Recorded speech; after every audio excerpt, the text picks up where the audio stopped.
Contents. Preface, Marxist Clarity in Times of Confusion and Despair. Introductory Materials. About Marxist Unity Group.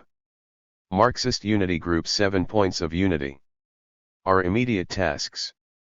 Perspectives of Marxist Unity Group 2022. Section I, Democracy and the State. Fight the Constitution. Demand a new republic. Whose democracy? An introduction to oligarchy in the United States. Lenin and the class point of view, looking at Chris Misano's The Constitution and the Class Struggle. Making state theory revolutionary. Marxism and the Democratic Republic. Section 2, Party and Program. From Workers' Party to Workers' Republic. Why have a political program? The Revolutionary Minimum Maximum Program. Without a party, we have nothing. Building the mass party, the merger formula in the American context. Create a mass party. 253. Socialism with American characteristics. Section 3, Electoral Strategy. When we fight, we win. For an agitational socialist electoral strategy. Debating electoral strategy in the Comintern, 1920, the Bulgarian situation. A 12-step program for Democrat addiction. Section 4, Labor and Unions. The Worker and the Hydra, a reply to partisan mag. Communists and the unions in the 21st century. Of course, labor law advances the class struggle. Trust the bridge that carried us over, the failure of Operation Dixie, 1946-53. Preface, Marxist Clarity in Times of Confusion and Despair. There is no doubt that we are currently living in politically confusing times. Nihilism and despair reign throughout American society, with no shortage of reactionary and irrationalist trends seductively posing as opposition to the hegemonic liberal order that provides no solutions to the problems facing humanity. Instead, it promises us more war and global conflict, while the dispossessed majority of the world struggles to survive under conditions of economic insecurity. There is, of course, also reason to be optimistic. Socialist ideas still spread among the youth, and the labor movement is slowly gaining ground in new industries. The possibility of a rebirth of mass socialist politics remains, even if much of its potential is squandered. Still, our historical moment offers few easy answers for those of us looking for alternatives to the present state of things. The current political landscape is the product of a chaotic series of events that began to unfold in 2020. First was the defeat of Bernie Sanders at the hand of the Democratic National Convention, and his acquiescence to the Biden administration saw the U.S. left almost overnight without a sense of direction or purpose. The cozy and grandfatherly Vermont senator who had filled progressive-minded people of the nation with hope for, if not a break from capitalism, at least a functional healthcare system, was no longer a force of insurgency against the elites who ran the DNC. This disorientation came in sync with an even greater historical force, the global COVID-19 pandemic, an event that filled the American people with fear and paranoia. Anti-police demonstrations blew up in the heat of the pandemic, then fizzled out, partly due to the NGOification of dissent as well as the failure of the radical left to cohere any kind of program for an alternative to the prevailing regime. Then, the center of political gravity became focused on a tumultuous presidential election between Joe Biden and Donald Trump. The tumult of the election peaked on January 6, 2021, with what was ultimately a pathetic and poorly planned attempted putsch on the part of an insurgent mega-movement. By then, the energy of populist opposition was in the hands of the irrationalist right. Right-wing demagogues like Tucker Carlson framed themselves as the enemies of the ambiguously defined elite. Meanwhile, Sanders and his allies in the squad seemed dedicated to proving themselves the most loyal opposition that national unifier Biden could possibly have. Then came the war in Ukraine. Putin launching his invasion of Ukraine led to a wave of war fever amongst American liberals and much of the left. The argument went that Putin had to be resisted in the name of anti-fascism. In this case, that meant the U.S. military-industrial complex was now a great force of anti-fascist armed struggle. The left scrambled to develop a coherent response to the war, which was in essence the intensification of a conflict stretching back to the US-backed regime change operation of 2014. Meanwhile, the far right positioned itself as the most prominent voice of opposition to US intervention, framing the weaponization of Ukraine against Russia as World War woke a clash of civilizations between Russia, a strong Christian nation helmed by a conservative patriarch, and Ukraine, a country that was simultaneously a den of both Nazis and LGBT feminists which stood for the World Economic Forum and the Great Reset. At the same time, the American right intensified the culture war it had always been brewing with attacks on sexual minorities and racial justice education, basically anything vaguely defined as woke. As I write this in Florida, Governor Ron DeSantis and the Republican-dominated state legislature have passed laws that politicize the simple act of going to the bathroom in a blatant attempt to target the transgender community, a favorite scapegoat of the new right. The response of the Democrats to these attacks on liberty and free speech by the new right is predictable: protect the system at any cost. And of course, the system will ultimately remain as strong as ever, partly thanks to how despicable the right-wing opposition is. While the war in Ukraine does create division, the war drive over China has bipartisan support, giving both parties a common project to unite over. All the contradictions of the global capitalist system point towards conflict with China, a conflict with the potential for economic dislocation that the Ukraine war will look like a mere preview of. Hope for stability, for a return to normal, is a dead letter. The United States and the world is entering a phase of conflict and crisis, and the current state of political confusion of the left will only intensify absent a Marxist intervention that can provide clarity and strategic direction. The reader presented here hopes to be a part of such an intervention in these confusing times, an attempt to lay out what a possible strategy for a disoriented left would look like.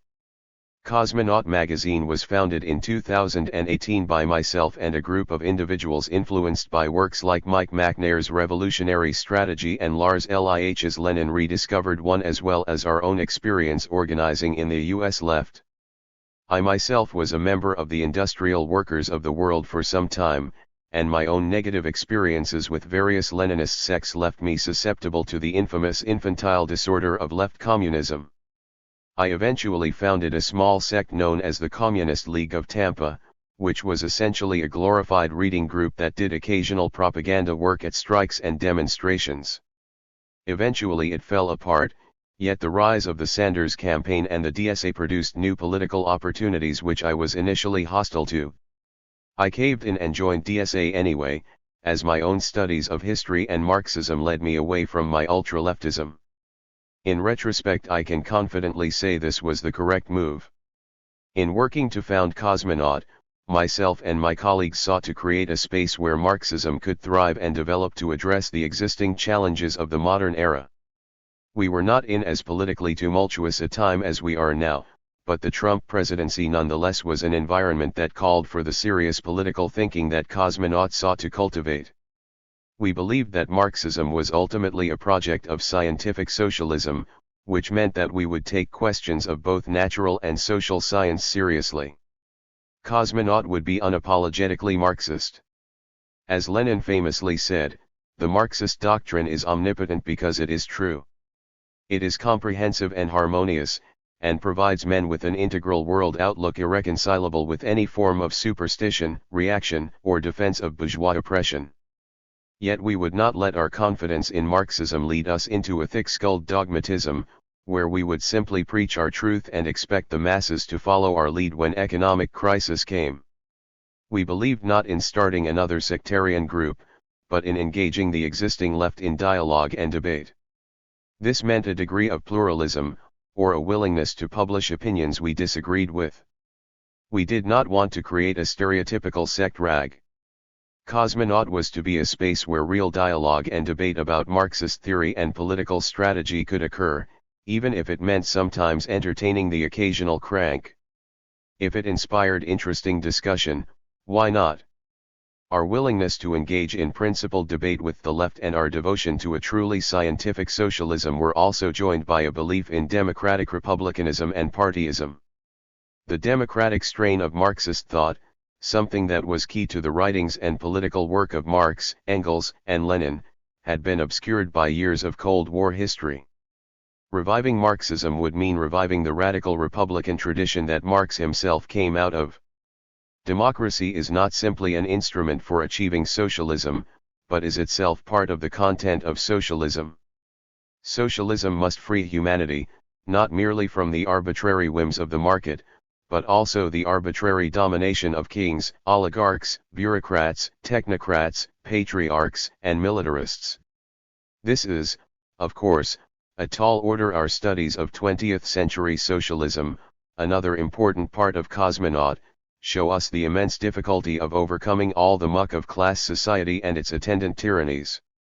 Changing the world is hard stuff, and requires clear-headed political realism rather than empty political sloganeering.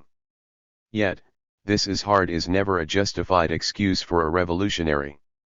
Cosmonaut's partyism followed from this democratic republicanism. The United States today, contrary to its pretensions, is not a democracy. Any project for socialism in the US will have to come to terms with this and wage a struggle to overcome the anti-democratic constitution that holds the capitalist class in power. And the only means of doing this, based on the scientific analysis of Marxism, is by uniting the proletariat and its allies around a program for a democratic republic of the Paris Commune type. In other words, we need a political party, so, party building would be the guiding telos of our intellectual activity in Cosmonaut.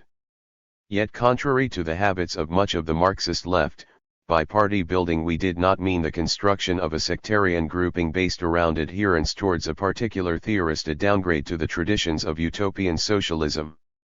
Rather, what was needed was a party in the tradition of the Chartists, whose unity was built around a people's charter that expressed the common aims of the movement in programmatic demands. What we needed, in other words, was a mass party, organized around programmatic unity rather than theoretical unity. After all, Marxist theory is important and will always guide us. But it is also a living body of work, full of internal contradictions and ambiguities. Debates over the correct understanding of Marxist theory will never end, and if this were to happen, it would forfeit any claim to a scientific understanding of the world. Such debates have enlivened the space of the Cosmonaut webpage and sharpened our understanding of the world. Yet in the end, it is politics, the project of universal emancipation and the abolition of class society, that unites us above all else. No two individuals have complete agreement on all the details of Marxist theory unless they are in a dogmatic sect guided by a lone theory guru, so to demand that a party have strict unity on questions of Marxist theory can only result in exactly that, with endless splits and fracturing whenever disagreements arise. Guided by these principles and united by various debates within the milieu we created around Cosmonaut, a number of us came together to organize a political intervention. We were DSA members that were frustrated by the shape of the organization. Tailing the Democratic Party was the norm, and without Sanders to give everyone a common goal, we were in the midst of internal struggle over where to go next. Yet we also saw political opportunity and potential in DSA despite this. In many ways, the absence of Sanders was a liberation of sorts, and an opportunity for something new to provide a direction for the organization that the majority of politically active socialists in the country were coalescing in. Marxist Center, the organization that sought to provide a left alternative to DSA, was ultimately going nowhere and would soon collapse. It only made sense to make an organized political intervention in DSA and put our ideas to the test. Hence was born the Marxist Unity Slate, a series of resolutions and amendments that our small group was putting forward at the 2021 convention. Using Cosmonaut as a platform, with an existing readership and audience in DSA, we were able to attract support for our resolutions and find allies around the country for our agenda. While our most important agenda items failed at the convention in 2021, we had made an initial political intervention and found potential allies in the organization. We were also able to have influence on the drafting of the national platform that was accepted at the convention, in part because of the prestige we had attained through our articles on the question of the minimum-maximum program. Our debut as a slate at convention created the ground for forming a proper mass membership caucus, something we planned to do but wanted to be careful and patient about. After all, many of us had been part of earlier attempts to form left-wing caucuses in DSA-like refoundation that simply ended up producing a grab bag of incoherent politics. Thus Marxist Unity Group would be birthed with a specific strategic vision. Our members would be educated in the key texts of classic Marxism that defined our politics. These politics were defined by our 7 points of unity, which are reproduced in this manuscript. They represent a broad sketch of what our politics actually mean in practice in the specific context of the DSA and the United States broadly. While they were a collaborative effort of several founding members, I would like to credit Ben Grove especially for his key role in articulating a vision of socialist politics that is rooted in the political realities of the current USA. Following these 7 points of unity are immediate practical tasks that the Marxist Unity Group has taken up and the perspectives document that was voted on at our first mass membership-based convention. These aforementioned documents all represent the basic political vision that the Marxist Unity Group pursues, regardless of whatever differences we have regarding how to best do this. The first series of articles we present puts our focus on winning the battle of democracy in the United States front and center. Ben Grove's agitational pamphlet Fight the Constitution, Demand a New Republic centers a national political struggle for regime change, making a clear case that the U.S. Constitution is an undemocratic obstacle to social progress that must be taken down entirely, not chipped away at through reform after reform. J.R. Murray's Whose Democracy? An Introduction to Oligarchy in the United States goes into further detail about exactly why the United States is not a democracy, and like Fight the Constitution, can serve as an agitational pamphlet of sorts. Continuing the theme of democracy and the state are two pieces of a more theoretical type. Gil Schaefer's Lenin and the Class Point of View is a polemic with Chris Misano of Jacobin magazine. Schaefer gives Misano credit where credit is due, but finds Misano's perspective weakened by various inconsistencies and reformist illusions about the United States. In polemicizing with Misano and other interlocutors like Tim Horace and Tatiana Cazarelli, Schaefer outlines Lenin's approach to the struggle for democracy as a counterpoint, providing a bit of personal biography to tell the story of how he came to his understanding of Lenin. For this reason, it serves as a proper example of Mugg's Lenin as Democrat reading of revolutionary history, influenced by historians such as Lars Lih and Neil Harding.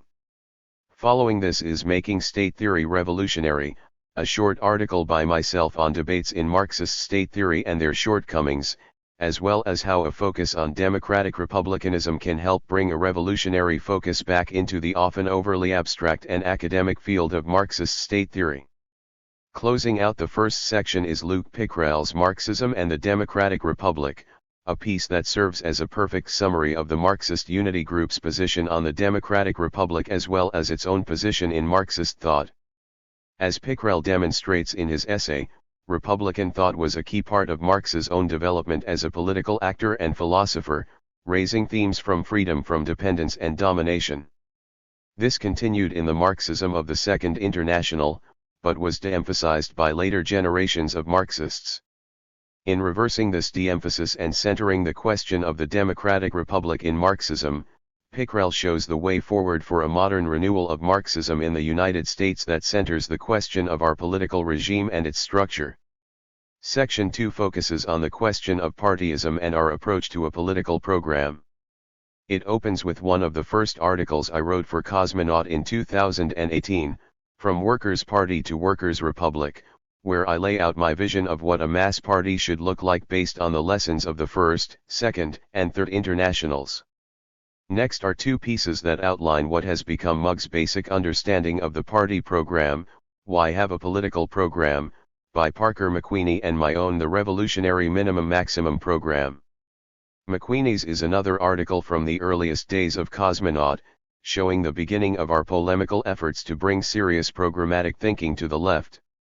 The Revolutionary Minimum Maximum Program laser focuses on Marx and Guesde's program of the Parti ouvrier, making the case that this document serves as key for understanding Marx's political thought and can serve as a model for future political programs despite its age.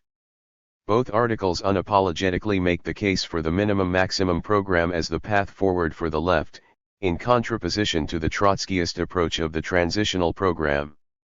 After these articles establishing the model of the minimum-maximum program are two polemics against autonomist and spontaneist approaches to Marxism. Cliff Connolly's Create a Mass Party polemicizes with arguments put forward by the organization Counterpower, while my own article Without a Party We Have Nothing is a response to Taylor B's Beginnings of Politics, DSA and the Uprising, also published in Cosmonaut. Cliff's article engages with the historical examples put forward by Counterpower, demonstrating the faulty premises that their arguments for a vague party of autonomy rest on.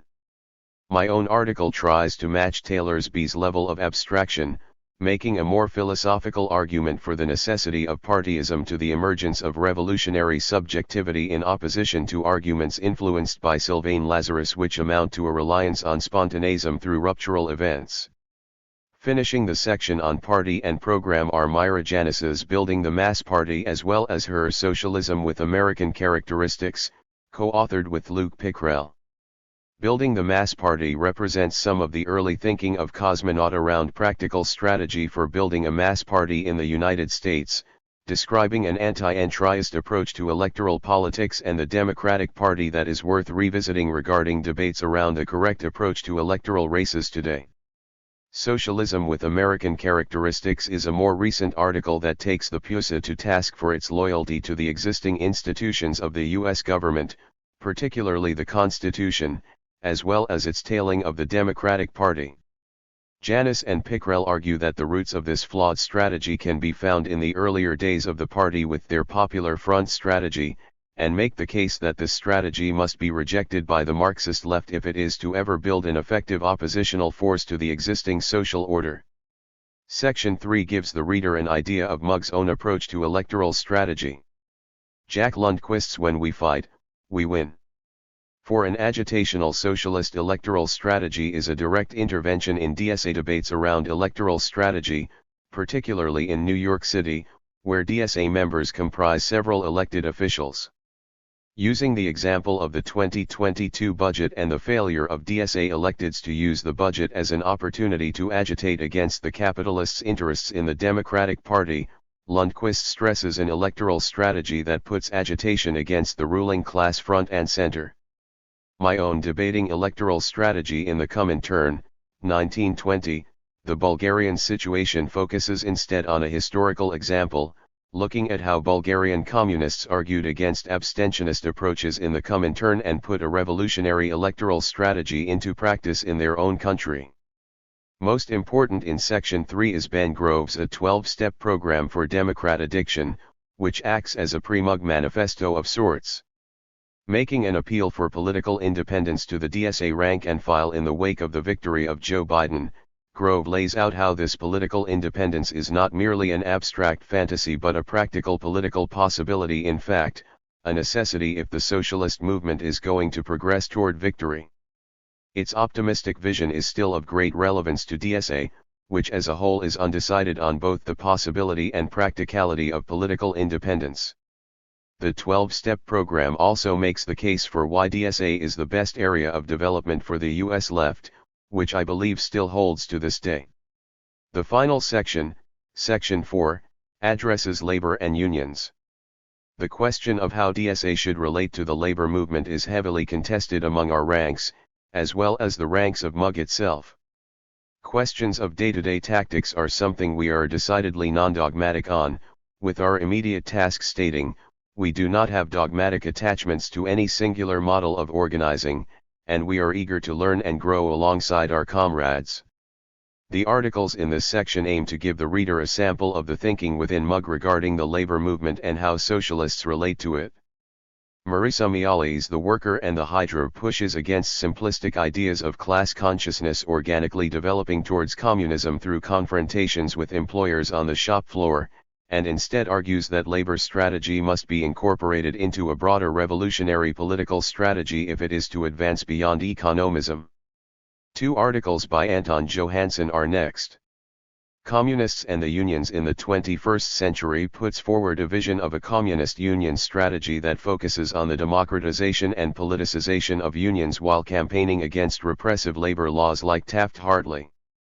His next piece, Of Course Labor Law Advances the Class Struggle, further focuses on the issue of labor law, challenging the IWW-affiliated blog Organizing.work on their myopic and economistic perspective.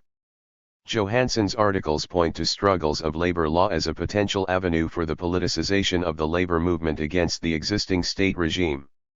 Closing the collection is a historical piece, Veronica Darby's Trust the Bridge That Carried Us Over, The Failure of Operation Dixie 1946-53. Operation Dixie was a failed post-war CIO campaign to organize the South, with the textile industry being a key target. Darby explores how Communist Party members were able to develop a more successful labor strategy than other Unionists for organizing in a Southern landscape defined by the Jim Crow racial regime. Ultimately, anti-communist campaigns would still see the CIO purged of many of its best organizers, and Operation Dixie would leave the American South the Union-hostile hellscape it still is today. Learning from the failure of Operation Dixie and the mix of failures and successes of the classic PUSA will be essential for the revitalization of a militant labor movement, one that will not only organize workers at the point of production but join the battle for democracy under the red banner of socialism. These articles can help provide a sense of political clarity in these dangerous and confusing times. There are no magic bullets here, merely potential paths forward, none of which are the path of least resistance. Yet the path of least resistance is not an option, it is acquiescence to the prevailing order and failure to actually build an oppositional movement that legitimately challenges the institutions of the system we hope to overcome. With these articles, I hope that the reader can be convinced that genuinely anti-systemic politics today are possible, and that it is feasible to pursue revolutionary ends through pragmatic means.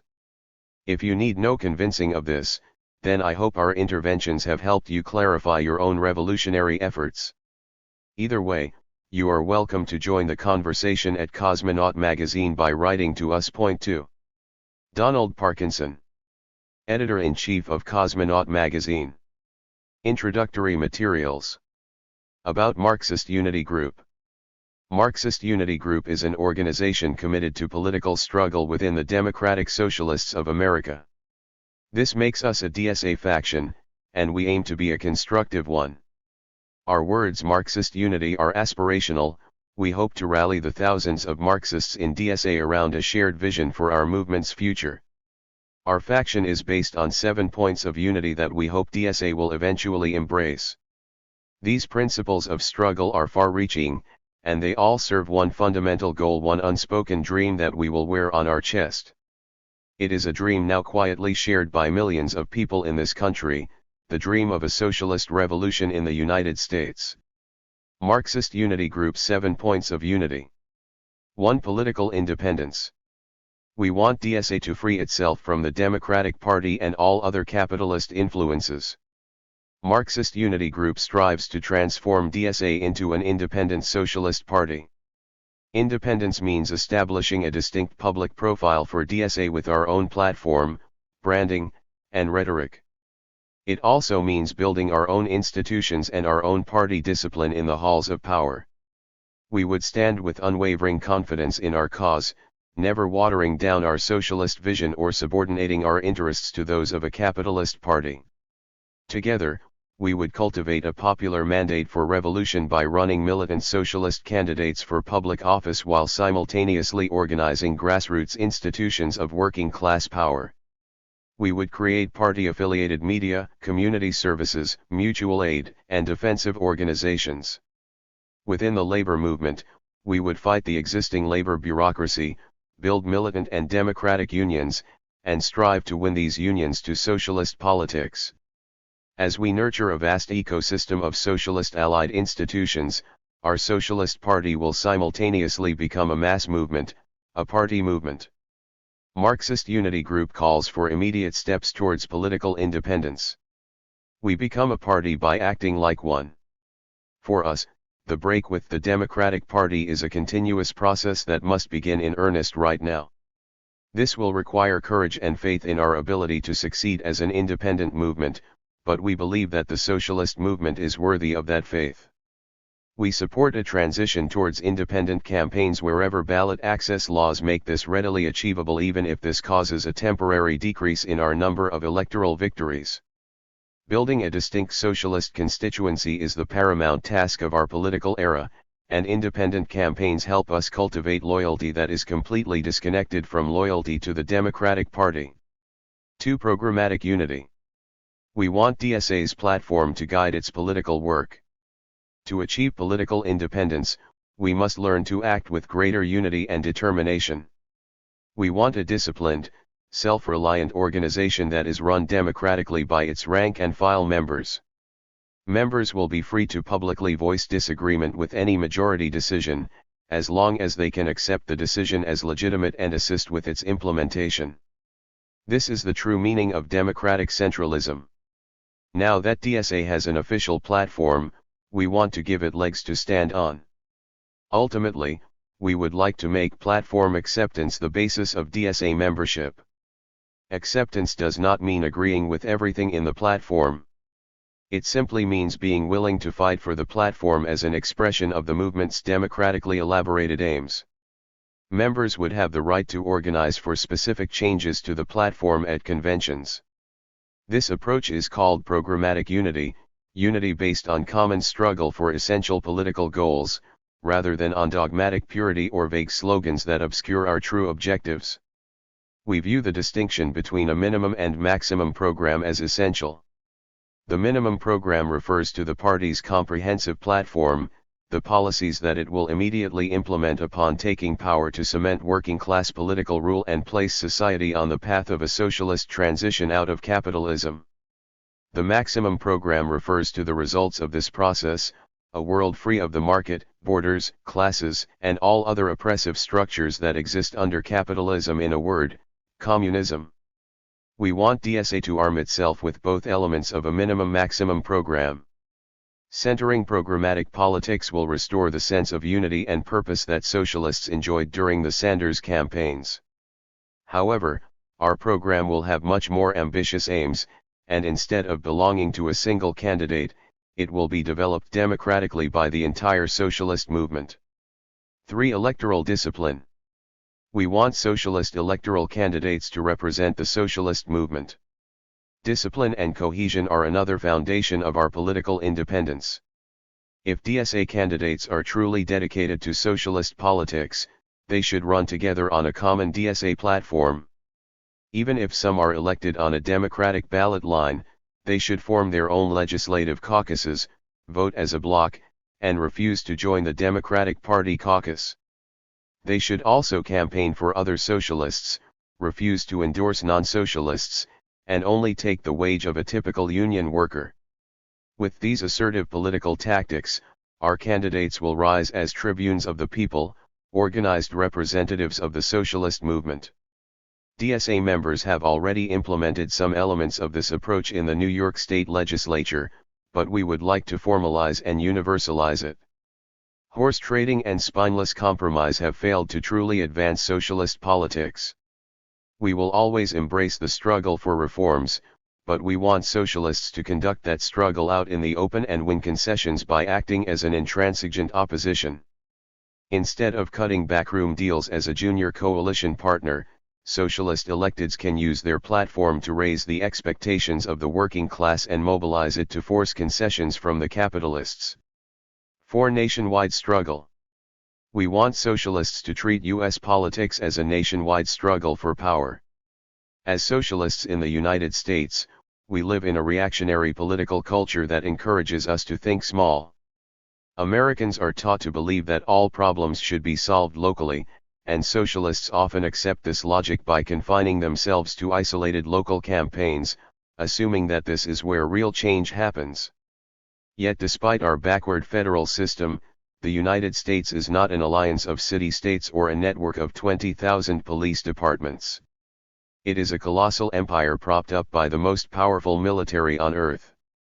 Even local police are armed, trained, and integrated by the federal government. If we ignore national politics, we will become blind to the true nature of our oppressors. We will obscure their nationwide abuse of the working class, not to mention their imperialist crimes in every corner of the world. Local organizing is an indispensable foundation of our movement, but it will be infinitely more effective when it is connected to a nationwide, pan-American, and global vision for working-class revolution. Marxist Unity Group supports efforts to lift DSA chapters out of parochialism by hiring more staff and integrating locals into larger state-level organizations. It is also why we want DSA to run an organized slate of socialist candidates to contest the House of Representatives. By conducting principled agitation in the halls of Congress, socialists can deliver a common message to every corner of the country. While we use the federal government as a bully pulpit, our candidates could also use their public profiles to support state and municipal organizing efforts. Federal, state, and local strikes, electoral campaigns, and mass demonstrations will all be fused together in one grand movement that demands nothing less than a working-class, socialist revolution. 5. Fight the imperial police state. We want socialists to challenge the repressive structures of the capitalist state. U.S. socialists have a duty to stand firm against militarism and police tyranny. With every tool available to us, we must erode the political, cultural, and physical hegemony of the U.S. police state. It is not enough for socialist legislators to rhetorically criticize excessive military spending. They should force a genuine public confrontation over the matter by refusing to vote for the military budget. Police, national security, and intelligence budgets must receive the same unrelenting opposition. As socialist legislators denounce the violence of the Pentagon and CIA, they could also expose the connections between police and military brutality. To credibly challenge repressive capitalist institutions, socialists will need to develop and champion an alternative model of public safety. Marxist Unity Group believes that a people's army will be essential for the defense of working-class interests. The precursors of this institution will emerge under capitalism as the working class develops organs of self-defense. After the socialist revolution, it will consolidate into a permanent institution that embodies working-class sovereignty and the population's right to bear arms. The capitalist armed forces will be abolished in their current form, and their defense capacity will be integrated into the people's army through a sovereign democratic process. Service and training will be universal, with diligent control of weapons and rigorous accountability for all members. Members will have strong democratic rights and union representation. Conscientious objectors will be offered alternative service options. Working under the direct control of the elected legislature, the People's Army will carry out public projects and provide genuine public safety. 6. Fight the Constitution. We want socialists to fight to overthrow the Constitution. Marxist Unity opposes a constitution that was written by a holy alliance of capitalists and slavers to make the United States a perpetual oligarchy. There can be no question of submitting to a political order that exists to divide and conquer the working class, that slices up the government and divorces it from the will of the people, that is set in stone and almost impossible to amend. Black people cannot be free under a constitution written by slaveholders. Indigenous people cannot win sovereignty under a constitution designed to facilitate their elimination. Women cannot be free under a constitution written before they had the right to vote, and working people cannot be free under a constitution that enshrines private property. No one can be truly free if they are forced to bow to a reactionary constitution written by the dead. We want socialist leaders to erode the popular legitimacy of the U.S. Constitution through combative political agitation, never bowing to the old order, and always acknowledging the need for a working-class revolution in the United States. The socialist revolution will not base its legitimacy on the laws of the slaveholder constitution. We will base it on a democratic majority mandate for socialism. This majority may be expressed by the popular vote of an election, but it does not have to take that form if the state represses our ability to contest elections. We stand for the right of the working class to take power by any means necessary.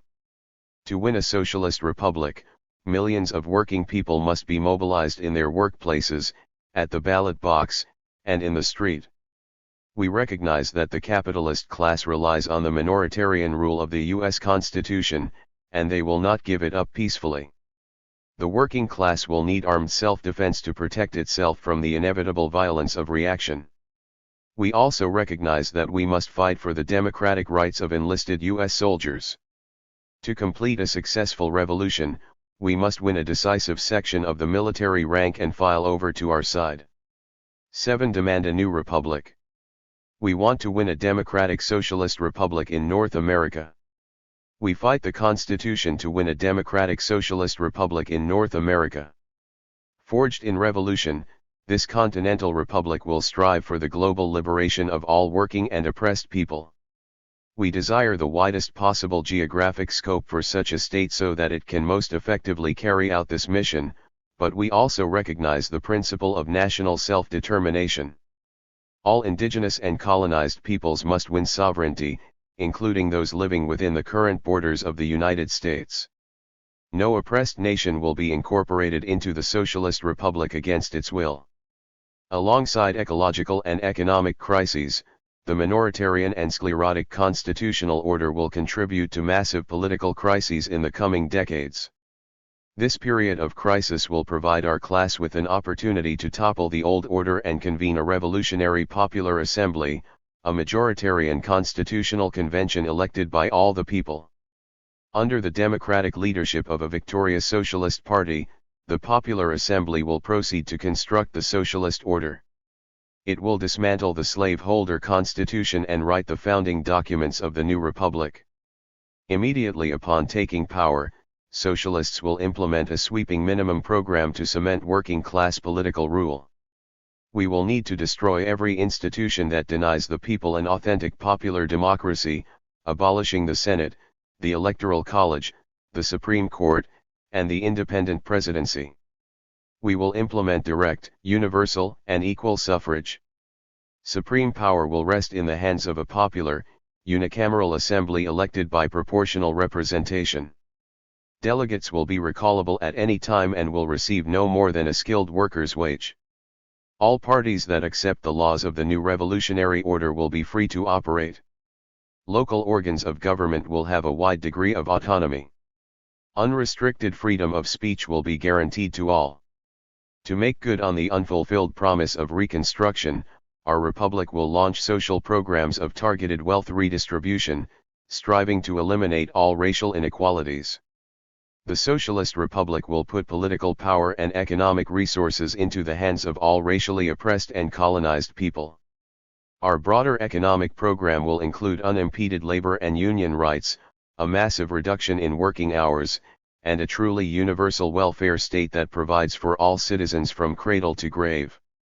We will create programs to reduce the power of bureaucrats and teach administrative skills to all workers. Worker self-management will be encouraged to the greatest extent achievable in every industry.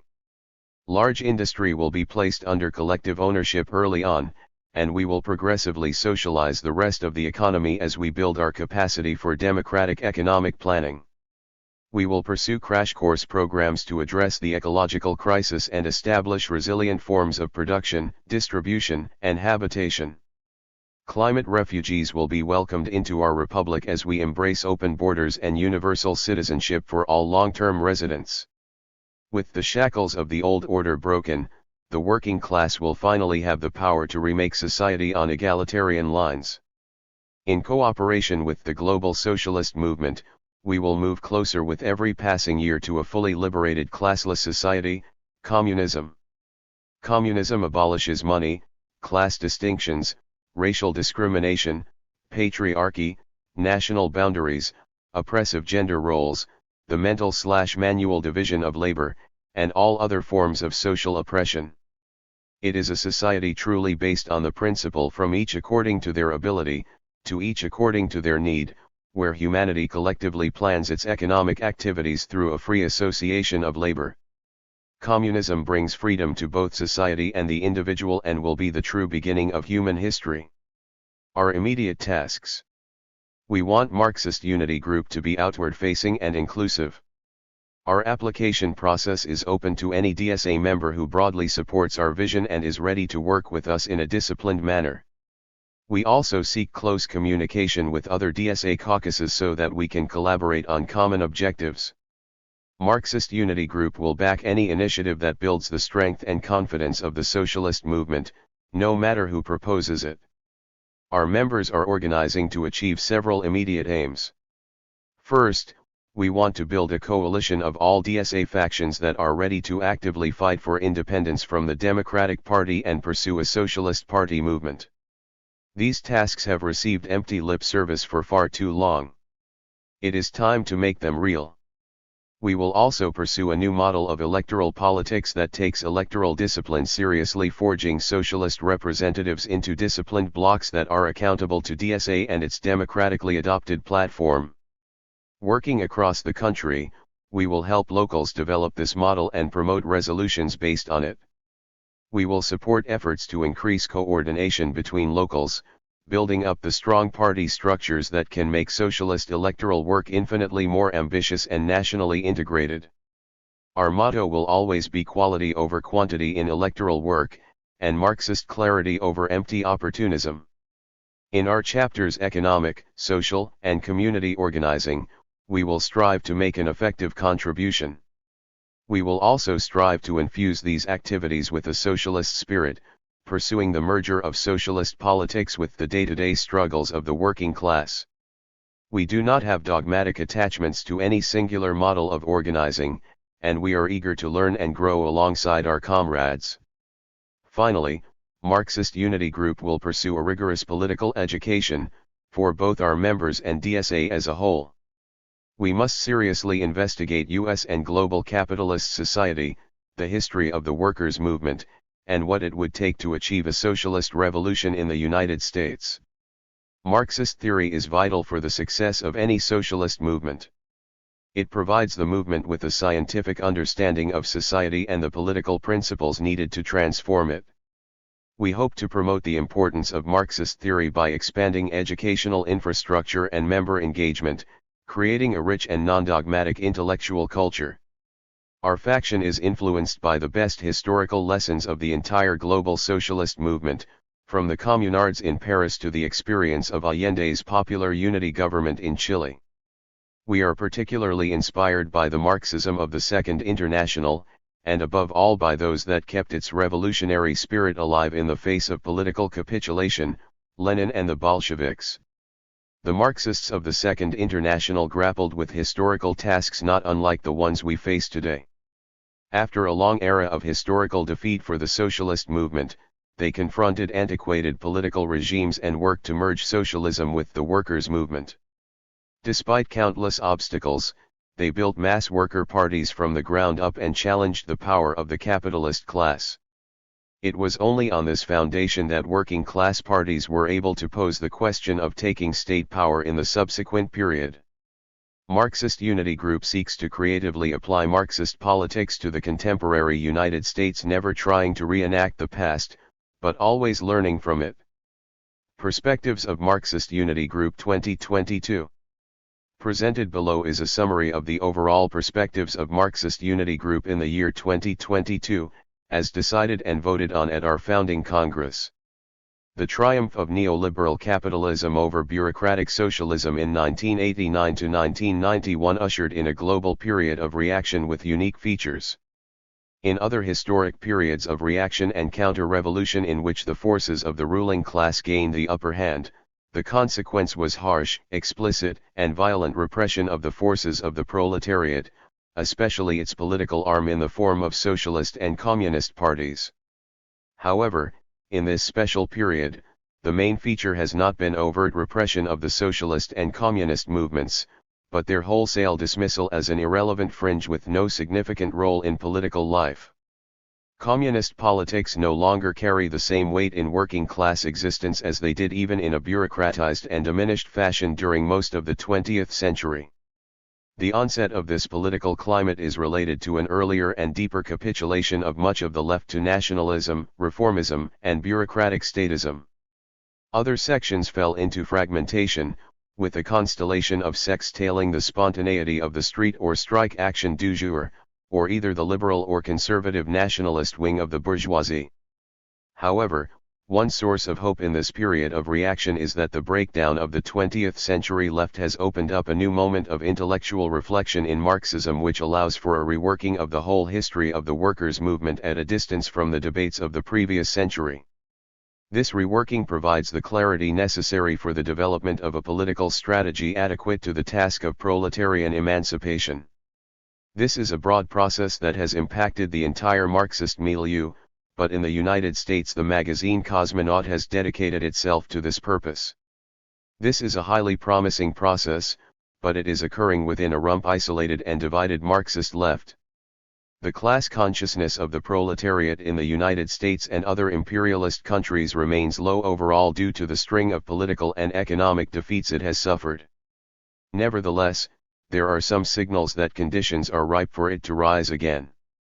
What's left of Marxism forms one contingent of a new political left that has emerged since the 2008 financial crisis shattered the illusions of many that 1989-91 constituted the end of history and that neoliberal capitalism had proven itself to be the only possible future mode of organization for human society.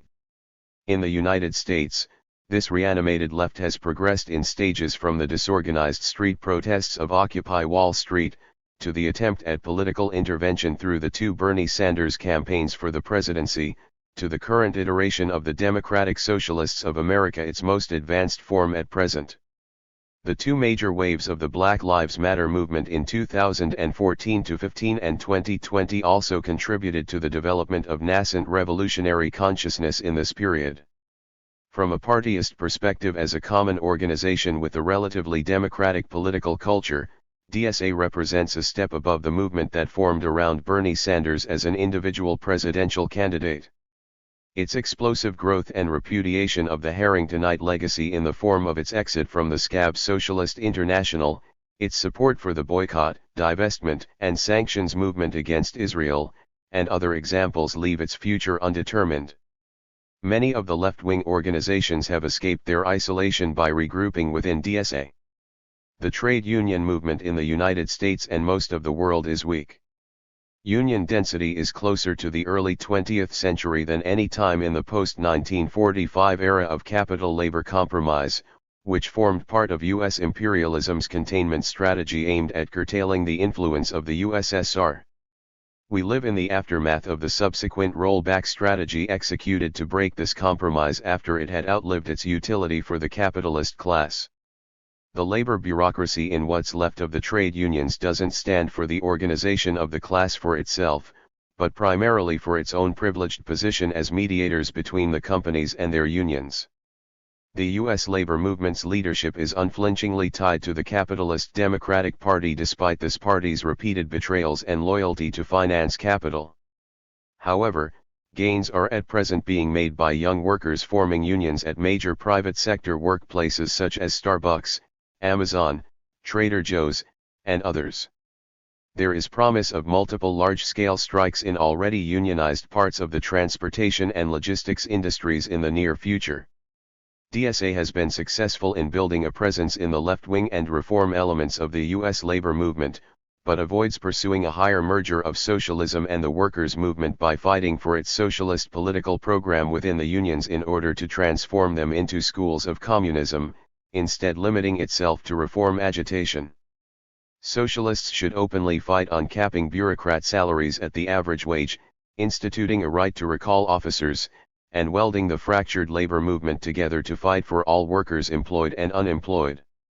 The Democratic Socialist Labor Commission should seek to play the role of the trade union educational league built by the Workers' Party of America in the 1920s, whose mission was to develop labor organizations into organs of militant struggle against capitalism, expose the reactionary labor bureaucrats, and educate the workers to militant unionism, including by creating a worker-orientated publication that is explicitly socialist. The publication would provide agitation and propaganda as a forum for socialist labor organizers to study militant union strategy and democratic union reforms. What is needed to qualitatively alter the position of the working class movement, to give coherence to these budding developments, is the forging of a genuine mass communist party. Such a party would unite the advanced section of the class around a program for working class rule through a democratic republic as a means of achieving socialism and structure an effective unity in action for all communists, while its press would be open to debate the important strategic and tactical questions that face our class. Achieving such a party will require uniting the Marxists in DSA around programmatic communist politics and pulling in the scattered left groups, all of whose independent efforts to form a direct link to the masses result in their common frustration. One conception of the path forward for socialists that has purchase in DSA is the necessity of forming a labor party or an equivalent new mass organization. This sort of party is meant to capture the political base of Bernie Sanders and the squad without being programmatically committed to socialism or a break with the constitutional order through which the capitalist class rules. An organization like this would not fulfill the essential purpose of a working class political party to represent the interests of the class on questions of high politics and constitutional issues and to present a comprehensive and desirable alternative to capitalist class rule in the form of working class leadership of the society. The argument for this organization is a combination of economism by drawing the Bernie base into struggle for bread and butter economic demands they can be led by the nose into supporting socialism and a supposition that the only sort of party worth building is a party that could be an immediate party of government. Since Bernie is the most popular politician in the United States and wins presidential matchup polls, he could create a new party with as much support as the established bourgeois parties. Of course, such a party in government would behave exactly as its British equivalent has every time it has captured number 10. A working class party without a clear minimum program for the dictatorship of the proletariat, which seeks to be an immediate party of government, is doomed to demonstrate its safety for the capitalist class. In this way, the logic of Corbyn's insistence that he could lead labor into government concluded with Starmer's purge of left-wingers and anti-Zionists.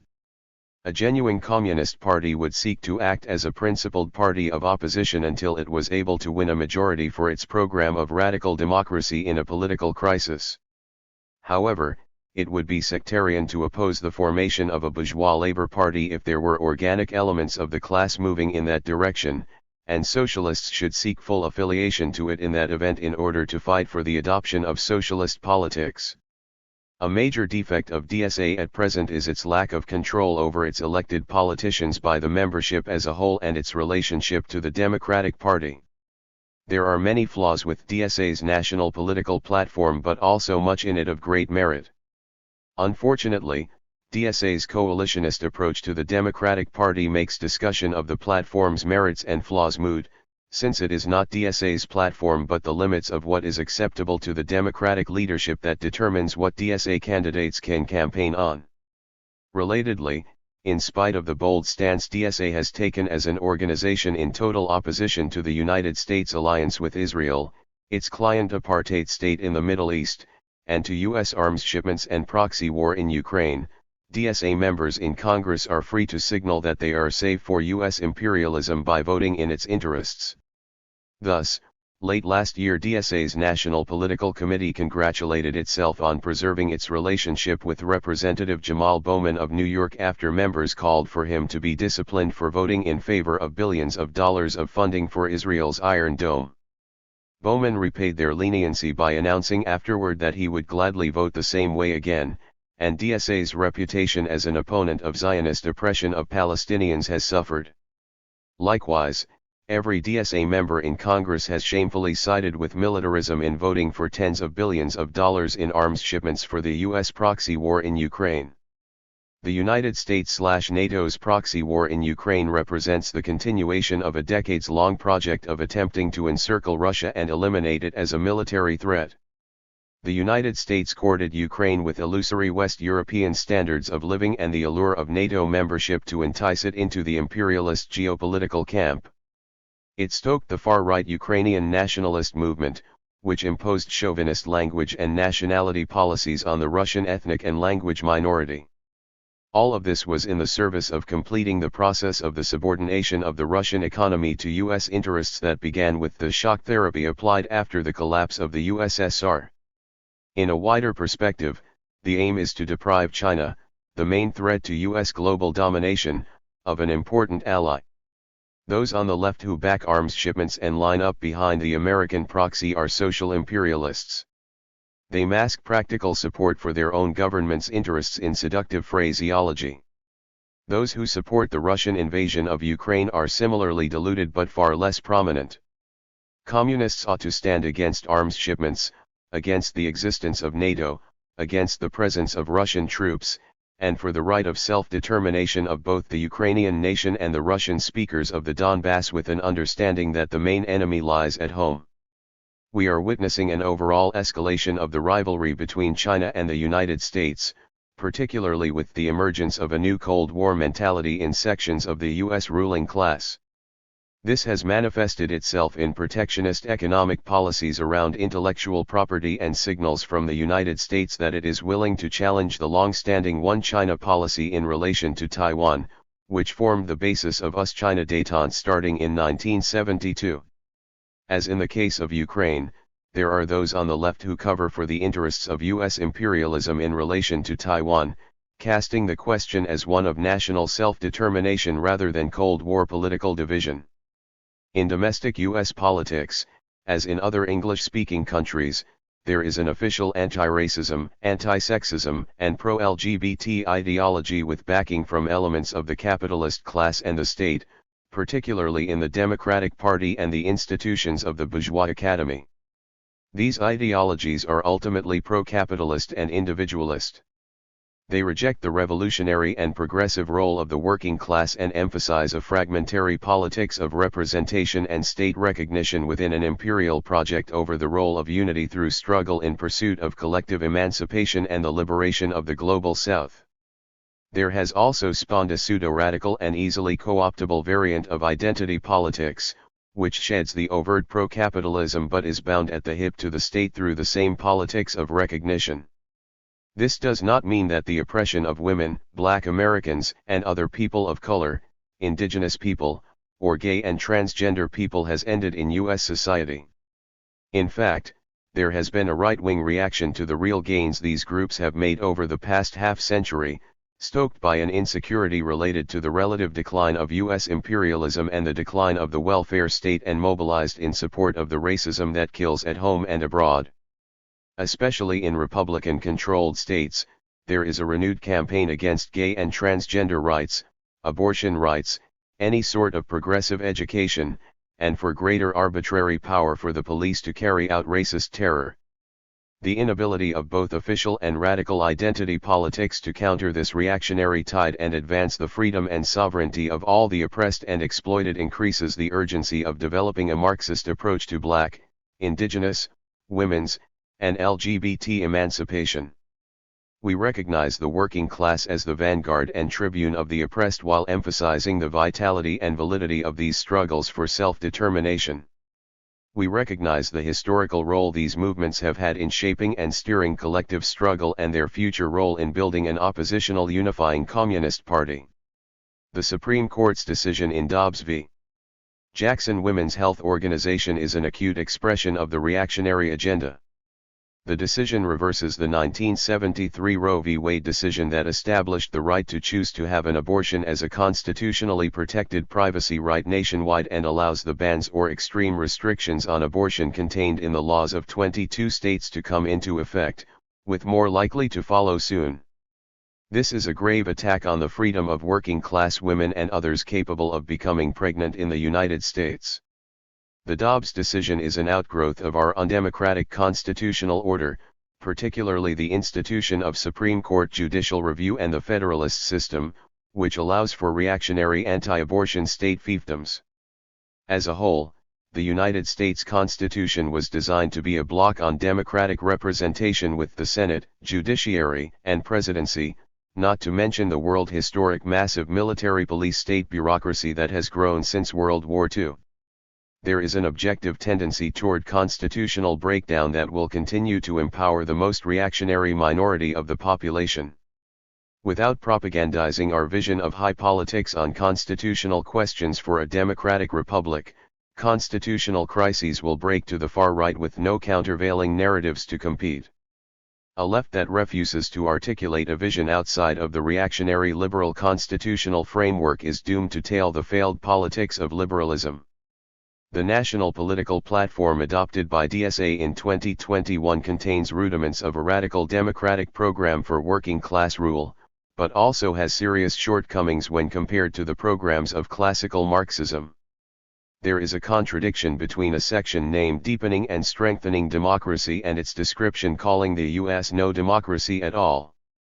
Rather, we should frame this as winning the battle for democracy. By this we mean the combination of all government powers into the hands of the people's representatives. This should include the abolition of the elected monarchy of the presidency, the end of judicial review, and the replacement of Congress with a single, truly democratic, directly elected, proportional, recallable, and accountable assembly, with delegates to be paid the average wage of a skilled worker. The section dealing with militarism should also be explicit about the goal of replacing the standing professional armed forces and police with a democratic militia system. Despite many issues with DSA, it is the most promising organization on the American left in over a generation. While the culture of the organization is underexperienced and undereducated in Marxism compared to the 20th century sects, there is also a genuine tendency, though not absolute, of openness and commitment to democratic decision-making over bureaucratic control, which makes the fight for Marxist politics possible, particularly in its tolerance of factions. A truly independent and revolutionary mass socialist party movement is necessary for the seizure of power by the working class and the real flourishing of the human species, but history shows that this can only be built by uniting the existing raw material of the small socialist sects and circles and fighting for Marxist politics within a formal party organization. Since 2020 saw the failure of the second Sanders campaign and the onset of COVID-19, DSA lacks unity on a coherent strategy. Future presidential elections offer a unique opportunity to back a socialist presidential campaign and present hundreds of millions of people with socialist propaganda and agitation. Squandering the opportunity would be a mistake.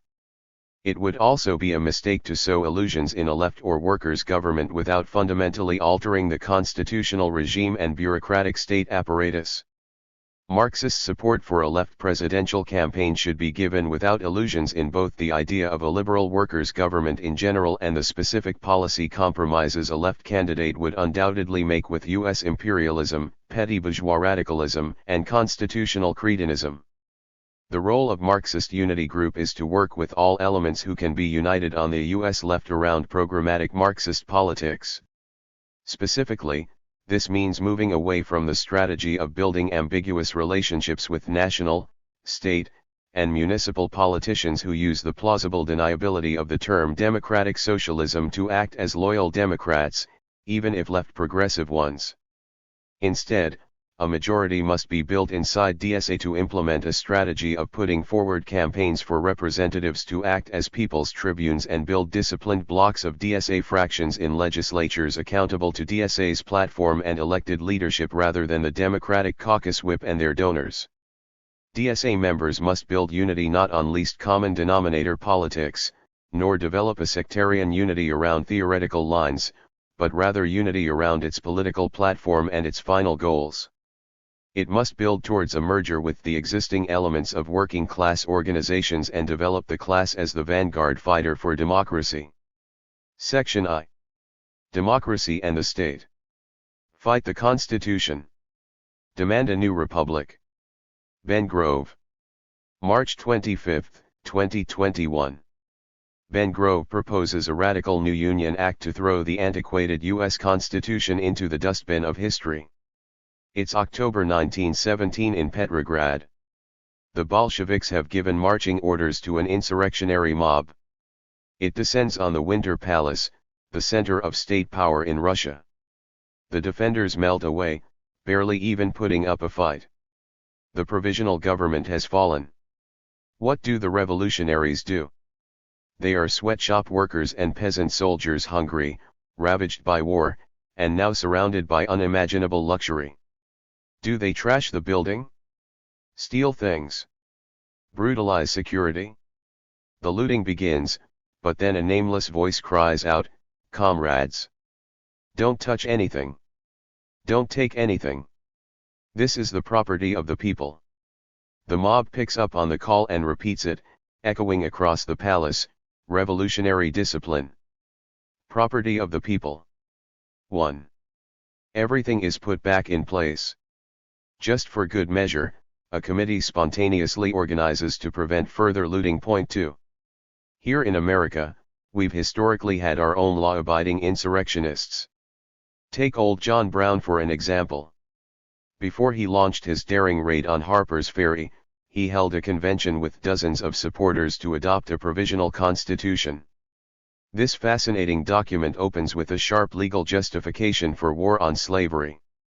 It lays out basic rules of engagement and sets up institutions to govern everyone taking part in Brown's revolt. Point 3. The provisional constitution displays many signs of Brown's Calvinist faith. It bans all profane swearing, filthy conversation, and unlawful intercourse of the sexes. Yet it also gives women the right to vote and bear arms, requires every citizen to work, and promises common ownership of all confiscated slaveholder property. There is no Senate in Brown's political system, only a simple unicameral House of Representatives. The Electoral College is also abandoned. Instead, the people directly elect the President and the Supreme Court. Point 4. The paintings make John Brown look like a wild insurrectionary tornado. Yet he and the Bolshevik mob understood something that the modern left often forgets: revolutionaries are lawmakers. They demolish the old order, but they also establish a new one. Brown also understood 5. That America's established constitution is riddled with aristocratic features. The gilded gentry who wrote it in 1787 made atrocious concessions to their slaveholder constituency. The Fugitive Slave Clause required that escaped slaves be delivered up to their masters, no matter what state in the Union they fled to. Meanwhile, the 3/5 Clause allowed Southern states to count 60% of their slave populations for representation purposes, using their human chattel to inflate their power in the federal government. The Electoral College builds on this sinister project. As James Madison himself explained, the convoluted system proved necessary on the score of the Negroes. With their massive non-voting slave populations, slave states would have been disadvantaged under a national popular vote. By instead having statewide slates of electors choose the president, the plantation overlords dodged this democratic threat, propelling their allies into the White House for nearly 70 years. Lincoln broke that cycle in 1860, but to this day the Electoral College leaves black Southerners almost voiceless in presidential elections. Under the winner-take-all system, their strong support for Democratic presidential candidates typically counts for nothing, with white majorities handing all of their state's electors to the Republican ticket. The framers of the Constitution adopted the Electoral College not only to appease slaveholders, but also to throttle popular democracy. They viewed the people as unruly steeds, unfit for self-government. That is why only one branch of the government, the House of Representatives, is elected directly. Point 6. The Senate is a thoroughly elitist body, just as the framers intended. Point 7. Its members serve staggered, 6-year terms, with 2/3 left in place after each election cycle. Every state gets 2 senators, despite population trends that make this arrangement more unrepresentative with every passing year. It is essentially affirmative action for conservative white voters. Political science hacks like to call the Senate the world's greatest deliberative body. In reality, it is the world's greatest obstructionist body, where grim reapers like Mitch McConnell can tank desperately needed reforms on a whim. It approves all cabinet appointments, treaties, and judicial nominations, locking the House out of countless policy decisions. These absurd privileges have allowed the GOP to pack the federal judiciary with right-wing judges who serve for life, who can strike down any legislation as they see fit. This rigged system is locked in place by an amendment process so onerous that the Constitution is almost impossible to change. 2/3 of both houses of Congress, followed by 3/4 of the state legislatures, must sign off on any change to the Constitution. No other modern country has such a rigid constitutional order. Both capitalist parties would have us believe that the Constitution is a heavenly charter, ordained by Providence to save us from the tyranny of the riotous majority. We know full well that this is vain and perfidious bullshit. The Constitution protects the tyranny of the elite minority, blocking wicked left-wing projects like a rage for paper money, an abolition of debts, an equal division of property aid by creating a fragmented, convoluted, and geographically vast political system.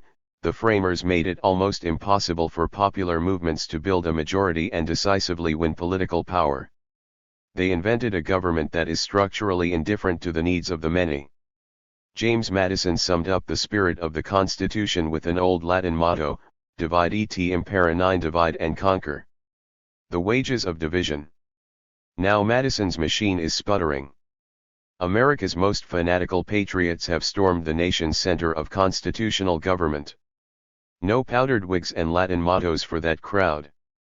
They had simpler words: hang Mike Pence. Among them were cops, state lawmakers, and real estate brokers. Coddled lapdogs of the old order. What drove them to betray the rule of law and form a bloodthirsty lynch mob? There were warning signs even before the pandemic. American society is demographically shifting, it is politically gridlocked and rudderless.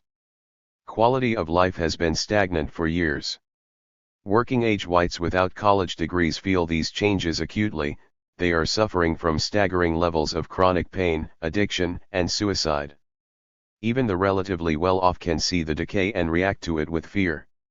For centuries the Constitution has catered to the whims of white reactionaries. Now, amid all the chaos, their special status is being challenged. Working-class riots tear through the streets, socialists walk in the halls of Congress, and their orange emperor has fallen. None of these things pose an imminent threat to the old order, but Fox News and the growing cesspool of far-right media make them look frightening enough. Mega wingnuts may be delusional, but they see something real moving beneath the water. A section of society is fed up with old America. It wants to wipe out the callous conservatism that dominates our culture, and replace it with something very new. For reactionaries, this future is unthinkable. Their interpretation of the Constitution has one underlying spirit: all power to the true conservative Americans. All power to myself. Christ said that it is better to maim the body than let your spirit be destroyed in hell. As good Christians, wingnuts were happy to embrace this logic with the Constitution. If saving America meant overturning the wishes of the majority, then so be it. After all, the Constitution is against majority rule. If saving America meant attacking voting rights, then so be it. After all, voting is not a universal right under our Constitution. If saving America meant lynching the vice president, then grab the rope. After all, there is still no federal law against lynching. Efforts by the House to pass one have repeatedly died in the Senate, once in 1922 and again just last summer. Gridlock and division are inevitable in a divide-and-conquer republic. We will find no easy exit. The question for us on the left is not how to reverse the country's institutional decay, but how to push through it and come out victorious. Option 1, accept the Constitution. One option is to climb the dunghill, accept the Constitution and try to attain power within its framework. To implement desperately needed measures like Medicare for all, labor reform, or the Green New Deal, the left would simultaneously contest the presidency, the Senate, and the House of Representatives. This task would require a sweeping electoral supermajority for socialists that is difficult to envision in any country, let alone the United States. Even the Republican anti-slavery victory of 1860, the closest thing we have ever had to a political revolution in America, did not win a clean trifecta. It took only the House and the presidency. Unwilling to share power, the southern states rebelled, forfeiting their control of the Senate. Such an outcome is extremely unlikely under modern circumstances. We do not have the clean regional division that sliced the Union in half. We have a partisan divide that spans from coast to coast. Shallow platitudes about ditching the culture war will not eliminate that division. If the left abandons its commitment to egalitarian values such as racial equality and reproductive rights, our existing base will view us as traitors. Reactionaries will also see right through the pandering and dismiss us as two-faced politicians. If our strategy bows to the slaveholder constitution, we can expect that path to lead us into divided government. Socialists would not be able to pass any legislation without the approval of one of the entrenched capitalist parties. Bernie certainly would have struggled with this reality had he emerged victorious. Ugly compromises would have to be made.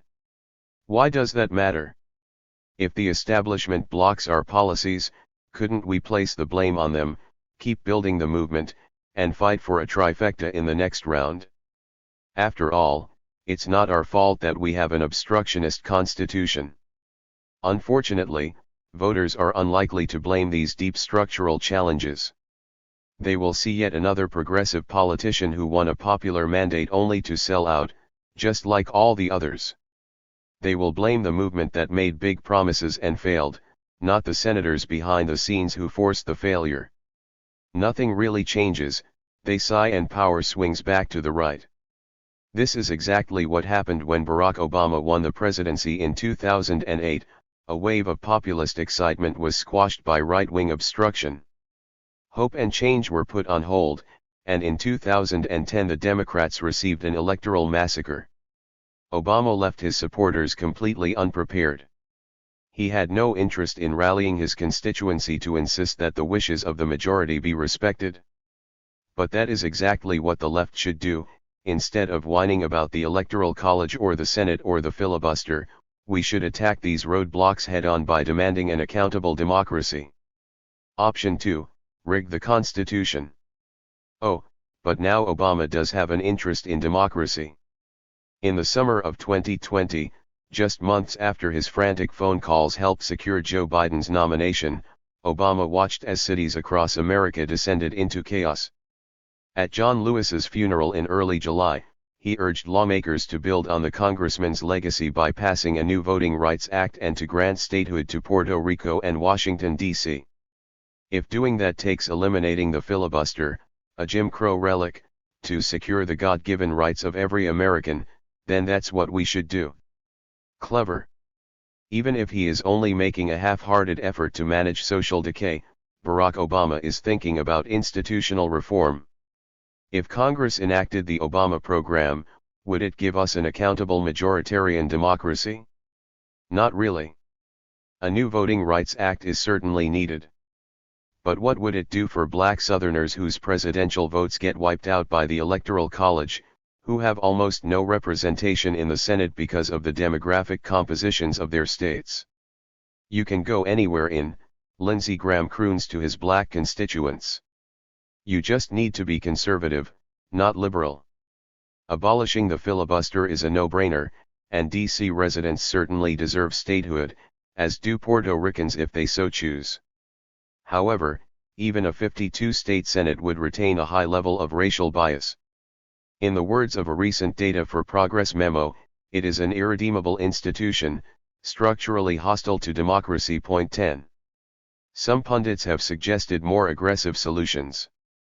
Political scientist David Ferris has called for Democrats to play hardball against the GOP, not only killing the filibuster and packing the courts, but also dividing California into 7 states. This would give Democrats 14 new senators to fix their underrepresentation. What would this fix look like in practice? Ferris describes it as a democratizing reform, but the public is unlikely to perceive it this way. Power is not shifted to a unified national people. It is shifted to the lucky Democrats who happen to live in the 7 Californias.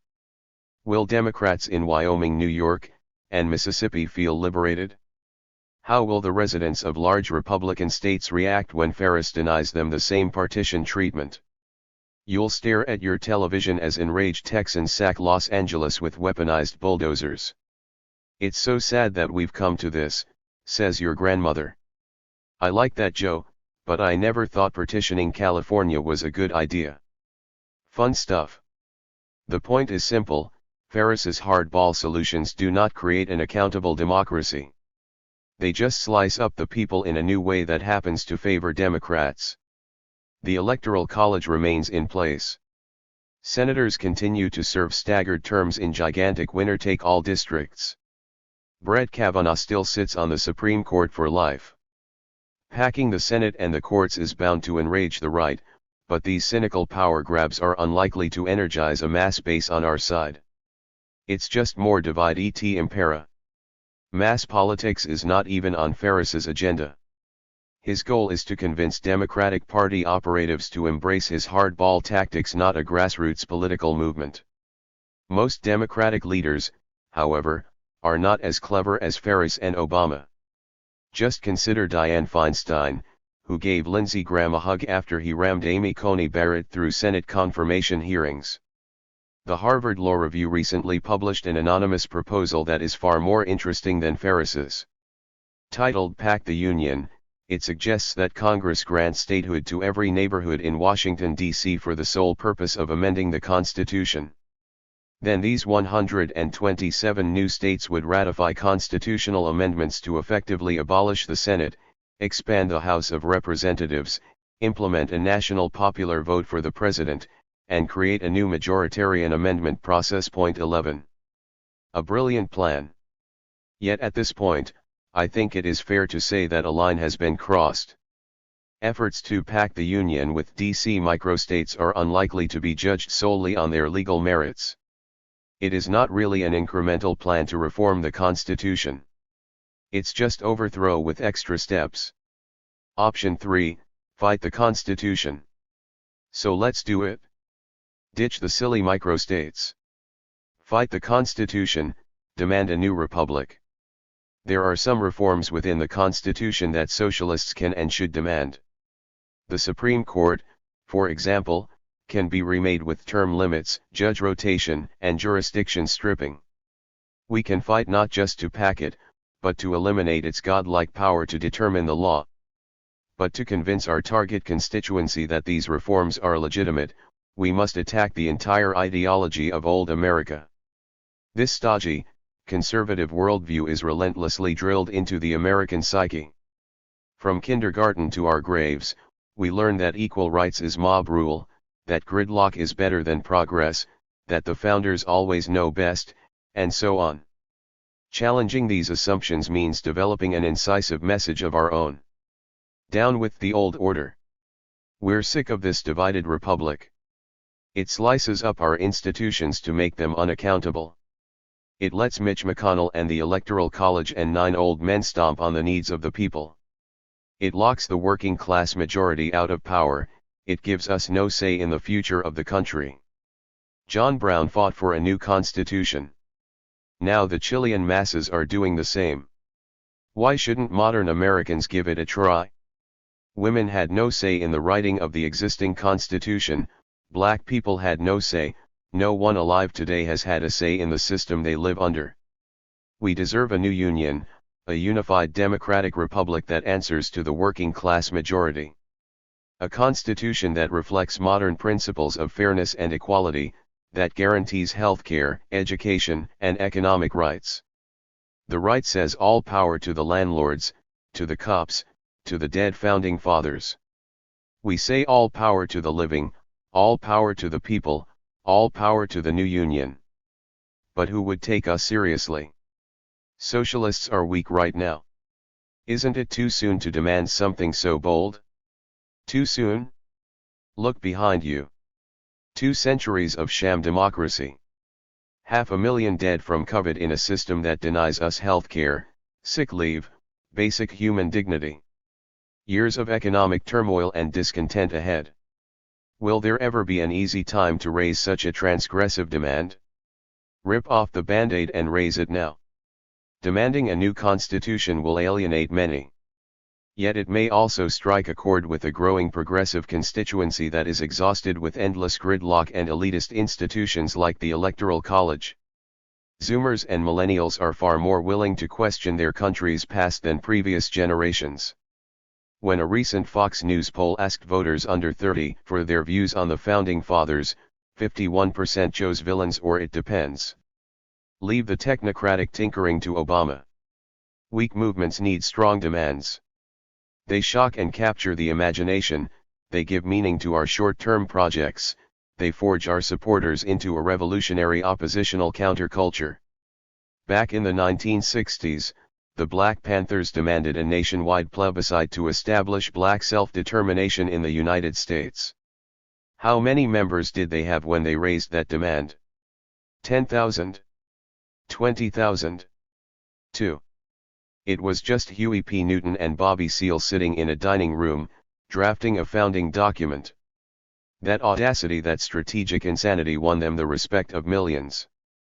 For all its shortcomings, they built a nationwide revolutionary organization that captivates the American left to this day. Towards a new Union Act? How could modern socialists convincingly raise the demand for a new constitution? It is hard to imagine introducing the idea door to door, persuading one person at a time. Such a shocking idea needs shows of collective support, street parades, rallies, and electoral campaigns. It is also hard to imagine 2/3 of Congress and 38 separate state legislatures signing off on a major constitutional amendment. The Constitution does offer an additional path to reform, the Article V Convention of States. Yet for our purposes, this process is equally bankrupt. States, rather than the people as a whole, would be represented in this convention, and its proposals would have to be ratified by an outrageous 38 states, just like the conventional process. Only the most pig-headed conservative demands would be up for debate. Article V conventions are a Koch brothers scheme, tailor-made for our enemies. State-by-state amendment is hopeless. The path is grown over with weeds and thorns, and we will achieve nothing if we try to crawl through it. But there is an alternative approach. Instead of crawling, we could point out the absurdity of the system and demand that the federal government clear a new path to constitutional reform. If it refuses to open the door and stand aside, the old order will have to be swept away by extraordinary means. Let's get imaginative. Let's imagine that America's fledgling socialist movement continues its tentative growth. Let's imagine that the Democratic Socialists of America learn some new tricks. Even if it doesn't immediately adopt its own ballot line, it starts recruiting all of its electoral candidates from within its ranks. It runs them in unified slates and has them vote as an independent bloc, against both capitalist parties. Suppose that it places a special emphasis on running candidates for the House of Representatives. During those electoral campaigns, and on the House floor, these fiery socialist agitators could demand that Congress pass a new Union Act. What would this new Union Act do? It could open with something along these lines: an act of Congress and the sovereign people, not subject to judicial review. It could acknowledge that the federal government has failed to establish justice, promote the general welfare, or secure the blessings of liberty as promised in the preamble of the Constitution. It would also acknowledge that the federal government has systematically violated the universal human rights established under the Declaration of Independence. It has subjected the people to spiraling inequality, a climate apocalypse, vicious police brutality, and unrelenting racial oppression.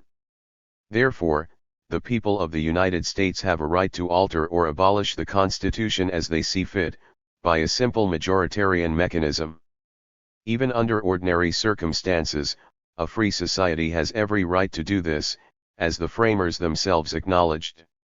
The act would grant instant amnesty and citizenship to all long-term residents of the United States. It would also facilitate self-determination for all oppressed, indigenous, and colonized peoples in the U.S. from Puerto Rico to Standing Rock. When we bury the old order's constitution, we will bury the empire with it. Alongside this decolonization process, the act would organize a nationwide election for a national assembly. This assembly would be empowered to propose constitutional reforms and place them on the ballot for ratification by the people, by a simple electoral majority. This election would be conducted by the federal government, not the states. The U.S. Postal Service and other federal agencies would be reorganized to manage the process. Voting could be carried out by universal mail-in ballot, with proportional representation in the assembly to guarantee multi-party democracy. Meanwhile, the federal government would fund thousands of small-scale conventions so that all citizens could participate in the reform process. Volunteers and repurposed federal employees would be sent to canvass across the country, inviting citizens to get involved. Online and electronic options would be offered free of charge to anyone unable to attend physical meetings. Employers would be required to give their workers paid time off to take part in the conventions. The conventions would collaborate directly with the assembly and be empowered to call a new national election at any time. At the end of the process, the assembly would place its proposals on the ballot for final ratification. Before voting, citizens would be asked to affirm that they have read the proposals and contributed in some way to the convention process. They would also promise to respect the outcome of the referendum no matter the results, as equal citizens of the Union. And of course, we would be quite clear about what socialists would advocate throughout this assembly process. We will propose that the new republic be as radically democratic as the process that created it. Abolish the presidency, abolish the Senate, abolish the judiciary as we currently know it. All power to an expanded, improved House of Representatives. We demand that Congress initiate this process, our leaders would declare. But one way or another, the working people of this country must clear the path to a new republic. Objections answered. This is the kind of solution that socialist leaders should advance. The new Union Act is incisive and principled, it does not pack, partition, or gerrymander. Instead, it calls for the working class to unite in struggle for a decisive break with the past. It encourages a new form of polarization, not just over flags and statues, but between those who support the old order and those who do not.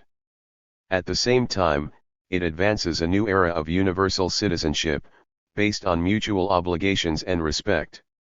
The demand also transforms those who raise it. In a country consumed by greed and amorality, it ignites a nationwide struggle for freedom. It lifts the American left out of petty localism and onto a grand fighting arena that spans from coast to coast. But we'll never win, some might protest. It's a beautiful dream, but even if the House got on board, the Senate and Supreme Court would strike it down in a heartbeat. Yes, the barriers are profound. We can't win a new republic next week or next year. But we can wear the demand on our chests as we struggle to organize the working class, block by block, store by store, and district by district. And as we grow, as the conditions around us continue to deteriorate, perhaps what is impossible right now will start to look more plausible. If we win a majority mandate for the new union, we will be fully justified as a free people to enact it by any means necessary. Let the Senate and the Supreme Court overrule us, we will appeal to the masses and overturn their decision in the streets. But even if you win this National Assembly, the right could use it too, others will warn. What's to stop them from forcing through an abortion ban or a balanced budget amendment? Certainly, they could try. In Madison's words, these are improper and wicked projects. But thankfully, the new Union Act would initiate a majoritarian process, and whatever the far right believes, it is not a majority. Most Americans have reasonably progressive sentiments, and even Fox News pollsters know it. Demographic trends are also on our side. Put the people together in a disciplined, well-organized process, and we can encourage their best impulses. The National Assembly will not convene tomorrow morning. Winning it will require many years of struggle that will transform the country in ways we could never predict. If majority rule serves conservative interests, then why do conservatives oppose it so fervently? Reactionaries have no interest in joining socialists to pursue an egalitarian multiracial democracy. From day one, their goal will be to smash our treasonous conspiracy to destroy America. At best, they will give us free publicity with their hysterical denunciations. Then there is a final objection, that the demand I suggest is illegal. It would plunge the country into bloodshed and constitutional crisis. If we raise it, what makes us any better than the mega mob? There's only one honest response to this: we already have bloodshed, we already have crisis, and we already have lawlessness. Warlord cops parade the streets and terrorize working-class communities, insurance companies gouge prices, leaving countless patients to rot and die. The President of the United States incites a violent mob, attacking the will of the people, and gets off scot-free. The mega mob was driven by selfishness, bigotry, and willful ignorance. They fought to destroy democracy. We will struggle and suffer to expand it. When our time comes, we will not be wearing devil horns. We will not smear our shit in the hallways. Our goal will always be to advance a just, orderly replacement of the U.S. Constitution. That project will be fraught with challenges. But laws are made for people, and there will be no real healing in this country until the people win a democratic republic that sets them free. There's another Latin principle that sums it up: salus populi supremo lex esto. The health of the people is the supreme law. In modern practice, fight the Constitution. Demand a new republic. Whose democracy? An introduction to oligarchy in the United States. J.R. Murray. June 20, 2019. The United States is a mockery of what democracy is supposed to be. J.R. Murray unpacks the reality of a corrupt system that is designed to empower the rich against the working class majority. In the eyes of global elites and much of the populations they govern, liberal democracy's defeat of fascism and communism in the 20th century has left it the only viable political system. Many now assume liberal democracy sits among humanity's crowning achievements with no greater advocate than the United States. But for all the mythology around the concept, 21st century liberal democracy suffers from a crisis of legitimacy. Right-wing populism and its violence exercise power in a growing number of countries with the intention of preventing select populations from taking part in democratic processes. Simultaneously, Marxism, considered defeated and marginal, is seeing a modest resurgence. Meanwhile, the United States, the wealthiest and most powerful liberal democracy in the world, experiences outrageously high inequality, stagnant wages, an abysmal healthcare system, a housing crisis, routine acts of police violence, and impending ecological catastrophe. The majority of people in the country are suffering with no end in sight. Shouldn't a democratic political system address those problems? If so, then why are they only getting worse? The fact is that the capitalist class erects such enormous obstacles to actual democracy that most people can't or won't participate in the token democratic processes that do exist. Liberal democracy is, as Lenin once said, democracy for an insignificant minority, democracy for the rich. This is an overview of anti-democratic characteristics and institutions of the U.S. political system, the standard bearer of democracy for the minority. Voter suppression. The United States, historically and presently, systematically suppresses votes. Black Americans, enslaved until the mid-19th century and then openly terrorized, segregated, and disenfranchised through the 20th and 21st centuries, did not get the vote until the 1960s due to various legal, illegal, and quasi-legal methods. Additionally, women could not vote until 1920, and up to the mid-19th century, voting was commonly restricted based on property. Today, measures which produce voter disenfranchisement are still in place. To start, Election Day is not a national holiday, but a regular workday. Working on Election Day makes it incredibly difficult to find time to vote. Higher income voters may be able to take time off, but the poorest workers cannot, and with polling places closing between 6 p.m. and 8 p.m., it is impossible for some to get to the voting booth. Liberals accept early voting as an acceptable solution to the problem, but some states enacted laws restricting early voting. For many, the chance to vote remains subject to the whim of employers. But voter suppression goes deeper than simply making it hard for workers to find the time to vote on Election Day. Conservatives, in a cynical plot to suppress the votes of the poor, spread the myth of widespread voter fraud and use it to enact repressive voter identification laws in many states. Such laws restrict the types of identification polling stations will accept. Work, college, and public assistance IDs are among the types not accepted. Those restrictions disproportionately affect minorities, immigrants, and the poor populations which may not have the money, transportation, or time required to obtain appropriate identification. Of course, voter ID laws are an obstacle only for registered voters.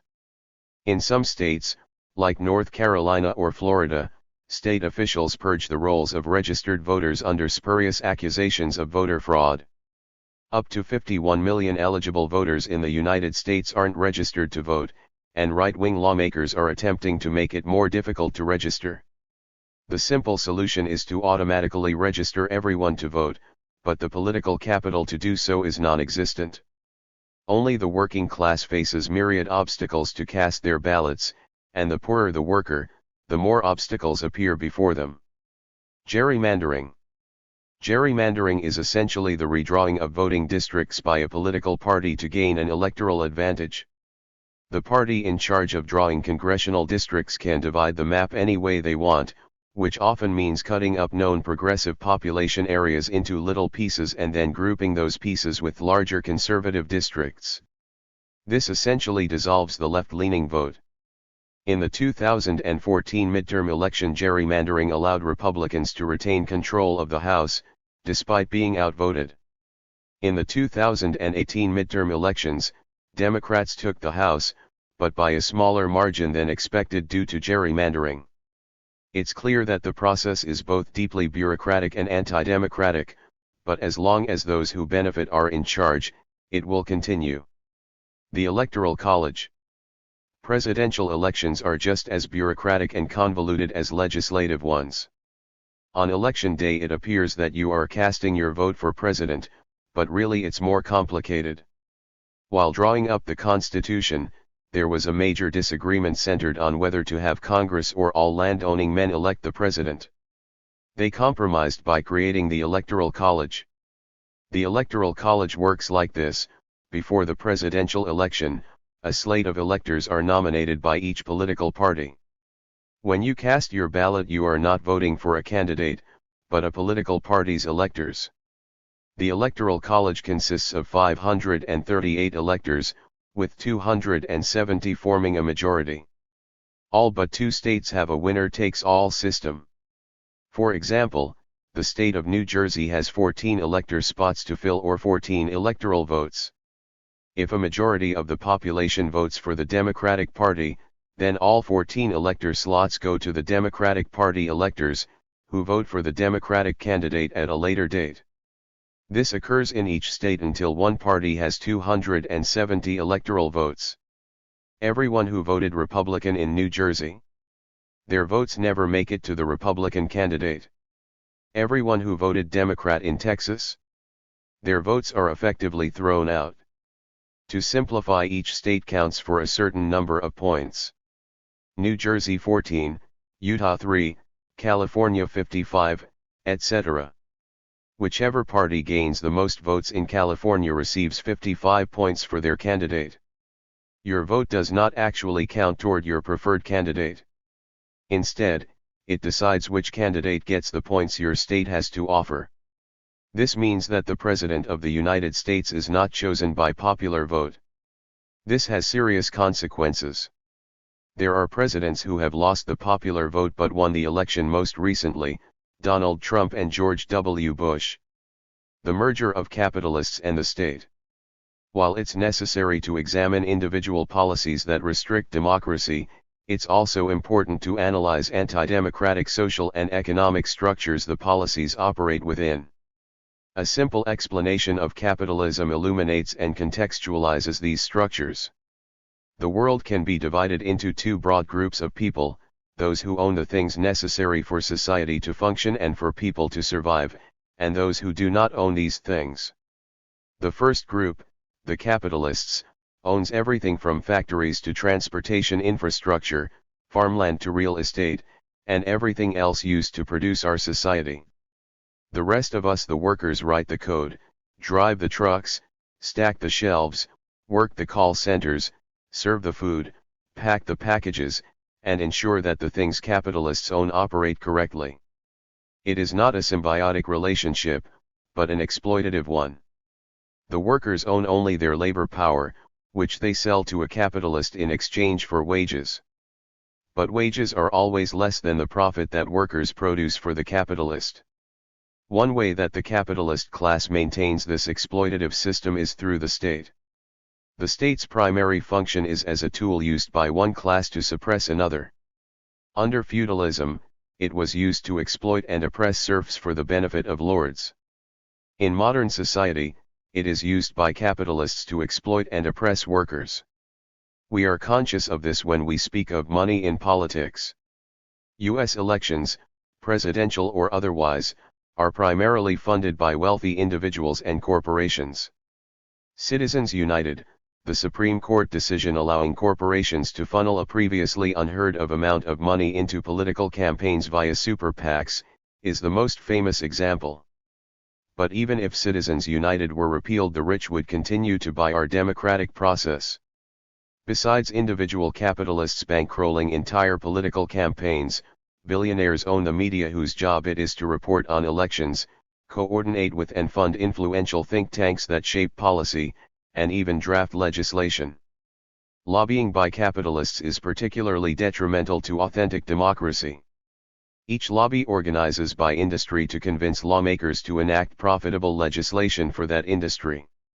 Pharmaceutical companies, oil companies, defense manufacturers, every single industry have powerful lobbyists in Washington. In what amounts to bribery, lobbyists treat members of Congress to expensive dinners, sporting events, and expensive vacations where they plead the case for their industry. During these one-on-one meetings, politicians are often promised jobs as lobbyists if they comply with the industry's demands. The transition from public servant to private lobbyist comes with a pay raise and mostly consists of calling in favors from old friends and colleagues to influence policy. This revolving door permeates through all levels of government, from high-ranking officials to congressional staffers and bureaucrats. This revolving door is a clever metaphor masking a more insidious truth: capitalists and politicians are identical. Legislators, cabinet members, and administration bureaucrats all slide effortlessly between the role of a public official and companies like Goldman Sachs, ExxonMobil, and Lockheed Martin. This is most explicit in the Trump administration, where former CEO of ExxonMobil ran the State Department, and the Environmental Protection Agency is currently run by a former coal lobbyist. And this is not to mention Trump himself, a billionaire real estate developer. The interchangeability of capitalists and government officials is not unique to the current government, but a fact of every presidential administration. After his stint in government, former Attorney General Eric Holder, who chose not to prosecute any of the big banks after the 2008 financial meltdown, rejoined Covington & Burling, a law firm that represents the largest banks on Wall Street. Holder now works alongside Michael Chertoff, Secretary of Homeland Security from 2005-09. Chertoff is the co-founder of the Chertoff Group, a risk management and security consulting company that employs former members of the U.S. government, including Michael Hayden, former director of the CIA and NSA, a man responsible for Guantanamo Bay, CIA black sites, government surveillance, and countless extrajudicial killings abroad. The Chertoff Group is far from the only influential business employing former government officials. Lisa Jackson, head of the EPA from 2009 to 2013, now works for Apple. The former director of the Domestic Policy Council, Melody Barnes, sits on the board of directors for the defense contracting giant Booz Allen Hamilton. Obama's former deputy chief of staff, Mona Sutphin, went on to work for UBS, a global financial services company. She was also a partner for Macro Advisory Partners, whose purpose, which is clear even when coded in sterile language, is to develop strategies for corporate clients to exploit the global poor. Rich Armitage, deputy director of the Bush administration State Department, is a board member for Mantech International, a defense and national security company whose other board members include a former CIA official who helped assess intelligence information during the lead-up to the Iraq War, the head of an investment management firm, and a retired lieutenant general. Samuel Bodman, Deputy Secretary of the Department of Commerce from 2001 to 2004, Deputy Secretary of the Treasury from 2004 to 2005, and Secretary of Energy from 2005 to 2009, joined the board of directors for the chemical giant DuPont shortly after leaving the White House. The list stretches on forever. Every administration official, senator, representative, and congressional staffer comes from or moves on to powerful law firms, lobbying firms, think tanks, NGOs, defense contractors, transnational corporations, or other powerful private institutions. These are the people socialists refer to as the ruling class, and they cannot be voted out of power. If a congressman loses an election, he merely becomes a lobbyist and gains even more influence.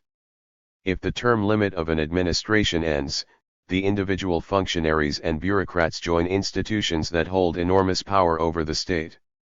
No election can rid the state of capitalist interests, no election can force the state to work in the interest of the working class.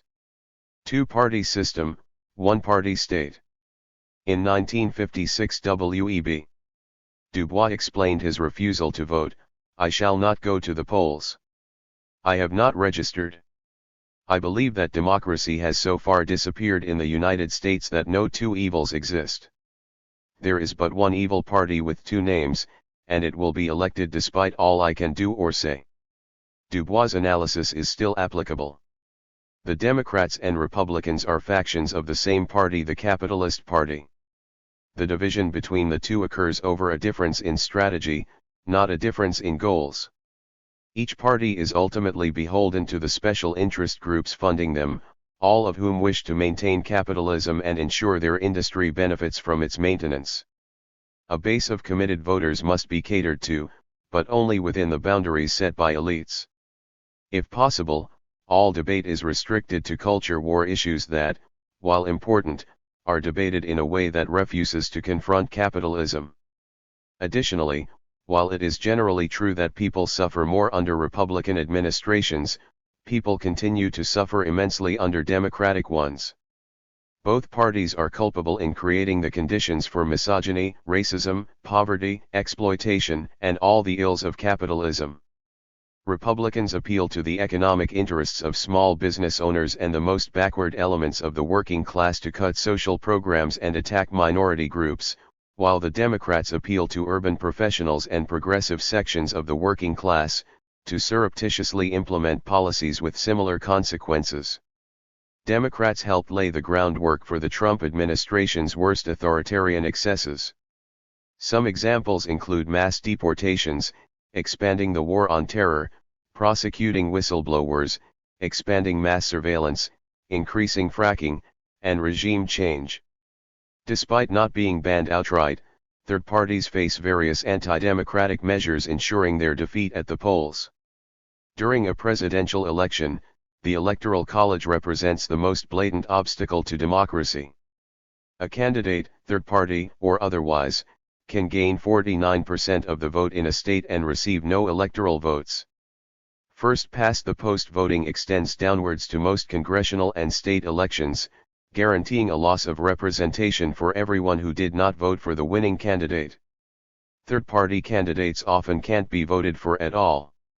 In the 2016 presidential election cycle, the Libertarian Party was the only alternative party with ballot access in all 50 states. The Green Party gained access in 45.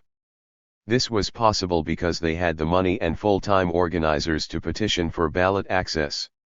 Explicitly socialist parties do not have the resources to navigate the complexities of gaining access to the ballot. First-past-the-post voting and ballot access aside, it is still an uphill battle for alternative political parties.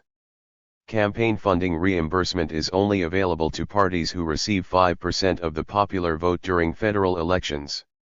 Any prospect of obtaining it is hindered by poor media coverage and the 15% poll requirement to gain entry into national debates, which are run by an organization completely dominated by the Democratic and Republican parties. The executive, the Senate, the Supreme Court. Every U.S. civics textbook explains that the government is built upon a series of checks and balances. The executive, legislative, and judicial branches of government balance power between themselves and check the power of any branch hoping to gain an advantage over the other two. It is said that these checks and balances are necessary to sustain democracy, and yet, as we have seen, we live in a deeply undemocratic society. The reality is that each branch of government is itself undemocratic, and the most democratic of the three, the legislature, has the most checks restraining it. The executive branch. The executive branch is a sprawling bureaucracy that gains more power every decade. Each department of the executive branch unfolds into a vast bureaucracy of unaccountable functionaries. The Department of Defense alone encompasses the Office of Secretary of Defense, Defense Intelligence Agency, National Security Agency, National Geospatial Intelligence Agency, National Reconnaissance Office, Joint Chiefs of Staff, Department of the Navy, Department of the Army, Department of the Air Force, and accounts for 21% of the federal budget.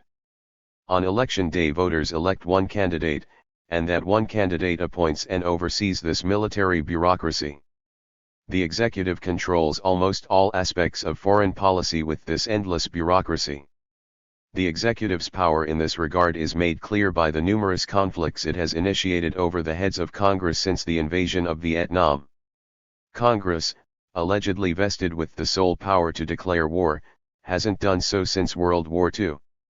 Under Obama, the executive branch improved and formalized its ability to kill anyone around the world at will. Congress was unable to prevent the Trump administration from tearing up the Iran nuclear deal. Now the administration threatens to take military action, likely without approval from Congress. There are no checks or balances on the United States war machine. Of course, this is simply one section of the sprawling executive branch. Every section of the branch is similarly large and complex. These bureaucrats are far removed from any democratic accountability, and as we have seen, often use their positions to make themselves rich and advance the interests of their capitalist friends. Bureaucracy is not inherently undemocratic, and when managing a country of 350 million people, some form of it is necessary, but minor checks on executive bureaucracy do nothing to hold it accountable to voters. Additionally, the president appoints unelected czars to coordinate between different departments. In this way, the executive unifies its bureaucracy around different issues in an attempt to bypass Congress. Writing for Dissent magazine, Mark Tushnet explains. Presidents appoint czars to deal with new policy problems that cut across regulatory areas, like managing the recent automobile bailout. In a different political environment, presidents might send legislation to Congress. Believing that to be pointless, however, most presidents have decided to appoint czars to pull together everyone who has existing statutory authority in a particular field of policy making. The czars have no power to develop new regulations, but their prominence and White House credentials give them enormous influence over those who do the regulatory work, and this helps enact presidential policies without congressional oversight. Ostensibly, it is the purpose of the legislative and judicial branches to hold this vast, powerful, bureaucracy accountable, but the executive has checks on these branches too. Popular legislation passed by Congress can be vetoed by the president, ending the democratic process with a single signature. Additionally, the president nominates which judges sit on the Supreme Court, and no president will nominate a judge keen on limiting executive power. However, executive checks on the legislative and judicial branches are not the root cause of their ineffectiveness. The two branches are internally dysfunctional and authoritarian on their own. The Senate. The legislative branch is the most democratic of the three branches. Unfortunately, this means very little. The executive branch constantly bypasses Congress, which is evident in the creation of policy czars, the top-down bureaucracy, and the deep state that it represents. It is further compromised by the two-party system and the revolving door, and is subject to the same voting restrictions and voter suppression detailed above. Beyond these limits and restrictions, the legislative branch resists popular demands all on its own. Much of the blame for this falls at the feet of the Senate, the most reactionary, undemocratic, elitist institution of any modern liberal democracy. its existence is predicated entirely on suppressing the more democratic House of Representatives. The Senate does not abide by the democratic principle of one person, one vote. Instead, it practices one state, one vote. While states send representatives to the House proportionate to their population, the Senate is selected on the premise of equal representation of all states. Wyoming, population 584,000, has the same number of votes in the Senate as New York's almost 20 million people. This is how senators representing a small minority of the country block the will of the majority. The anti-democratic mechanisms are so blatant that a political party receiving more votes than its opponent won't necessarily gain more Senate seats. Senators representing sparsely populated states effectively hold democracy hostage not only through voting down popular legislation but also through filibustering, which allows 41 senators representing less than 11% of the population to block legislation from being voted on at all. Any legislation passed by the House can be rejected or altered by the Senate. It has veto powers over executive appointments and treaties. 2/3 of the Senate is required to pass a constitutional amendment. The Senate is a powerful minority-ruled institution, with members bankrolled by capitalists, acting as a bulwark against popular progressive legislation. As such, it plays an important part in the right's domination of American politics. Daniel Lazare, writing for Jacobin, explains. Over the next decade or so, the white portion of the 10 largest states is projected to continue ticking downward, while the opposite will occur in the 10 smallest. By 2030, the population ratio between the largest and smallest state is estimated to increase from 65:1 to nearly 89:1. The Senate will be more racist as a consequence, more unrepresentative, and more of a plaything in the hands of the militant right. As time goes on, the Senate will become more dominated by populist white nationalists at the expense of popular working class demands. The Supreme Court. The Supreme Court is the final interpreter of the U.S. Constitution. It can overturn legislation passed by Congress through the power of judicial review.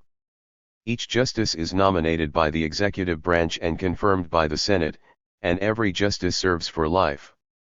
The House of Representatives has no power in the process of selecting justices.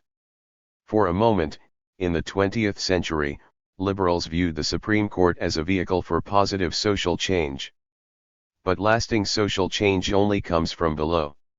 It cannot be handed down from the courts, and so the brief time of progressive rulings inevitably passed. Despite occasional small gains won by the left, the Supreme Court remains what it was meant to be, a reactionary servant of power guaranteeing the destruction of left-leaning legislation. The Supreme Court is the greatest threat to legislation born from a mass working-class movement. Popular legislation passed by Congress and signed by the President can be overturned in part or in full by an unelected body of 9 people, serving a life term, tasked with upholding and interpreting an outdated and inherently undemocratic document. If Bernie Sanders is elected in 2020 and manages to shepherd Medicare for all through the House and the Senate, the risk of the Supreme Court ruling the law unconstitutional would remain. If this occurs, there would be little recourse.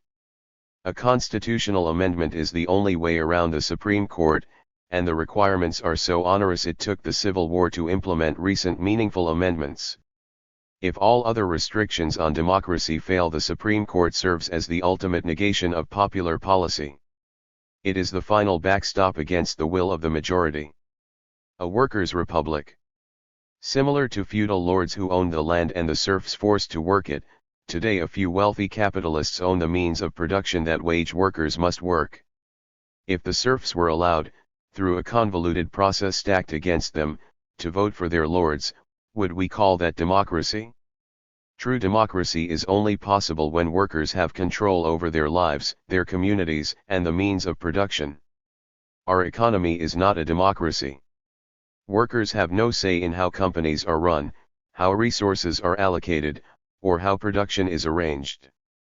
Political democracy is meant to be a consolation for economic dictatorship. At least we are free to pick our leaders. But in the land of the free, even political democracy eludes us. The working class is the majority of people in the United States. An average worker spends most of their life producing for society, making society function. And yet the working class has no control over the society that depends on them to survive. What we are living under is the dictatorship of the capitalist class. They control the means of production and use the state to maintain that control. The tyranny of CEOs, Wall Street executives, corrupt politicians, and bureaucrats decide the fate of the majority. What is needed is a dictatorship of the working class, i.e., a dictatorship of the majority in the form of a workers' republic, a true democracy where workers have wrested control of the state from the capitalists, control the means of production, and democratically plan the economy. Democracy, freedom, liberty, equality, the pursuit of happiness are all impossible while the majority of people are ruthlessly exploited and have no control over their lives, where they are denied even the most basic political freedoms promised by liberalism. Humanity's potential cannot be fulfilled without the emancipation of the working class. Until that day comes, democracy is a reality only for the ruling elite and remains an illusion for the rest of us. Lenin and the Class Point of View, looking at Chris Misano's The Constitution and the Class Struggle. Gil Schafer. March 25, 2021. Gil Schafer responds to Chris Misano's The Constitution and the Class Struggle to clarify the meaning of the class point of view in Lenin and what it can tell us about the struggle for democracy.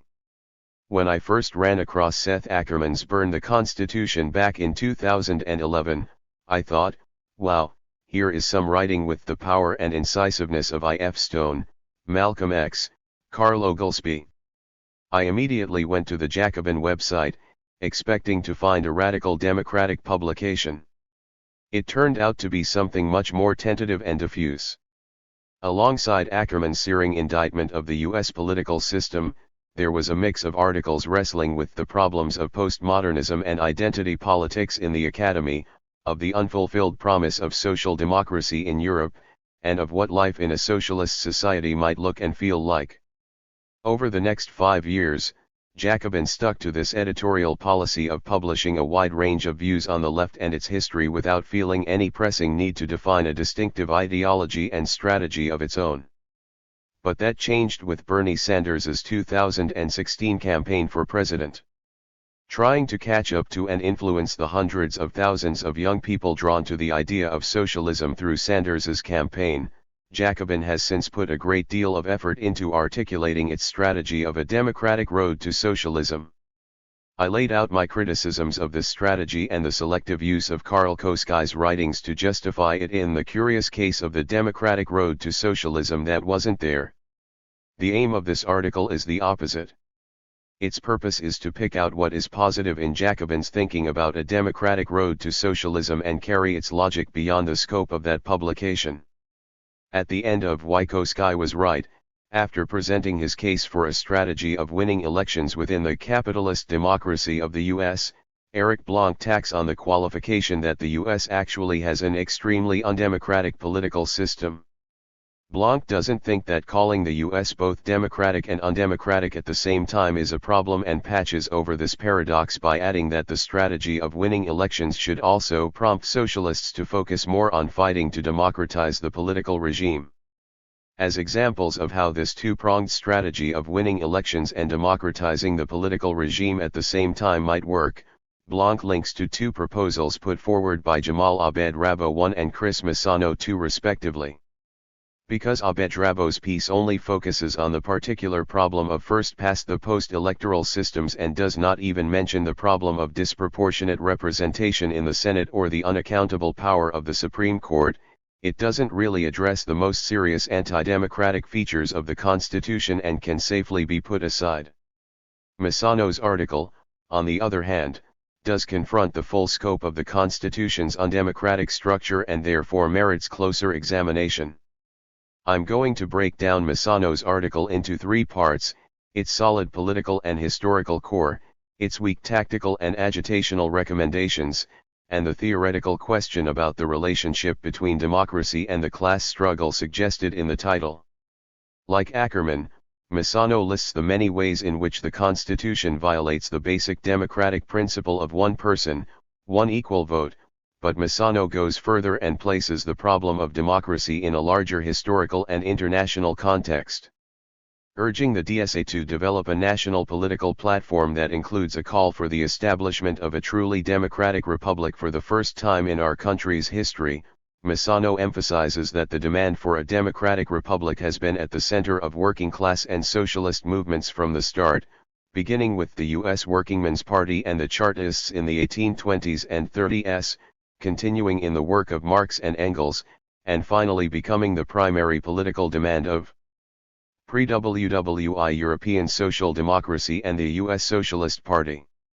He ends with the assertion that the democratic republic is the framework in which the transition from capitalist oligarchy to democratic socialism will eventually be achieved.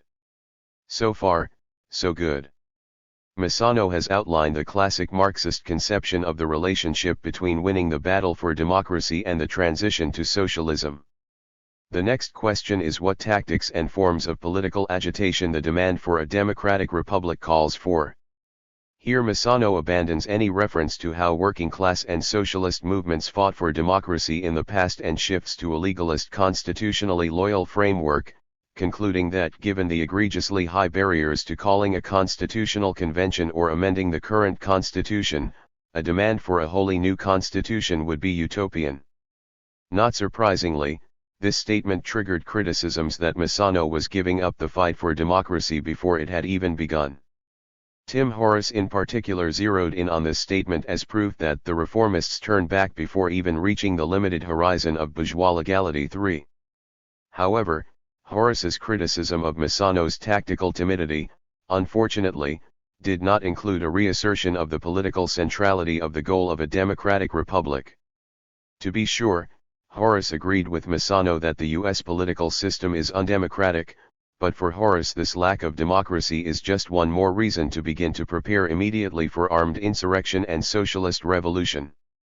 Misano responded that Horace's insurrectionist strategy would lead only to the left's political isolation.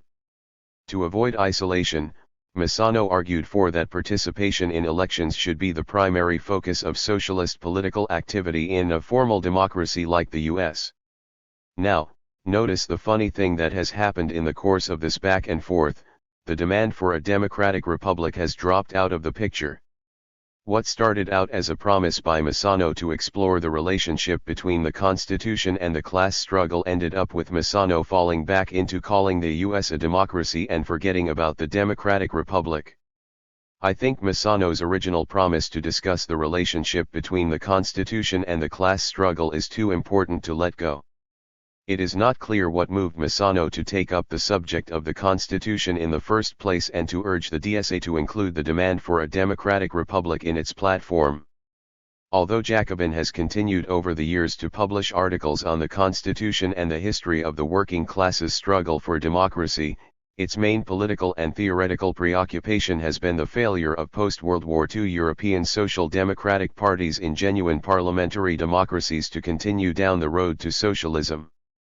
The Bread and Roses caucus of the DSA has codified this Eurocentric focus in its Socialist Politics, a reading list, which leans heavily on the work of Miliband and Poulantzas. Misano raising the problem of the Constitution and the possibility that the US isn't a democracy at all is definitely an outlier in this theoretical scheme. Obviously, something bugged him about the peculiarity of the US political system and he felt the need to write about it. This willingness to question and expand the received categories of prevailing socialist thinking is the positive element in Jacobin's strategy of a democratic road to socialism. My aim is to follow Misano's turn down the road toward a democratic republic to the end. Misano himself stops and then veers off this road. He stops in the first article because he thinks the immediate demand for a democratic constitution would be utopian, and he veers back onto the electoral road in his reply to Horace, reverting to the fairy tale that the US is a democracy, that its electoral system possesses a controlling legitimacy, and that participation in this system is the main way to constitute the working class as a collective political subject. I'm not going to try to get inside Misano's head to figure out why he veered back or to polemicize too strongly against this electoral road. Rather, I'm mainly going to measure Misano's political positions against his own references to the history of the struggle for democracy. Let's start with utopian. Utopian means adhering to an ideal that is not humanly realizable. What does Misano mean when he says that the demand for a wholly new constitution would be utopian? The working class movements of the past that Misano references did not think the demand for democracy was utopian, and a good number of countries now have democratic political systems as a result. Misano is misusing the word and seems to be saying that the demand for a democratic constitution in the US is not immediately realizable. But no one would dispute that. The issue is what demands are for. They are not just for what is immediately realizable, they can also be analytical, educational, and aspirational.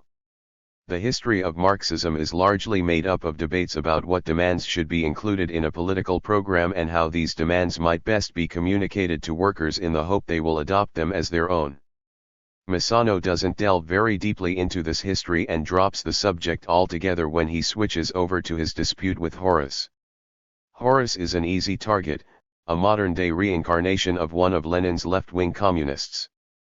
Because capitalism is historically obsolete and ultimately can only maintain itself through armed force, Horace thinks the main job of socialists is to pound away at this truth and to get ready militarily for the final showdown.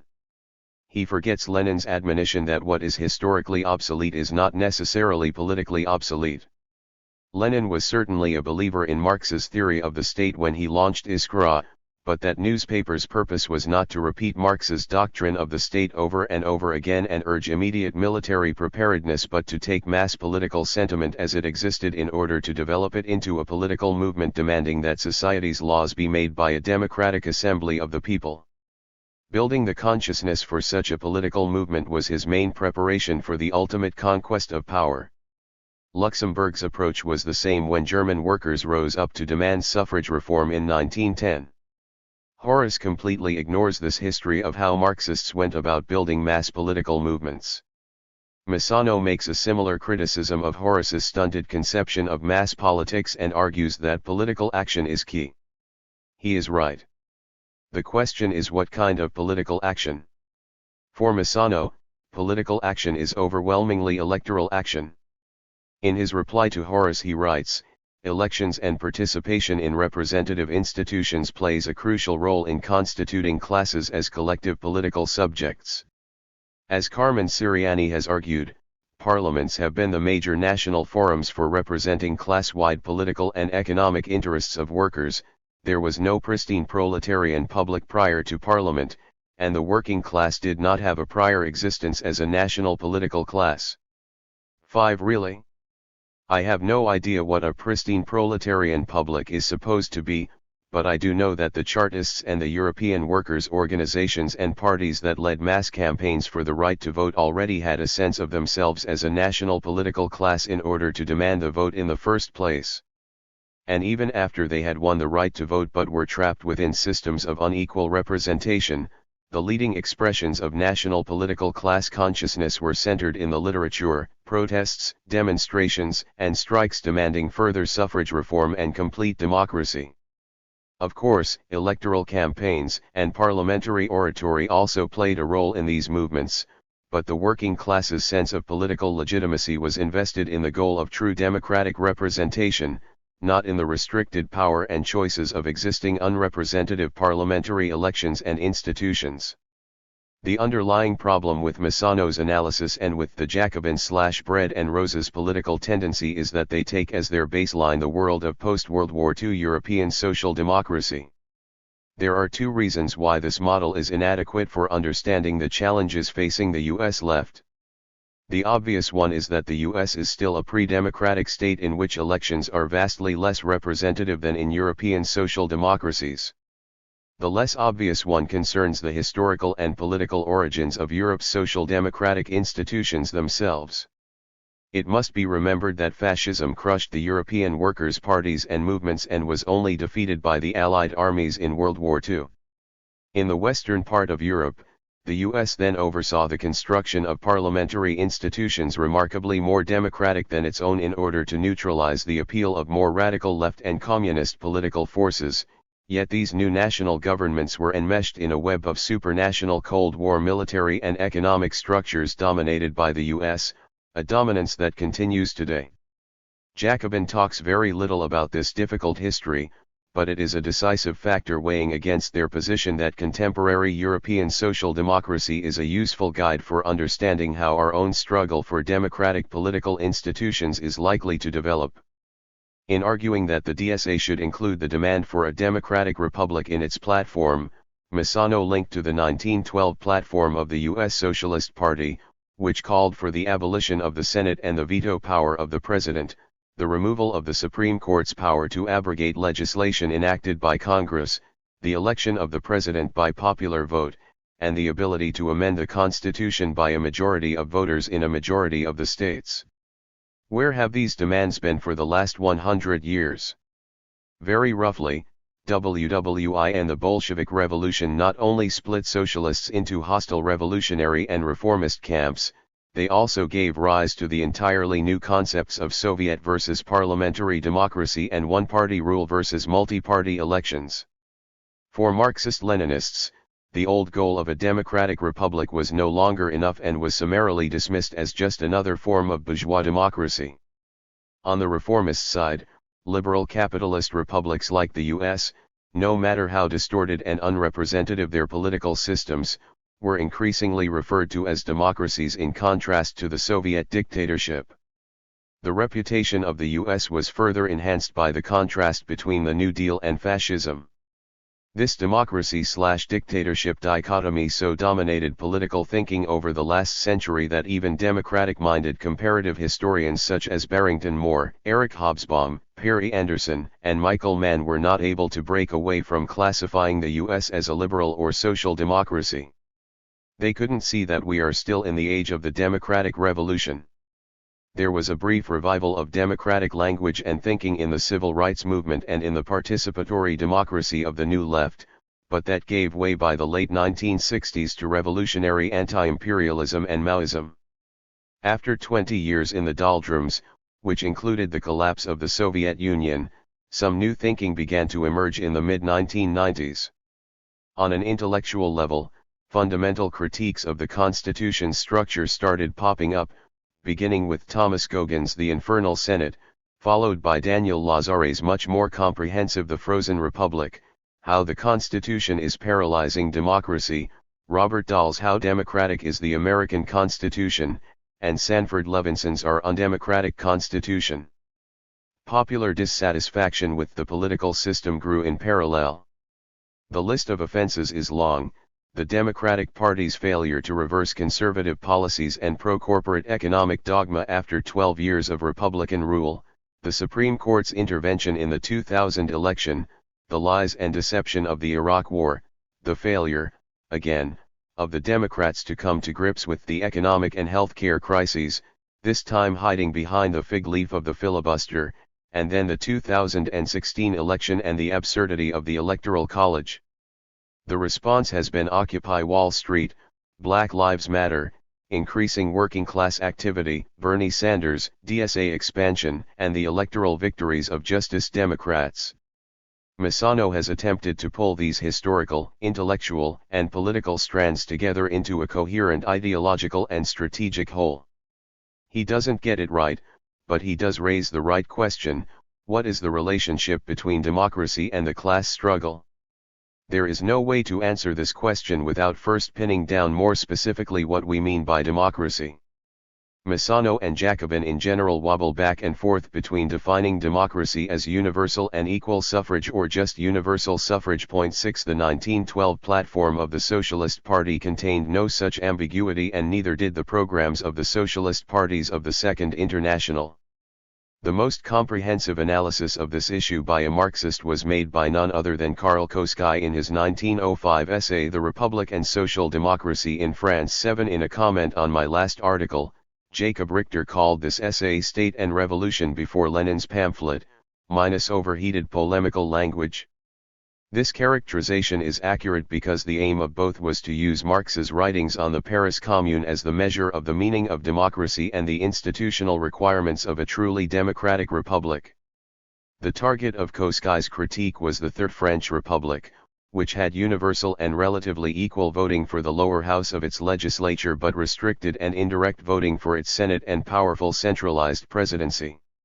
Engels had called this system nothing but the empire established in 1799 without the emperor, and Kosciuszko's argument was that Social Democrats should not take ministerial positions or expect adequate reforms within such a system but should concentrate their agitation and activity on complete democratization. The logic was simple: if the leaders of a bourgeois republic were truly open to meaningful reform, they would remove the electoral barriers preventing reform. Means and ends went together. Without a fully democratic political system, it was a Republican superstition to expect democratic results. When Massano and the Jacobin/Bread and Roses group choose only universal suffrage rather than universal and equal suffrage as their standard of democracy, they are falling for this Republican superstition. Left-wing politics follow a predictable pattern in political regimes with universal suffrage but unequal representation. Those who are under the influence of the Republican superstition elevate the winning of elections over agitation for full democracy. Then, because little or nothing changes, large sections of the population lose patience with politics as usual and rise up in protest. Those willing to pursue electoral victory on the lowest possible political basis then typically react by accusing the protesters of undermining the chances for electoral success. The dispute between Luxemburg and Kosciuszko in 1910 followed this pattern, as did the confrontation at the 1964 Democratic Party National Convention over the seating of the Mississippi Freedom Democrats, and, in our own recent mini-replay of this drama, we have Dustin Guastella in Jacobin condemning militant protest activity and identity politics for endangering his bread and butter electoral strategy. 8 Guastella's remarks may have been unusually crude, but they were still well within Jacobin's current ideological framework that distinguishes anti-electoral movementism from their strategy of class struggle elections. 9 Of course, this either/or dichotomy is incomplete and misleading because it leaves out Jacobin's and Massano's own historical reminders that the first priority of the class struggle in classical Marxism was the fight for universal and equal suffrage. They seem to forget that in an undemocratic political system there can be such a thing as a movement for electoral democracy. Just as the meaning of democracy gets whittled down in Massano's post-Constitution article to fit his electoral strategy, so too does the concept of the class struggle. In his Constitution article, Massano emphasized the broad political content of the class struggle in traditional socialism. A combination of the utopian socialist critique of capitalist property relations and the radical democratic egalitarianism of Tom Paine and the French Revolution, Marx and Engels created a theory of the class struggle that was opposed to exploitation and oppression of every kind, whether economic, political, religious, national, racial, or patriarchal. In the Jacobin/Bread and Roses strategy of class struggle elections, this broad conception of the class struggle gets narrowed down to across-the-board economic demands such as Medicare for all, raising the minimum wage, and support for unions. Racial, feminist, LGBTQ, and immigration struggles, even when fully justified and deserving of support for moral reasons, fall outside the category of class politics in Jacobin's formulation. 10 While this position has rightly been called class reductionist, Jacobin's critics on this point haven't entirely overcome their own form of reductionism, much as Horace couldn't offer an adequate conception of mass politics to counter Massano's form of electoralism. Tatiana Cosarelli's class reductionism is real, and its coming from the Jacobin wing of the DSA is both a good summary of where this debate now stands and an example of how many self-described revolutionary socialists come up short when formulating an alternative. Cosarelli begins by defining class reductionism as the belief that class causes all oppression and, in turn, that economic changes are enough to resolve all forms of oppression. Eugene Debs's view of race and socialism fits this definition. There is no Negro question outside the labor question. The real issue is not social equality but economic freedom. The class struggle is colorless. But Jacobin and Bread and Roses are not reductionists of this kind. They do not deny that there are struggles against particular oppressions that socialists should support, and they do not hold that economic changes by themselves will resolve all other forms of oppression. They say that socialists should fight both the class struggle and other oppressions at the same time, though they view their so-called class-wide demands as strategically primary. Cozzarelli recognizes the difference between Jacobin and Debs and consequently adjusts her definition of class reductionism. Rather than saying that Jacobin reduces race to class, she, like R. L. Stevens's critique cited in Note 11, says that Jacobin shrinks the concept of class to exclude race and other struggles from class. Quoting an often cited passage from What Is to Be Done, Cozzarelli agrees with Lenin that a real socialist should react to every manifestation of tyranny and oppression, no matter where it appears, no matter what stratum or class of the people it affects, and produce a single picture of police violence and capitalist exploitation, in order to set forth before all his socialist convictions and his democratic demands. 11. She then interprets this passage to mean that fighting against racism is a class-wide demand, that taking up the demands of the most oppressed sectors of society strengthens class consciousness and working class unity, that socialists should be able to show that socialist revolution is the path towards liberation for all oppressed and working class people, and that it is time for a mass politics not of the Jacobin economic electoral type but of socialist revolution. There is a blind spot in this critique. The passage from Lenin that Cozzarelli quotes comes from the section of Wit titled The Working Class as Vanguard Fighter for Democracy, and the quotation itself says that socialists should set forth not only their socialist convictions but also their democratic demands. Cozzarelli doesn't ask why Lenin would call the working class a vanguard fighter for democracy rather than socialism. Nor does she inquire into what he meant by democratic demands or acknowledge that Lenin's primary political goal was the establishment of a democratic republic.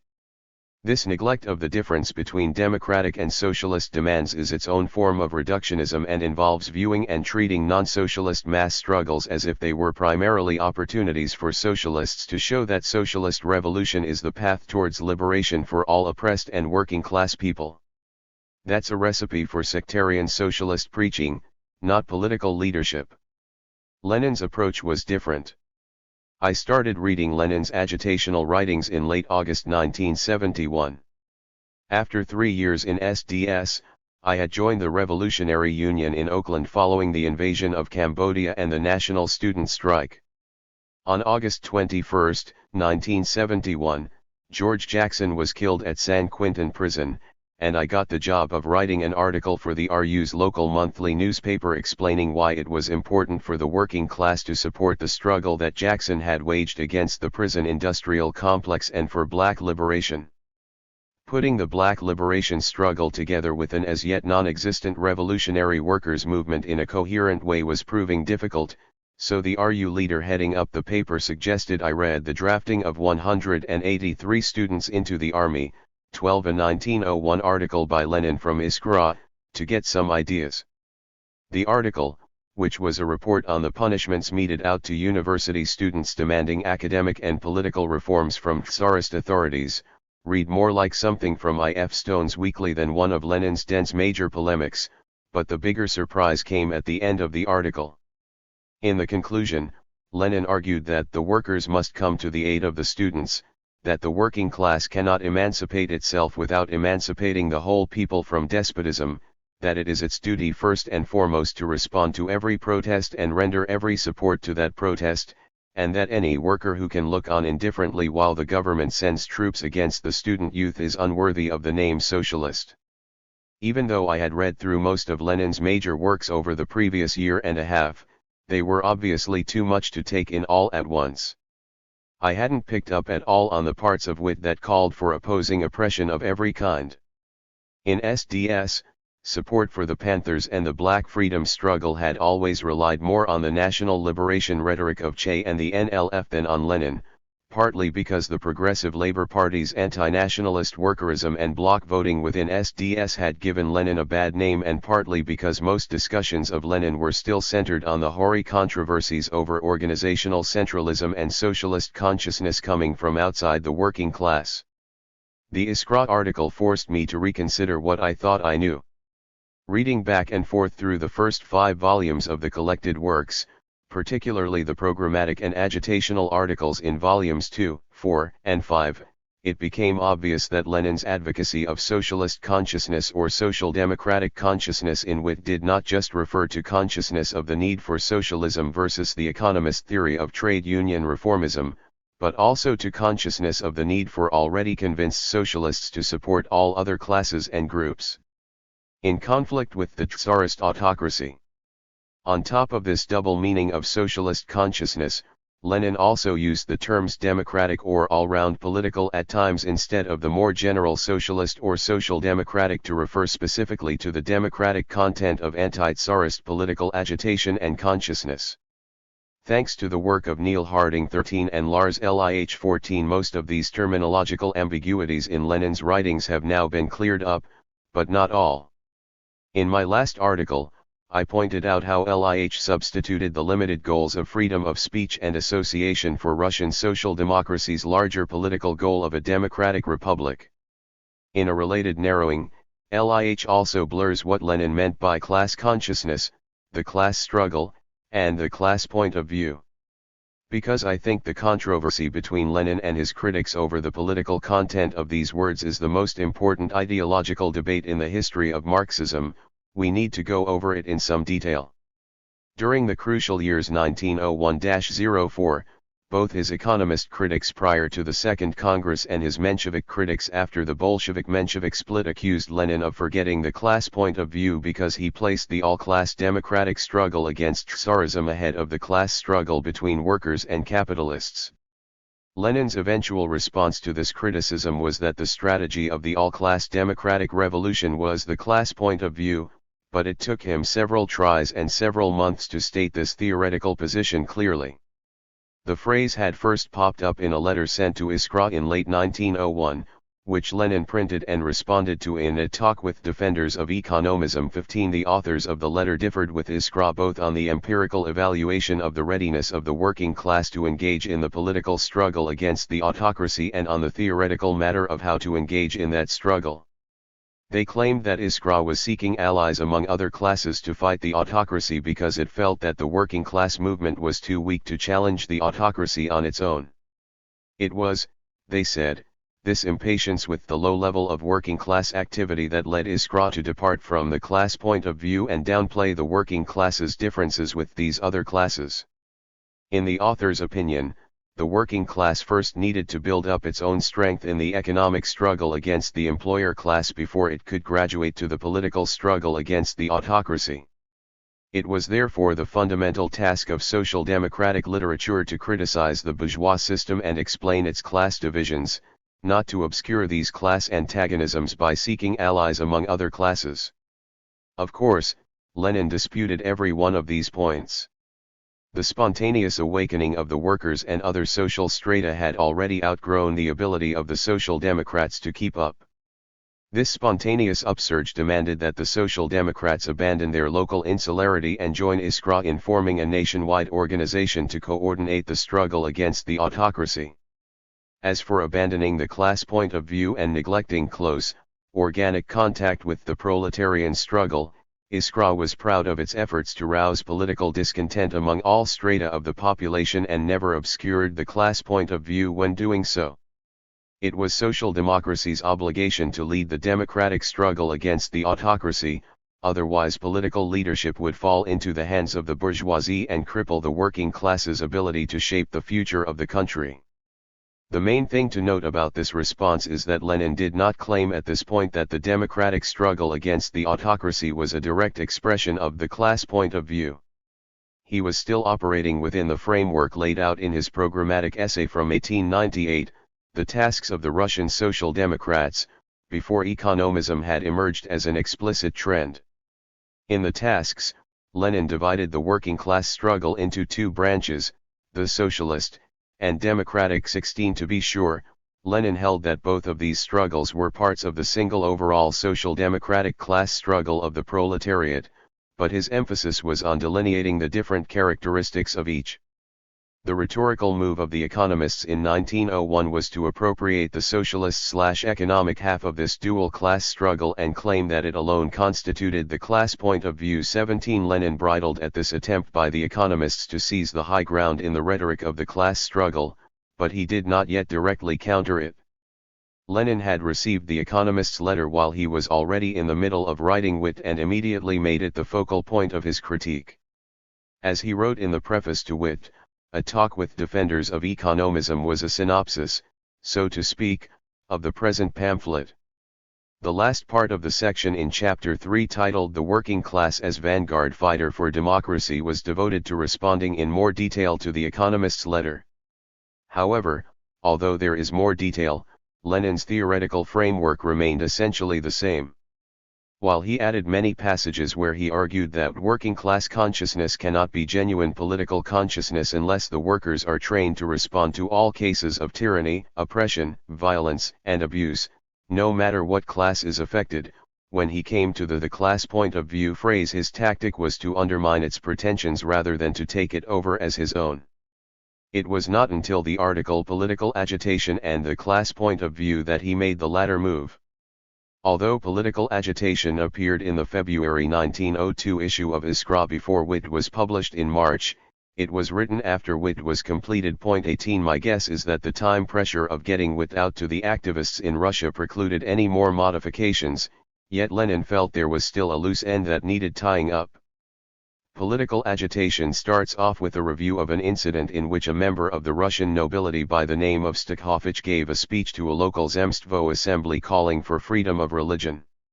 The pro-autocracy conservative press denounced the speech and reminded the noble that it was only because of the power of the police and the Orthodox Church's theology of absolute obedience to authority that the landlord class could keep its control over the peasantry and continue to eat well and sleep peacefully.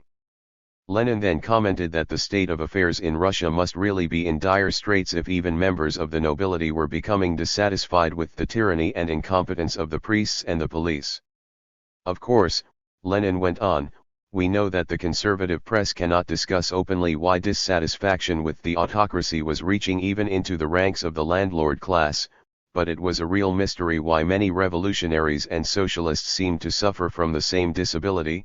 Thus, the authors of the letter published in number 12 of Iskra, who accuse us of departing from the class point of view for striving in our newspaper to follow all manifestations of liberal discontent and protest, suffer from this complaint. They were like the writer who asked Iskra in astonishment, "Good Lord, what is this Zemstvo paper?" Lenin continued.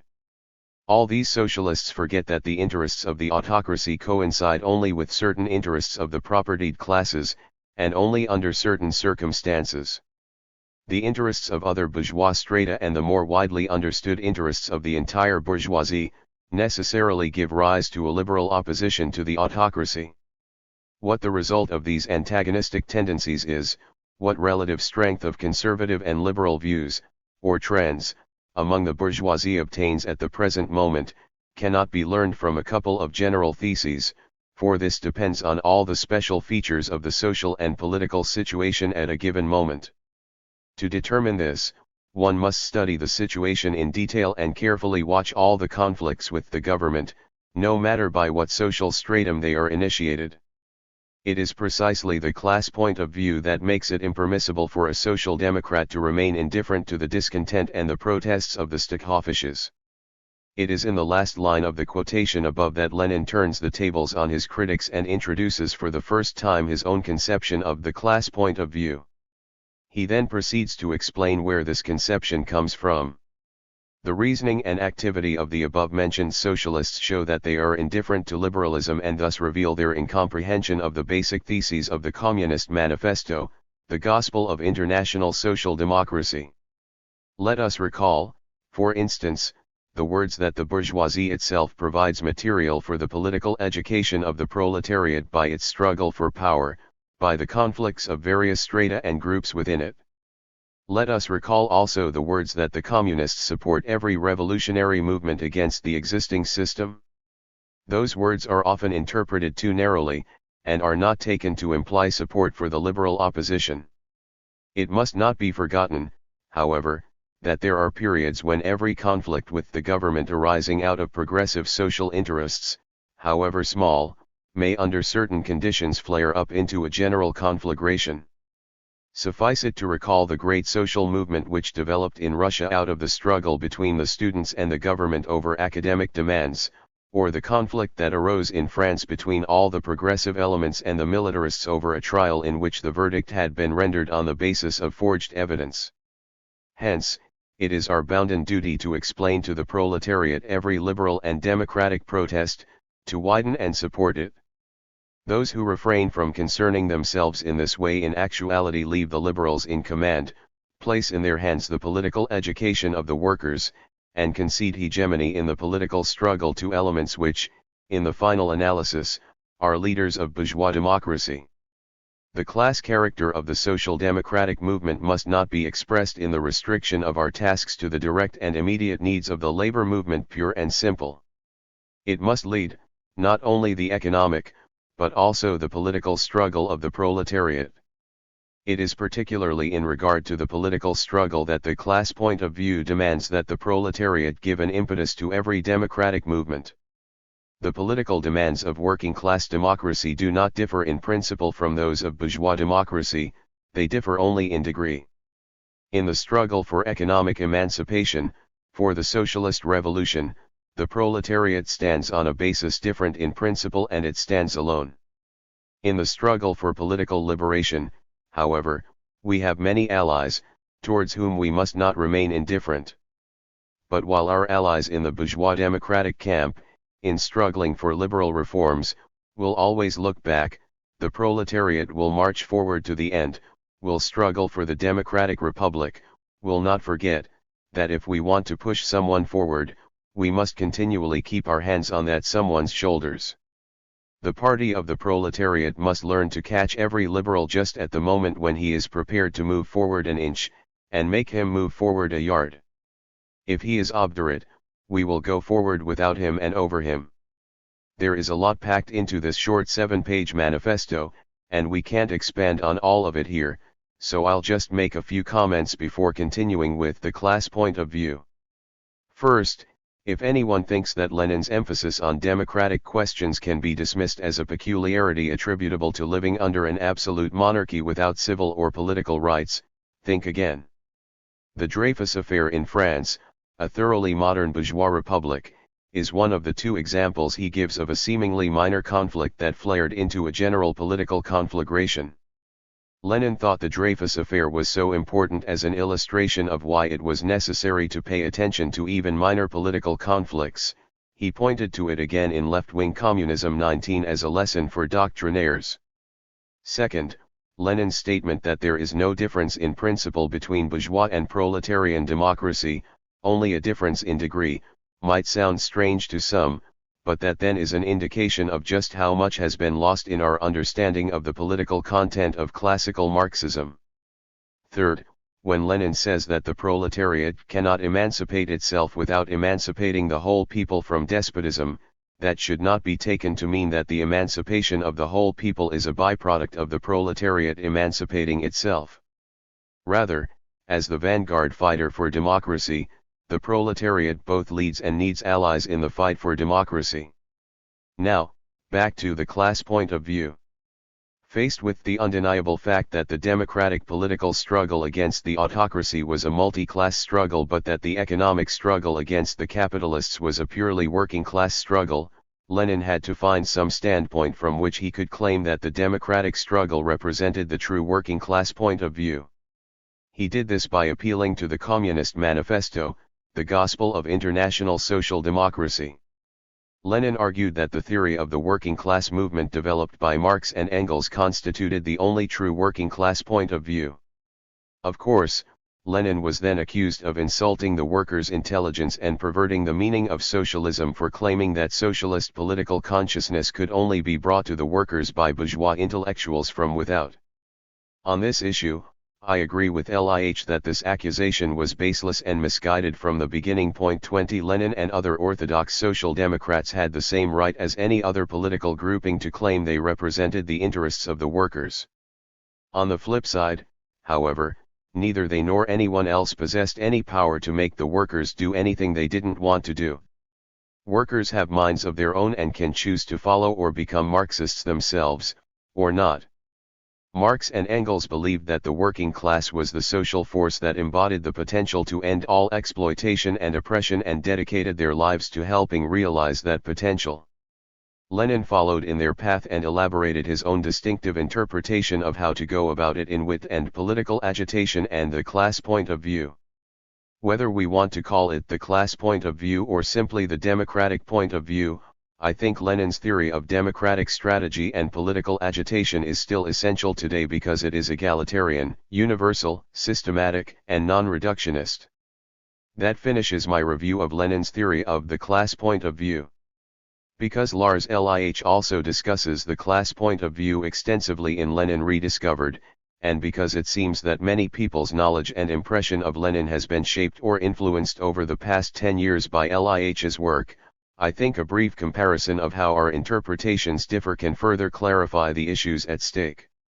Lih discusses the class point of view in 3 places in Lenin Rediscovered, but none of these discussions include any mention or analysis of the political agitation article.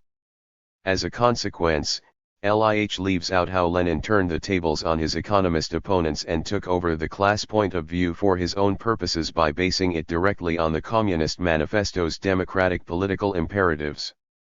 Failing to acknowledge that Lenin put the phrase to this new use, Lih operates throughout Lenin Rediscovered with the economist/Menshevik definition of the term, leading him to say at one point that Lenin's political agitation focused so much on the theme of political freedom that often it is difficult to remember that the author is a Marxist socialist. Of the 27 articles in the series, only 2 contribute to the reader's strictly Marxist education. More than just a poor choice of words designed to highlight how different Lenin was from his opponents, Lih here completely muddles the question of what constitutes Marxism. Satisfied with Karl Koskai's general formula about the merger of socialism and the workers' movement, Lih avoids confronting Lenin's insistence that a more definitive dividing line between real Marxism and lip-service Marxism can be drawn based on Marx's and Engels' political writings. With this overview in mind, let's see how Lih's approach plays out in his specific comments on the class point of view controversy. Of Lih's 3 comments on the class point of view, the one on the Economist's letter is the most important. The other 2, both of which involve a later dispute with the Mensheviks, are variations on the first point. 21 Lih's summary of the Economist's letter and mine are the same, except on one point. Lih writes that the central dispute is empirical rather than theoretical. 22 I find this minimization of the theoretical differences between Lenin and the Economists baffling. Lenin's and the Economists' disagreement over what constituted the class point of view was a disagreement over the political content of the class struggle, not just optimism or skepticism about the strength of the popular movement at a particular point in time. Clear evidence that the content of class political consciousness was a distinct issue separate from any estimation of the strength of the mass movement comes from the attitude of one of Lenin's other political opponents, the newspaper Рабочее Дело. Рабочее Дело was, like Iskra, also enthusiastic about the strength of the mass movement in 1901, but that did not then cause it to adopt Iskra's politics and Lenin's class point of view. When faced with this dispute between Iskra and Rабочее Дело over ideology and tactics rather than the dispute over the level of the mass movement, Lih chooses not to take a position on which of the 2 was more grounded in the works of Marx and Engels. He settles instead for the non-committal observation that both were principled advocates of Erfurtianism who happened to differ on how to apply Erfurtianism in the current Russian context. 23 It is here that the weakness of Lih's concept of Erfurtianism comes into play. Lenin's whole point was that general pledges of allegiance to the goal of socialism were insufficient. The struggle for democracy and socialism also required specific tactical plans and a commitment to developing a specific kind of political consciousness, imperatives that Lenin claimed were drawn directly from Marx, Engels, and the Communist Manifesto.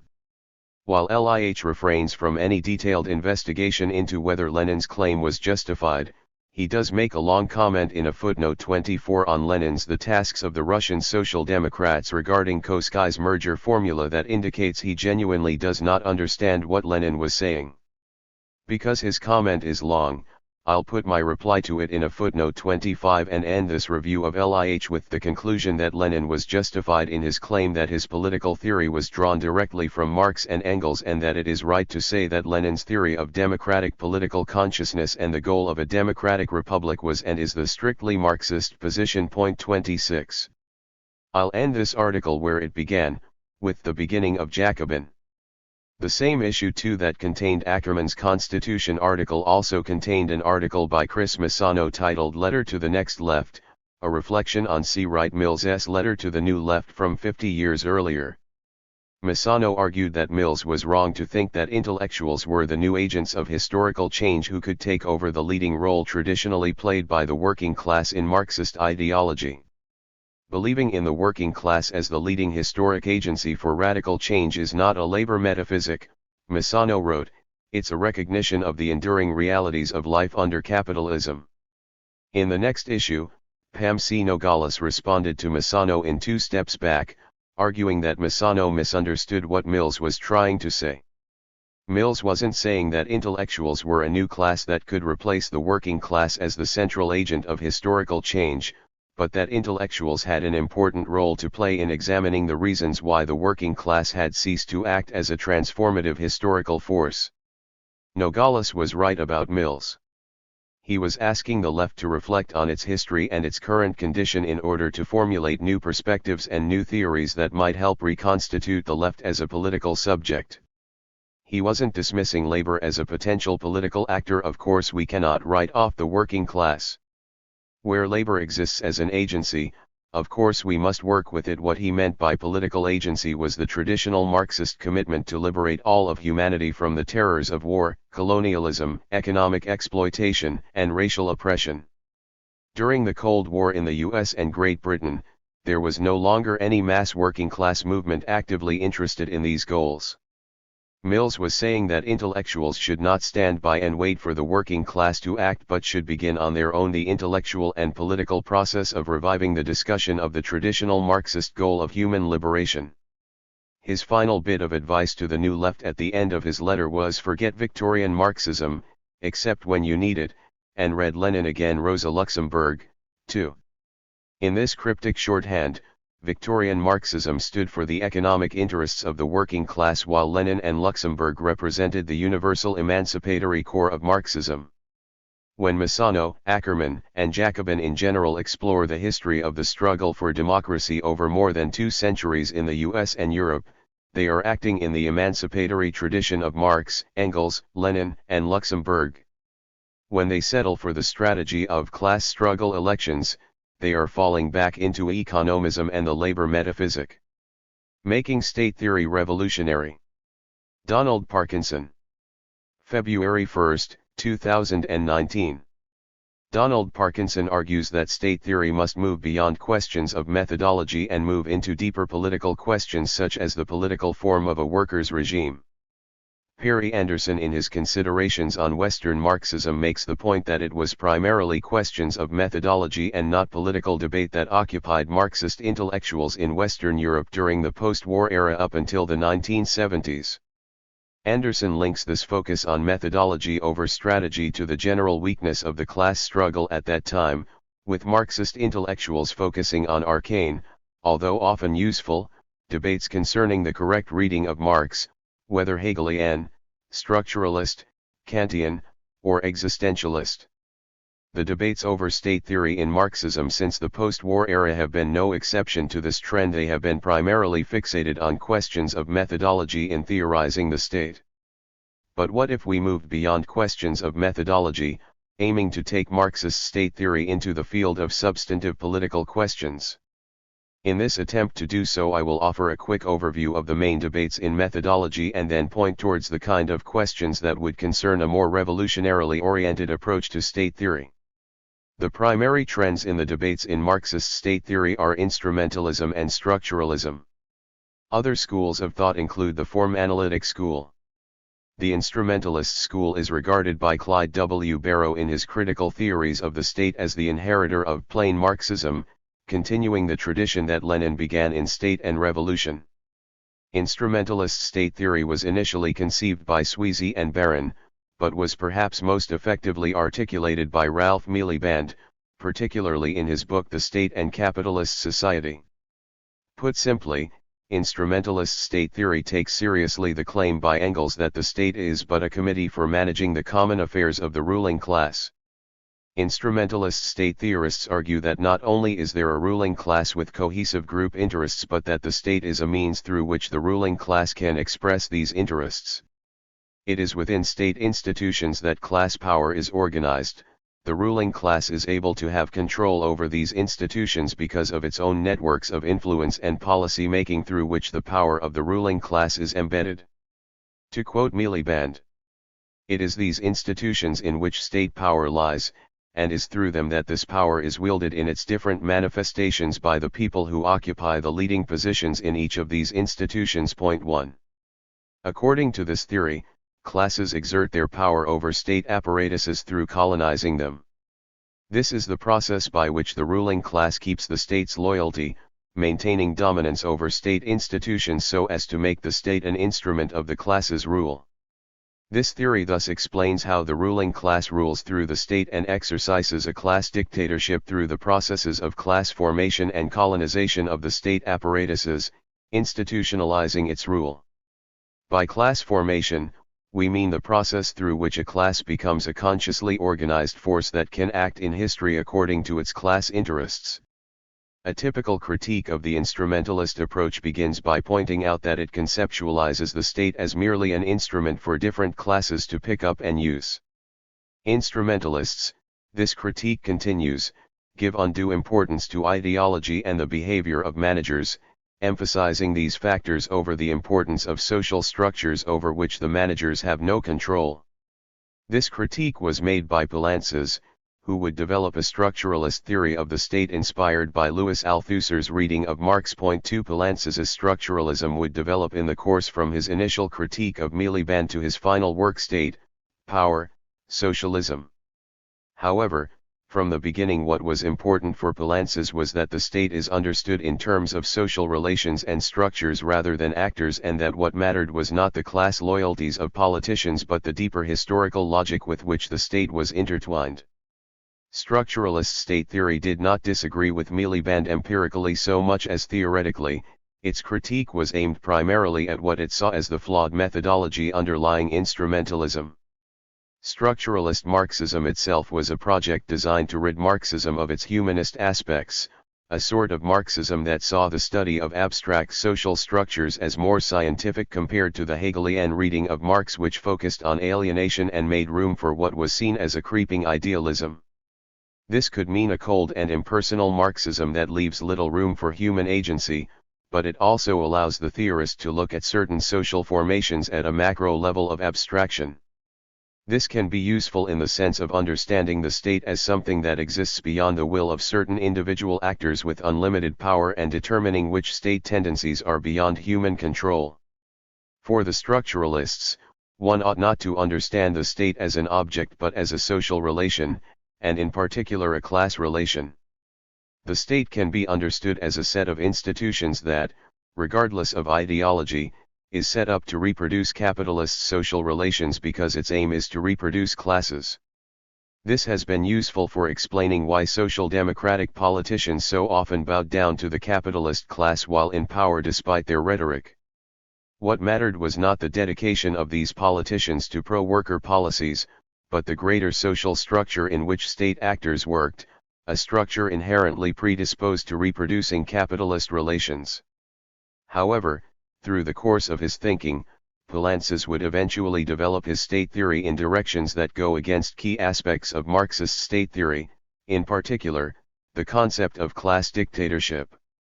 In State, Power, Socialism, Poulantzas mocks Balibar, himself a structuralist Marxist, for maintaining the theory of the dictatorship of the proletariat, apparently a stupendous dogmatism. 3. For Poulantzas, there is no class which can hold control over the state, rather, The class struggle itself traverses the state, which serves as a locus where class antagonisms are expressed and worked out. The state is not ruled by a capitalist class that can be defined economically, but is an institution that serves in the reproduction of all classes and therefore cannot be said to be the specific terrain of a ruling class. Instead, there are ruling power blocks which are composed of alliances of fractions of different classes. The political implications of this for Poulantzas were clear. The working class could build power within the capitalist state through building class alliances and shoring up hegemony within the state apparatus. This meant that a democratic road to socialism was possible without a rupture between the bourgeois dictatorship and the proletarian dictatorship, through a protracted struggle to gradually transform the state from the inside backed by movements from below. In the end, despite their aim to prove that the state structurally reproduced capitalism regardless of the motives of state actors, the structuralists ended up embracing the reformist politics of Eurocommunism, Poulantzas being one of the key theorists of this attempt to revamp communism with social democratic and liberal revisionism. Instrumentalist theorists of the state such as Erich Olin Wright have also come to similar political conclusions. Both theoretical schools, despite their methodological quibbles, ended up lending theoretical ammunition to reformists in opposition to the concept of the dictatorship of the proletariat. Despite the aim of both schools of thought to develop Marxist theory, they instead became more like sociologies of the state removed from any kind of revolutionary politics. These debates lost the important focus of class politics, leading to theory that was a mere rationalization of the reformist turn much of the official communist movement was already making. Today Poulantzas is used to argue for entryism into the Democratic Party, with the Bernie Sanders campaign being an example of class struggle within the state. 4. While both instrumentalism and structuralism can lend credence to reformism, as theories of the state we can still learn from both of them, seeing them as ways of looking at the state at different levels of abstraction. The instrumentalist theory shows how the state in action acts as a protection racket for the ruling class and how these factions of the ruling class work to reproduce their class power. On the other hand, the structuralist theorists show the social structures that these state actors are embedded in. While this methodological debate can lead to reformist conclusions on both sides, it can also be used to help us deepen our arguments for a properly Marxist theory of the state. These arguments are not useless, but we must go beyond them. This means putting Marxist state theory back onto the track of explaining the reality of class dictatorship, as Lenin did in State and Revolution. The fact that Marxist state theory allowed itself to become focused on methodology is a product of Marxist theory becoming divorced from revolutionary politics. This doesn't mean we cannot use the insights of the structuralist Marxist or instrumentalist state theorists in analyzing the state. However, what should be clear is that Marxist state theory needs to focus on the issue of dictatorship, which relates to a number of practical questions. The first is on the nature of smashing the state. What does it mean to smash the bourgeois state? Secondly, there is the question of the character of what comes after the bourgeois state, i.e., the proletarian state, or dictatorship of the proletariat. How do we determine whether a state is a dictatorship of the proletariat or not? What form of state best ensures the rule of the working class? To begin answering this question, we must begin with the assertion that states are ultimately forms of class dictatorship. What this means is that in a given social formation, the state is a means through which a class ensures and reproduces its position as the ruling class. While the state is contested by multiple classes, as Poulantzas points out, it ultimately reproduces a class system with the state apparatus ensuring that one class comes out on top. To quote the stupendous dogmatism of Etienne Balibar, state power is always the power of a class. State power, which is produced in the class struggle, can only be the instrument of the ruling class, what Marx and Engels called the dictatorship of the ruling class. 5. Why the term dictatorship? Balibar paraphrases Lenin defining a dictatorship as absolute power, standing above any law, either of the bourgeois or the proletariat. State power cannot be shared. 6. Essentially this means that in a given state, the class's rule over the state is non-negotiable, and is ultimately above the law. If the law becomes a barrier to the rule of the dominant class, the law is ultimately less important, and the state will break with the rule of law if necessary to ensure order. The importance of recognizing this is that legal codes are not neutral forces standing above classes, but means through which class power is expressed. The necessity of order and the maintenance of the rule of law is the normal operation of the bourgeois state. Yet when order is threatened, often through the convulsions of class struggle, the state will use extra-legal methods to maintain order. The class dictatorship of the bourgeoisie is mediated through parliaments and courts, yet also will throw such forms of mediation out the window if the establishment of order is threatened. Thus there is a tension in the bourgeois state between its own forms of democracy and the necessity of maintaining a bourgeois dictatorship. The other important aspect of the theory of class dictatorship is that the state does not share power between classes. The proletariat and bourgeoisie do not have a compromised state where both rule halfway, but rather one class rules over all others. This has clear implications for political practice, in that there must be a rupture in the form of the state in the proletarian revolution, where the bourgeois form of the state is smashed and is replaced by a state of a fundamentally different form that puts power into the hands of the working class. The question remains, however, what form does this state take? Rather than simply assuming the class character of a state as given due to the ideology of the ruling party, we must understand what institutions can actually allow the working class to rule as a class. Here, Charles Bettelheim is useful.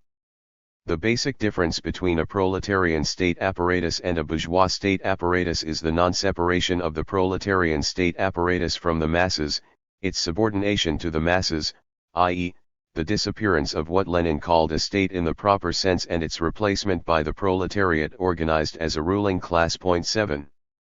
Key to the proletarian state in this conception is the non-separation of the masses from the state being subordinated to the masses. This entails that there must be a form of democracy that is based in mass collective participation from the proletariat that would allow for the masses to subordinate the state to their interests. This must be a democracy based on collective decision-making in public association rather than the atomized democracy found in the bourgeois state that reduces mass politics to the individuated casting of a vote. The form of the proletarian state is, therefore, a form of the state that in all meaningful ways is more democratic than any capitalist state. Democracy is a means through which the masses can take political decision-making into their collective hands. The alternative is the rule of experts, of bureaucracy, unhindered in their rule and increasingly graced with arbitrary power by their social status. One element of democracy is that it operates through a sort of political culture, or set of political norms in collective decision-making that empower the collective to the greatest possible extent.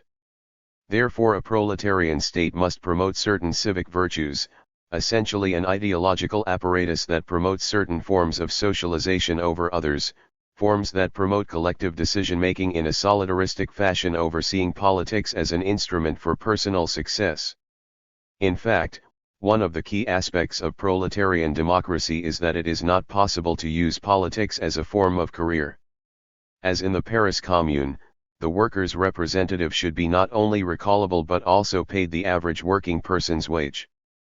Public officials should be elected and transparency should become the norm, as well as freedom of the press and freedom of association. Democracy must not be understood as merely majoritarian decision-making, but rather collective decision-making where everyone has a say. One could call this political culture workers' republicanism, and the state a workers' republic. Such a state would not overcome the principle of representation. This is not a call for direct democracy, yet it would maximize the means through which representation is truly derived from the people's will, or, more accurately, the will of the propertyless class. Another key aspect of the proletarian state is the arming of the people. The smashing of the state at its core is the dissolution of the existing bourgeois state apparatus, the military, National Guard, and police. What replaces these institutions is the people's militia, which is run through municipal committees that all citizens can join. The universal arming of the people through such a system is an acid test of whether a state can be said to have a proletarian class character, whether the working class truly holds power or if power is being taken into the hands of a petty bourgeois bureaucracy. The working class must become the state itself and absorb all arbitrary and alienated bureaucratic powers to the fullest extent while putting those that do exist under democratic control. This approach toward defining a workers' state differs from the Trotskyist method, which judges a workers' state by the dominant property relations. For example, if a state has a nationalized economy but is run by a bureaucratic caste that politically disempowers the working class, it is still a workers' state, albeit a degenerated one. This way of using property relations alone as a metric is ultimately economically reductive to the point where the working class does not have to actually hold power in its own state but merely exist in a nationalized economy compatible with any kind of arbitrary despotism. The workers' state may be degenerated and need a political revolution, but the implicit assumption is that property form defines a workers' state. Yet would one say that the USSR ceased to be a workers' state during the NEP, where private property was tolerated, and then returned to being one after the collectivization of agriculture under Stalin? Rather than focusing on the property form dominating the economy, the focus should be on the political form of the state. An argument against this interpretation of the state is that a workers' state could simply be an extremely democratic state with a capitalist economy. But this opens up another avenue of Marxist state theory that could be more vigorously examined, the contradiction between the market and democracy. One could theoretically make an argument that the rule of the market as an impersonal force and authentic democratic rule of the people and their interests over all of society are incompatible, thus the tendency for the capitalist class to limit democracy when necessary and the tendency for the proletariat to fight for democracy more than other classes. One sees this contradiction historically play out in the bourgeois revolutions, where the most militant and radical mobilizations against the old regime came from the small proprietor masses who were in the process of proletarianization. On the other hand, the actual merchant class tended to play a more conservative role in the revolutions, seeing the extreme democracy of the masses as a threat to their property. One sees this dynamic in the history of the United States itself, one famous example being the Constitution itself as being framed for the purposes of curbing excess democracy. 8 A sufficiently empowered proletariat that amasses enough control over society organized as a universal class would simply not be compatible with the rule of the bourgeoisie, as it would be compelled to make despotic inroads on property, to use the words of Marx. To quote Jacques Rancière, referencing a report from the Trilateral Commission on the Problems of Democracy. Democracy, said the report writers, signifies the irresistible growth of demands that put pressure on governments, lead to a decline in authority, and cause individuals and groups to become refractory to the discipline and sacrifices for the common good. 9. We must understand that the dictatorship of the proletariat for Marx is merely a stage in the class struggle, one where the proletariat becomes the most powerful class in society, but still nonetheless within a capitalist society. The point of the dictatorship of the proletariat is that the proletariat is in control of the general means of coercion and can now make concrete steps towards the abolition of class society itself. Radical political democracy serves the purposes of allowing the masses to take these concrete steps. On this occasion, Poulantzas does give us a useful frame of reference, despite his conclusion of class dictatorship not being a viable concept. If we see the form of the state as something which is determined by the concrete class struggle, then it is possible that the strength of the proletariat as a class would impact the form of the state. Yet whether a strong proletariat would mean a more democratic or despotic state is not something that can be predetermined. While a strongly organized proletariat may be able to win significant concessions from the state such as democratic rights, the state could also react to an empowered proletariat by becoming more authoritarian and clamping down on democratic rights. However, even if the proletariat is strongly organized enough within a capitalist state to win certain rights, these rights are mere legalities in the eyes of the bourgeoisie and can be suspended if necessary, hence why even the most democratic state is not a state where the proletariat and bourgeois share power somehow, but rather is always a dictatorship of the bourgeois. In fact, where the proletariat has gained significant democratic rights, one can see the bourgeois state compensate through forms of corruption and voter manipulation. One can say there is essentially a contradiction between political democracy and the market, where political democracy being extended gives more power to the plebeian classes and therefore can lead to policies that clash with the market. In conventional Leninist political terminology, where the Comintern or at least its first four congresses are used as a key reference point for politics, democracy is contrasted to democratic centralism. It is my opinion that democratic centralism is essentially a redundant term, and is more often than not simply used as a cudgel against democracy in the name of centralism. Any democratic decision made by a collective, by a majority, has to be enforced on the whole. The part must be subsumed to the whole, and so some form of central authority is needed so that the needs of the whole can be met. Decentralization of power, where autonomy and localism are emphasized over the rule of any central authority and subjugation to authority, is a matter of contractual agreements worked out between functionally autonomous communes, pretends to be an ultra-democratic alternative to democratic systems that rely on some level of centralism. Yet if a locality is truly autonomous and not accountable to a center, then it is not accountable for the needs of the rest of society, a situation which is fundamentally anti-democratic. The neo-republican theories of Skinner and Pettit, while tainted by social democratic politics, are a valuable asset to state theory despite coming from a non-Marxist background. For Pettit, freedom can be defined as the absence of domination. 10 We are essentially unfree when we are subject to the will of another. However, when we enter a political community, we essentially subject ourselves to the rule of a state and are subject to the will of the authority of the state. This provides us with a conundrum: how are humans supposed to be free if we live in a society where we are forced to live under the control of generalized political authority? The argument of the neo-republicans is that said political authority is not a form of domination if it is an authority that is derived from the said political community through open and collective deliberation.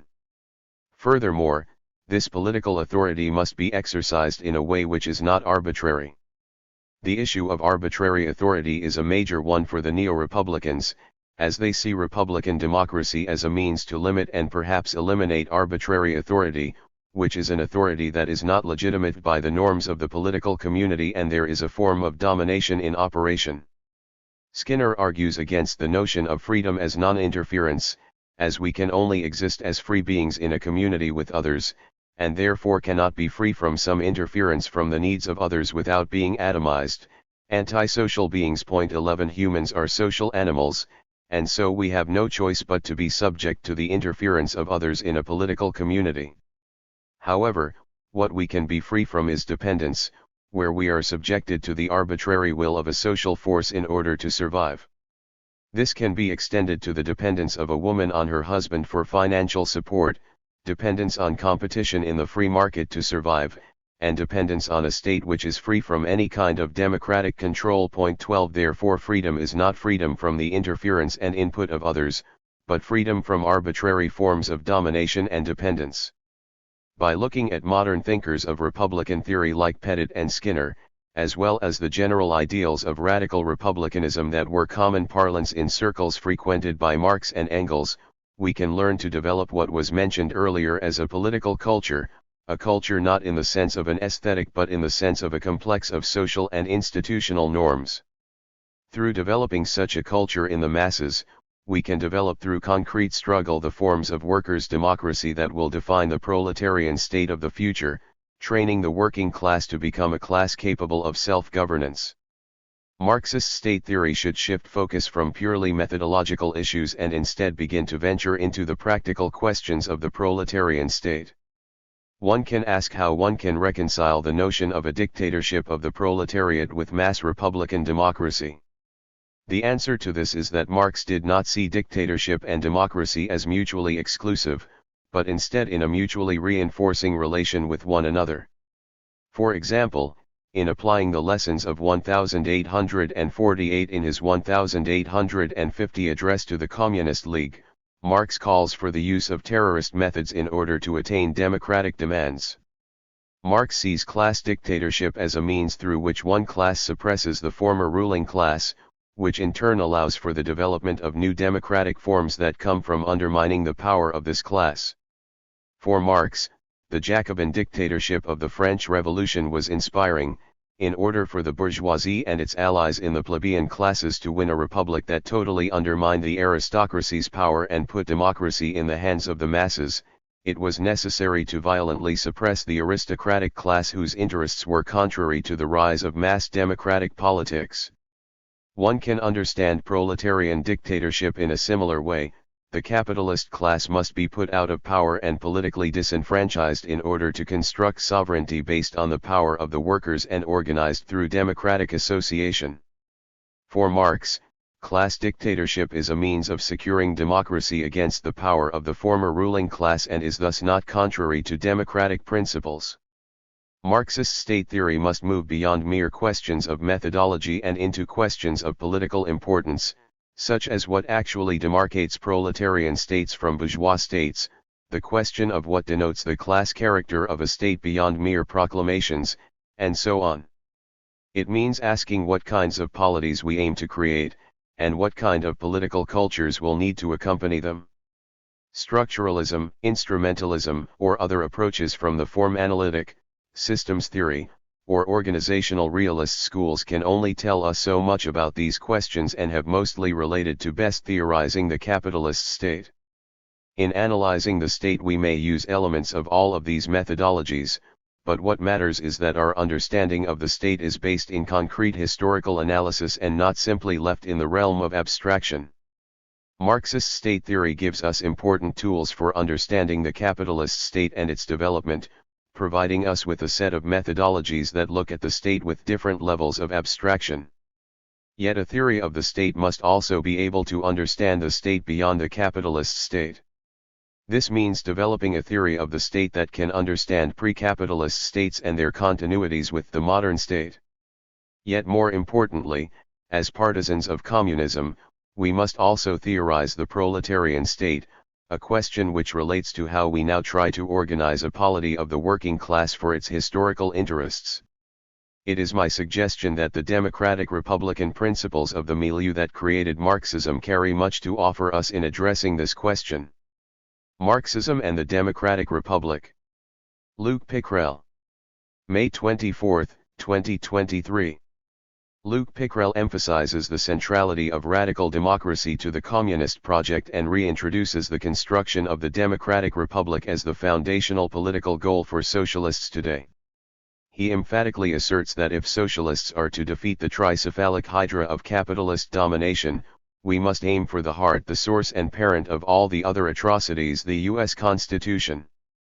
The final point of Marxist Unity Group's points of unity calls for a democratic socialist republic in North America. Point 1. This concept is unheard of for many Marxists today and begs many questions. In this article, I will jump around while remaining connected to the red thread of this demand. First, I'll touch on why the demand for a democratic republic isn't a part of contemporary left discourse. Next, I'll cover a bit of the history of Marx as a democratic republican and the goings-on within the Second International after his death. After that, I'll focus on an influential take on Marxism and republicanism found in William Clare Roberts's Marx's Inferno 2, in which Roberts presents Marx's conception of republican freedom as focused on non-domination. Finally, I will bring us up to the present, explaining why Marx's republicanism and the demand for a democratic republic are essential and what that demand tasks the left with doing today. History of a demand. The demand for a democratic republic is undoubtedly not in the vocabulary of the existing communist, Maoist, or Trotskyist parties, nor is it a demand consistently championed by either the Democratic Socialists of America or authors published in the popular Jacobin magazine. While Leon Trotsky referred to the Democratic Republic in his mid-1930s writings on France III, the demand disappeared from Communist Party programs after the Russian Revolution. It remained submerged within a sea of Cold War discourse which split the world between Western democracies on one side and various dictatorships and totalitarian powers on the other, with Marxism 4 and the somewhat problematic Leninism 5 lumped in with the latter. The United States and the Soviet Union were interested in portraying their respective political system as emblematic of democracy. Lost in all of this was what Marxism says about democracy, democratic republicanism, and what the state form of the dictatorship of the proletariat looks like. It wasn't the USSR. Today, when the left speaks of democracy, it's often in combination with the pejorative bourgeois and scorned as such. Communism is seen as somehow better than or distinct from democracy. Republicanism is also treated as entirely reducible to petit bourgeois ideology that undermines the working class struggle, hence unworthy of serious study. 6. As Bruno Leopold points out, the preeminent source of Marx's thought, the Die Marx-Engels Gesamtausgabe, refers to democratic republicans as mere petty bourgeois windbags. 7. In their distaste for the existing rule of undemocratic constitutional law and order that goes by the name of democracy, socialists have thrown the baby out with the bathwater. It's as if everything Marx, Engels, and the Second International ever wrote about democracy, the democratic republic, and the state form of the dictatorship of the proletariat went out the window after the Russian Revolution. To a large extent, a particular reading of Lenin's The State and Revolution 8, one that focuses on references to the Soviets and largely ignores what Marx said about the Paris Commune, became the definitive statement on what the workers' state would look like. The story goes, a true Marxist envisions workers' councils, not a democratic republic. If you want a democratic republic, you want something called bourgeois democracy, and aha! You've revealed yourself as a reformist. Another reason why much of the left rejects the idea of a democratic republic is that they misunderstand the task of the working class once it takes political power. Communism is not realized once the working class comes to power. Instead, the class struggle continues under capitalism, just at a higher level, with the working class controlling the state and finally in a position to eliminate private property and commodity production. The revolution is a two-step process. Additionally, some sections of the left exemplify an economistic approach. They think only those demands which workers are already conscious of are appropriate to take up. Point 9. If the workers aren't currently demanding the abolition of the standing army or the abolition of the Senate, then neither should socialists. Finally, some leftists consciously or unconsciously remain trapped in an insurrectionary mode of thinking, which I think is best exemplified in the idea that the working class could take state power now if only it had the correct leadership. I'm relatively confident that this comes from a particular interpretation of Trotsky. Capitalism is rotten and is ripe for socialism. Therefore, the fight for democracy distracts from the fight for socialism.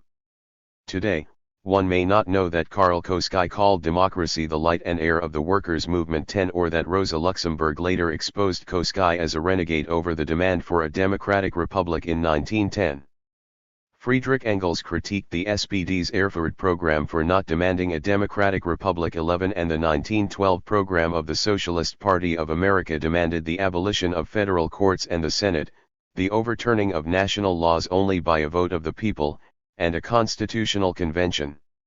Such measures of relief as we may be able to force from capitalism, declared the SPA's program, are but a preparation of the workers to seize the whole powers of government, in order that they may thereby lay hold of the whole system of socialized industry and thus come to their rightful inheritance. 12 In 1892, Engels reiterated, Marx and I, for 40 years, repeated ad nauseum that for us the democratic republic is the only political form in which the struggle between the working class and the capitalist class can first be universalized and then culminate in the decisive victory of the proletariat. And what of Marx himself? His comments on the Paris Commune are the clearest evidence that he imagined working-class political power as a democratic republic, not the type of so-called democratic republic found in the United States and France. Only recently, due in part to a re-examination of Second International Marxism and challenges to the historiography of the official communist parties and various Marxologists and Leninologists. 13 Is the centrality of democratic republicanism to Marxism reemerging. Still, the demand for a democratic republic is scarcely heard outside a few individuals in the academy.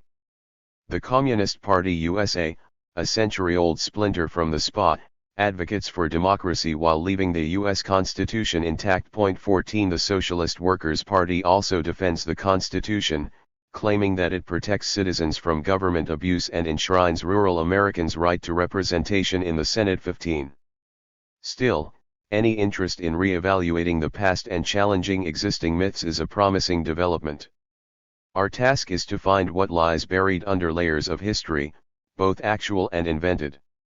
Only by drawing the correct lessons from history can we improve our work in the present. Labor Republicans in the United States. I now turn to the history of Marx's republicanism. Normally, I'd present this history through the lens of work by Bruno Leopold and Richard N. Hunt, who both emphasize the early 1840s and works such as the Critique of Hegel's Philosophy of Right, On the Jewish Question, and critical notes on the King of Prussia as examples of Marx's development from republicanism to a Republican communist synthesis. Leopold uses the phrase radical Republicans to describe Republican thinkers who pushed for democracy at the political and social level but who Marx eventually critiqued for not consistently infringing on the rights of private property or insisting on the political independence of the working class. Instead, I view Marx's republicanism through the work of Alex Gurevich and Sean Monahan, who discuss the influence of American workers' labor Republicans on Marx and the earlier European socialists. Marx initially thought the French Revolution of 1789 had achieved something akin to human freedom by creating a democratic state. 16 When Marx turned his attention toward the Americas in the 1840s, the United States was a constitutional republic with higher levels of suffrage than anywhere in Europe, and its president was a member of a political party with democracy in its name.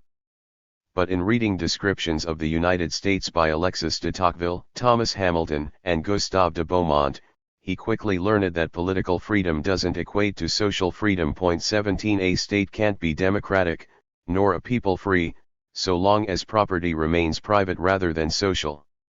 Traditionally, Republicans had described freedom as the ability to control one's labor. But by the end of the 19th century, the condition of permanent wage labor had eliminated any semblance of control over the labor process. These worker citizens of a nominal republic critiqued their country within the Republican tradition.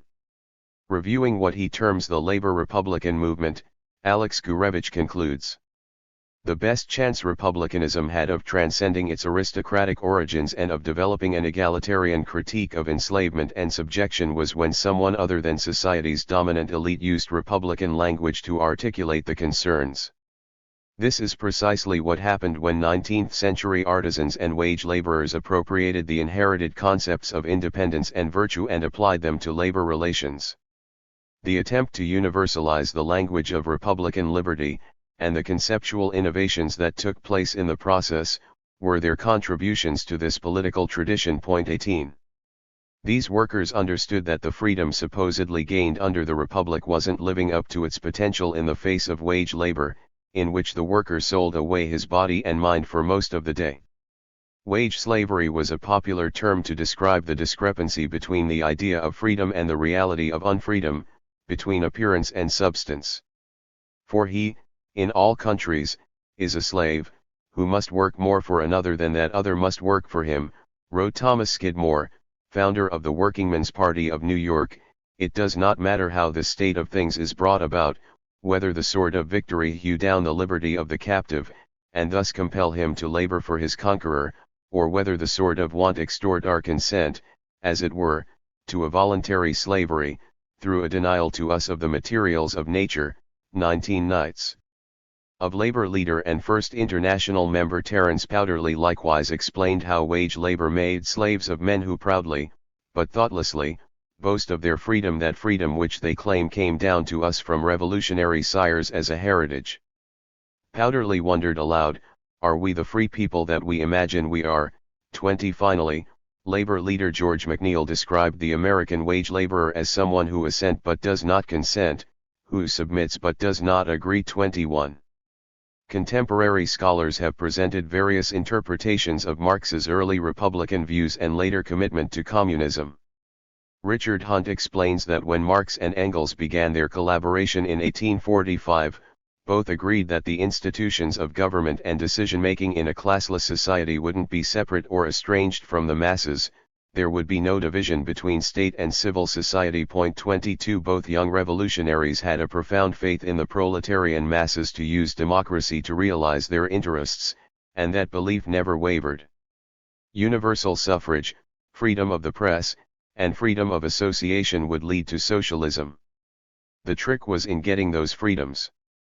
Bruno Leopold contends that Marx questioned his initial republicanism after witnessing the bourgeoisie betray the revolutions of 1848 when the new French Republic sent in the army to ruthlessly crush the insurgent workers who had naively believed that the Republic would be theirs. 23 Only to find a communist-republican synthesis after seeing the internal structure of the Paris Commune. 24 In his interpretation of Das Kapital, William Clare Roberts calls Marx's Republican-Communist synthesis a marriage between the concern for freedom and a systematic dissection of capital. 25 More recently, Gil Schaffer has traced the Republican thread throughout Marx's life, writing, "Of the three sources and component parts of Marxism, English political economy, German philosophy, and French revolutionary republicanism and socialism, Marx and Engels critique and modified all three save for the democratic republic, retaining its principles unchanged from its origin in the French Revolution as the state form of the dictatorship of the proletariat." 26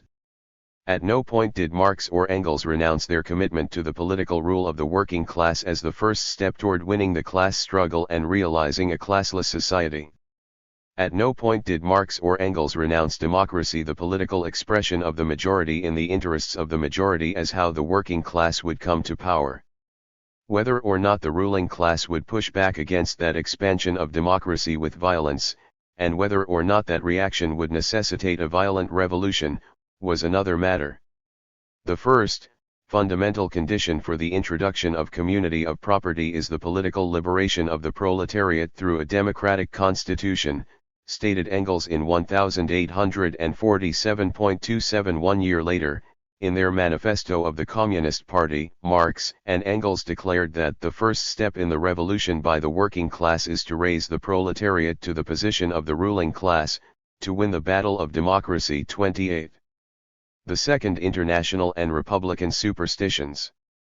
The French Third Republic was declared in September 1870.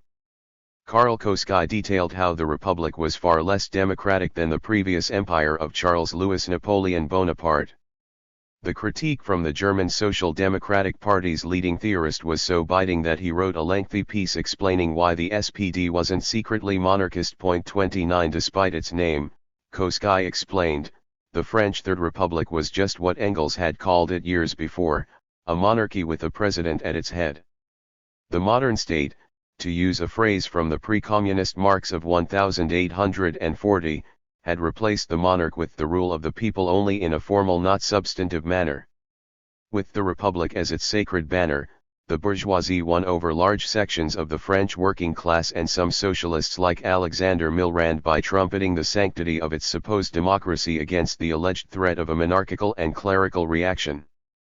The bourgeoisie, explained Jeffrey Isaac in a seminal work on Marx's republicanism, donned the lion's skin 30 of republican language to hide its eminently undemocratic nature.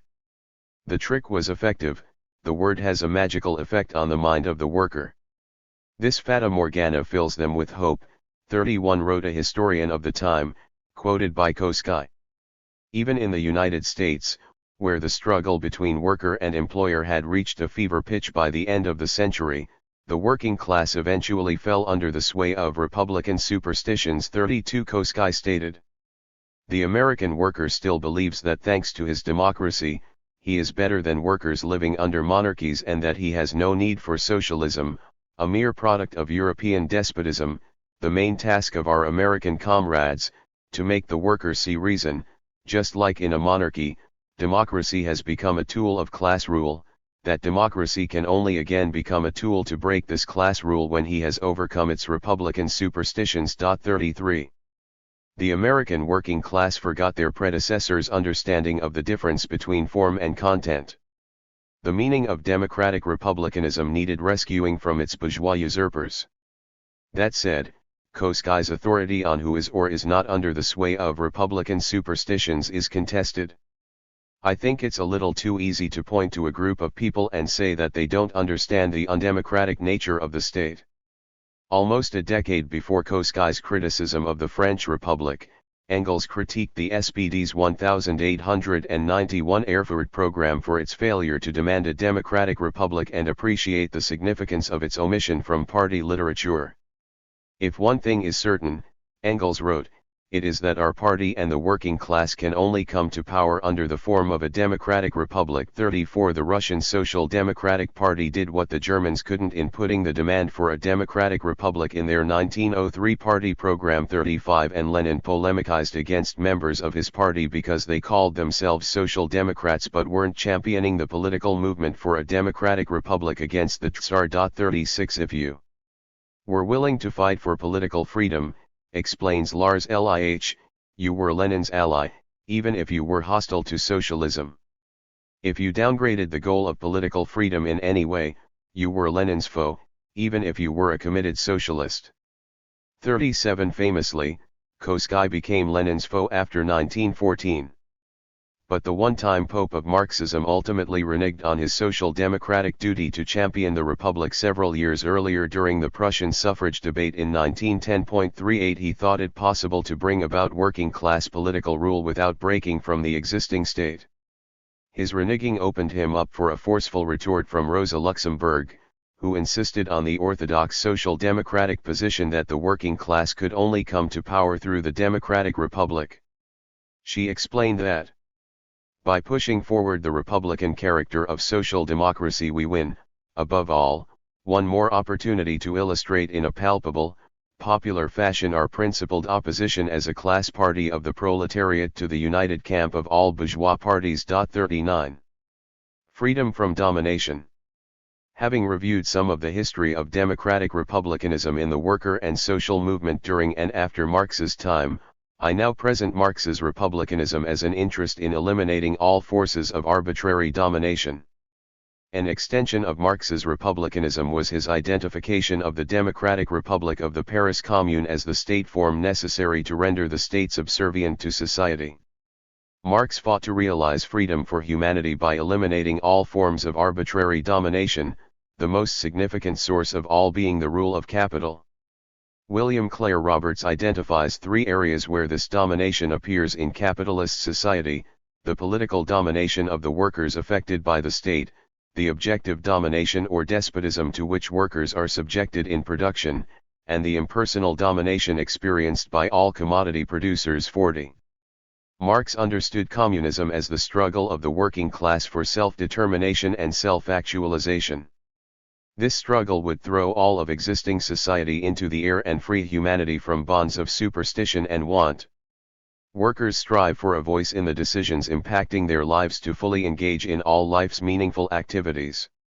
With this desire in mind, it's a fundamental problem for someone with an eye for non-domination that capitalist society presents a vast array of uncontrollable and arbitrary obstacles. Like the sorcerer in Fantasia who enchants a broom only to have it sweep with abandon, the working class has no control over the society it reproduces each waking hour. Marx was less concerned with stopping bad things from happening than with society's ability to control its fate collectively. The inner workings of society must be clear and understandable. Marx, for example, preferred direct taxation over indirect taxation because the former prompts the person to control the governing powers imposing the tax. 41 Life is tough, but it's one thing to err or suffer because of decisions one understands and has some control over, and another to err or suffer due to arbitrary forces behind one's back. Marx located the sources of domination in capitalist society not just in the actions of individual capitalists or politicians but in the market as a whole, the aggregate of billions of isolated decisions.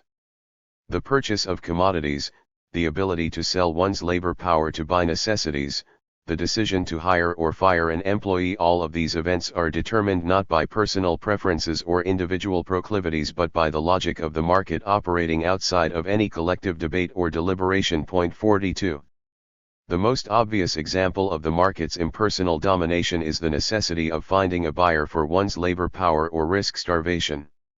One may not want to work, but one must. William Clare Roberts provides another example of how the market overrides individual preferences. When your favorite independent bookstore closes down in the face of competition from discount and internet booksellers, you might moan about how good it was for your town to have such a place, and how unfortunate it is that the shop was not a profitable venture anymore. And yet you might also have done much of your own book buying on the internet. In each of these cases, something is not done, not because the agents involved don't think it is worth doing, but because they feel compelled to bow to economic imperatives. We can set aside the question of whether or not these particular judgments about what is worth doing are correct. The bare-bones structure of the intuition is only that there may be some divergence between what is worth doing and what is economically advantageous, and that, when the two come into conflict, people might feel both compelled to follow the economic incentives, and regret forsaking their previous judgment about what is worthwhile. Point 43. Society is immensely unfree under capitalism because individuals cannot gather together in the service of collective decision-making and are instead at the whim of impersonal forces. Everyone, the workers who depend on the ups and downs of the market and must labor to survive, the capitalists who must squeeze surplus value out of their workforce and find the cheapest source of labor power, is dominated. Humans made this world, yet it appears as so much quicksilver in each individual's hands. The task of communism is to take back the world we have created by giving the masses democratic control over society. The overarching obstacle in this goal's way is the bureaucratic, undemocratic, alienated bourgeois state. Roberts writes that so long as exchange constitutes the social nexus, producers will be dominated by market forces, workers will suffer overwork and despotism in their work, and masses will be excluded from access to the means of subsistence. 44. Yet, the market isn't a god and the events shaping our lives aren't supernatural. Point 45. Marx explained. If the product of labor does not belong to the worker, if it confronts him as an alien power, then this can only be because it belongs to some other man than the worker. If the worker's activity is a torment to him, to another it must give satisfaction and pleasure. Not the gods, not nature, but only man can be this alien power over man. Point 46. Human relations define capitalist society, and human relations are a matter of politics. That Marx was, in addition to everything else, a political thinker interested in political projects and political struggles can't be overstated. He recognized domination as surmountable only through a political project injecting democracy into all spheres of human activity and thereby beginning to move towards the complete elimination of private property and a new realm of human relations. It's in the deepening of democracy, the willingness to touch private property and collectivize the means of production, where Marx takes hold of traditional republicanism as non-domination and stretches it like a rubber band. The democratic republic as political solution. Marx was eminently aware that individuals under capitalism are unfree in the sense of being endlessly subjected to arbitrary domination. The political solution to the freedom problem appeared to Marx in the self-activity of the Parisian working class during 2 months in 1871, the events of the Paris Commune and the creation of a democratic republic in miniature. During an all too brief 2 months, the communards made crucial changes to the state. Universal suffrage was enacted across Paris, officials were to be revocable and accountable to their constituency, the executive and legislative branches were combined, turning the commune into a working, not a parliamentary body. 47. The standing army was replaced with a citizens' militia, all records of the commune's internal activities were publicized, the police were to be under the control of the commune and subject to recall, all judges were to be elected and likewise subject to recall, and finally, every city, village, and town would model the commune with representatives from those communes sent to make decisions in higher bodies. Decision-making would be as local as possible while retaining a degree of centralization. The state was made subordinate to society, democratic rights extended into the workplace, and the division between political and social existence was made a political project. The communards worked under unfavorable circumstances, their revolt was isolated and lacked an organized party and clear theoretical direction. While they planned inroads into the arbitrary domination of the existing states, they didn't move against the domination of the commodity market. The personal domination of the bureaucrat over the citizen and the employer over the worker was reduced, but the impersonal domination of the market over everyone remained. The fact that the communards didn't eliminate capitalism isn't a mark against them. As I've already explained, the revolution is a two-stage process, political and then social. Marx described this process best when he called the commune, the political form at last discovered under which to work out the economic emancipation of labor. It supplied the republic with the basis of really democratic institutions. 48 Koskai stated, only when the French state is transformed along the lines of the constitution of the First Republic and the commune that it can become that form of the republic, that form of government, for which the French proletariat has been working. Fighting. 49 Lenin, in a piece written to recover orthodox Marxism, offered a provocative take on the transformative power of democracy within the democratic republic. The commune appears to have replaced the smashed state machine only by fuller democracy, abolition of the standing army, all officials to be elected and subject to recall. But this only signifies a gigantic replacement of certain institutions by other institutions of a fundamentally different type. This is exactly a case of quantity transforming into quality. Democracy, introduced as fully and consistently as is at all conceivable, is transformed from bourgeois into proletarian democracy, from the state into something which is no longer the state proper. 50. The purpose of the transitional workers' state, understood by Lenin, is to run society and hold the bureaucrats accountable by subordinating them to the masses. 51. But we shouldn't let the grandeur of the commune distract us from the fact that Marx was a champion of the democratic republic before 1871. His demands of the Communist Party of Germany, which called for a united German republic and the universal arming of the people. 52 prefigured the Paris Commune by almost a quarter century. Even earlier, Marx scrutinized supposedly democratic constitutions and made detailed lists pointing out their undemocratic provisions. Marx didn't need the Paris Commune to make him a champion of democracy and an opponent of human bondage in all its personal and impersonal manifestations, whether iron shackles, undemocratic constitutions, or the domination of the market. The Paris Commune did provide Marx with a greater appreciation for the speed with which the workers would have to subordinate the armed forces of the state to popular control and to professionalize the state bureaucracy. Tasks for today. The Socialist Party embarks on its journey with the immediate goal the democratic republic detailed in its minimum program. The party's final goals, communism and freedom, are detailed in the maximum program. The fight to achieve the minimum demands strengthens the working class while making inroads against existing states. Such demands as a single legislative assembly elected by proportional representation, the abolition of the independent presidency and the Supreme Court's right of judicial review, the election of judges and other state officials, the expansion of jury trials and state-funded legal services, the unrestricted right of free speech, the abolition of copyright laws and monopolies of knowledge, the immediate dissemination of all state secrets, the abolition of police and standing army in favor of a people's militia characterized by universal training and service, with democratic rights for its members, and the immediate convening of a constitutional convention based on universal suffrage. Fully enacted, these demands smash the existing state. The democratic republic, because it is connected to society, remains subordinate to the masses during the transition to communism. With the state subordinate, democracy would begin to penetrate all aspects of political and social life.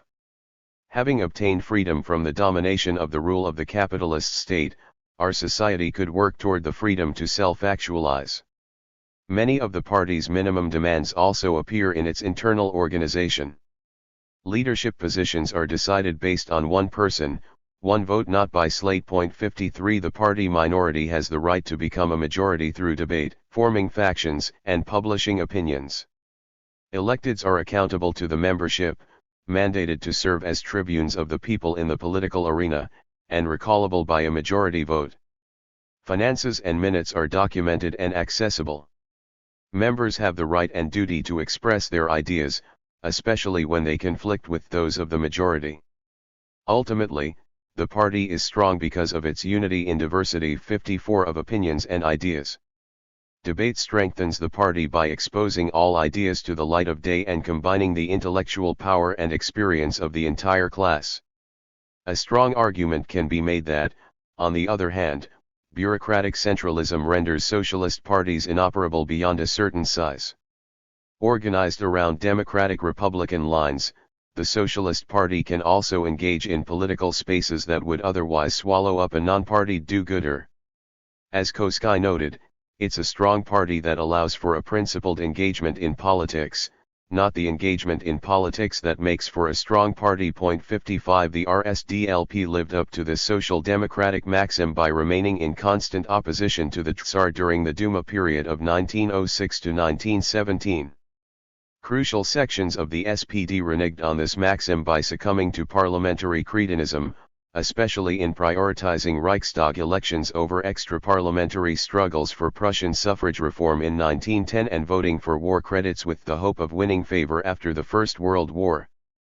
Finally, working within a democratically structured socialist party acclimates the masses to engage in politics, either directly as party representatives or indirectly by keeping officials accountable.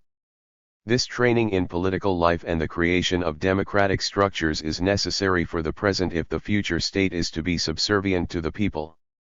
The working class must learn to lead, manage, and account for all aspects of society and eminently political project. The representatives of the party must learn to subordinate themselves to the will of the majority. Learning how to engage in disciplined and principled political bodies is one of the many ways the working class rids itself of the muck of ages. In dereliction of duty, the left all too frequently avoids the question of hierarchies and decision-making by dodging the issue entirely. A vague notion of socialism from below, or what amounts to the complete rejection of politics, is no solution to the problem of accountable leadership and leads to less democracy. 56 Socialism from below was a prevalent slogan in the International Socialist Organization. The slogan expresses a desire to create distance between our socialism as the democratic rule of the working class, and the various bureaucratic regimes that ruled in the name of socialism during the 20th century. A friend once joked that given the state of the left, he wouldn't mind some socialism from above. In hindsight, the fact we couldn't imagine a state structure in which leadership is held accountable that the only alternative seemed to be between a mass strike or rule by bureaucrats is telling. Conclusion.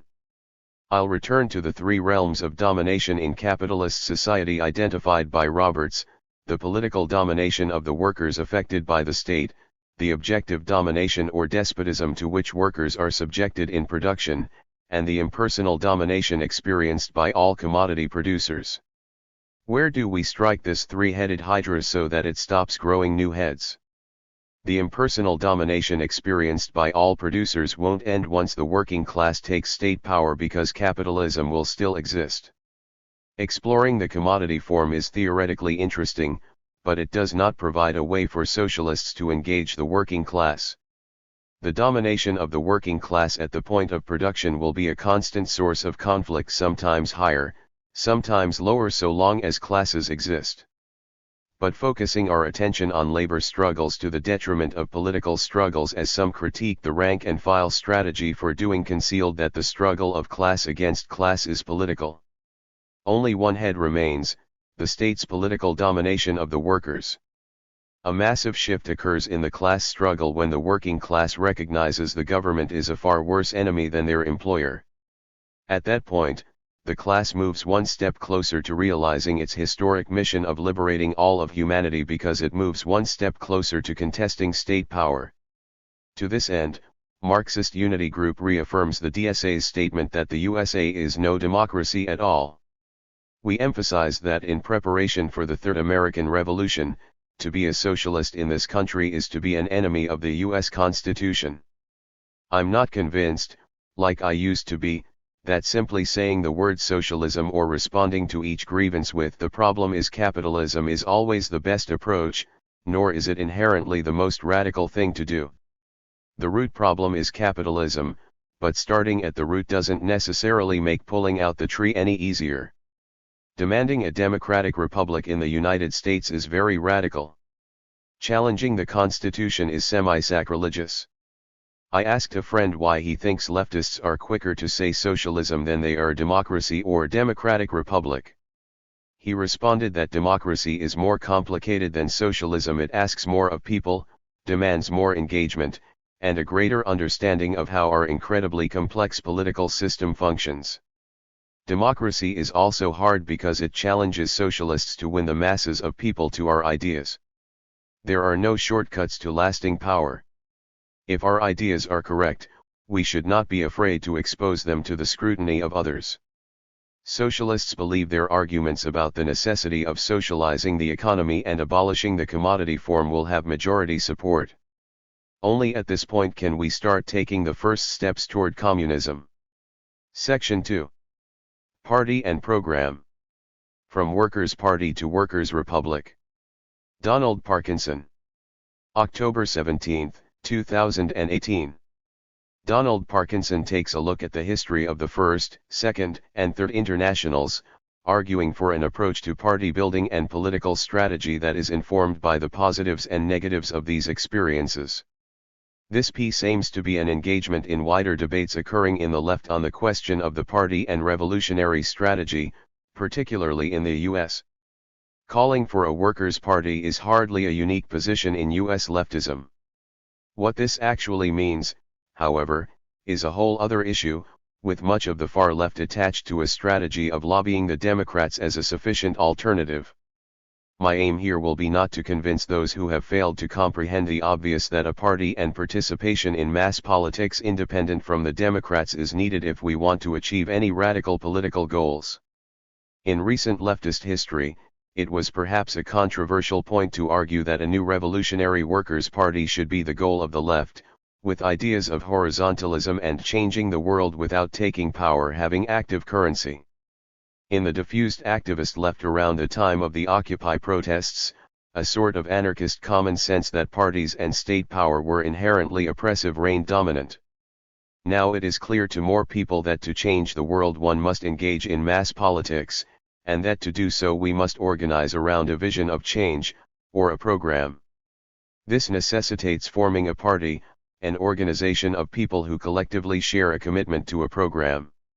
Yet what kind of party we are fighting for is a topic of intense debate, regarding both its form as well as general strategic orientation. To develop a genuine communist party, we will need a positive vision of what we are working for. My aim in this piece is to help develop such a positive vision.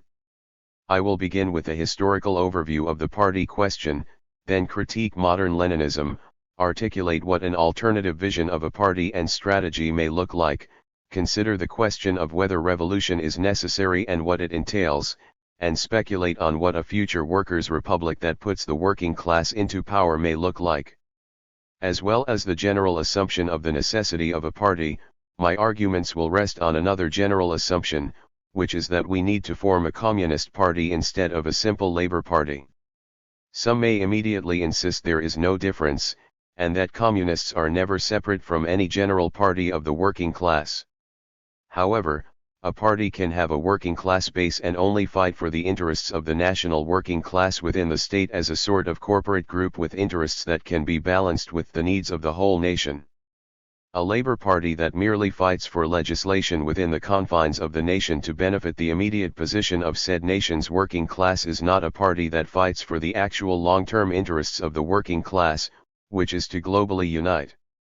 In fact, such parties, because they are national in character, must help maintain the competitiveness of that nation-state on a global capitalist market. This means the party can only go so far even in benefiting its working class base. It also serves to divide the working class along national lines. Following these criteria, such labor parties can be categorized as bourgeois labor parties. They fight for the interests of labor within the confines of the bourgeois order, even if they at times come in contradiction. In the end, it is the goal of the bureaucracies of bourgeois labor parties to win the loyalty of the rank and file and smooth over these contradictions, often through appeals to nationalism and imperial projects. Some leftist groups will argue that we must first agitate for such a party, and then form factions within it so communists can do entryism in order to transform the party into a vehicle for revolution. This approach is to be rejected out of hand. Communists should organize the kind of party that we need, which is not a bourgeois labor party that fights for the immediate interests of one national section of the class, but for the long-term interests of the world proletariat. This means a party organized around a program for a worldwide workers' republic and the long-term goal of communism. A communist party cannot merely be a labor party with a red flag, but must directly agitate for communism and internationalism, fight against all forms of oppression, and disdain to conceal its aims. It must not merely sit at the bargaining table as a good faith representative of the class, but act as a party of opposition not beholden to loyalty towards the bourgeois rule of law and constitution. Before going any further into describing the ideal communist party, we shall look at the history of the First, Second, and Third Internationals which represented the global communist movement at its height. From the Communist League to the Comintern. To begin, we shall start with Marx and Engels on the issue of the party and trace the development of Marxist thought through the Second and Third Internationals. Marx and Engels' views on the state and politics changed and developed over time, as they did on issues such as colonialism and historiography. The topic of revolutionary organization was no exception. Marx wasn't the first communist and became embedded in an already existing movement of revolutionaries that ranged from radical Republican neo-Jacobins, utopian socialists, conspiratorial socialists aiming to follow the tradition of Babeuf, true socialists, Chartists, and Proudhonian mutualists. The organization that became the Communist League, the League of the Just, was similar to the secretive societies in the tradition of Babeuf's conspiracy of equals and politically dominated by Weitling's true socialism. Marx and Engels would, of course, renovate the League, infusing it with their materialist conception of history and political strategy oriented around class struggle. Yet the Communist League still retained the shell of a communist organization rooted in a tradition that existed before Marx and Engels developed a concrete view of the party. After the experience of the Communist League, Marx focused on his own studies before joining into another party-building venture. Marx, in an 1860 letter to the poet Ferdinand Freiligrath, described the Communist League as only a party in the ephemeral sense and compared it to the Blanquist Société de Saisons. 1 From this, it is clear that Marx had developed a critique of the original Communist League and believed its organizational apparatus was suited for an earlier, less mature period of class struggle. A small militant minority acting in a mass uprising, the 1848 revolution, had proven to be insufficient for the needs of the proletariat. This critique of his old organization can be seen as influential to his later political career. Marx, inspired by his involvement in the First International, would develop his own understanding of the party as a sort of mass workers' association united around a minimum program of working-class independence. By this Marx did not mean that only waged workers could join the party or that the program would only benefit waged workers, rather, all members were disciplined around a program which expressed the general interests of the working class as opposed to the interests of other classes. For Marx, this entailed the abolition of the wage system, with which would bring the emancipation of all humanity. It was not a party of the whole people as the bourgeois parties would proclaim, but a party of opposition rooted in the combined strength of the organized working class. The combination of workers across countries culminated into the First International and could be seen as a general united front of different tendencies in the workers' movement. There were public factions that openly debated their views and aimed for political victories through majoritarian democracy. Marx recognized his own tendency was not dominant, facing opposition from followers of Lassalle, Proudhon, Bakunin, and many others. Yet overall, it was no single ideology or school of thought that dominated the International, beyond basic republican virtues. Rather, the party was united around a founding program, and its centralism was based on the party program. This was something the First International worked up to as opposed to a program that was forced on membership. It would be through democratic deliberation that unity would be found, even if Marx had no doubt his views should be implemented by the party. This form of the party would influence the Second International after the First International collapsed over debates between the followers of Marx and Bakunin. Like the First International, the Second International was a federation of national parties with their own programs, bound to rules set at the General Congress. Yet the level of centralism was low on the international level. Politically, the Second International was based on a compromise between the Lazzo-Lean state socialists and orthodox Marxists. The Lazzo-Lean current believed in using bourgeois elections to win funding for workers' cooperatives and state workshops, endorsing a form of socialism that, unlike Marxism, directly embraced the capitalist state. In 1881, Karl Koskai, set to become the leading theorist of Marxist orthodoxy, would condemn the state socialism of Lazzo-Leans as socialism by the state and for the state. It is socialism by the government and for the government. It is thus socialism by the ruling classes and for the ruling classes. 2. For Marxism to consolidate itself in the social democratic movement, its adherents had to win the political struggle against other currents of socialism. This eventually became the case.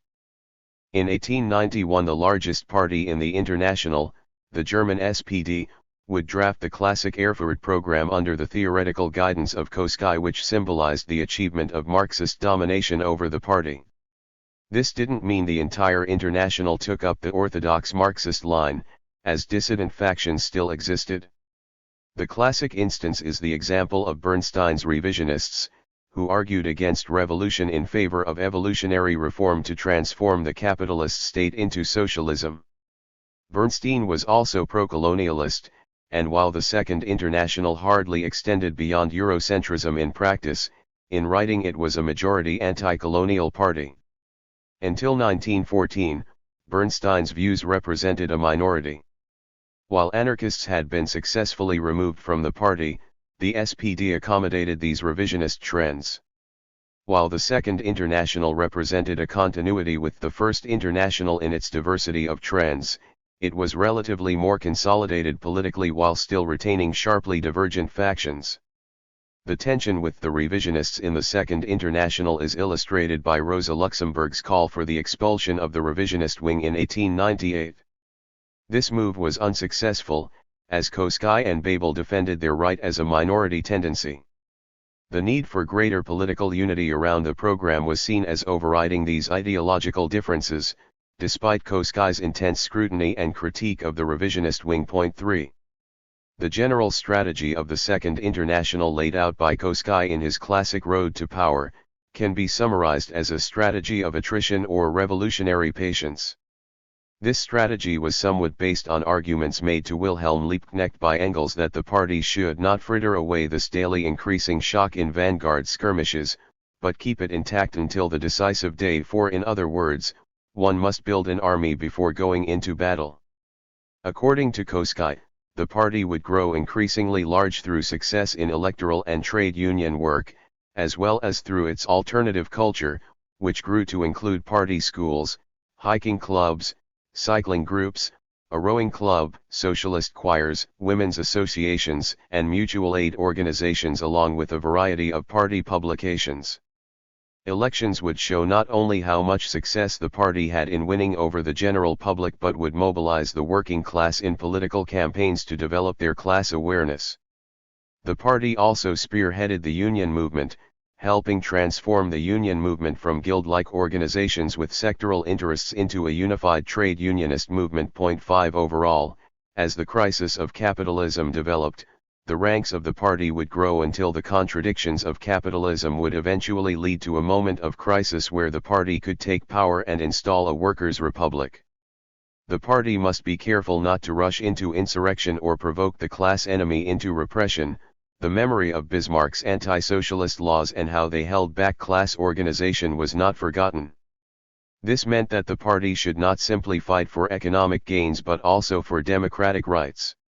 These fights were seen to educate the working class in the art of politics and prepare the class to become the body able to govern society.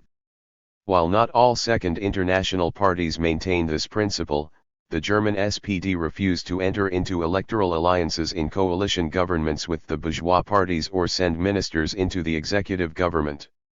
The proletariat could only take power on its own terms when it had mass support and capitalism was in collapse.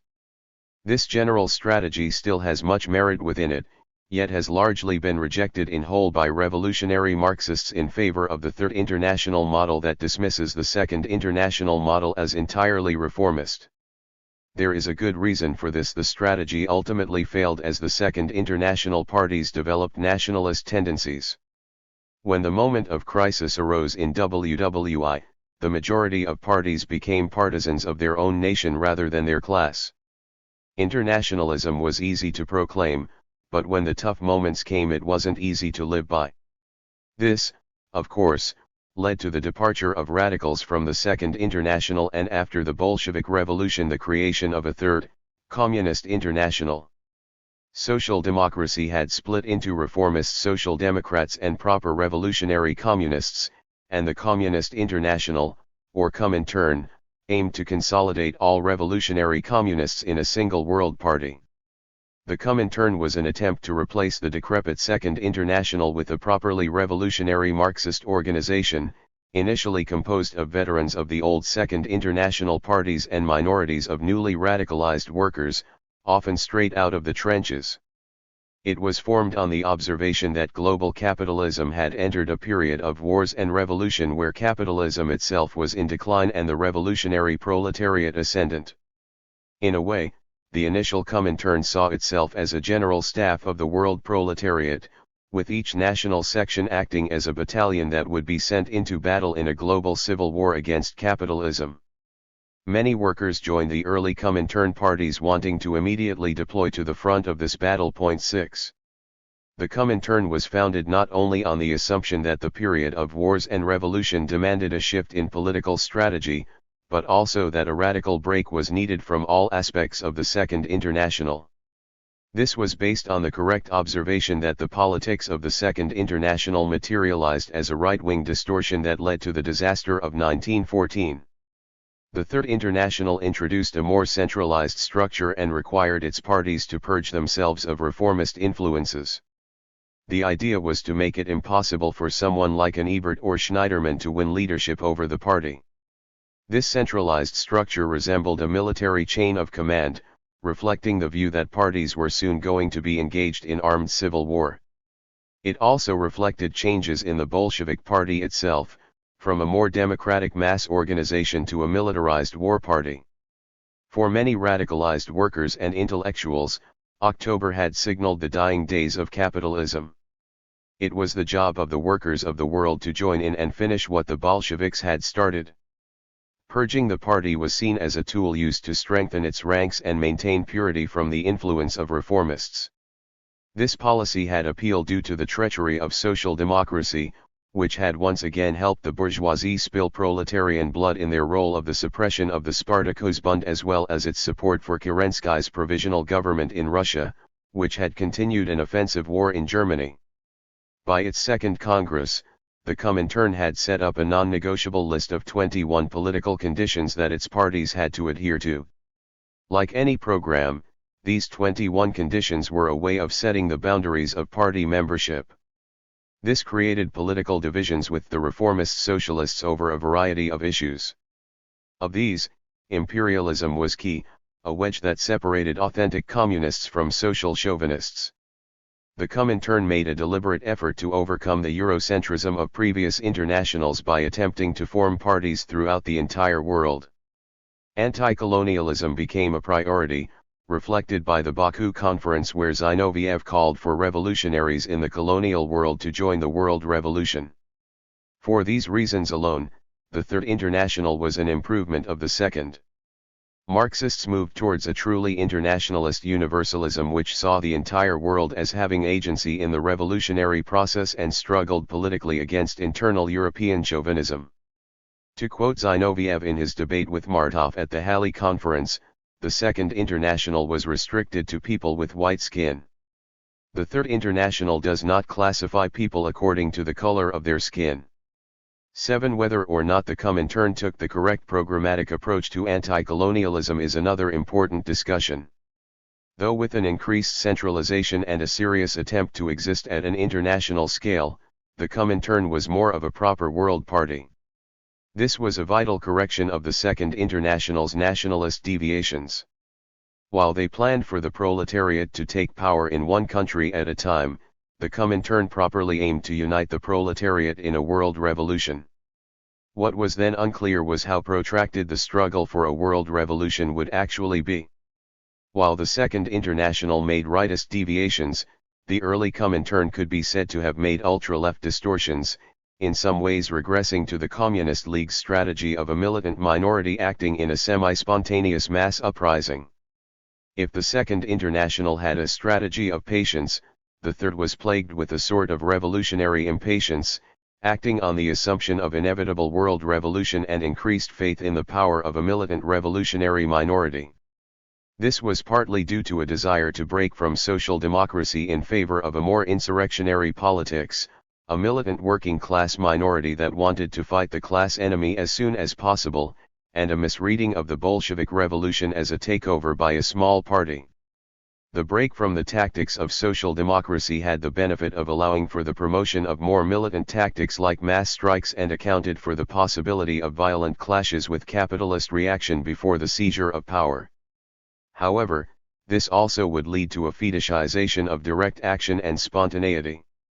For the most extremist members like Bellakhan, the party was conceived as a militant minority that would push the masses into revolutionary action as mass strikes erupted, inevitably throwing the proletariat into struggle against a decaying capitalism. While the Third International had become more willing to break the straitjacket of constitutional legalism, it overestimated both the capacity of the militant minority to spring the working class into action by intervening in waves of mass strikes, a process that could lead to the formation of Soviets that could command political authority and be led by the Comintern parties to communism. This tactic had a big problem: the majority of the working class was not aligned with the Comintern and still had loyalties to the SPD. The question of leadership of the labor movement had yet to be seriously dealt with, and the hegemony of social democracy was underestimated. In its first 4 congresses, the Comintern would increasingly come to grips with this fact and try to develop a strategy of winning the working class over from social democracy. Lenin's left-wing communism, an infantile disorder, can be seen as a polemic against tendencies in the Comintern that aimed rush into battle without winning leadership over the labor movement, and an implicit reminder that certain tactics of the Second International were still useful. Many of the left's Lenin was arguing against, like Hermann Gorter and Anton Pannekoek, claimed that the historical situation had changed and that it was now necessary to abstain from elections and break with unions in favor of factory organizations. They saw such tactics as a remnant of an earlier phase of the workers' movement which was made obsolete and even harmful by the tactics of mass strikes, with workers' councils being the key forms of proletarian organization. Some lefts were in favor of a minority vanguard party that would guide the spontaneous struggle of the workers' councils, while others such as Otto Rühl were against party organization entirely. However, by making these bold statements about tactics and the historical periods they belonged to, the lefts were incapable of adapting to changing situations. Strong theoretical chops and an ability to see past the opportunism of reformists were not enough without a keen sense of politics. Organizing for revolution requires tactical flexibility. The proletariat must use every tactic possible to win. For Lenin, in his rebuttal to the lefts, what was important was not tactics, but the animating principle behind them. Lenin argued winning elections and leadership of the unions were not tactics inherently corrupted by the legacy of social democracy, but rather tactics that needed to be utilized for revolutionary rather than reformist ends. If they failed to do so, they simply ceded ground to reformists. The left tendency in the Comintern was not simply reflected in the ideas of a few idealist intellectuals lost in abstractions and separate from the class struggle, but also within the rank and file itself. There was a strong distrust of social democrats and the union bureaucracy among the rank and file, and for good reason. This distrust would last through to the rise of Hitler, yet the rank and file of both parties also showed a willingness to unite from below. However, as long as the SPD held hegemony over the German labor movement, the KPD would not be able to take power except via a putsch.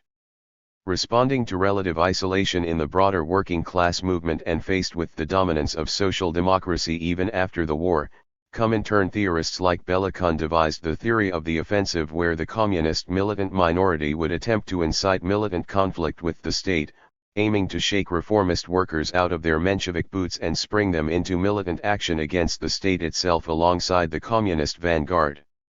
The aim was to, as Mao put it, be the spark that lit the prairie fire, to push the working class into action, thought the militant vanguard. This strategy manifested itself in the KPD's March action, which failed miserably and simply divided the working class movement even further. The KPD's effort to go on the offensive did not see the Social Democratic workers join communist workers against the wishes of their leaders. It instead saw KPD and SPD workers fighting each other in the streets and an unleashing of state repression when already under constant threat from right-wing militias. Based on this experience, the idea of a minority or vanguard acting decisively to push the masses into more radical action was shown to be an ineffective strategy. There was no shortcut to winning a revolutionary majority.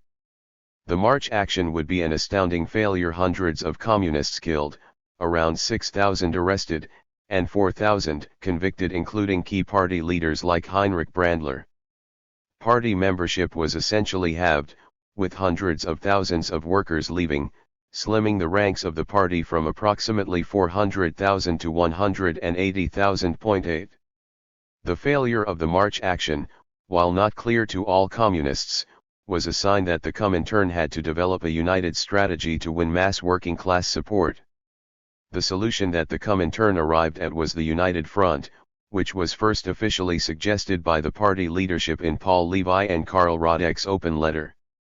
The United Front strategy called on the unity of the entire workers' movement in campaigns for demands of higher pay, unemployment relief, price controls, emergency expropriations, the disarming of right-wing militias and the arming of the workers, and freedom for political prisoners. The letter also called for the involved organizations to not conceal the disagreements that divide us and simply limit themselves to lip service for proposed basis for action. 9. This meant unity in campaigns for these reforms, not meaning that parties surrender the right to critique each other and lose their political independence. This letter was published in the KPD party press approximately 2 months before the failed March action, and with its disaster leading to the implosion of the party, the United Front now seemed to clearly represent a superior strategic approach. By the Fourth Congress of the Comintern, the need for winning a working class majority through the United Front tactic was recognized officially by the Comintern's Executive Committee. Point 10. The United Front policy was a call for unity of the workers' organizations for specific struggles, with each organization maintaining its independence and the right to critique each other. The United Front policy was applied by various communist parties differently, as it was received with great skepticism by those who were unwillingly forced to adopt it.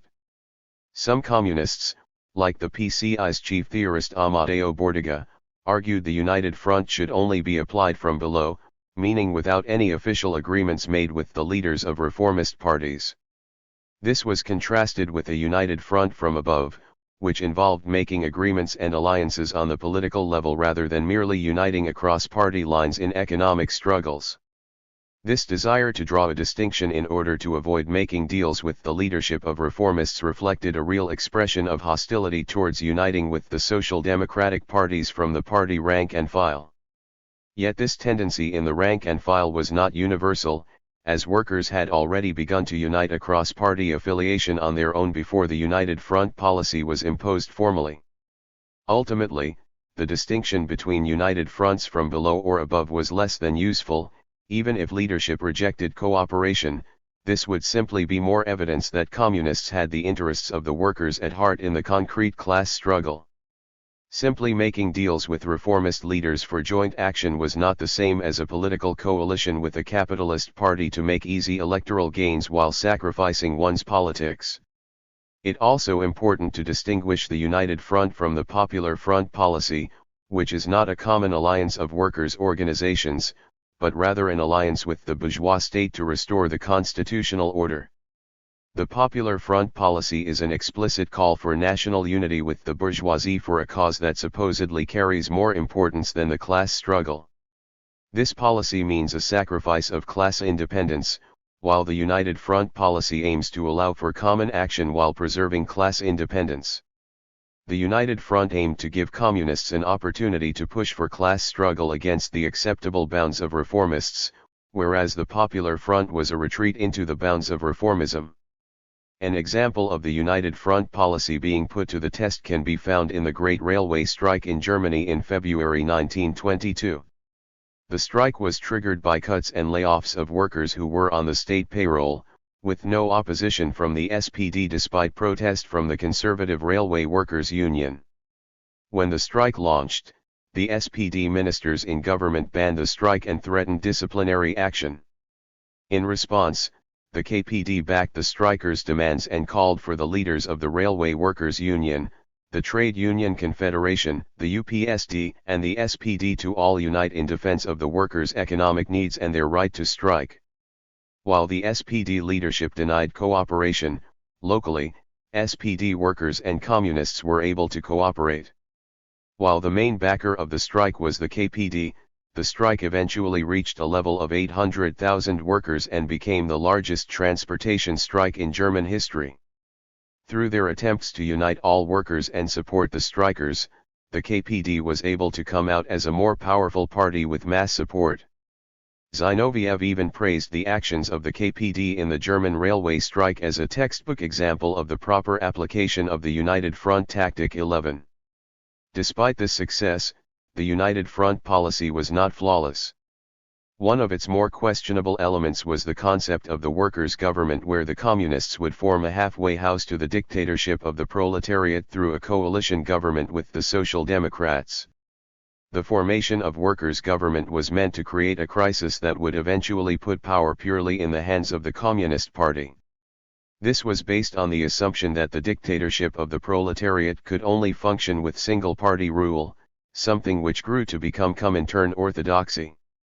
This concept was also another shortcut to seizing power without winning mass support, and relied on social democratic votes to boost the party's position of authority.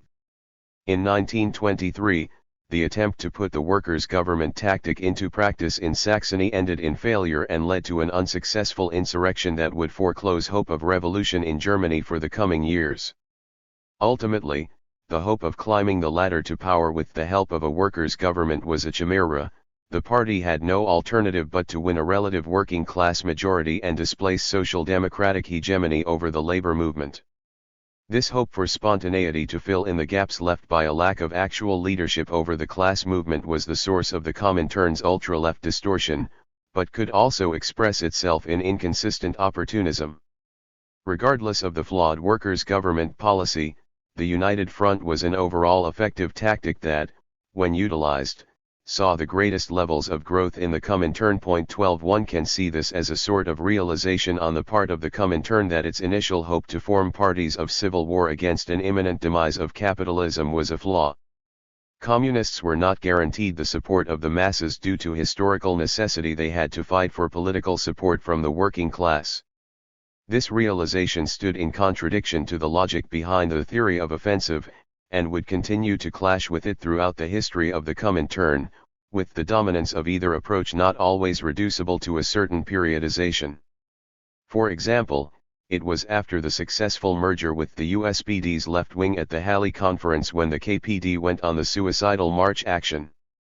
Inability to unite around a solid strategy meant an approach of consistency and patience wasn't pursued.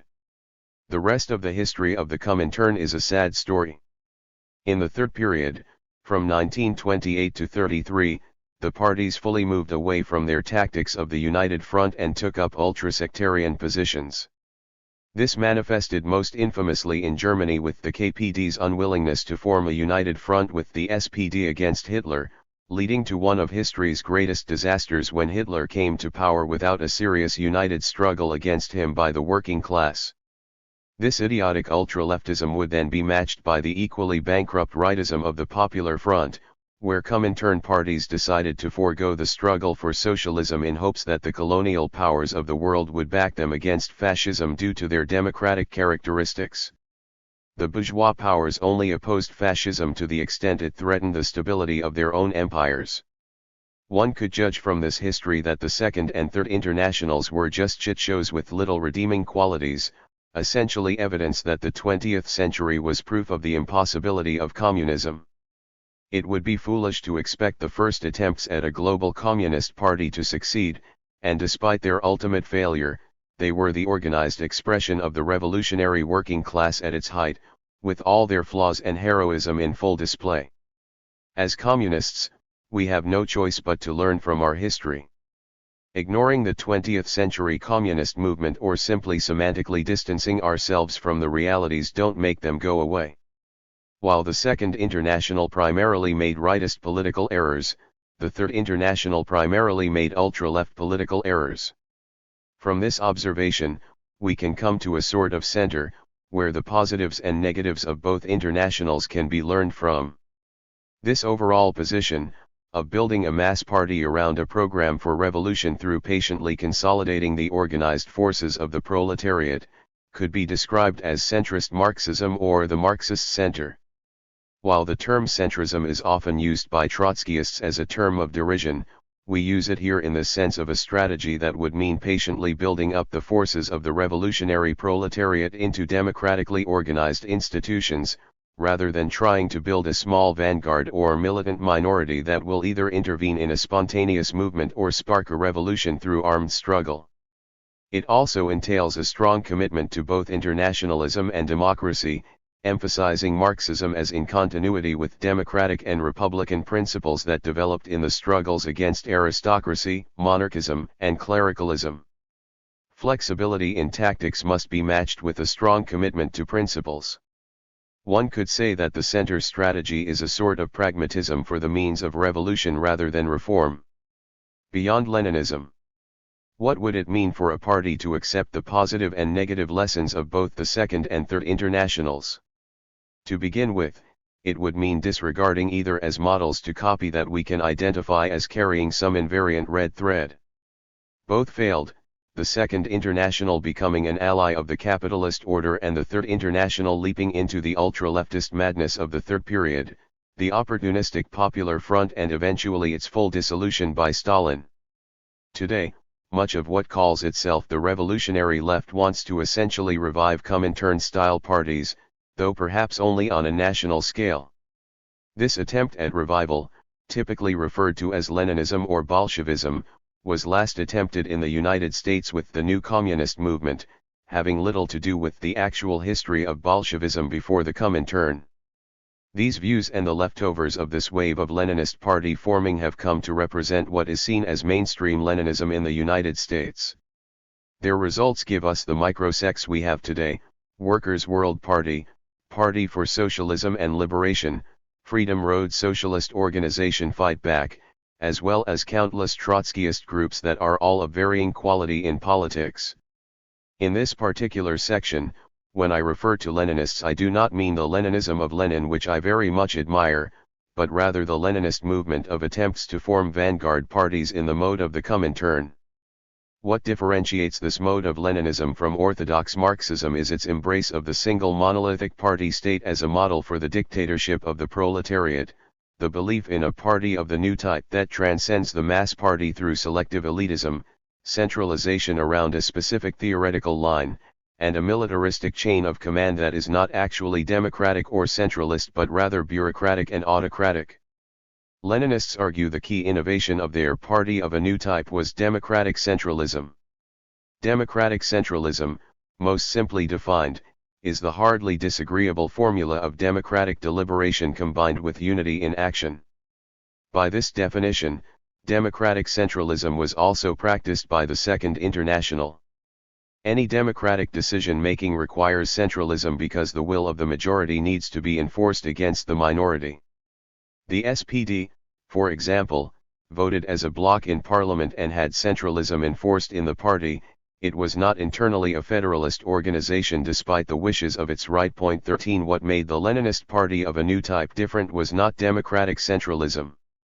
Rather than simple centralism, Comintern parties had a form of monolithism, to use the phrase of Fernando Claudin. 14 In other words, Comintern parties emphasized centralism over democracy or often just disregarded democratic norms entirely. While this wasn't absent in the Second International, the Third was born as a sort of militarized civil war organization rather than a political party in the sense of a mass workers' association as envisioned by Marx. While this may have been justified at a time when an actual global civil war against capitalism was on the table, this is not the case right now. We are not living in the same era of wars and revolutions as the leaders of the Comintern were. When modern Leninists claim the secret of their party's road to success is democratic centralism, it tends to mean an overly bureaucratized group that puts heavy workloads on individual members to make them more disciplined, and a lack of actual democracy in favor of a more militarized party structure. Factions are forbidden, ideological centralism is imposed from above, and groups aim to build an elite cadre that tails existing mass struggles, hoping to bank in on them to recruit members. The Comintern model is simply a recipe for failure in today's conditions, just another guide to building yet another sect that will compete for the latest batch of recruits. How this actually works in practice is exemplified by the state of actually existing contemporary Leninism in the USA. Take PSL, FRSOFB, and the ISO as case studies. Alongside schemes to take over union bureaucracy, these organizations essentially form front groups that hide affiliation to any kind of communist goals and aim to mobilize students around the latest liberal social justice issues and work in alliance with NGOs to throw rallies of mostly symbolic value. Through these activities, the cadre of the Leninist organization hopes to recruit parts of the liberal activist community in order to grow their base of support and garner more influence in these social movements. The organizations themselves proclaim democratic centralism, but in reality, there is no public debate about party positions allowed between congresses. At the congresses, debate takes place as little as possible and is usually led by an unelected central committee that composed of full-time staff or careerists. By using their militant minority tactics to act as the spark that lights the prairie fire in popular struggles, the modern Leninists tend to tail these struggles instead of fight for a class-conscious approach to issues of civil and democratic rights. One tactic often used is to hand out as many of their signs as possible to appear larger in number, when in reality this is often protesting street theater backed by NGOs connected to the Democrats who are simply using leftists as useful idiots for direct actions against the Republicans. Usually, the rationale for this activism is to raise consciousness among liberals. Theoretically, by riding the wave of spontaneous activism, the militant minority group will build up enough influence to launch an insurrection. This is a delusional hope. It leads to chronic involvement in activism that takes up time and energy but doesn't build working-class institutions that can actually offer concrete gains for working people through collective action. One could describe this general strategy of tailing social movements as movementism.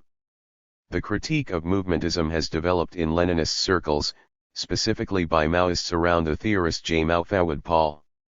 He has written that movementism is the ideological articulation of the default form of opportunism in the capitalist center and a product of internalized anti-communism. 15 Yet the Maoist critique of the logic of economism and defeat that fuels movementism has no real alternative to offer beyond a fantasy of protracted people's war where a mass movement grows in the process of waging a violent guerrilla struggle against the state.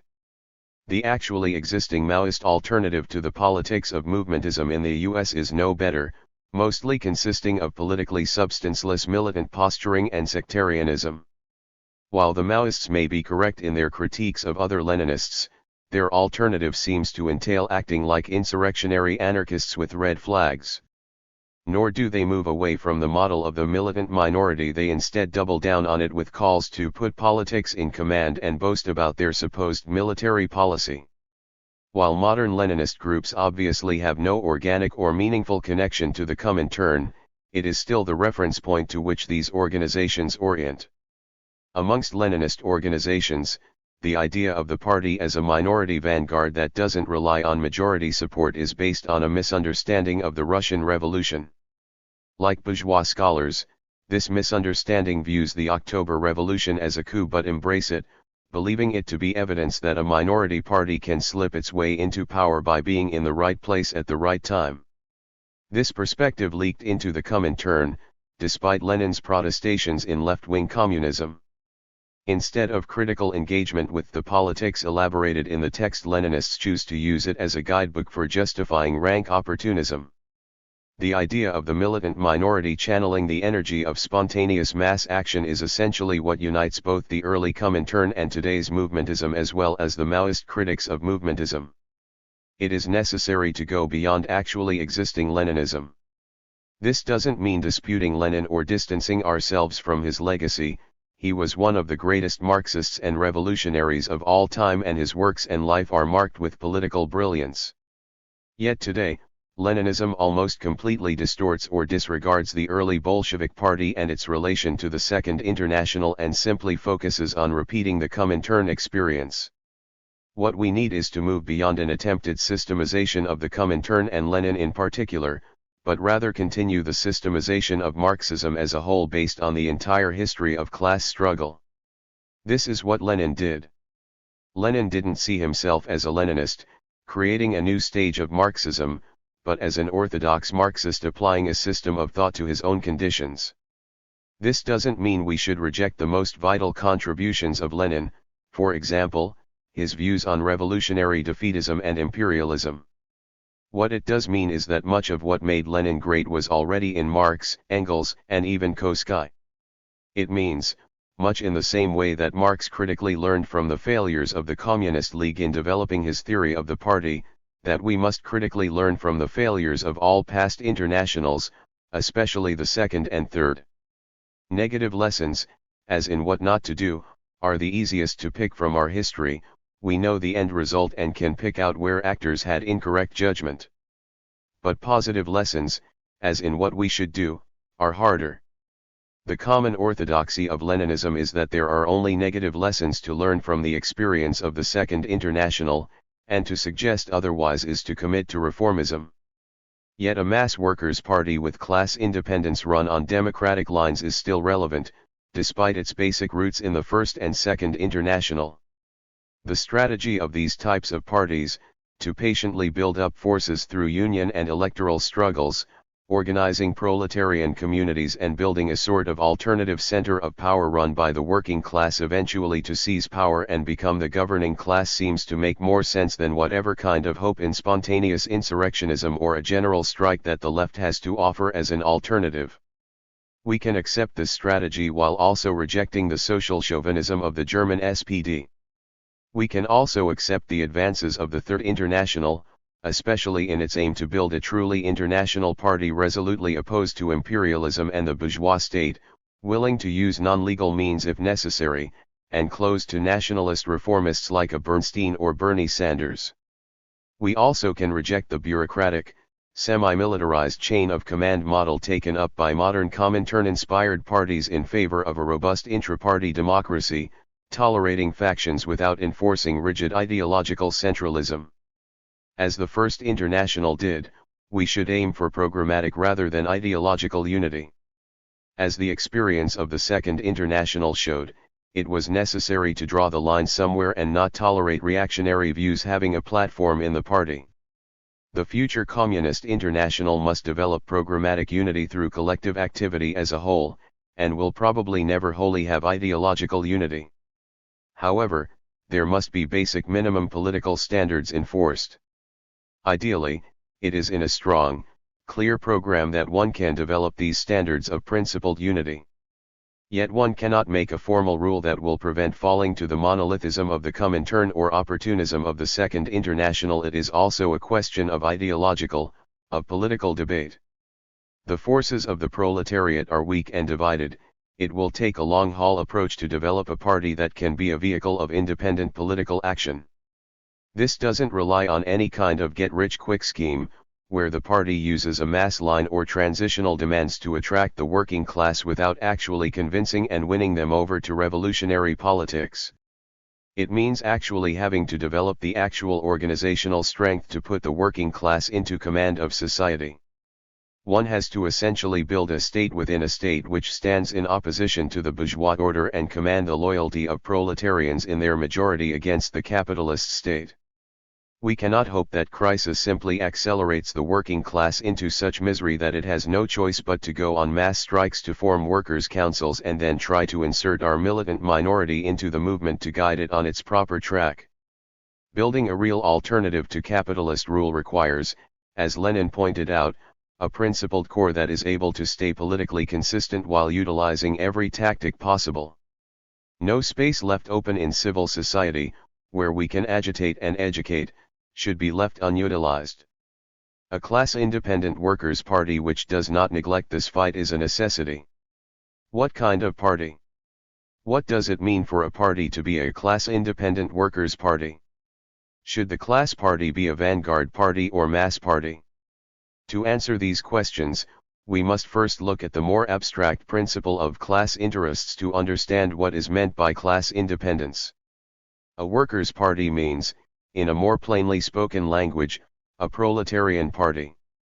For Marx, the proletariat is generally all those in society without reserves, meaning they own no property from which to subsist, and are forced to rely on the general fund of wages paid out by the capitalist, property-owning, class. The proletariat is not simply factory workers, but the entire section of society that relies on the wage fund to survive. In many cases they are not even formally employed. The proletariat has no existing property relations of its own to maintain. It performs cooperative labor on a global scale but mediated through the anarchy of the market. The broad proletariat can only liberate itself by cooperating across all its social divisions and collectively ending their separation from the means of production. Yet the bourgeois, propertied class, has interests in the maintenance of property relations that allow them to exist as a class. By nature, these two classes ultimately struggle not only over the needs of workers or the drives of capitalists on a day-to-day basis, but contest modes of production themselves. Class interests, however, are not derived from the subjective consciousness of individual members of a class, but from an abstract analysis of the capitalist mode of production. Because of the impossibility of liberation through reversion to small commodity production, communism is the only option for the liberation of the proletariat. It can be said that the proletariat as a class, because it is the class compelled to fight for communism, carries with it the interests of humanity, as communism entails the liberation of humanity as a whole. Yet only those without any real stakes in the capitalist system will never collectively, as a class, fight to abolish it. When discussing class interests, we mean not only short-term needs like better economic conditions and expanding democratic rights, but the long-term need to overthrow waged labor and establish communism. By class independence we mean that the class interests of the proletariat are independent and exclusive to the proletariat and are antagonistic with the objective interests of all other propertied classes as they exist in capitalism, hence standing opposed to all class rule itself. There is a contradiction that cannot be resolved through any scheme of harmony between the propertied classes and the dispossessed class. Class independence means organizing around a program of politics that expresses the exclusive interests of the proletariat that differ from other classes, the need to overthrow the capitalist system, which only the propertyless proletariat has no stake in. It also means not forming electoral blocs with bourgeois parties, or aiming to win support from the bourgeoisie by changing the class program to de-emphasize communism or the seizure of state power by the waged class. A class-independent party and communist party essentially mean the same thing, if we accept the greater Marxist theory about the politics of class interests. An independent class program is, therefore, one which expresses not the subjective needs of the workers at a given moment, but on the overall role of the proletariat in history according to a Marxist analysis. Of course, a program must be more than simply words, but also express the principles which animate the day-to-day activity of the party. Does a party that makes concessions in its program to small property owners lose its class independence? This question raises why it's important to differentiate between a minimum and maximum program. The minimum program should be a set of measures that, if enacted, will bring the proletariat to power. This should include the creation of a commune state, the arming of the proletariat, dissolution of the police and military, nationalization of monopolies, leading to a decisive break with bourgeois state power. It is not the abolition of the bourgeoisie, but of their political rule initially in a certain region. The proletariat and bourgeoisie are still reproduced as categories, but capitalism exists in a state of decay, the bourgeoisie primarily existing in small production and the intellectual property of bureaucrats. Because of their role in social reproduction, concessions will have to be made to these classes for the proletariat to hold onto power without social reproduction breaking down. Therefore, a minimum program that makes certain economic concessions to small producers such as small business owners is not necessarily incompatible with the interests of the proletariat. Such demands, however, are incompatible with the maximum program, which express the final goal of communism. The full development of a socialized sphere of social reproduction will eventually leave small property relations in the dustbin of history, but this requires the long-term transformation of both the forces and relations of production. The small property owners will not immediately be forcibly collectivized by the proletariat in the same way as the largest monopoly capitalists will be. Because small proprietors control small patchworks of the economy, such as parts of agriculture and technology, they will not be easy to collectivize immediately. Cooperation with these sectors is necessary to keep society running. They should be urged to form cooperatives and integrate into the socialized sector, but eventually, they will fall out business in competition with the growing socialist sector. The proletariat can't cede too much economic power to small proprietors without risking its own power and having to limit democratic governance. A difficult balance is needed. The minimum program should not be a set of measures that complete the bourgeois democratic revolution either, as some suggest. There is no completion of the bourgeois revolution where all oppressive leftovers of the pre-capitalist order are destroyed, short of the proletarian revolution that transcends the bourgeois revolution altogether, eliminating all forms of class exploitation and oppression, including those that preceded capitalism. It should be a set of measures that change the form of the state such that the proletariat, or the working class, is now the governing class. Such a society was called a dictatorship of the proletariat by Marx, but perhaps a contemporary, more politically viable term could be the workers' republic. In the minimum program, some aspects may be reforms achievable under capitalism, but if enacted in full it should transform the bourgeois state to a workers' republic, a metamorphosis from the dictatorship of the bourgeoisie to a dictatorship of the proletariat. A proper minimum program also avoids the pitfalls of economism, not simply focusing on economic demands of the immediate class struggle, but also demands that address the struggle for democratic rights of women and oppressed nationalities as well as the general tyrannical and anti-democratic nature of the state. This means taking up demands for sexual freedom, for freedom from censorship, for the right to own firearms, and democracy in all sphere of life. To quote Lenin in 1890, in waging only the economic struggle, the working class loses its political independence, it becomes the tail of other parties and betrays the great principle, the emancipation of the working classes must be conquered by the working class themselves. 16 The party must be a school of politics where the workers are trained not to follow orders, but to take politics into their own hands and constitute their class as one that fights for the liberation of all humanity. Class independence should not be interpreted in a narrow economistic sense where the working class strictly fights for things that solely benefit workers. Rather, the working class should pose itself as the most militant and uncompromising force in these democratic struggles, leading them to give as much of a communist perspective as possible. The Workers' Party itself should be a prefiguration of the Workers' Republic, in the sense of its internal governance. This means it should practice a form of democracy distinct from and beyond the democracy of liberalism. This means experimentation, investigating new forms of collective decision-making and seeing what works. The party should be economically organized on a cooperative basis with no salaries that allow for careerism. The Central Committee should be directly elected by the membership and recallable. Open debate and tolerance of factions, rather than the imposition of an ideological monolithism, are key if the party wishes to demonstrate to the class that communism, not capitalism, is the truly free society. The party is a workers' party because it is organized in the working class districts, campaigns electorally primarily in these districts, and builds working class organizations of all kinds, such as tenants' unions and mutual aid groups, in these communities. The party must present itself as a complete alternative to the existing bourgeois parties, but just as serious.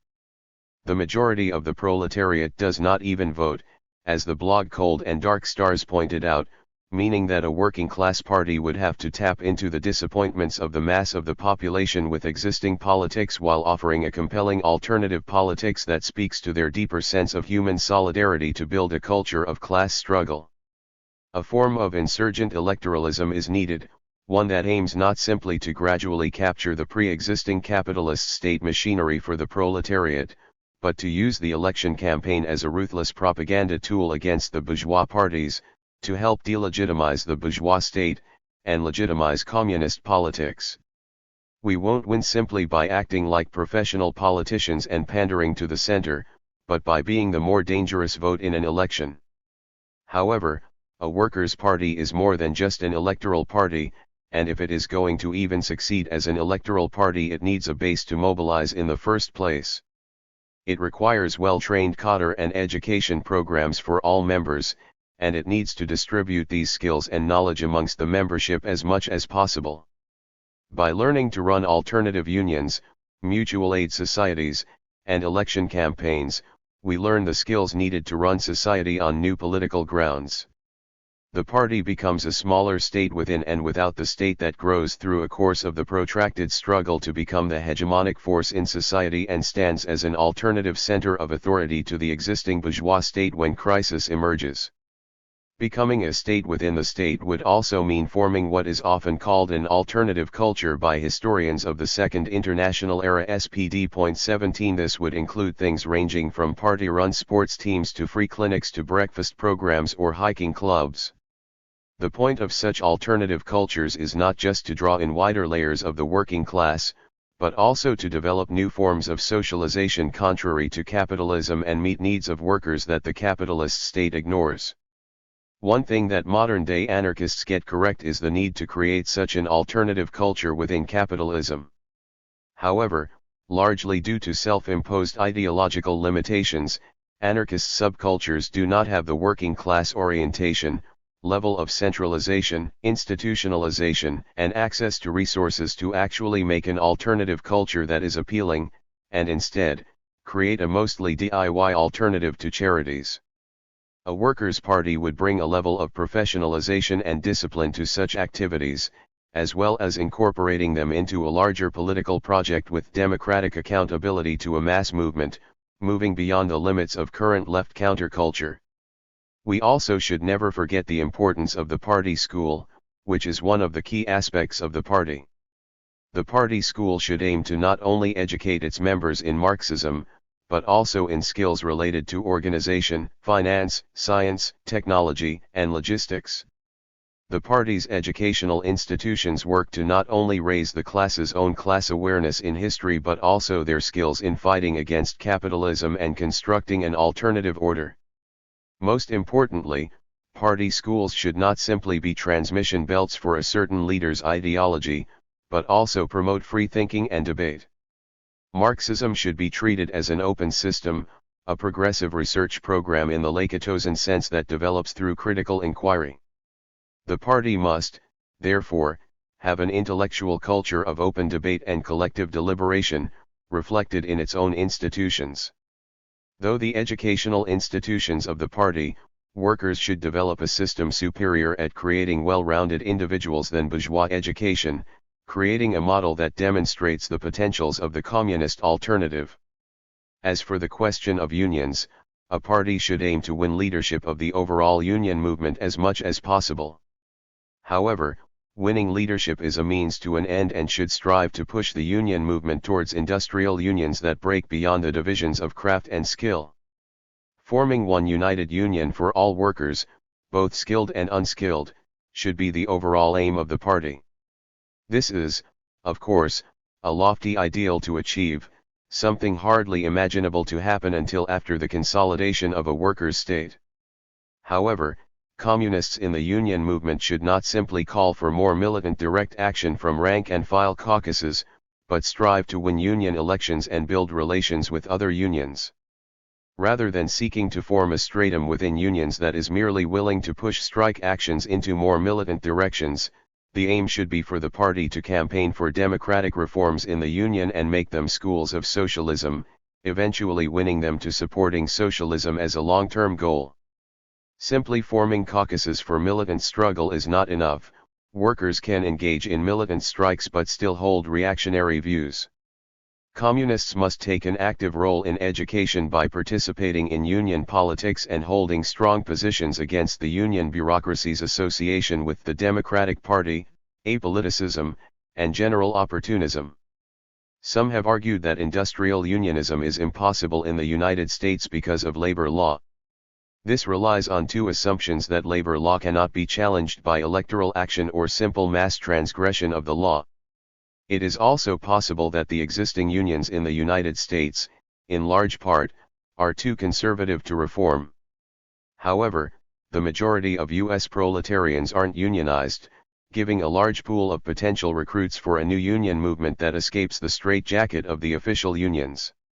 In a period where old institutions meet their limitations and new ones struggle to find footing in the terrain of modern capitalism, it is hard to say what exactly the general defensive organizations of the working class will look like. The need for such organizations is eternal in capitalism, and the constant dislocations caused in the working class by the brutality of market competition at some point make defensive class organization of some kind a necessity. What the party does need to avoid in the unions is bureaucratic careerism. Union representatives of the Workers' Party need to be subject to the party rather than their own career interests, which creates a phenomenon that moves the party's politics to the right. This means the focus of work in the unions needs to be a form of base building as well as education amongst the rank and file rather than using opportunistic machinations to climb the ranks of the union. From sects to parties to state power. How we can build such a party is no easy question. To begin to answer this seriously would require an analysis of the dynamics of the various sects of the left, and thinking of a way to transcend the dynamics of the sect system while moving toward greater programmatic unity. Many argue the best option right now is to work in the DSA, others in the Marxist Center Network, and still others in the IWW. What is clear is that serious communists need to start working towards some kind of programmatic unity that could be the basis of a new party. Potentially, we could also derive lessons from the United Front tactic of the Comintern on how to unite and consolidate our forces despite the division of the left. Unity in common action can help communists overcome pointless divisions and find their broader programmatic unity. The road to building such a party will not be simple and will require ideological and political struggles. It is important that these debates be had in good faith and publicly in the press of revolutionary organizations without either anti-intellectualism or obscurantism. Compromises on tactical questions will have to be made. Old historical struggles will have to be put to rest. Dogmatism, faith in holding the one true red thread of the communist tradition, or believing in the one correct interpretation of the immortal science, should be fought against with open debate and inquiry. Factions will have to be tolerated, people will have to tolerate losing votes without splitting in response. Clear lines of ideological demarcation will be drawn, and political tendencies will grow that reflect the diversity of the proletariat in all its forms. The general strategy of base building can be seen as a sort of bread and butter of party organizing. The general task of building institutions with a proletarian base outside the state and capable of exercising class power is key, and institutions that can exist both within and outside a political party must be created. Building power cannot be done within the bourgeois state. Rather, a workers' party must build power by first building its own independent base, not merely conquering the base of another party. Electoral successes are not so much a source of power as much as they merely measure and consolidate existing power. A workers' party worthy of the communist name must be closely connected to the class struggle. It is not going to arise spontaneously out of the unions and other defensive organizations, but will begin through the consolidation of communists who then take an active role in organizing such institutions. A communist party must not simply intervene in strikes after they pop off, but be an organizational expression of class power that helps increase the number of strikes and class conflict. It must aim to win leadership of the working class's own defensive institutions democratically, not through bureaucratic machinations. The communists must demonstrate their party to be different, not only in name from the bourgeois parties but in practice, fighting as the vanguard in the class struggle, not only for economic aims but in the fight for democracy too. A historical example of what this would look like is the way PUSA was in the vanguard of the struggle for black democratic rights. By demonstrating they are the vanguard in such fights against all forms of capitalist tyranny, the communists can win the support of the proletariat at large by giving expression to and clarifying their class interests. The communists bring to the rest of the proletariat the good news that collectively, they can transform the world to eliminate all exploitation and oppression. But to convince them a vision is needed, the purpose of a program is in part to help the public envision the kinds of changes the party is fighting for. A communist party building mass support socializes humanity in a new way and prepares the class and human solidarity that will be the basis of communism. By representing a better potential world in its organizational form, it gives life to the hopes of a better world that is otherwise suppressed by capitalist society. The rise of such a party is only compatible with the capitalist order to a certain degree. Eventually, capitalism will fall into crisis and the party will have enough power to launch a social revolution if it continues with a secular rate of growth. This was assumed by SPD theoretician Karl Koski, who saw the growth of the party's success as inevitable due to the growth of the proletariat. But history proved to be more cunning than this at first believable situation, as the development of the socialist movement was bifurcated into different competing currents while the labor movement itself never followed a simple secular trend of steady growth. The hopes of Koski and many of his early followers proved to be too ideal for the complexity of actual politics. As the party develops and consolidates its positions, it will at times lose or gain members and support while taking necessary principled stands on issues. What matters is that the party lives up to its class independence in deed and not just word, and that it does not vacillate to accommodate the interests of the propertied classes in order to win support. How could such a party actually win state power? Could it do so peacefully through elections?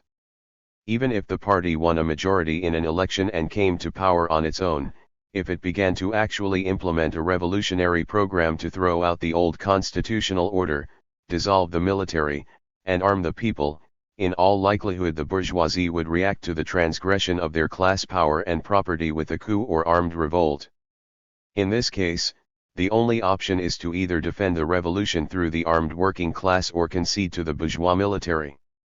It is because of this political reality that one cannot promise a democratic road to socialism without the eruption of violent civil conflict.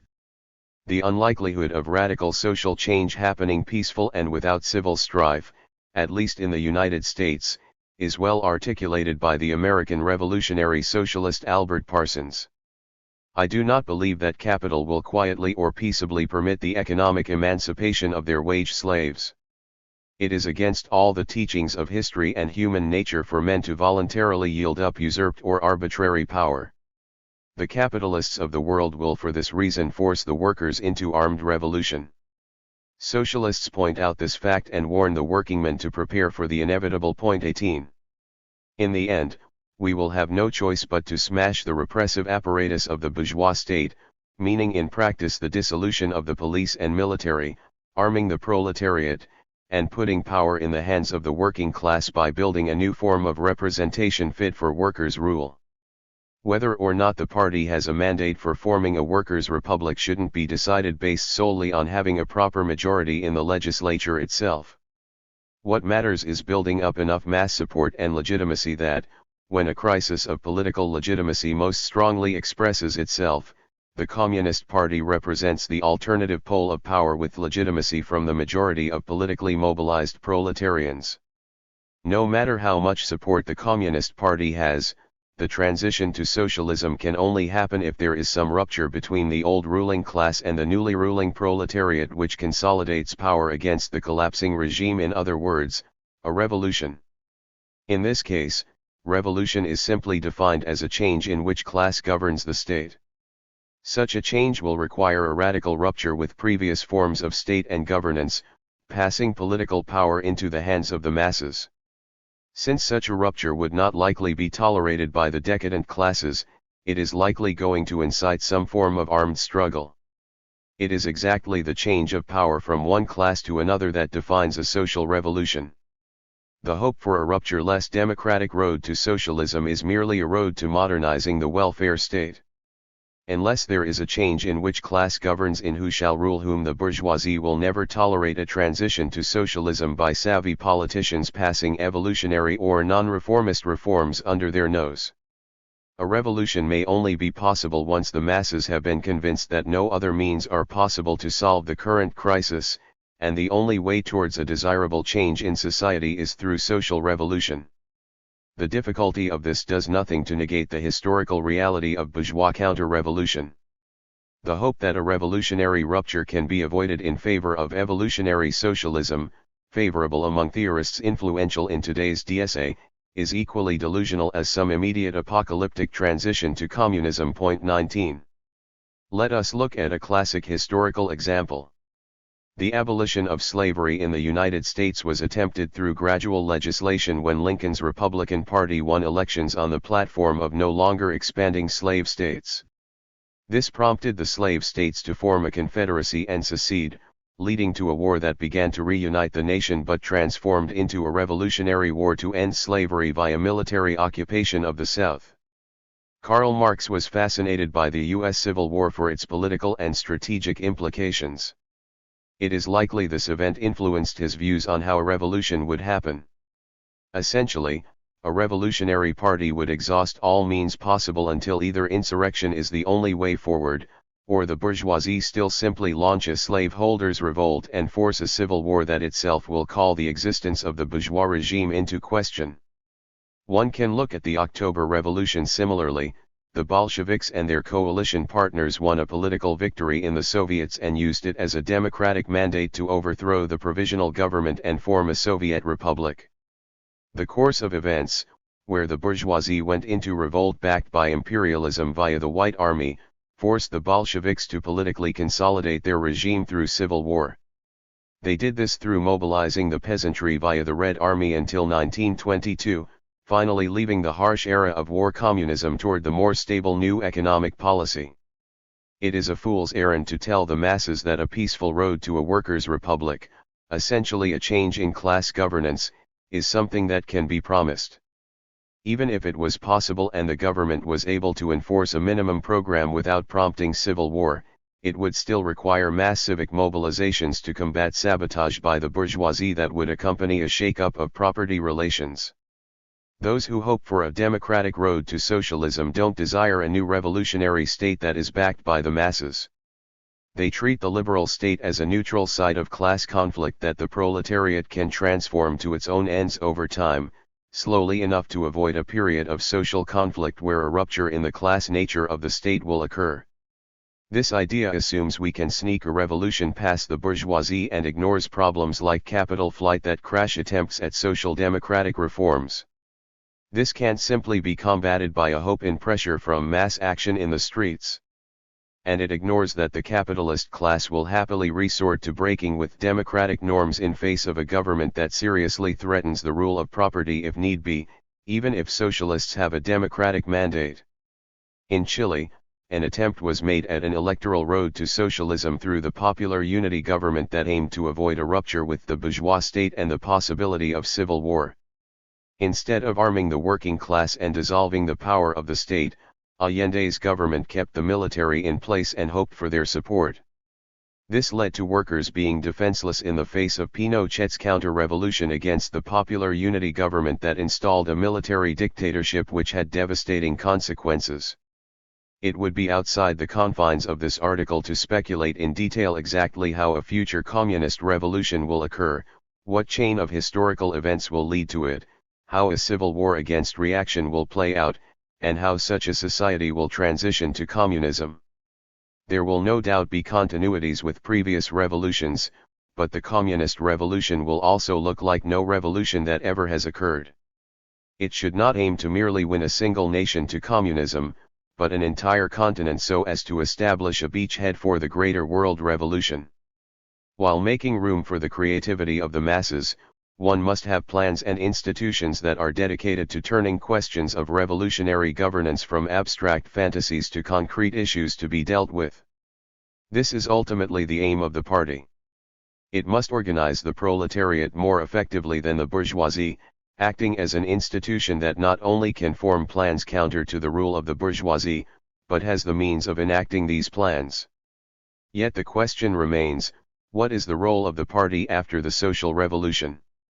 The aim of the party, organized around a minimum program with the goal of establishing a workers' republic, must use some type of political mandate to mobilize the proletariat to smash the bourgeois state and form its own.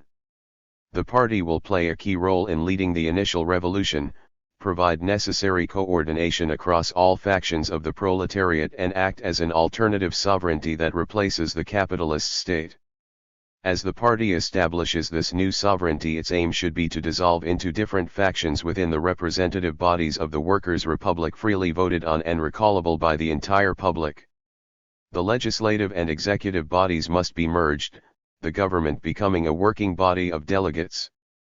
This process marks the beginning of the withering away of the state, but it does not mean that a unitary, centralized, and repressive state ceases to exist. A representative system should be composed of municipal councils and a central communal council that are accountable to each other. The aim should not be decentralization towards regional autonomy, with various municipalities having their own forms of government or law, but rather coordination and centralization of all bodies around a common plan. The purpose of the party is to take a role in leading the formation of such a government and providing the leadership to give it coherence. It should not aim to establish a Marxist-Leninist-style one-party state, instead of using forms of radical democracy that it has developed in the process of building a working-class movement. This is the only possible way forward to form a workers' republic truly built on the foundation of proletarian mass power and put the world on the road to communism. From the workers' republic to communism. How the workers' republic will transition into communism is a whole other question, one which requires both a look into earlier attempts at socialism and a dangerous willingness to speculate. We can only say this: in an early workers' republic, the immediate goal will not be the nationalization of all property, even its socialization or collectivization. The primary aim of the workers' republic will be to collectivize political power, putting it into the hands of the working class. Central to this is the transfer of actual armed power into the hands of workers' militias through the destruction of the old military and police. A key element of any state, despite which class is at its helm, is force, and this force is controlled by those who control the arms that back it up. Lenin excellently summarizes the changes necessary in order to make this happen. The people need a republic in order to educate the masses in the methods of democracy. We need not only representation along democratic lines, but the building of the entire state administration from the bottom up by the masses themselves, their effective participation in all of life's steps, their active role in the administration. Replacement of the old organs of oppression, the police, the bureaucracy, the standing army, by a universal arming of the people, by a really universal militia, is the only way to guarantee the country a maximum of security against the restoration of the monarchy and to enable it to go forward firmly, systematically, and resolutely towards socialism, not by introducing it from above, but by raising the vast mass of proletarians and semi-proletarians to the art of state administration, to the use of the whole state power. 20. Another goal of the new proletarian regime would be to end the existence of politics as a career. This demand is often echoed by the populist call to get money out of politics. However, removing money from politics doesn't address the issue of bureaucrats creating fiefdoms of loyalty that shield their self-interests from public accountability. This phenomenon is not due to some flaw in human nature, where power corrupts all, but rather that bureaucrats use their specialist knowledge to hold a monopoly on decision-making and information in order to elevate themselves above others in status, thus developing interests similar to those of small proprietors. As long as bureaucrats exist due to the social division of labor, they will have these tendencies. What matters is that the workers' republic uses democratic norms to make bureaucrats accountable as well as programs to simplify the political process and collectivize their skills for the masses to take hold of all aspects of political life.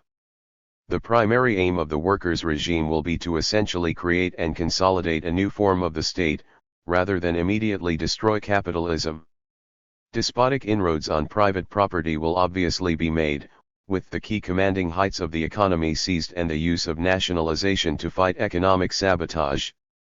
Workers will have to seize industries as the bourgeoisie flee, and the new workers' state will make no constitutional sanctities for property rights.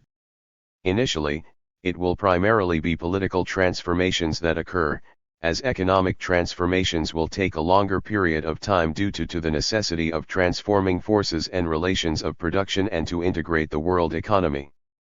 Such an approach may be called gradualist, whereas the seizure of power by the proletariat, on the other hand, makes immediate political changes. An immediate nationalization of all means of production and move to state rationing in place of markets will not actually abolish commodity production, but lead to the flourishing of black markets. Voluntaristic attempts to ban markets by fiat have a poor history, often simply being replaced by bureaucratic rationing prone to corruption. Under the initial economy of a workers' republic, one can imagine a market sector primarily comprised of small producers, a cooperative sector of small producers self-socializing their property, and a socialized or planned sector. In fact, many of the initial steps made will not so much be direct negations of capitalism but the rationalization of state monopolies towards greater efficiency. The existence of a market sector, no matter how small, is nonetheless a sign of the incomplete socialization of the economy. The question is not whether or not to abolish commodity production and have a planned economy, but how. It is important to understand that nationalization is itself simply a means to socialization. Under a workers' republic, a nationalized factory becomes the property of the state. It is still governed by a capitalist labor process, in many cases with technical division of labor that inherently creates a need for specialists and hierarchy in industry. While an industry can be nationalized, this does mean it has been transformed on a socialist basis or socialized. Key industries, especially those previously in the form of monopolies, can be nationalized and more quickly transformed into socialized industries that operate on a planned, worker-controlled basis, but even then this process requires a transformation of the entire division of labor that may take years. Steps towards socialization, like workers' self-management, should, of course, be actively pursued and implemented when possible. As Lenin points out, nationalization is merely confiscation of property, socialization is a far more difficult task to carry out. Yesterday, the main task of the moment was, as determinately as possible, to nationalize, confiscate, beat down and crush the bourgeoisie, and put down sabotage. Today, only a blind man could fail to see that we have nationalized, confiscated, beaten down and put down more than we have had time to count. The difference between socialization and simple confiscation is that confiscation can be carried out by determination alone, without the ability to calculate and distribute properly, whereas socialization cannot be brought about without this ability. 21. Simply put, the desire nationalize everything immediately after the revolution to wipe out all remnants of capitalism can only be a desire. The socialization of industry is not something that can be achieved by calling upon the inner willpower of the workers. This is because it runs against the limits of material conditions, the stability of the food supply, the provision of basic housing, reliance on skilled forms of specialized labor, and as Lenin points out, the ability to calculate and distribute. Many initial nationalizations may seize property to turn it into a munitions factory for the needs of civil war. Others may be to replace archaic and environmentally destructive forms of industry. It would be a mistake to nationalize all industries immediately and aim to set everything on an immediate course to socialization, especially since small proprietors will resist by turning to black markets and refuse integration into planned socialist production en masse.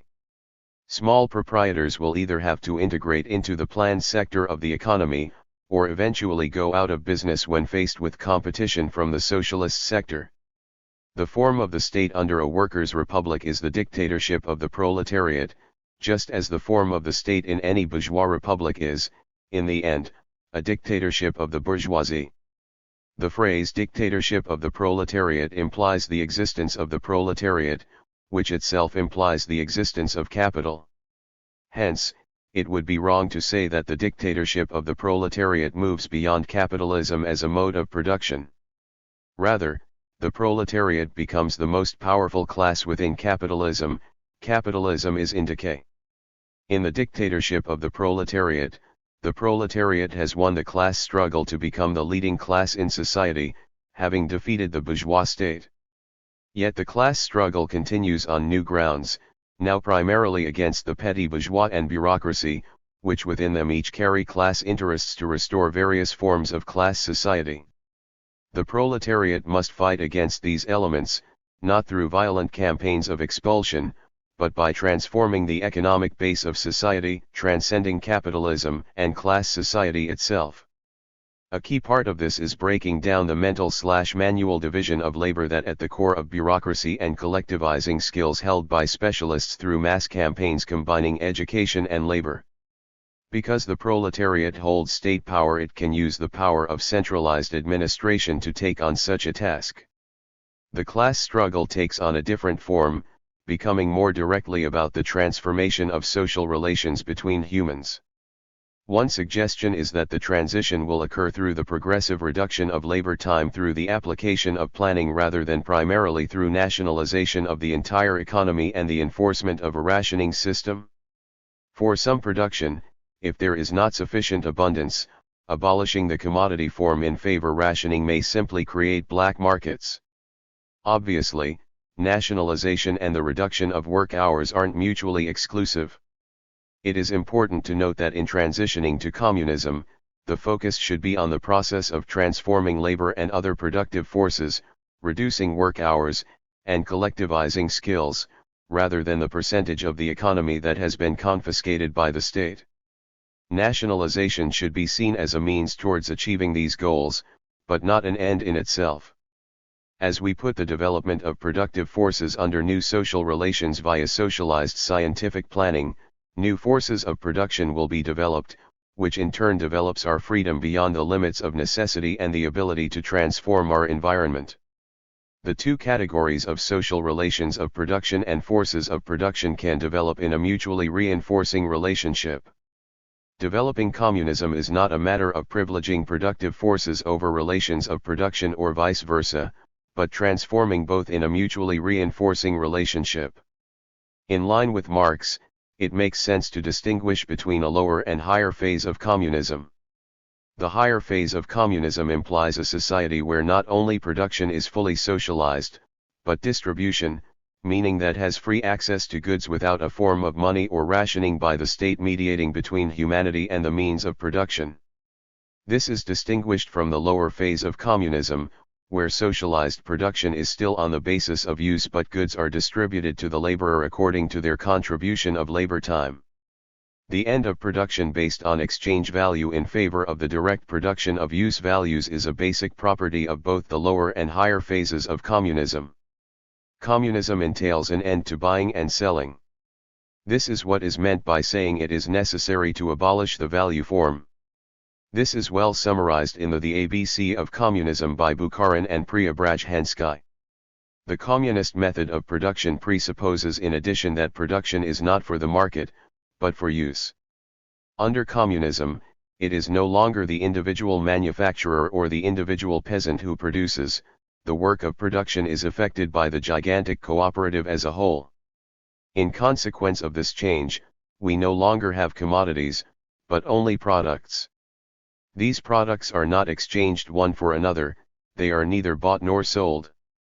They are simply stored in the communal warehouses, and are subsequently delivered to those who need them. In such conditions, money will no longer be required. How can that be, some of you will ask? In that case, one person will get too much and another too little. What sense is there in such a method of distribution? The answer is as follows. At first, doubtless, and perhaps for 20 or 30 years, it will be necessary to have various regulations. Maybe certain products will only be supplied to those persons who have a special entry in their workbook or on their work card. Subsequently, when communist society has been consolidated and fully developed, no such regulations will be needed. There will be an ample quantity of all products, our present wounds will long since have been healed, and everyone will be able to get just as much as he needs. But will not people find it to their interest to take more than they need? Certainly not. Today, for example, no one thinks it worthwhile when he wants one seat in a tram, to take 3 tickets and keep 2 places empty. It will be just the same in the case of all products. A person will take from the communal storehouse precisely as much as he needs, no more. No one will have any interest in taking more than he wants in order to sell the surplus to others, since all these others can satisfy their needs whenever they please. Money will then have no value. Our meaning is that at the outset, in the first days of communist society, products will probably be distributed in accordance with the amount of work done by the applicant. At a later stage, however, they will simply be supplied according to the needs of the comrades. To achieve such a task, society will need to greatly develop its productive capacities and rationalize its social organization. Abolition of the value form does not occur through fiat, repressing it through a communist dictatorship against value. The aim is instead to change the relations and forces of production to put society on a developmental path towards such an end. It is necessary to not merely negate the value form and suppress the existence of commodity production in favor of bureaucratic rationing, but to transcend the value form by producing new social relations that allow for a non-alienating and non-exploitative form of social reproduction. It should also be clear that communism is not a possibility on the national scale, because it requires the full cooperation of the world division of labor. A dictatorship of the proletariat's ability to transcend itself and wither away as a state is reliant on the success of world revolution. As long as the world is capitalist, revolutionaries will have to make economic compromises with capitalism. What matters initially is that politically, power is in the hands of the proletariat. From there, the proletariat begins to take steps to socialism in line with what is materially possible, initially creating an embryonic socialized sector by seizing key industries and planning them, as well as putting them under workers' control, and gradually increasing the amount of social product that is freely available to all despite the time spent laboring on said product. As production becomes planned scientifically according to human need, distribution can increasingly be done on a free, communal basis. What exists of the remaining market sector of small producers will fade away. One can think of Preobrazhensky's notion of the law of planning and the law of value, where the law of planning grows with the socialization of industry to displace regulations of goods by the law of value. The process should be done with care, at a pace that prevents major disruptions of social equilibrium. Merging labor with education to produce a surplus of skilled laborers is necessary so that specialists cannot use their knowledge as monopolies to benefit from. It will rather be collectively used to contribute to the general intellect of society. The new socialist society that develops out of the workers' republic transitioning into communism will be a unique creation evolving from the shell provided by the old capitalist society, a creation of the proletariat taking production and science into its own hands. As more goods become socialized in distribution, the mental/manual division of labor eroded, and the necessary labor hours for all greatly reduced, people will have more free time, not only for leisure but to improve oneself and engage in the kind of non-alienated human flourishing that Marx claimed would become generalized. Such a society free of a repressive state will be a free association of producers where all of humanity forms a common, unified community. Yet to get there, one must travail the class struggle, which is ultimately a political struggle, a struggle for power. Why have a political program? Parker McQueenie. September 3, 2018. Parker McQueenie lays out the case for building a party around a minimum-maximum program. Every party pursues definite aims, whether it be a party of landowners or capitalists, on the one hand, or a party of workers or peasants, on the other. If it be a party of capitalists and factory owners, it will have its own aims, to procure cheap labor, to keep the workers well in hand, to find customers to toil harder but, above all, so to arrange matters that the workers will have no tendency to allow their thoughts to turn towards ideas of a new social order. Let the workers think that there always have been masters and always will be masters. The program is for every party a matter of supreme importance.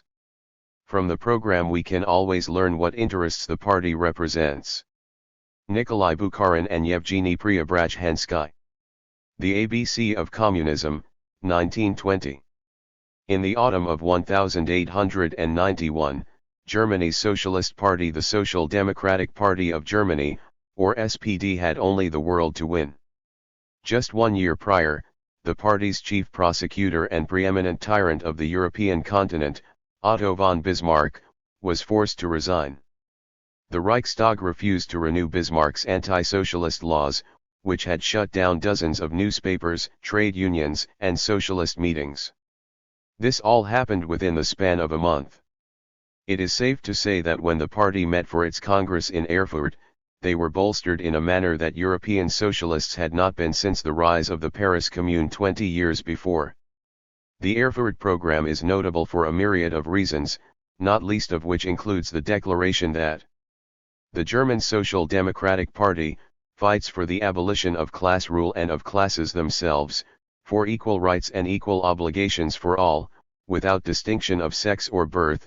It fights not only the exploitation and oppression of wage earners in society today, but every manner of exploitation and oppression, whether directed against a class, party, sex, or race. 1. The Erfurt program asserted, as Marx had, that socialists must fight for democratic rights within bourgeois society. With historical hindsight, it seems clear enough that capitalism cannot be abolished via a socialist party simply winning elections in a bourgeois government. In Bolivarian Venezuela, Mitterrand's France, and Tsipras's Greece, the governing socialist parties were able to sit behind the will of a liberal democracy, yet none of these countries were able to meaningfully disrupt capitalism.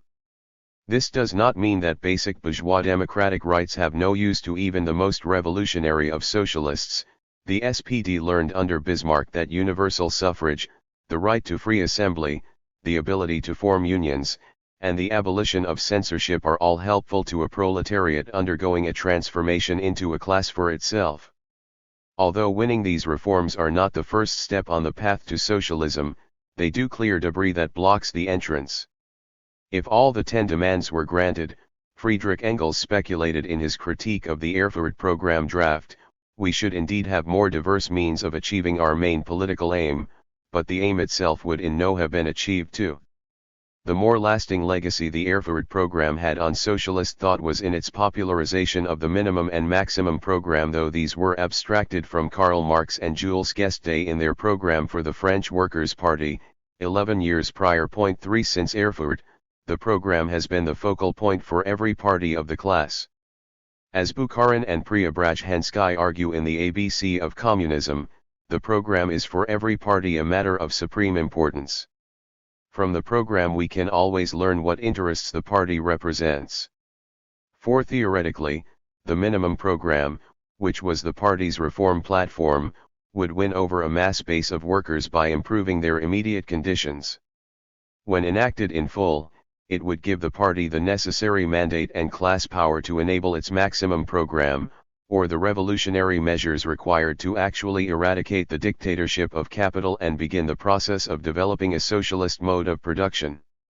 In reality, the SPD along with the other parties of the Second International eschewed their maximum programs as they became gradually more entrenched into the bourgeois constitutional order.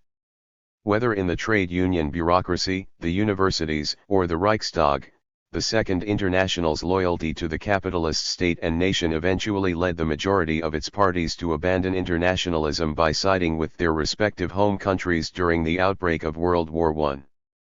It is a tragedy often lamented on the left. Although the term amounts to welfare state liberalism today, the Social Democrats of Erfurt were largely Marxists. Nevertheless, as a nominally social democratic movement appears to be re-emerging onto American politics for the first time in the life of many of its participants, what can contemporary socialists in the United States learn from the original Social Democrats?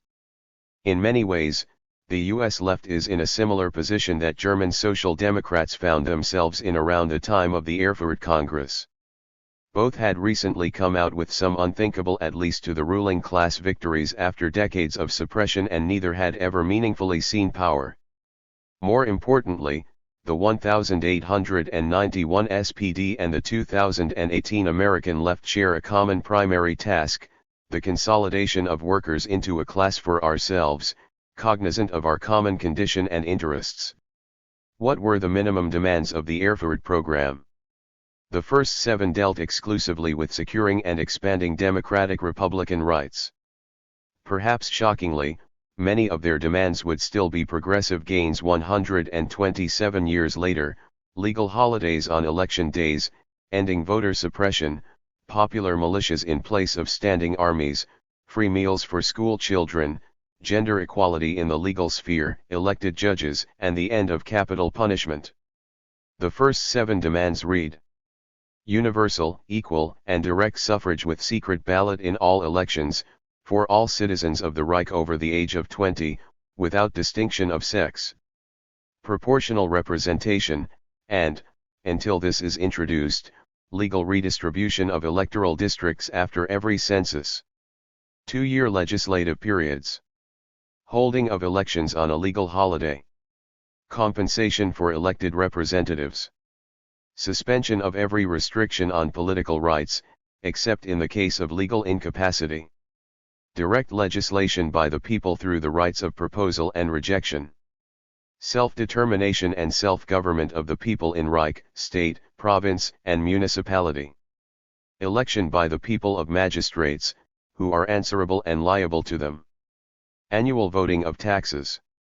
Education of all to bear arms. Militia in the place of the standing army.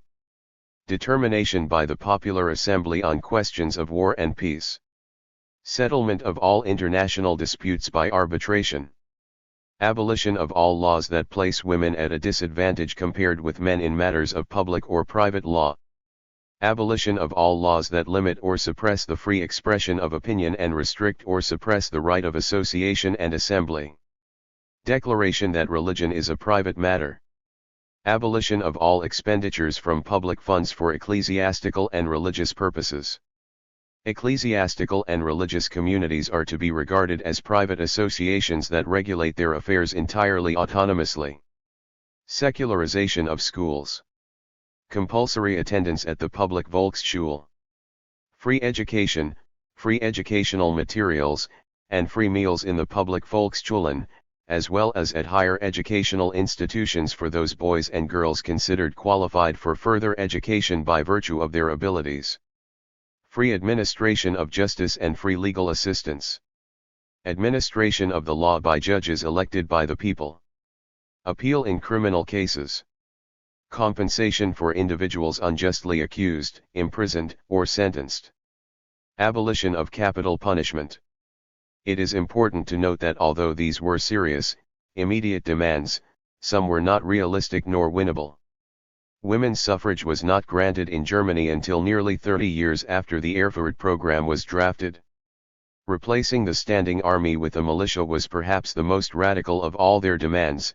The Prussian state was highly centralized, and to eradicate the standing army would have amounted to a revolutionary rupture within the state. When drafting a political program, even when demanding reforms, it's important for socialists not to limit our horizons to what bourgeois politicians and their apologists tell us is possible, otherwise, we are liable to again tail their inevitable sprints to the right. Ideally, a socialist program would include measures that, once undertaken, will not only improve the condition of the working class, but begin to dismantle the dictatorship of capital. The next group of demands were in the economic sphere, and included free healthcare, burial, a progressive tax, a series of labor demands surrounding unions, the workday, the creation of a Department of Labor, etc. Free medical care, including midwifery and medicines. Free burial. Graduated income and property tax for defraying all public expenditures, to the extent that they are to be paid for by taxation. Inheritance tax, graduated according to the size of the inheritance and the degree of kinship. Abolition of all indirect taxes, customs, and other economic measures that sacrifice the interests of the community to those of a privileged few. Fixing of a normal working day not to exceed 8 hours. Prohibition of gainful employment for children under the age of 14. Prohibition of night work, except in those industries that require night work for inherent technical reasons or for reasons of public welfare. An uninterrupted rest period of at least 36 hours every week for every worker. Prohibition of the truck system. Supervision of all industrial establishments, investigation and regulation of working conditions in the cities and the countryside by a Reich Labor Department, district labor bureaus, and chambers of labor. Rigorous industrial hygiene. Legal equality of agricultural laborers and domestic servants with industrial workers, abolition of the laws governing domestics. Safeguarding of the freedom of association. Takeover by the Reich government of the entire system of workers' insurance, with decisive participation by the workers in its administration. The reason these demands were worth fighting for was twofold. Most obviously, things like political enfranchisement and universal health care alleviate some of the alienation caused by capitalist society. Perhaps more crucially though, these demands were posited by a working class institution with a working class awareness. What is a working class institution? Historically, they may mirror Republican civic institutions, but within the class party. A good example of an institution within the SPD was its party school. Every class party needs political education. Recruiting the working masses is a foolish endeavor without internal political clarification and cadre training not to unquestioningly accept party dogmatism, but to properly apply the historical materialist methodology and critical analysis to the daily struggles of workers. In her piece on the SPD party school for the British left magazine The Clarion, Rita Vauquois writes, "The best demonstration of what the party school could achieve of a project comes not from the words of its teachers, but from the legacies of its students." In a 1911 retrospective of the party school after 5 years of its existence, Heinrich Schultz recorded the debt students owed their school experience. A trade union official observes that he learned how to conceive of phenomena in economic life better through his school instruction. Another gained a deeper insight into the whole political and trade union life. A third traces back his greater confidence against political and economic opponents to the school. The school, when it succeeded, was a training in how to think, not what to think. Point 5. Working class institutions can take forms not only of political education but of what some socialists label dual power. They have taken the form of free health clinics, breakfast programs for school children, housing and worker cooperatives, or any number of things, but they need to be part of a larger project of working class political struggle, the class party. Despite the innovations of the THIRD program, the SPD, along with most of the parties from the Second International, voted for war credits in 1914, causing a traumatic rupture in the international socialist movement. There were, however, a few examples of the classical social democratic parties that retained their internationalist class solidarity. One of these was a party that contemporary American socialists can and should study, and it's one of our own ancestors, the Socialist Party of America. The 1912 SPA platform, adopted in May at a Congress in Indianapolis, follows a similar format to the THIRD program. The 106-year-old document is chillingly relevant. The introduction of its minimum program plainly states its ultimate goal. As measures calculated to strengthen the working class in its fight for the realization of its ultimate aim, the cooperative commonwealth, and to increase its power against capitalist oppression, we advocate and pledge ourselves and our elected officers to the following program. It starts with several paragraphs outlining the broad goals of the Socialist Party, its maximum program declaring the nation to be in the absolute control of a plutocracy which exacts an annual tribute of hundreds of millions of dollars from the producers. It declares unilaterally that capitalism is the source of destitution in the working class, that the legislative representatives of the Republican and Democratic parties remain the faithful servants of the oppressors, and any legislation attempting at balancing the distance between classes have proved to be utterly futile and ridiculous. It says plainly that there will be and can be no remedy and no substantial relief except through socialism, under which industry will be carried on for the common good and every worker receive the full social value of the wealth he creates. The minimum demands of the 1912 SPA platform constitute a significant improvement compared to the THIRD program. Instead of 2 sections, 1 political, 1 economic, the SPA platform includes 4 sections: collective ownership, unemployment, industrial demands, and political demands. The collective ownership section only reinforces the point that the socialist platform, when enacted, should create a rupture in the class character of the state. The collective ownership and democratic management of railroads, wire and wireless telegraphs and telephones, express service, steamboat lines, and all other social means of transportation and communication, and of all large-scale industries. The immediate acquirement by the municipalities, the states, or the federal government of all grain elevators, stockyards, storage warehouses, and other distributing agencies, in order to reduce the present extortionate cost of living. The extension of the public domain to include mines, quarries, oil wells, forests, and water power. The further conservation and development of natural resources for the use and benefit of all the people. The collective ownership of land wherever practicable, and in cases where such ownership is impracticable, the appropriation by taxation of the annual rental value of all the land held for speculation and exploitation. The collective ownership and democratic management of the banking and currency system. It is clear that the nationalization of the bourgeois state's institutional levers of power, banks, currency, natural resources, land, distribution centers, transportation, and communications, would catalyze the disintegration of capitalist class rule.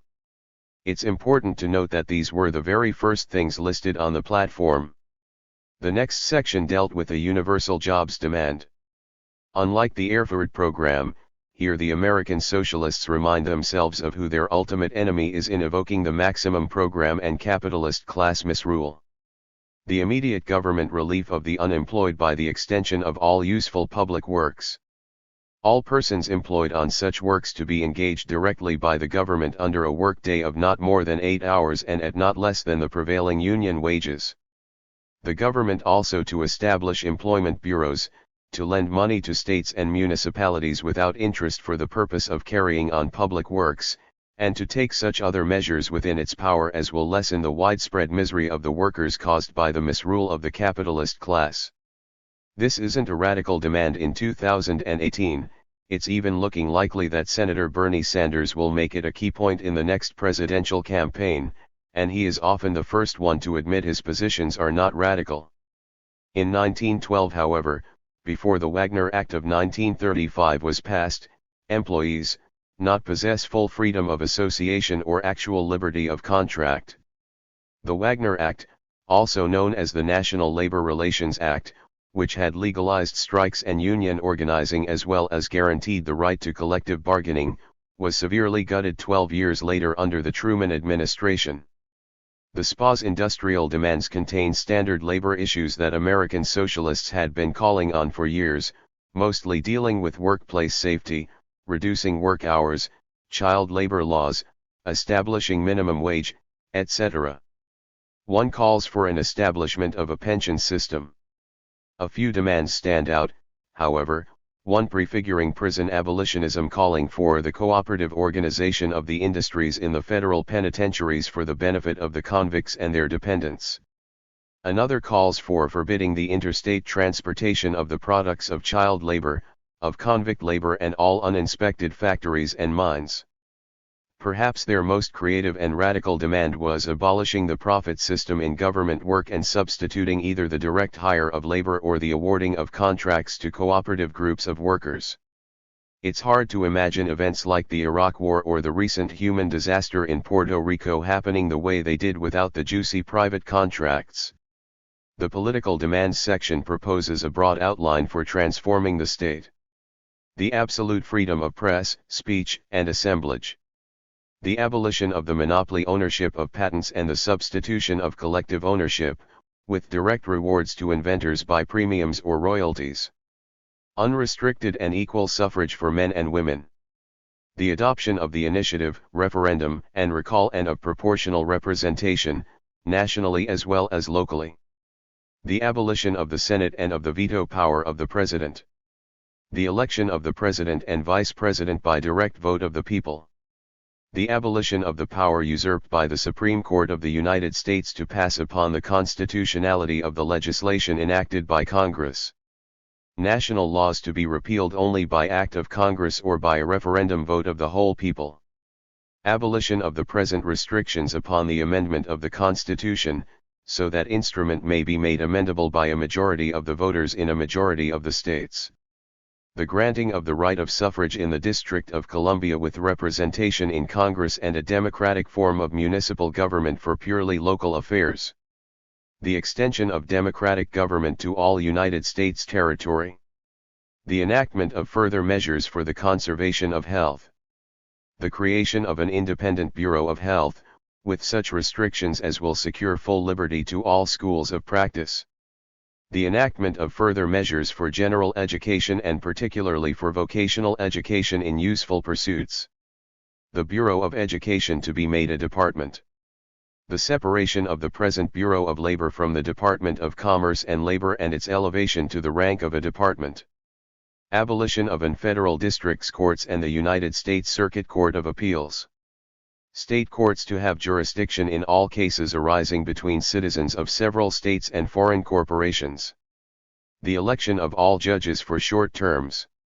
The immediate curbing of the power of the courts to issue injunctions. The free administration of the law. The calling of a convention for the revision of the Constitution of the U.S. Here the Socialist Party lists some serious alterations to the existing governmental structure. They call for the abolition of the Senate with its overrepresentation for people in less populous states, the Electoral College, the presidential veto, and judicial review. They demand a process for popular recall of politicians and legislation. They even call for a new constitutional convention. All of these things would be improvements and are predicated on a big enough success of the Socialist Party to implement them. These demands on their own, however, do not constitute a rupture with the bourgeois state. It is the political demands in combination with their collective ownership demands that do, by first eviscerating the major sources of economic power from their capitalists. These measures would only constitute the beginning of a revolutionary rupture from the capitalist class rule, as the last part of the platform states. Such measures of relief as we may be able to force from capitalism are but a preparation of the workers to seize the whole powers of government, in order that they may thereby lay hold of the whole system of socialized industry and thus come to their rightful inheritance. The socialist magazine Jacobin, which is heavily associated with the Democratic Socialists of America, has seemingly adopted as creed what André Gortz named non-reformist reforms. Gortz believed the dichotomy of the pre-war era between militant revolution or reform no longer existed. Now that armed insurrection was forever a relic of a simpler time, Gortz argued that the only route to socialism was by pushing reform that couldn't be usurped by capital. Like many in his generation, Gortz saw the development of a post-war middle class and concluded that class struggle would forever be muted in the imperialist countries. The logical basis for this assumption can only be one thing: by entering the middle class and becoming propertied homeowners, first world workers transitioned into a social category where revolution was no longer in their interests. As the onslaught of austerity and neoliberalism has proven, class struggle is not mutable, and to proclaim so is the gravest abandonment of the historical materialist methodology. Today, the question of reform versus revolution is just as relevant as when Rosa Luxemburg wrote. Legislative reform and revolution are not different methods of historic development that can be picked out at the pleasure from the counter of history, just as one chooses hot or cold sausages. Legislative reform and revolution are different factors in the development of class society.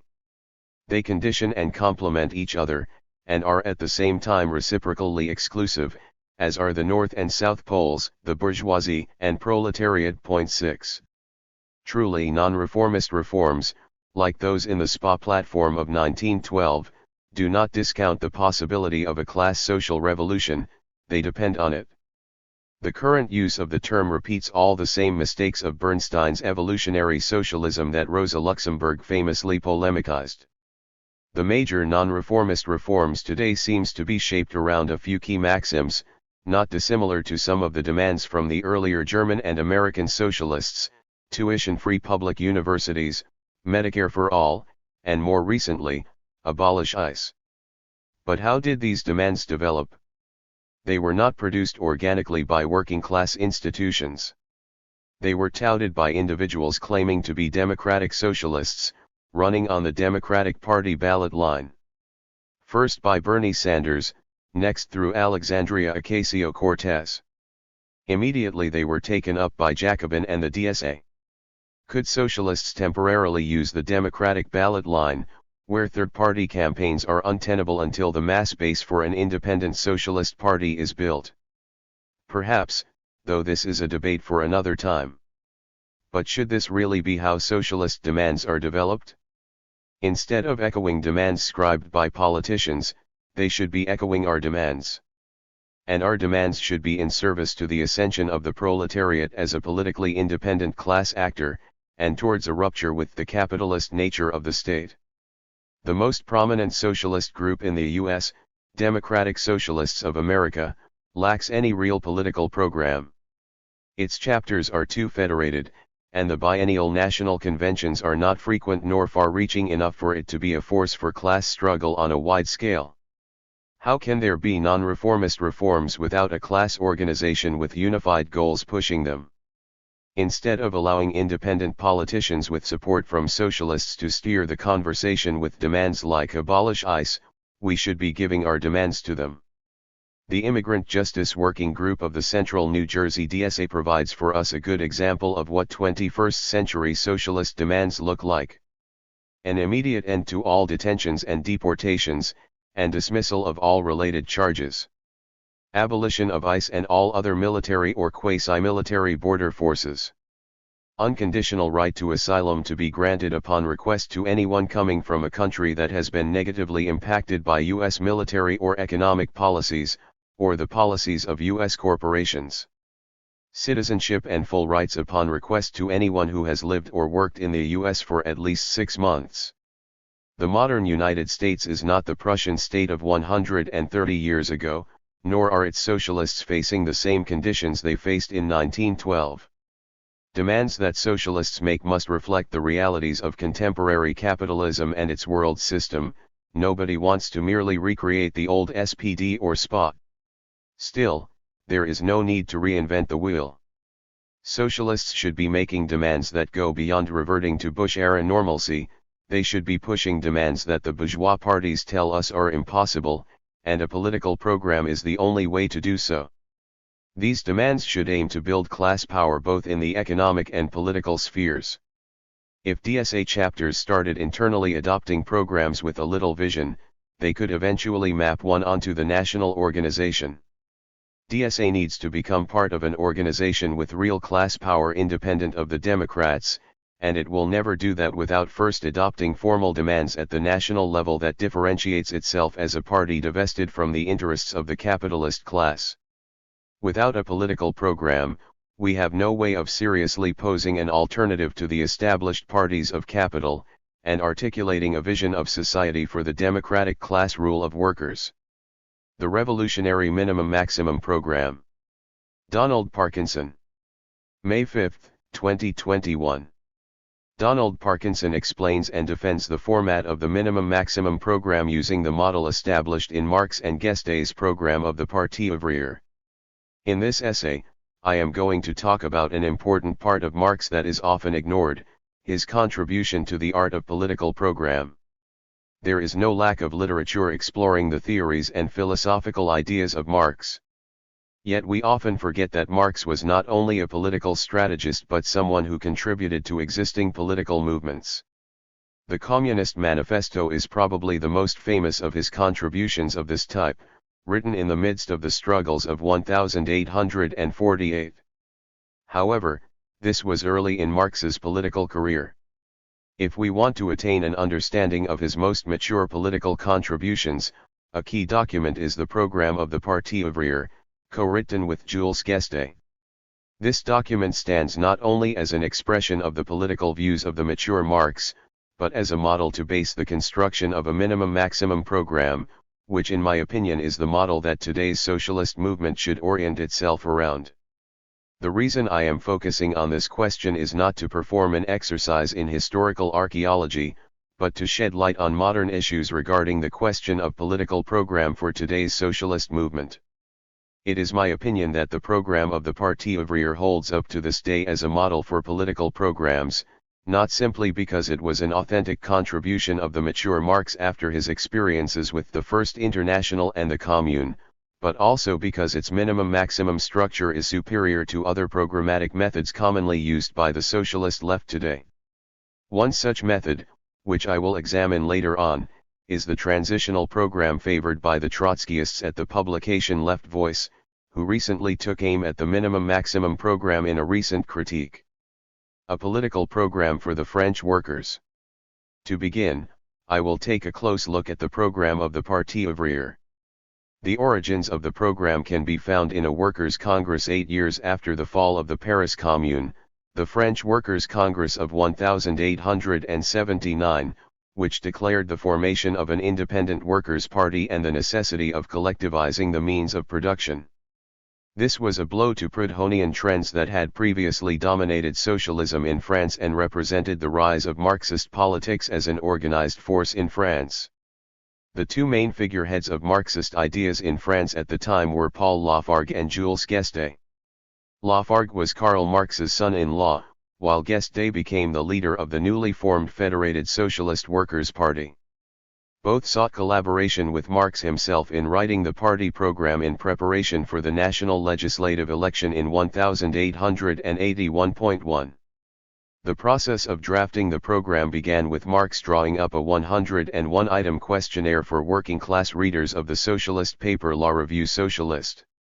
The aim of the questionnaire was to find information about the living and working conditions of the French proletariat that could help inform the drafting of demands. Guesde toured the country to organize local and regional groups, finding that most workers' groups were primarily interested in reformist demands for greater social and civil rights. Following the tour, Guesde traveled to London to meet up with Marx and Engels and draft the program itself in May of 1880. The preamble of the party was written by Marx as one of the most effective yet to-the-point summaries of communist politics ever put to paper. Engels himself called it a masterpiece of cogent argumentation rarely encountered, clearly and succinctly written for the masses. I myself was astonished by this concise formulation. Marx begins the preamble with a simple summary of the communist thesis, that the emancipation of the productive class is that of all human beings without distinction of sex or race. Right here is a clear rebuttal of all claims that Marx's communism was only of concern to industrial workers, refuting in one simple phrase that Marxism is mere workerism. The struggle of the proletariat, the productive class under modern capitalism, is seen not as an end in itself or related to particularist interests in class society, but as a means towards the emancipation of universal humanity. And to make it clear, Marx emphasizes the truly universal nature of this humanity by clearly stating that he means humanity without distinction of sex or race. The internationalist and anti-patriarchal character of Marxist politics is thus made clear from the beginning. The next section states the condition upon which the productive class can be emancipated, that they are in possession of the means of production. This may sound straightforward from our standpoint, but in Marx's time, it needed to be clarified. This is why the next line of the preamble differentiates between two forms through which the means of production can be under the possession of the producers, The individual and collective. The individual form is a reference to the peasant and artisan, who own their own means of production as individuals. This form of ownership was seen as an ideal to be strived for by the followers of Proudhon, who were dominant in French socialism until this time.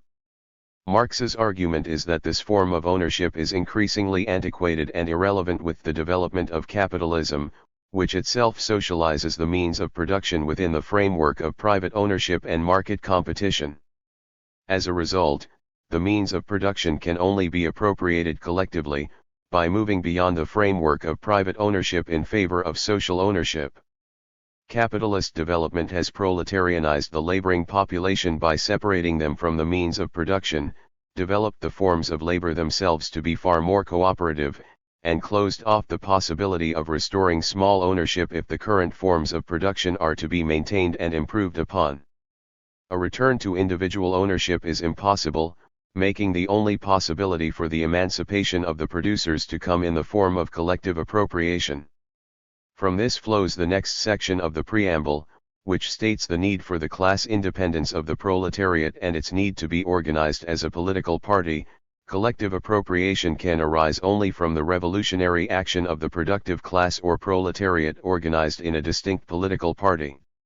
In other words, only the proletariat as a class will be compelled through a struggle to take hold of the means of production, as they have no property titles that give them a stake in the maintenance of the system of private appropriation. Therefore, the proletariat must organize its own political party with politics that express its needs as a class and not the needs of the property-holding class. This doesn't entail that only proletarians can be a member of the party or that only proletarians can benefit from the politics put forth. Peasants, intellectuals, professionals, even class traders of the bourgeoisie can be members of the party. Yet when they enter the party they must leave their particular class interests at the door and fight for the needs of the proletariat, even when they come into contradiction with their own class. The preamble then states that this class-independent party of the proletariat shall pursue its goals by all means necessary. Yet the example given of such means is not armed struggle or a general strike, but universal suffrage, transformed from the instrument of deception that it has been until now into an instrument of emancipation. It is through mass politics, not the action of militant minorities, that the proletariat must struggle as a class, and this entails contesting elections with the parties of the bourgeoisie. Marx was aware of the limitations of the electoral process and knew that it was used as a legitimation apparatus for the bourgeoisie. Yet he also realized that universal suffrage had massive potential as a tool for the proletariat that could be subverted. The electoral arena must not be left in the sole hands of the bourgeois but must be contested by the Workers' Party, bringing its politics into the national arena. The preamble then ends, proclaiming that the Parti ouvrier must enter into elections with the following list of demands. Before exploring these demands, a certain point must be pressed. The preamble of the program can be understood as a maximum program. It represents the final goal of the party that will be attained after a period of economic reconstruction and social transformation. It describes the general aim of human emancipation and that this must be achieved through the proletariat and its party coming to power and collectivizing the means of production. In other words, it proclaims the long-term goal of moving beyond capitalism into a communist society. The demands that follow are both political and economic in character, representing a minimum program. These represent immediate changes that the party will fight for before taking power and will collectively institute before taking power. While taking a closer look at these demands, we will see two important things: 1, that these demands taken individually do not entail a break with the capitalist economic system, and 2, if instituted in totality would entail a break with capitalist rule over the state and the establishment of the political rule of the proletariat. In short, the aim of a minimum program is not to simply create a list of reforms that a party will fight for to gain support and popularity, but to provide a roadmap for the proletariat to seize state power entirely in a revolutionary break. This minimum-maximum format is not unique to the program of the Parti ouvrier.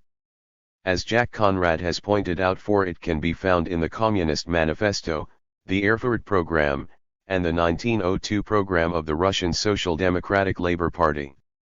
The reason for my particular focus on this historical document is that it is a very simple and clear expression of this format that clarifies many confusions about its nature if one gives it a close and attentive reading, particularly of its political demands. Political and economic demands. The first demand in the political section is instructive in that it is focused on the democratic rights of the working class. Abolition of all laws over the press, meetings, and associations, and above all the law against the International Working Men's Association. Removal of the levirate, that administrative control over the working class, and of all the articles of the code establishing the inferiority of the worker in relation to the boss, and of woman in relation to man.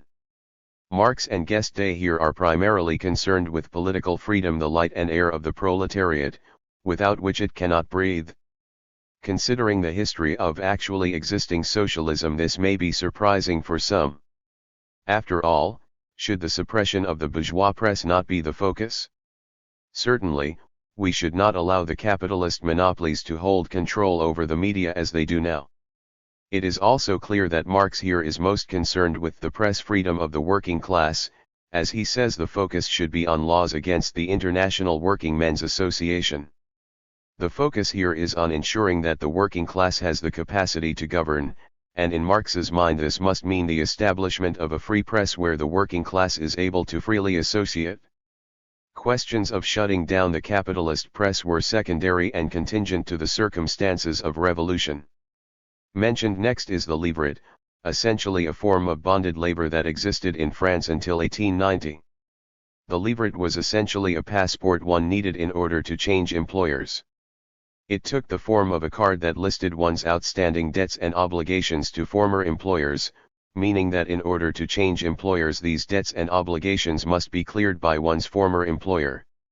Such a system shows the backwardness of French capitalism, not yet able to use the carrot of unemployment to control the labor force and instead relying on the stick of internal passports.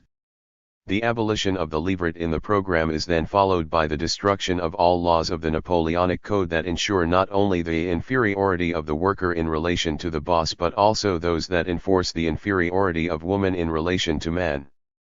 While these demands may not necessitate a break with bourgeois governance, they are nonetheless necessary but not sufficient for such a task. After discussing press freedom and the levirate, Marx and Guesde move on to what is essentially an anti-clerical demand, calling for the removal of the budget of the religious orders and the return to the nation of the goods said to be mortmain, movable and immovable, citing the example of the Paris Commune, as well as the suppression of the public debt. These demands are both inspired by the example of the Commune, and are essentially compatible with the thoroughgoing bourgeois democratic revolution and not necessarily demands that necessitate a dictatorship of the proletariat. It is the next two demands that best help us understand the nature of the minimum program as not simply reformist demands to rally the workers but rather carry revolutionary content. First is the classic socialist demand for the people's militia, abolition of standing armies and the general arming of the people. This is then followed by calling for the commune to be the master of its administration and its police. What is important by these demands is that they would require a break with the existing state in France, the Third Republic that was denounced by French radicals as the monarchy without the monarch. 5. Breaking down the standing army and the general arming of the people coupled with the transfer of administration and control of armed force to the commune would have meant a transfer of sovereignty and a rupture in the general form of the state. The reference to the commune makes this clear, as Marx made it clear that the main lesson of the commune was that the working class cannot simply lay hold of the ready-made state machinery, and wield it for its own purposes. 6. These minimum demands, taken as a complete package, are therefore no mere reforms, they are a call for a radical break with the existing state and a transfer of power to the working class in a new democratic republic. The radical nature of these political demands was lost on Guesde, who saw the planks of the program as mere slogans to rouse the workers into action in the hope that they would take up a truly revolutionary struggle. Marx had no time for such revolutionary phrase-mongering and emphasized the practical yet transitional nature of these demands. They were meant to provide a practical roadmap for the workers' movement in taking political power, not mere slogans to shout in order to inspire mass strikes that would throw up workers' councils. It was this disagreement with the empty sloganeering of Guest Day that inspired the chronically misused statement from Marx that if this was Marxism, what is certain is that I myself am not a Marxist. 7. A possible source of confusion as to the revolutionary nature of this program is the nature of the economic demands. They include things such as a reduction in the working day to 8 hours and the working week to no more than 6 days of the week, the responsibility of society for the deaf and disabled, the supervision of apprentices by workers' associations, abolition of inheritance above a certain amount, prohibition of immigrant labor being hired at wages below that of French workers, and other demands that are essentially reforms. These demands do not necessitate a break with capitalism as an economic system, whereas the political demands taken as a whole do necessitate a break with the capitalist state. Marx's two-stage revolution. The reasoning behind this is simple. Marx essentially saw revolution as a two-stage process. First, the proletariat is to seize political power and establish the democratic republic, and then afterward within this newly established framework can now take up the tasks of reconstructing society on a communist basis. The seizure of political power by the proletariat does not inevitably lead to the victory of socialism. What is accomplished with the seizure of power is the inauguration of a new phase of the class struggle, where the proletariat holds control over the general means of coercion. Classes still exist, and the capitalist mode of production is still intact. The dictatorship of the proletariat as a phrase entails the existence of the proletariat, hence the existence of classes.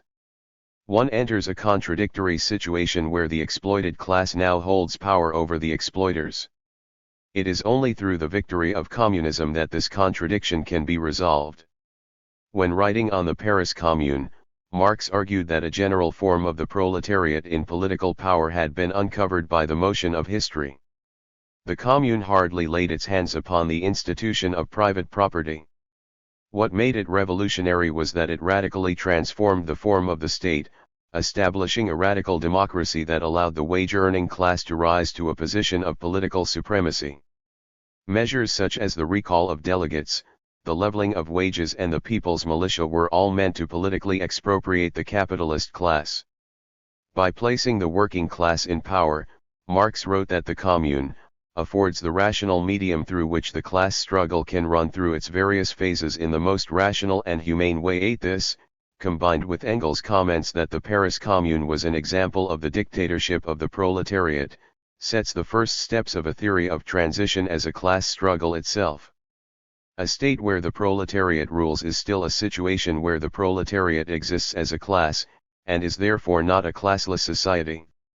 It is merely the first step towards such a society, and this makes it no less of a rupture with the existing social order. The transitional program as an alternative. The minimum-maximum program as exemplified by the program of the Parti ouvrier is often negatively compared to Trotsky's The Transitional Program, originally titled The Death Agony of Capitalism and the Tasks of the Fourth International and later reprinted under the title The Transitional Program and the Struggle for Socialism. The recent article by Nathaniel Flakin in the Trotskyist publication Left Voice is one example of such a negative comparison, taking aim at the approach of myself and comrades in Cosmonaut magazine and Marxist Unity Slate in DSA. Flakin argues that the minimum-maximum bifurcation was accepted due to the immaturity of capitalism at this era, accepting the common understanding that the demands of the program of the Parti ouvrier were meant to be mere day-to-day reforms, which I hope to have demonstrated as a falsity. Flakin also goes on to claim that the minimum-maximum program was a source of the SPD's own degeneration into supporting World War I as a cause of passivity and reformism, a simplistic historical narrative to say the least. Flakin's argument is that the minimum-maximum program contains no bridge between minimum demands and maximum demands and is therefore not suitable for an era where capitalism's contradictions have developed to an intensified degree.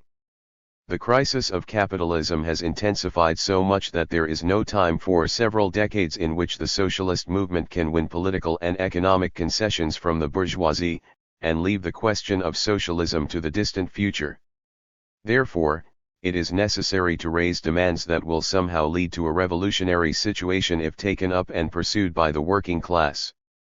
This idea is rooted in Trotsky's own transitional program, which begins by stating that the objective criteria for revolution has been fulfilled, leaving only the subjective factor of leadership to be put in place. 9 This leads to an approach where what the workers need is essentially better leaders who will provide better slogans and demands than the reformists and Stalinists who hold back the working class masses who would otherwise be in a revolutionary situation if not for their misleadership. Flakin uses the example of housing rather than demanding public housing from the bourgeois state.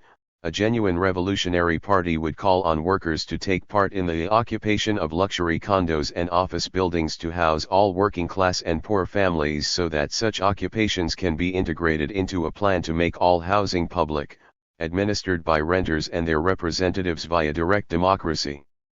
What organization will lead such an occupation is left to the imagination. It is almost as if such demands are simply a way to rouse the workers into action with hopes that such a struggle will organically develop into a struggle for socialism itself when they realize that occupations of luxury condos won't be tolerated by the bourgeois police. What we have here is essentially a strategy of impatience rather than using the program as a means to unite the working class around a vision of political change. The aim is to provide slogans and tactics that will get the masses into action, hoping it will somehow lead to a transition towards a genuine struggle for socialism. How this transition is supposed to happen is unclear. Flakin mentions workers' councils and factory committees, suggesting that perhaps the demands raised by a Trotskyist party will help lead to their formation. Even if this is true, and the workers are roused into action, forming workers' councils through their struggle, the mere existence of councils is not an actual substitute for a working class majority that desires a regime change while having an actual roadmap for how to achieve it. Mass actions of the class are no substitute for this, and in the end, the transitional program as imagined here can only fall back on spontaneity when pressed on how its demands are transitional towards socialism. Flakin admits that the version of the minimum-maximum program espoused by Marxist unity is meant to lead to a break in the class rule of the bourgeoisie. So what's the problem? That there is no explanation of what this transition would look like and an arbitrary division between the minimum and the maximum. Regarding the first objection, the transition that this vision of the transitional program espouses between its demands and the direct struggle for socialism is illusory. It presses upon the workers to take militant action in hope that such action will spill over into a revolutionary situation, or at least inspire a mass action that will inspire workers to produce one at a future date. The hope seems to be that transitional demands will mobilize the workers into action, creating a need for workers' councils or Soviets, which then gives the revolutionary vanguard an opening to guide these councils in the proper direction. Such scenarios are a pipe dream at best. At worst they are attempts to trick the working class into making revolution. The second objection, that if our proposed program is actually revolutionary then a minimum-maximum division is pointless, misses the fact that a socialist revolution is a two-stage process. 10 The minimum demands taken as a whole are meant to establish the power of the working class. Yet as I clarified earlier, this is not the same as the establishment of a socialist economy. It is merely the creation of a political framework that establishes the rule of the working class and opens the possibility of an economic transformation. Class struggle does not end, but merely enters a new stage, where the class struggle takes on the character of the abolition of classes itself through the transformation of the relations of production. The minimum program corresponds to the first stage of this process, the maximum to the second. Unless we believe that revolution itself will be the creation of communist relations of production, a proposal of various ultra-leftists such as the obscure French pamphleteer Gilles Dauvé 11, then the separation of the minimum and maximum is not arbitrary but rather a clarification of the process of revolution itself. In the end, what the approach of Flakin amounts to is revolutionary phrase-mongering, just with slogans more radical than the ones Guesde was stuck with in the program of the Parti ouvrier. The working class doesn't need radicals telling them to occupy luxury condos in hope that they will see the necessity of socialism. What they need is a vision of what kinds of changes are necessary to break with the political rule of the bourgeoisie, and a party that can fight for these changes in the arena of mass politics and provide the organizational basis for a new proletarian sovereignty. There is no substitute for building such a party through rousing the workers into mass actions.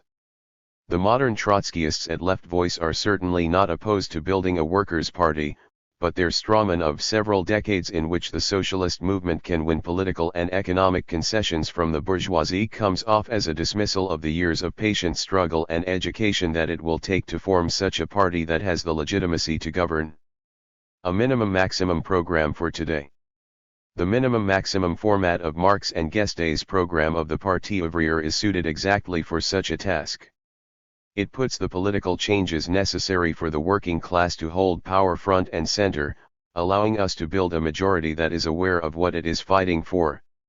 It promises no shortcuts into power, no false hopes that if the masses are roused into action by radical slogans they will create a potential revolutionary situation. It clarifies that revolution is the establishment of the workers' democratic republic, opening the path for the economic reconstruction of society on socialist lines, and that the seizure of power by the proletariat is only the beginning of a new stage in the class struggle rather than an immediate leap into communist society. It brings to surface the still relevant battle for democracy and excludes revolutionary phrase-mongering and empty calls to action. Clarity and openness must be the hallmark of all our movement's agitation and education, and the minimum-maximum format best lives up to these ideals. The minimum-maximum format, however, is simply that, a format. We cannot take programs fossilized in time and cut and paste them onto our own political situation. Political programs need to be based on both the accumulated experience and theory of our historical movement as well as a deep understanding of the current political situation. In developing such a program today, an aspiring socialist movement would have to develop demands that speak to the current needs of workers and their existing struggles. But it would also have to include demands that may not be immediately popular but are correct in the sense that they are necessary measures for the working class to take power. The aim of a program should not simply be to give expression to popular demands from the masses but to also inject revolutionary demands into mass politics. Often demands will go into contradiction with prevailing popular consciousness, and this is to be expected. The program should be an educational tool that explains the necessary steps for achieving a genuine socialist transformation. Let us take up the question of the police as an example. Popular consciousness in the United States today is very much divided on the question of the police. Some polls claim 67% of Americans are opposed to abolishing or eliminating the police, while 43% of Americans support transferring funds from police budgets to other social services. To programmatically address this question, we cannot fall into the trap of chasing opinion polls, nor can we simply take up slogans from the popular movement without further consideration. A proper Marxist program would clarify the tasks of the proletarian revolution in regards to the question of law enforcement, which has classically meant the abolition of the current armed forces in favor of the arming of the working class through the organization of a popular militia. Marxists have taken up this demand because we recognize that if the working class is to genuinely command state power through its own institutions, it must smash the repressive bourgeois state apparatus instead of hoping to wield it as an instrument. Simply raising the slogan of police abolition as a transitional demand, hoping that it will mobilize the masses into a collision course with capitalism when they realize the necessity of its abolition to achieve this goal, does not provide the clarity that a program needs to provide. Nor does simply calling for the defunding of the police in favor of social services suffice. While it may be more palatable to existing popular opinion, it does not explain the necessary tasks that the working class must perform upon coming to power. This counts for questions related to the democratization of the state and the Constitution. Loyalty to the U.S. Constitution is a fixture in American politics, yet a proper political program in this country would nonetheless call for its abolition and the drafting of an explicitly socialist constitution as the basis of a new democratic republic. It would address the necessity of developmental reparations and self-determination for internal neo-colonies. Its economic section would lay out the basic socialization of the commanding heights of the economy as well the need for radical overhauls in infrastructure and urban planning. It would abolish the current labor law regime and institute a new labor regime based on the initiatives of workers on the shop floor. By refusing to only take up demands that are already popular and therefore winnable in the immediate term, the party is forced to fight for its beliefs among the masses and explain the necessity of revolution rather than mere reform. By making the minimum part of the program a description of the basic tasks the working class must perform if it is to take power, our movement is able to insert these basic questions of institutional change into our basic agitation. This will forever be preferable to an approach that simply echoes reformist demands or makes calls for militant action that fall on deaf ears. Our movement can tell the public with an honest and straight face the political and economic transformations that we hope to enact upon coming to power and articulate the long-term goal of human emancipation they are meant to bring us towards.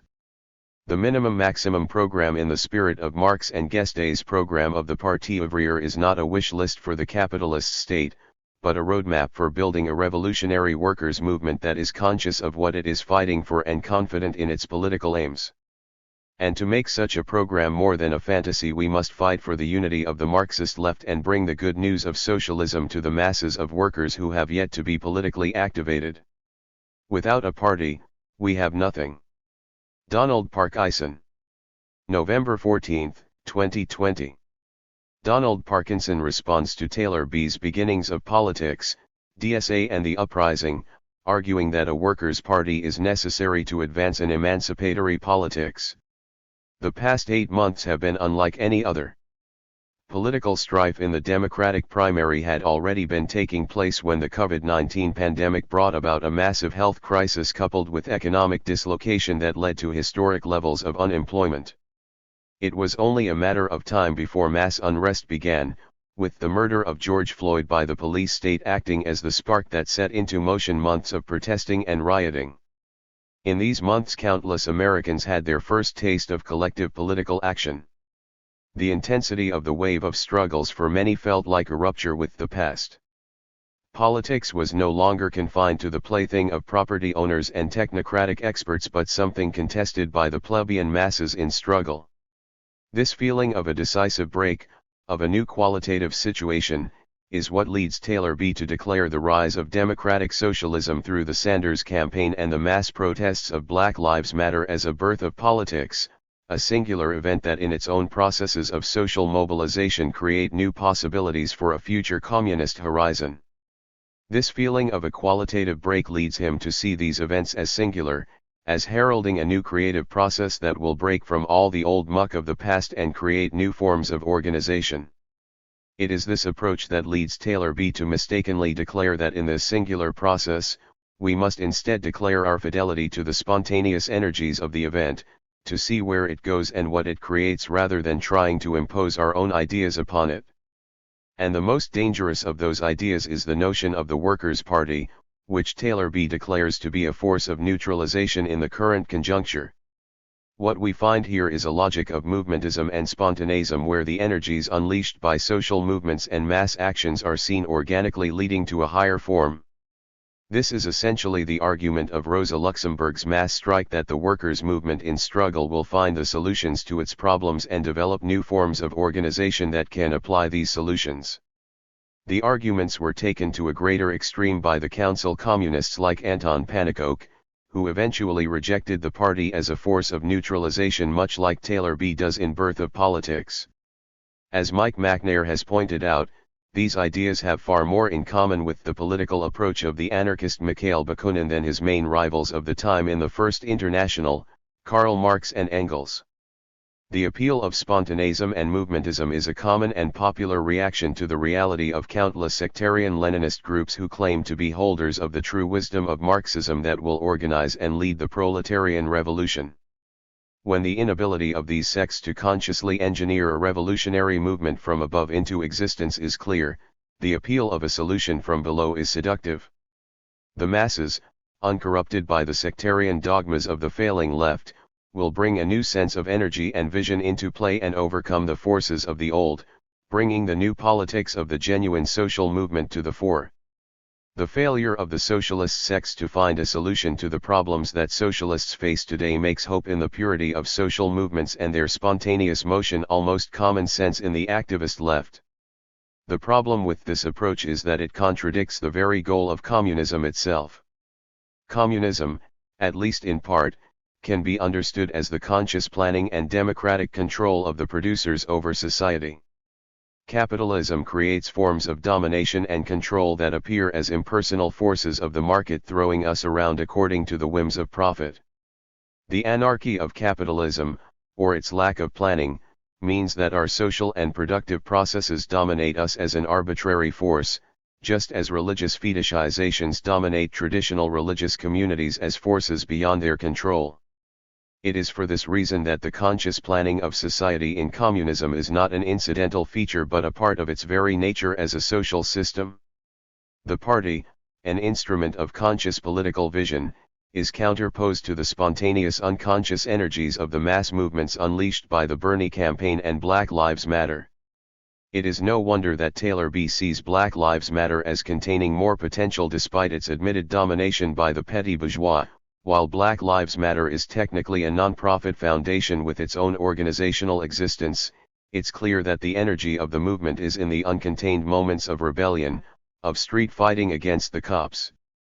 The amount of energy expressed by the masses in the street is nothing to write off, and it is easy to see why so much of the left invests more hope in these moments of unmediated attacks on the state than the sloganeerings of sex-selling newspapers.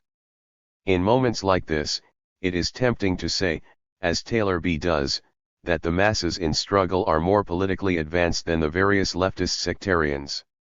Yet if we understood communism to be a project of humanity taking conscious control of its own conditions of existence, then placing hope in the unconscious spontaneous energy of mass actions is not sufficient. Yes, we can find levels of organization emerge from the movements of the crowd, with the formation of assemblies, affinity groups, and even new nonprofits as initiatives from activists. It would be a mistake to deny the obvious creativity that arises from mass movements like the ones we saw this summer.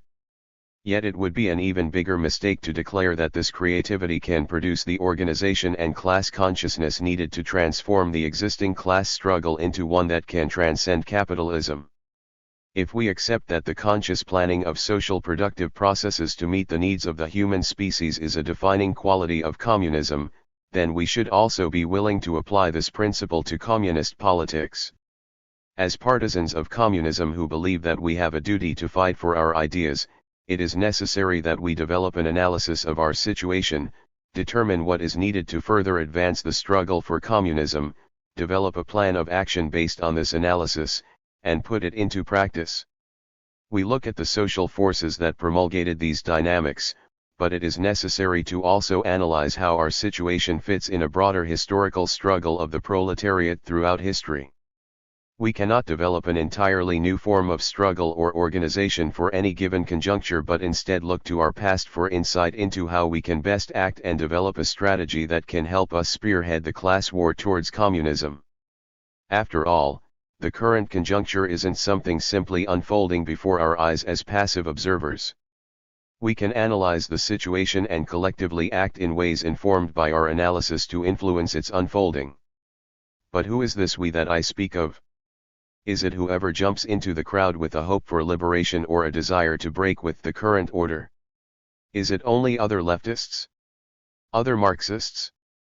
To ask the strategic question of what is to be done, there needs to be a collective we that can act as a subject. Otherwise we are simply acting as individuals, an affinity group in the streets, a non-profit, or a temporary general assembly that will only last as long as people can stay in the streets. Questions like should we focus on building unions or elections, should we oppose the war, should we form a coalition with this party, should we organize nationwide demonstrations, should we form an armed struggle, all only make sense when the we in question is some kind of organized collectivity that already has unified around a certain goal. Otherwise one is simply shouting at the atomized masses hoping they will follow. The party is simply this organized collectivity that allows a we to form and act in a decisive way. This is to say nothing of what a party looks like, which I have said more about in other places. In this instance, I am focusing on and arguing on a more abstract philosophical level about why the party is necessary. This is not the imposition of an abstract historical model completely foreign to the conjuncture as Taylor B. claims. The call for a party is instead a call for strategy and the capacity to put it into practice through forming a political subject, a we that can pose and answer questions through collective action. I do not doubt that Taylor B. accepts the need for strategy and an organized political subjectivity that can put it into practice.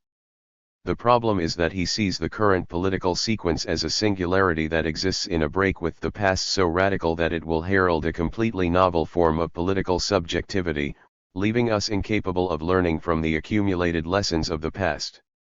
There supposedly has been such a radical break in history that these accumulated lessons can only be the traditions of generations weighing on us like living nightmares.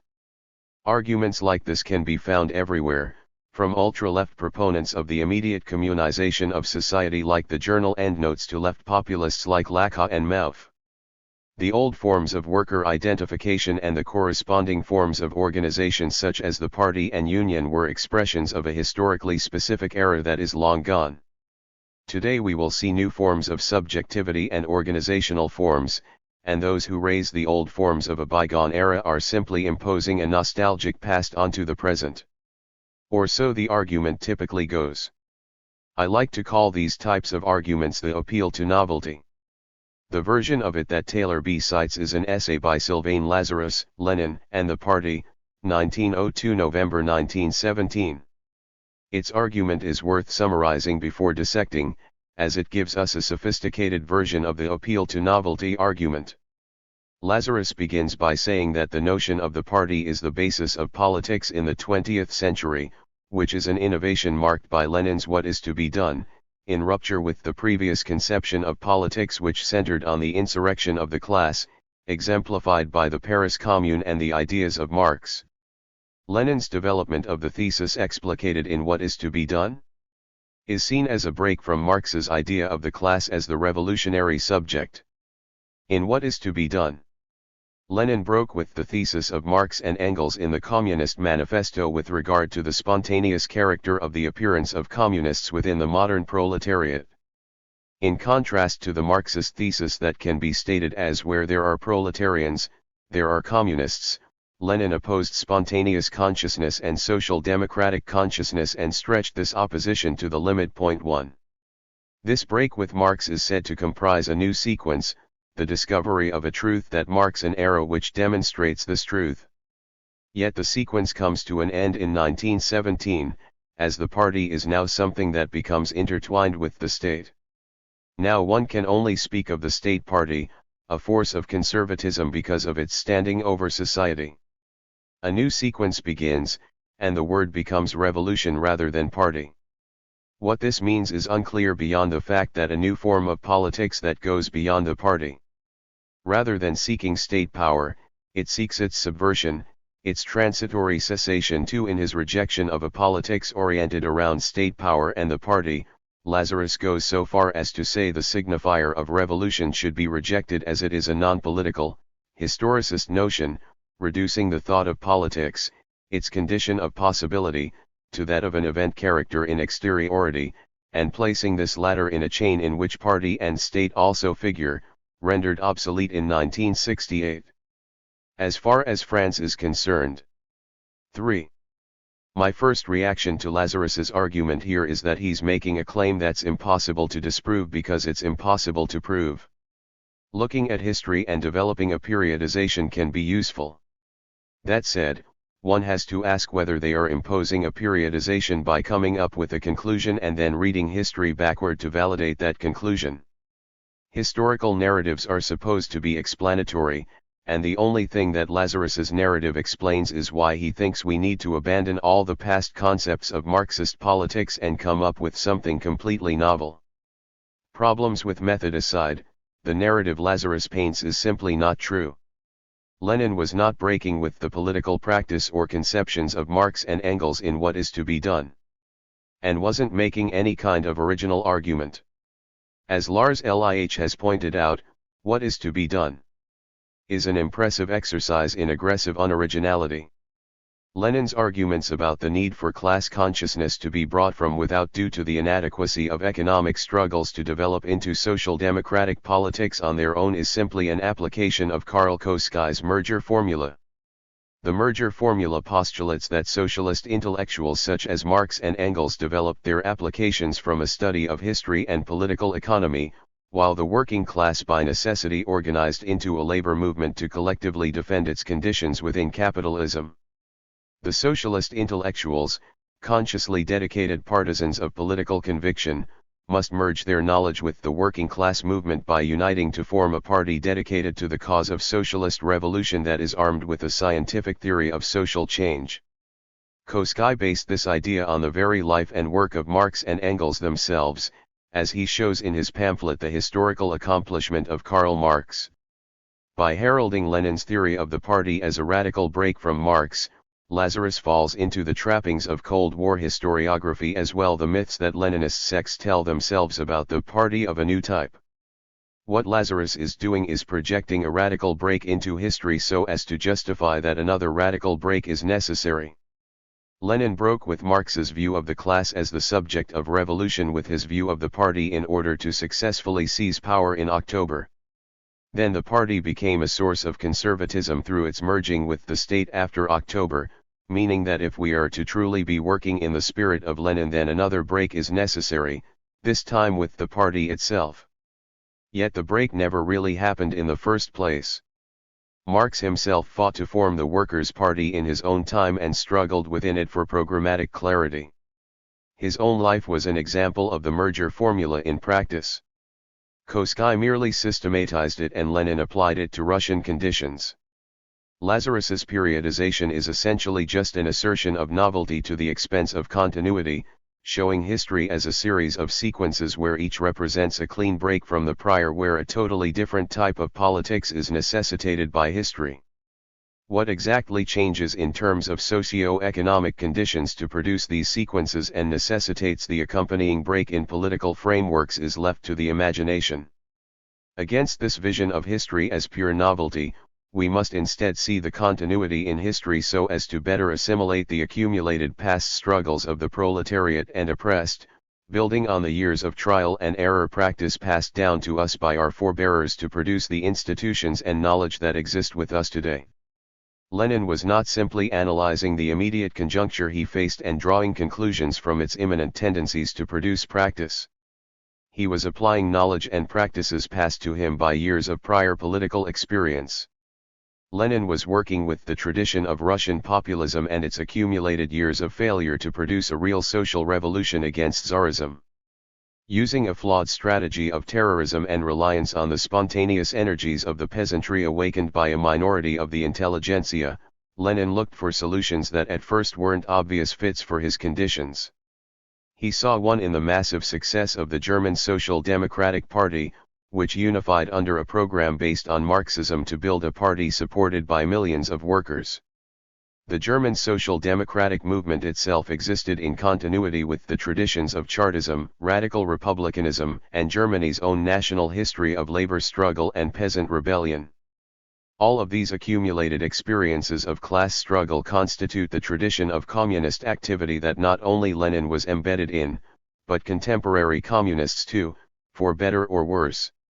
It is for this reason that I reject both Lazarus's periodization and Taylor B's use of it to argue that we must proceed from a break to do politics under present conditions just as Marx broke with the utopian socialists. Lenin broke with Marx. The Cultural Revolution can be read as Mao's break with Marxism-Leninism to free politics from the party state. By positing history as a sequence of decisive clean breaks rather than a flux of novelty and continuity, it breaks us off from the past generations of class struggle, forcing the left to completely reinvent politics for every historical sequence we encounter. Any concrete situation in history is a completely unique conjuncture while also embedded in a web of determinations that are the product of generations of social practices all corresponding with humanity's need to interface with nature.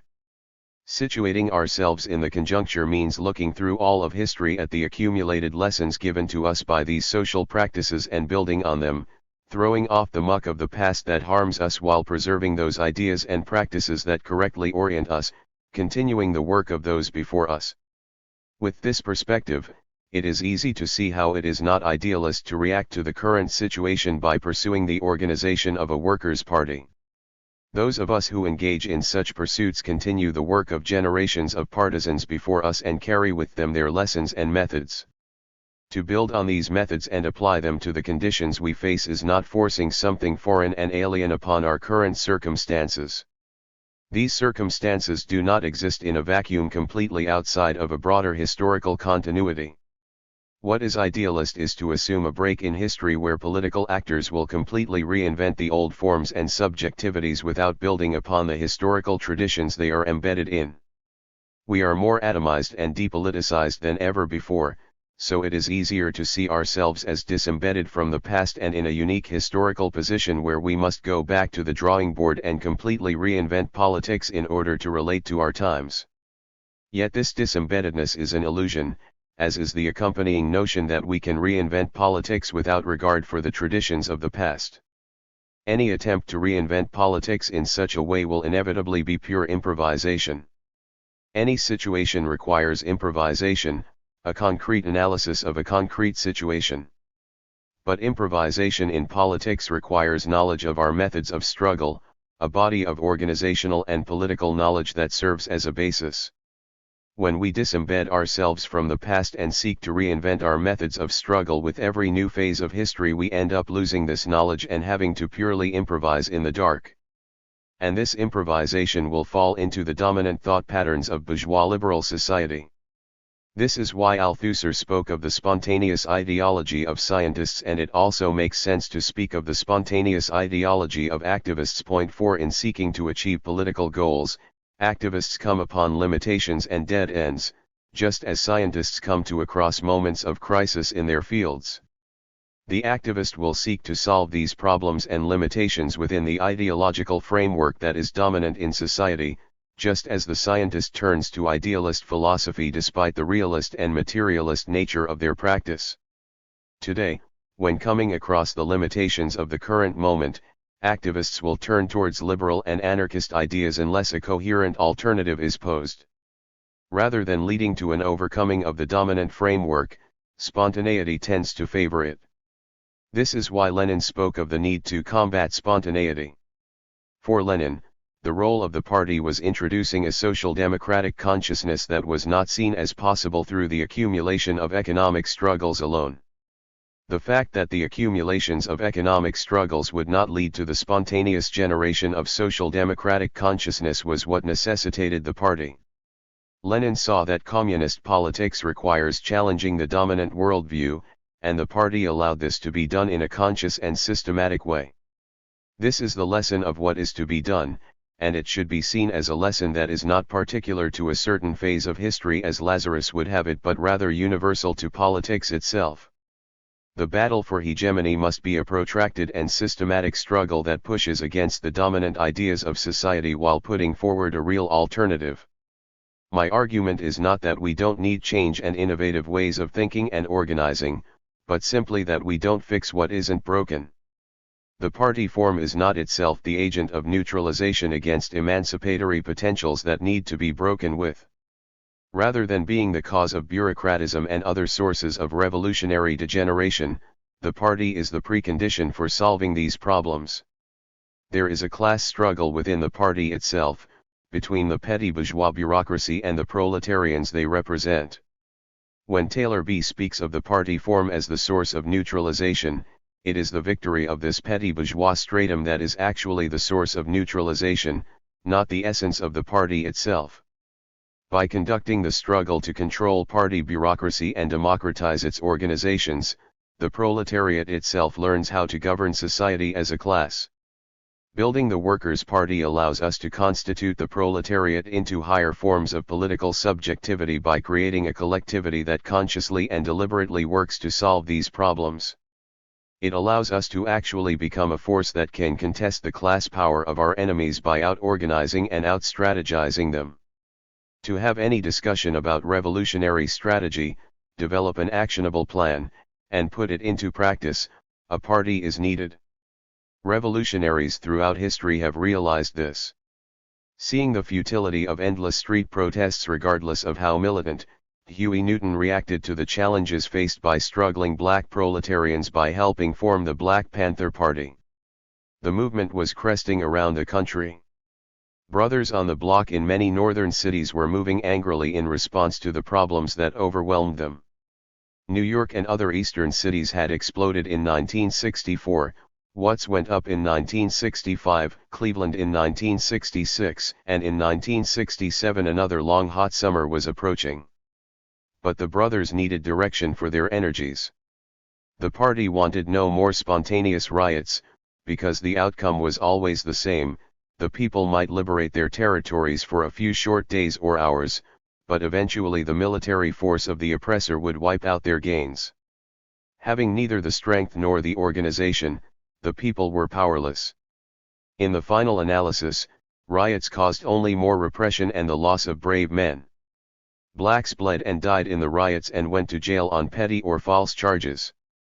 If the brothers could be organized into disciplined cadres, working in broadly based community programs, then the energy expended in riots could be directed toward permanent and positive changes. 5.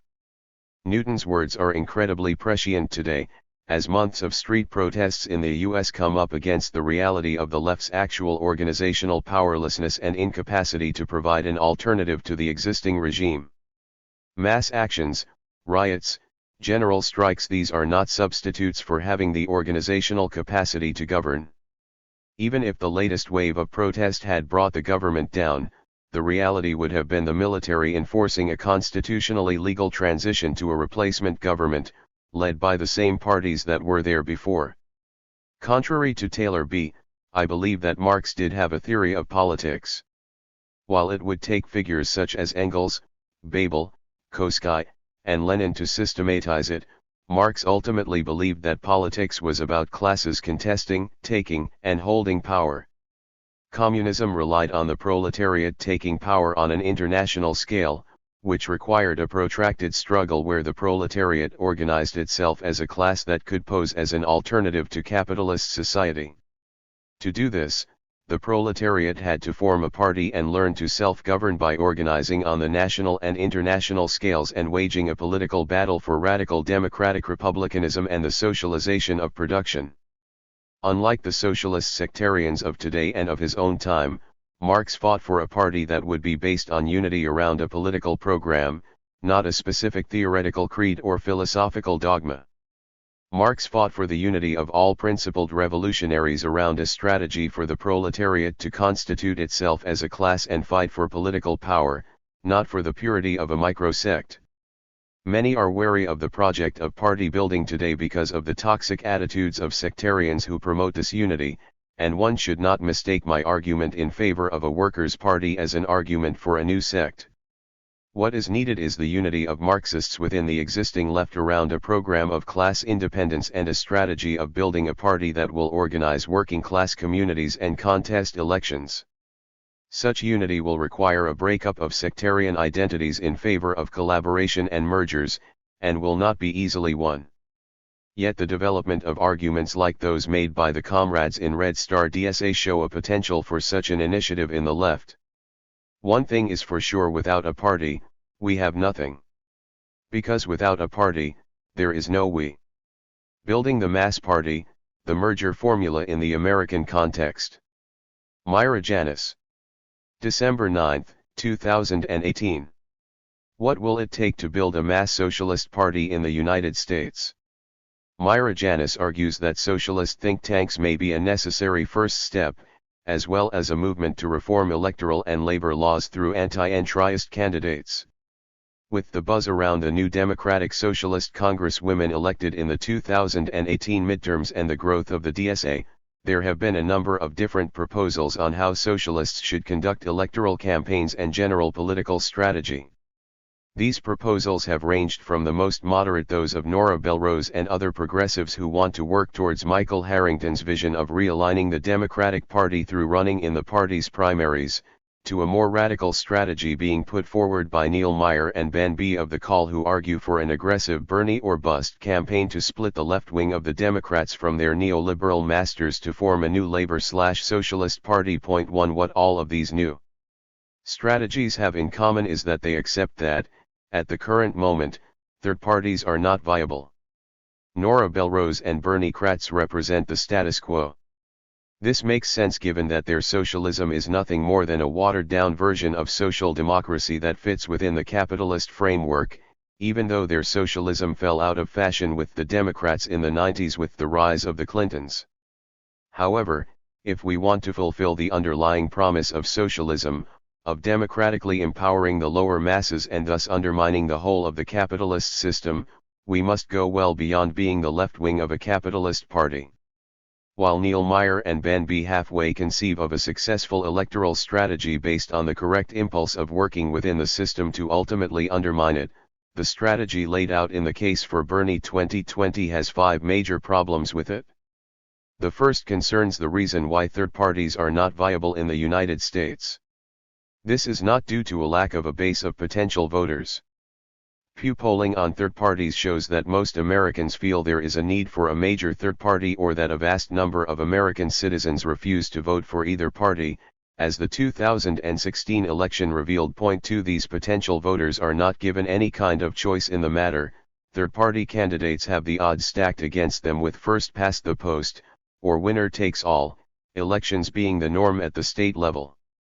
Thanks to loose campaign finance laws, corporate capital flows unendingly to the two parties. This makes the dirty split pointless. Second, as Charles Post pointed out in his critique, even if causing a dirty split was worthwhile, it probably would not happen. Most Bernie Kratz, like Nora Belrose, are dead set on working within the Democratic Party, and a Bernie or bust campaign led by socialists would most likely cause a split within the left wing of the Democratic Party rather than separating the left wing of the Democratic Party from the neoliberal center due to fears of Bernie being a spoiler candidate who would aid a Republican victory. Point 3. Third, Meyer and Ben B. do not cover how we would fund such a campaign within a campaign, a common problem with most of these democratic socialist political strategies. Socialists need money to compete with corporate Democrats in an election. Fourth, the way politics works in the United States is by discouraging any meaningful mass participation, as both parties are hollow fundraising machines unlike the political parties of the past that had an engaged mass membership. Any kind of socialist effort would have to tackle such a problem directly, and while Meyer and Ben B. briefly bring this up, they do not have a detailed response to it. The fifth problem is probably the most important. There is not much that separates the socialists who would get behind a hypothetical Bernie or bust campaign from Democrat-approved progressives like Elizabeth Warren in terms of policy. This is indicative of a much deeper problem with democratic socialists in general, as they seem to not have an independent political vision. While these flaws hold back the Bernie or bust strategy, the impulse of working within the system in order to break it down is a good one, as the alternatives to it have consistently proven to be inadequate. Anti-union legislation has made it harder for socialists to organize a mass movement without dealing with the crooked realm of the American state. Therefore, we must lay out a political strategy that will not only organize people directly, overcoming the weakness of the current labor movement, but will still create a party with a distinctly socialist vision, completely independent from the two parties and undermining the two-party system from within. The merger formula in America. The need for a socialist think tank and a broader plan for building the mass party must be thought of in the context of what Lenin scholar Lars Tillich refers to as the merger formula. The merger formula posits that the success of a socialist revolution is based on the ability of the socialist movement to merge with the labor movement to form a mass party through which a revolution can be carried out. The concept is implicit in Marx and Engels' Communist Manifesto, Karl Koskai's The Erfurt Program, and Lenin's concept of the Vanguard Party. Point 4. The role of the socialist movement, according to the merger formula, is to develop the concept of socialism through theory and implant it into the consciousness of the workers' movement, which acts as the mass base for socialism. In this way, the socialist movement can be thought of as the mind of the revolution and the workers' movement its body. While some might reject such a formula as it implies that the workers are incapable of imagining socialism for themselves, this would be a simplistic misreading, since much like the literal mind and body, the socialist movement and the workers' movement are never completely separated. The socialist movement is made up of the most advanced elements of the workers' movement, and the workers' movement is made up of the most advanced elements of the socialist movement. On theoretical grounds, the goal of the merger formula is to meld these two distinct yet connected social forces together to form the party and the revolution. Even during their most deformed state, transforming from revolutionary socialism to tepid social democracy, the mass parties of Europe relied upon the strength of the labor movement to provide them with the base of support, and in the semi-industrialized world, socialist revolutions were able to substitute the M of the merger formula with peasants. However, we are in a situation where the existing M in the United States has been immensely weakened by a full-on assault against the legal rights of labor to organize and an evisceration of their advantageous class position. Removing American workers from the point of production through the shipping of their jobs overseas, along with a general shift in the economy towards service work, has taken away the power that American workers traditionally had, as they once had the potential to effectively seize the means of production. This has effectively neutered the strength of the American working class, as can be seen in the long-term decline of union membership and unions in general. 5 This presents the growing socialist movement with a major problem, as it sees its long-term growth as based on traditional institutions of labor such as unions. The socialist movement is completely disconnected from such institutions, being mostly composed of déclassés and or downwardly mobile petty bourgeois. The desire to return to such traditional institutions of labor is not motivated so much by a class basis as by a desire to find a viable alternative to what is called identity politics, contrasting the unity of 20th century workers' movements against the fragmented and easily co-opted intersectional framework of understanding oppression and struggle. Through this desire to return to traditional labor institutions of old, people like Adam Proctor hope to create a socialism for regular-ass people, but they fail to propose a way to deal with the practical implications of workers being ripped from the point of production in the 21st century. They are too focused on critiquing the flaws of identity politics to put forward a meaningful solution beyond simply a narrow and economistic call to organize. We must, therefore, critically evaluate what the M in the merger formula will be in 21st century America and how we connect it to the burgeoning socialist movement in a meaningful way. We must understand that while the decline in the number of factory workers that has led to the death of the traditional labor movement is real, the proletariat is much greater than merely factory workers and, therefore, still exists. The proletariat is composed of those who are dispossessed of control over production and must therefore compete in the labor market to survive. When we start to think of the proletariat in this way, it becomes clear that everyone from permanently unemployed black people to service workers on meager wages are proletarians just as much as factory workers were in the 20th century, and that the kind of workerism which dismisses them as lumpen must be refuted as unscientific. The modern proletariat currently does not operate primarily through traditional institutions like unions, but still resists the capitalist class through various means of struggle that are scattered due to their spontaneous nature, forms of resistance like riots, wildcat strikes, and protests of various kinds, all driven by a disorganized and unconscious proletariat. This means that riots against police brutality are just as proletarian as strikes, as both the rioter and the striker are proletarians struggling against capitalist exploitation, even though said exploitation comes in different shapes, one being artificially imposed unemployment and racial discrimination, the other being direct wage slavery. The goal of the socialist movement must be to study these real movements of proletarian action and deeper sentiments that are in the proletariat, which are inactive due to the suppression of resistance, and figure out how to unify these scattered forms of struggle under the banner of the proletariat and move towards a well-articulated and genuinely radical vision of socialism. Organizing the socialist movement. Before we can even begin to tackle building the proletarian movement of the merger formula, we must first figure out how to effectively organize the burgeoning socialist movement into units that will best allow them to work as the mind of the revolution. The general tendency is to move towards the creation of parties, which end up being pseudo-think tanks that use the brainpower of college students to put out some kind of publication filled with theory in this case often being a Kabbalah-like doctrine that is completely disconnected from any meaningful practice. The party in this situation has no connection to any mass movement, making it ineffective as a political party, let alone as a mass party. Without this connection, the party becomes a pseudo-activist NGO that has no mass appeal as it does not know how to work strategically, with all the energy of radical activists getting worked back into the Democratic Party through its network of NGOs. If the natural tendency of radical organizations in the United States is to fall into either of these two positions, then the obvious solution is to drop the pretense of our small sects being genuine vanguard parties and begin to learn from our more successful opponents in mainstream politics as to how they maintain large bases of support. While, obviously, the Democrats and Republicans only represent a minority of the nation, it is nonetheless a significantly larger minority of the nation than what the current socialist movement represents, and to learn from one's opponents does not mean one needs to copy them wholesale.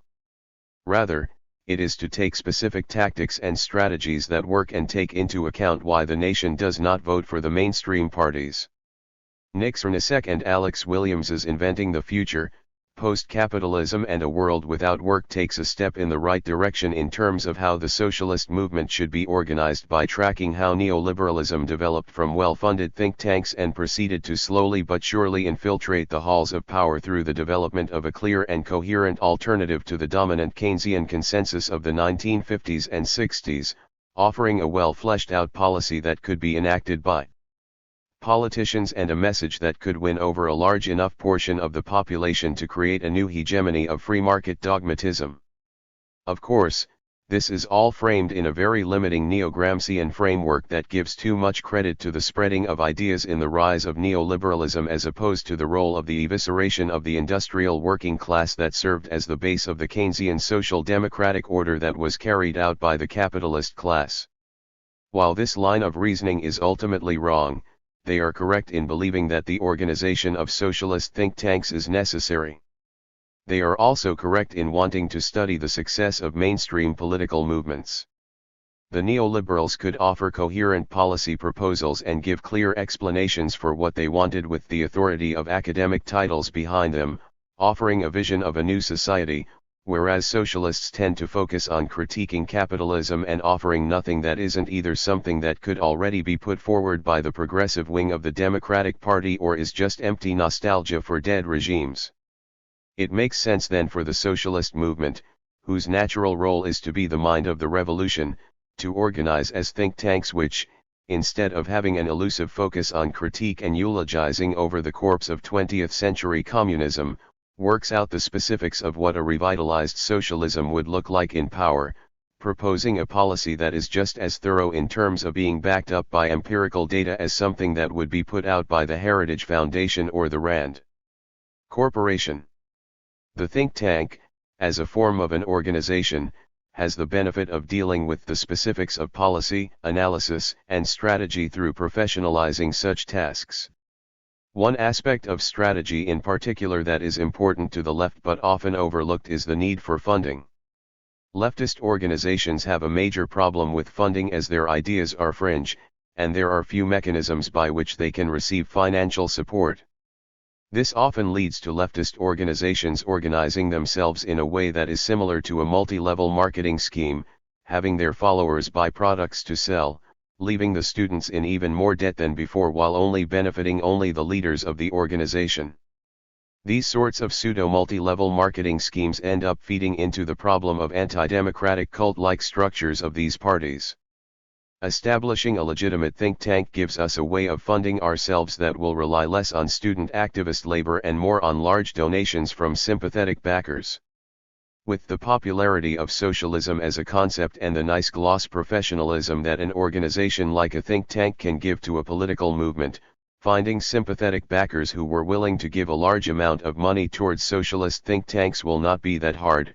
Radical chic is now in fashion with celebrities like Jim Carrey professing their support for socialism. 6. It doesn't matter how accurate these celebrities' grasp of socialism is, as radical chic and the legitimacy of the think tank form in American politics makes such a project attractive to liberal celebrities who want to flex their social justice credentials through conspicuous consumption.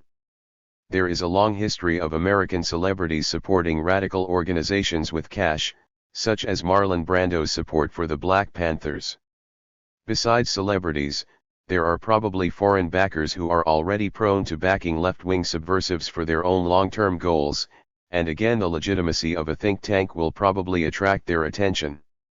We need to find the angles for our marks, and the best way to do that is through the think tank form that already exists in the United States. Building the proletarian movement. With a rough outline of how to organize the socialist movement to be more effective, we can turn to the task of rebuilding the proletariat as the body of the revolutionary movement.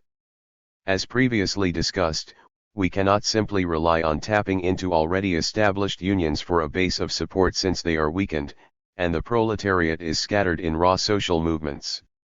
There are also sentiments within the dispossessed proletariat which have been described by both bourgeois political commentators and a new school of Marxists associated with the New Left Flank blog as anti-political. 7 While anti-political Marxists have a questionable theoretical framework and reading of Marx, which I have already tackled with a few friends in an article titled To Rip Off a Band-Aid 8, they, along with their bourgeois liberal counterparts, are following the widespread mood, a clear empirical trend that can be found in the patterns of low voter participation in Western democracies, rising voter apathy, desire for a major third party in the United States, and populist movements that tap into this mood which is common among the proletariat. 9 All of these things point towards a general resentment towards politics within the proletariat that manifests itself through the general sentiment of anti-politics. There is also a growing trend of social alienation and antisocial tendencies developing due to the breakdown of the commons that can be seen in the media spectacle of school shootings, a thesis I argued for in my article How Empires Die. 10. Neatly summarized, the three main tendencies that we need to tap into to revitalize the proletarian movement are as follows.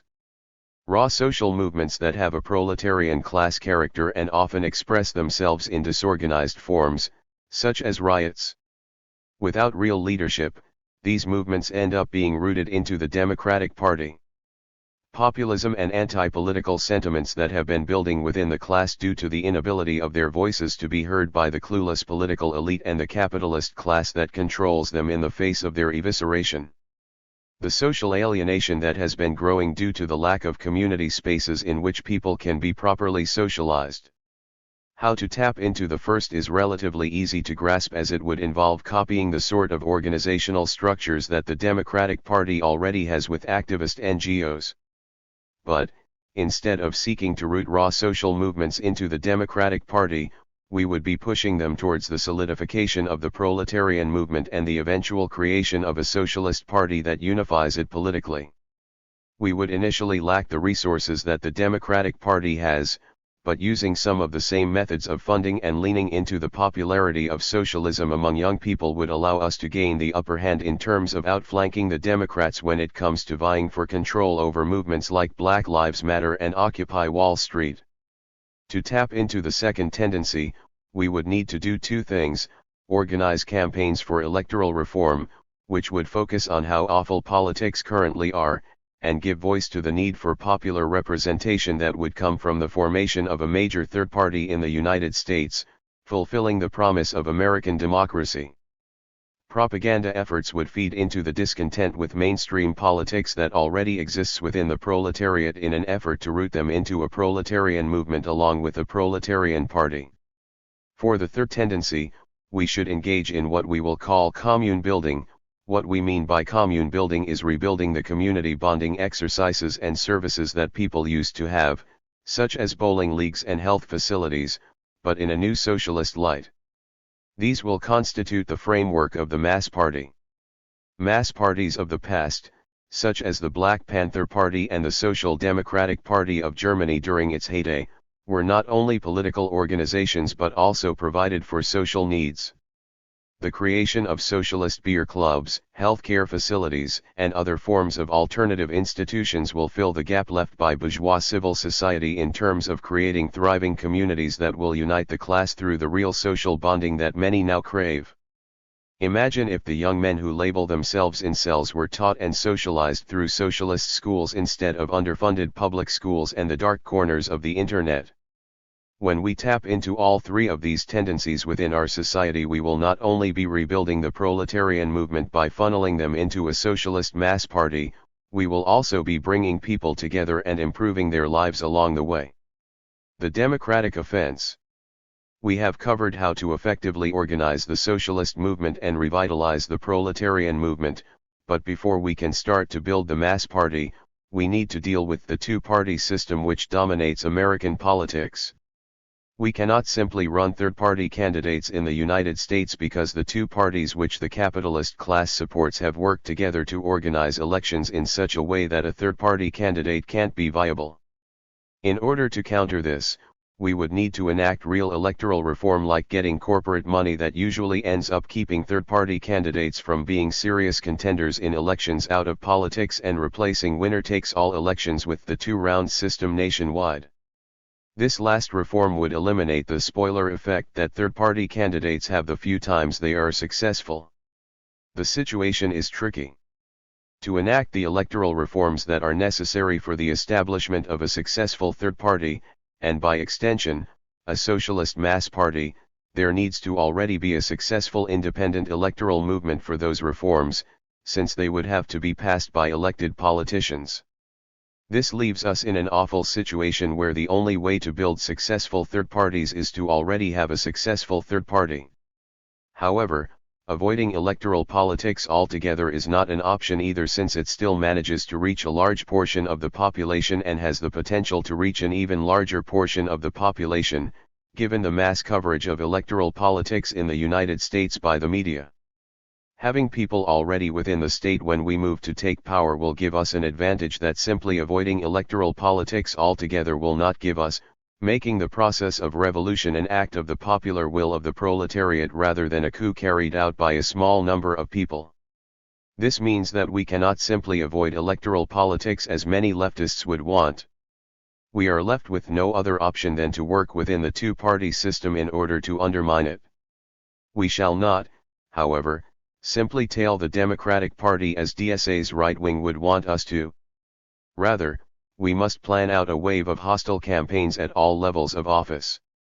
By running candidates in both the Republican and Democratic Party, we will be able to demonstrate that we are not progressive Democrats like the DSA candidates who are the loyal opposition to the Democratic Party, but are rather an independent movement that has been forced to fight the duopoly within its den, our platforms being focused on electoral reforms that will destroy the system, popular demands like universal health care, and actual socialist positions such as nationalizing/socializing major industries. The amped-up rhetoric and openly hostile positions to both parties will separate these candidates from straightforward Democrats and Republicans, allowing said candidates to tap even further into the vital anti-political sentiment that we previously discussed. We would have to be smart and abrasive about our socialist politics to effectively appeal to the proletariat that has been betrayed one too many times by smooth-talking politicians and loud populists. The conventional party leaders would then be forced into two situations that would ultimately backfire in their faces if they were to carry them out against the socialist anti-entryist insurgencies within their parties, either forcing them out democratically in the face of public backlash that would be organized through the revitalized movements of the proletariat and socialism, or trying to compete with the mass popularity of said insurgencies with empty populism and ultimately losing out.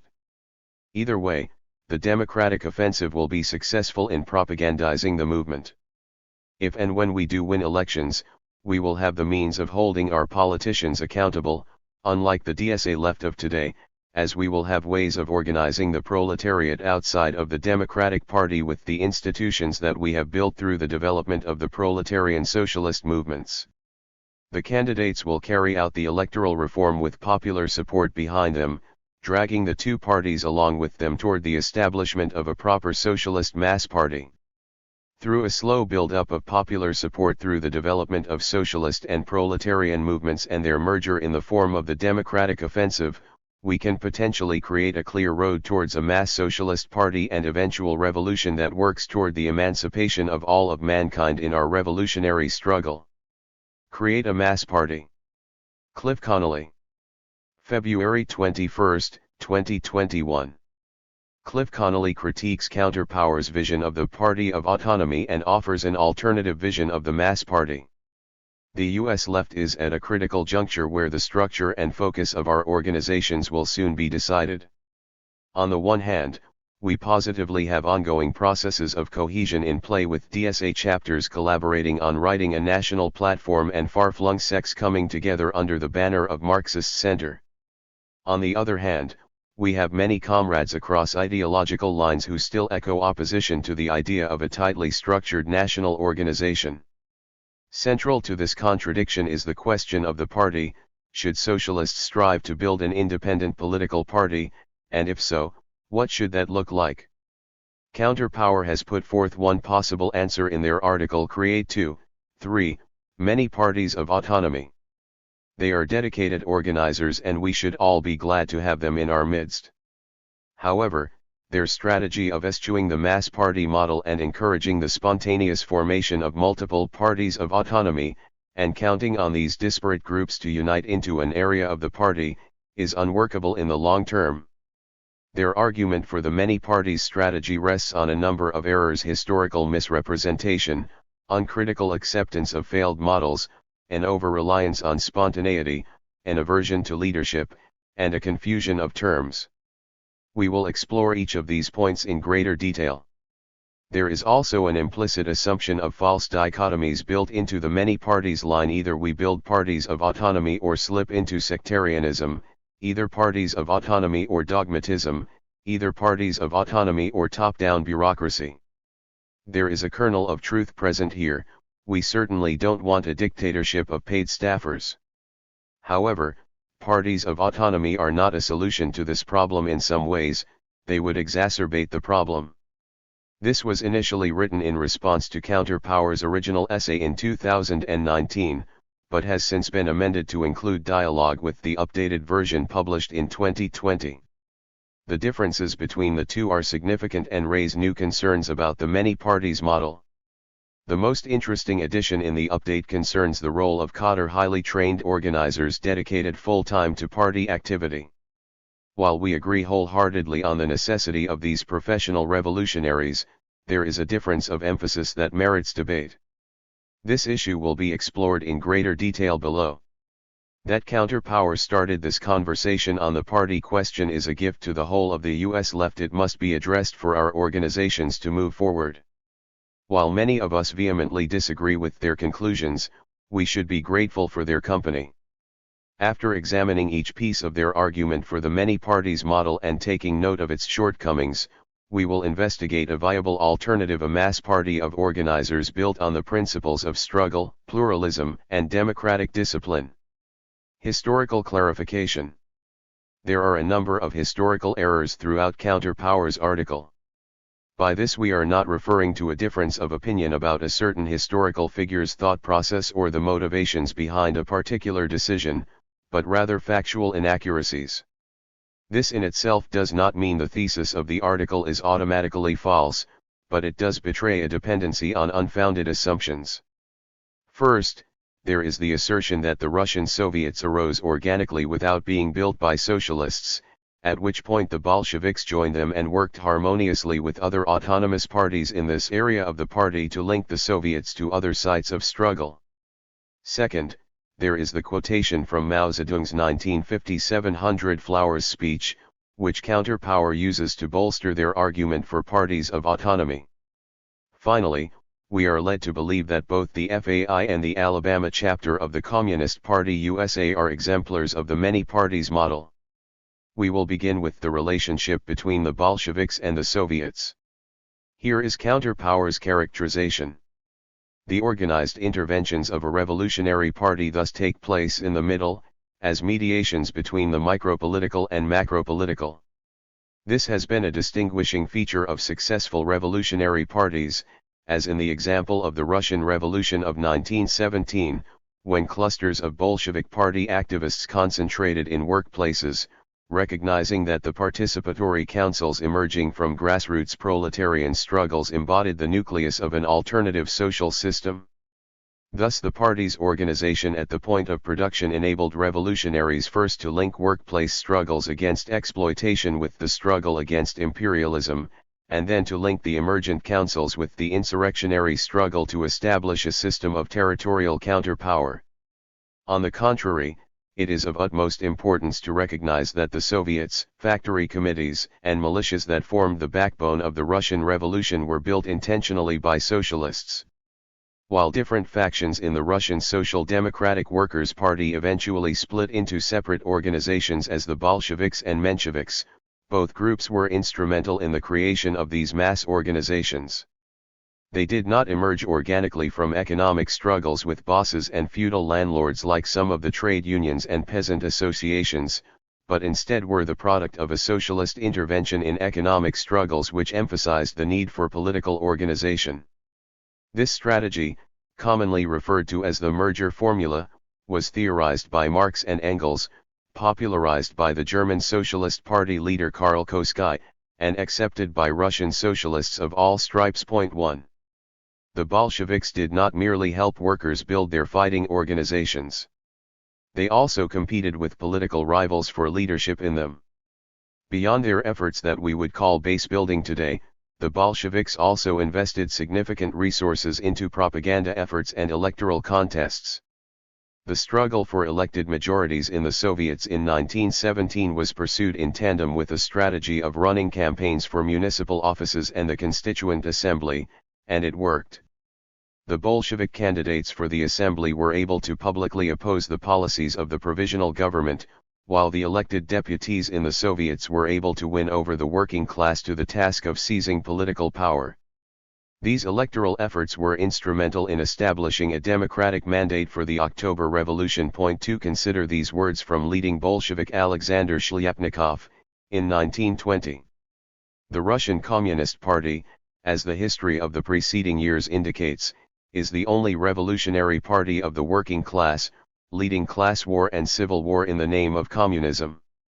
The RKP unifying the more conscious and decisive part of the proletariat around the revolutionary communist program of action and drawing to the communist banner the more leading elements of the rural poor, must concentrate all higher leadership of communist construction and the general direction of policy of the country.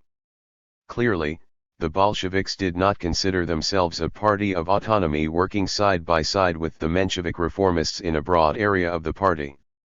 Nor did they simply fuse with organic economic struggles in the trade unions.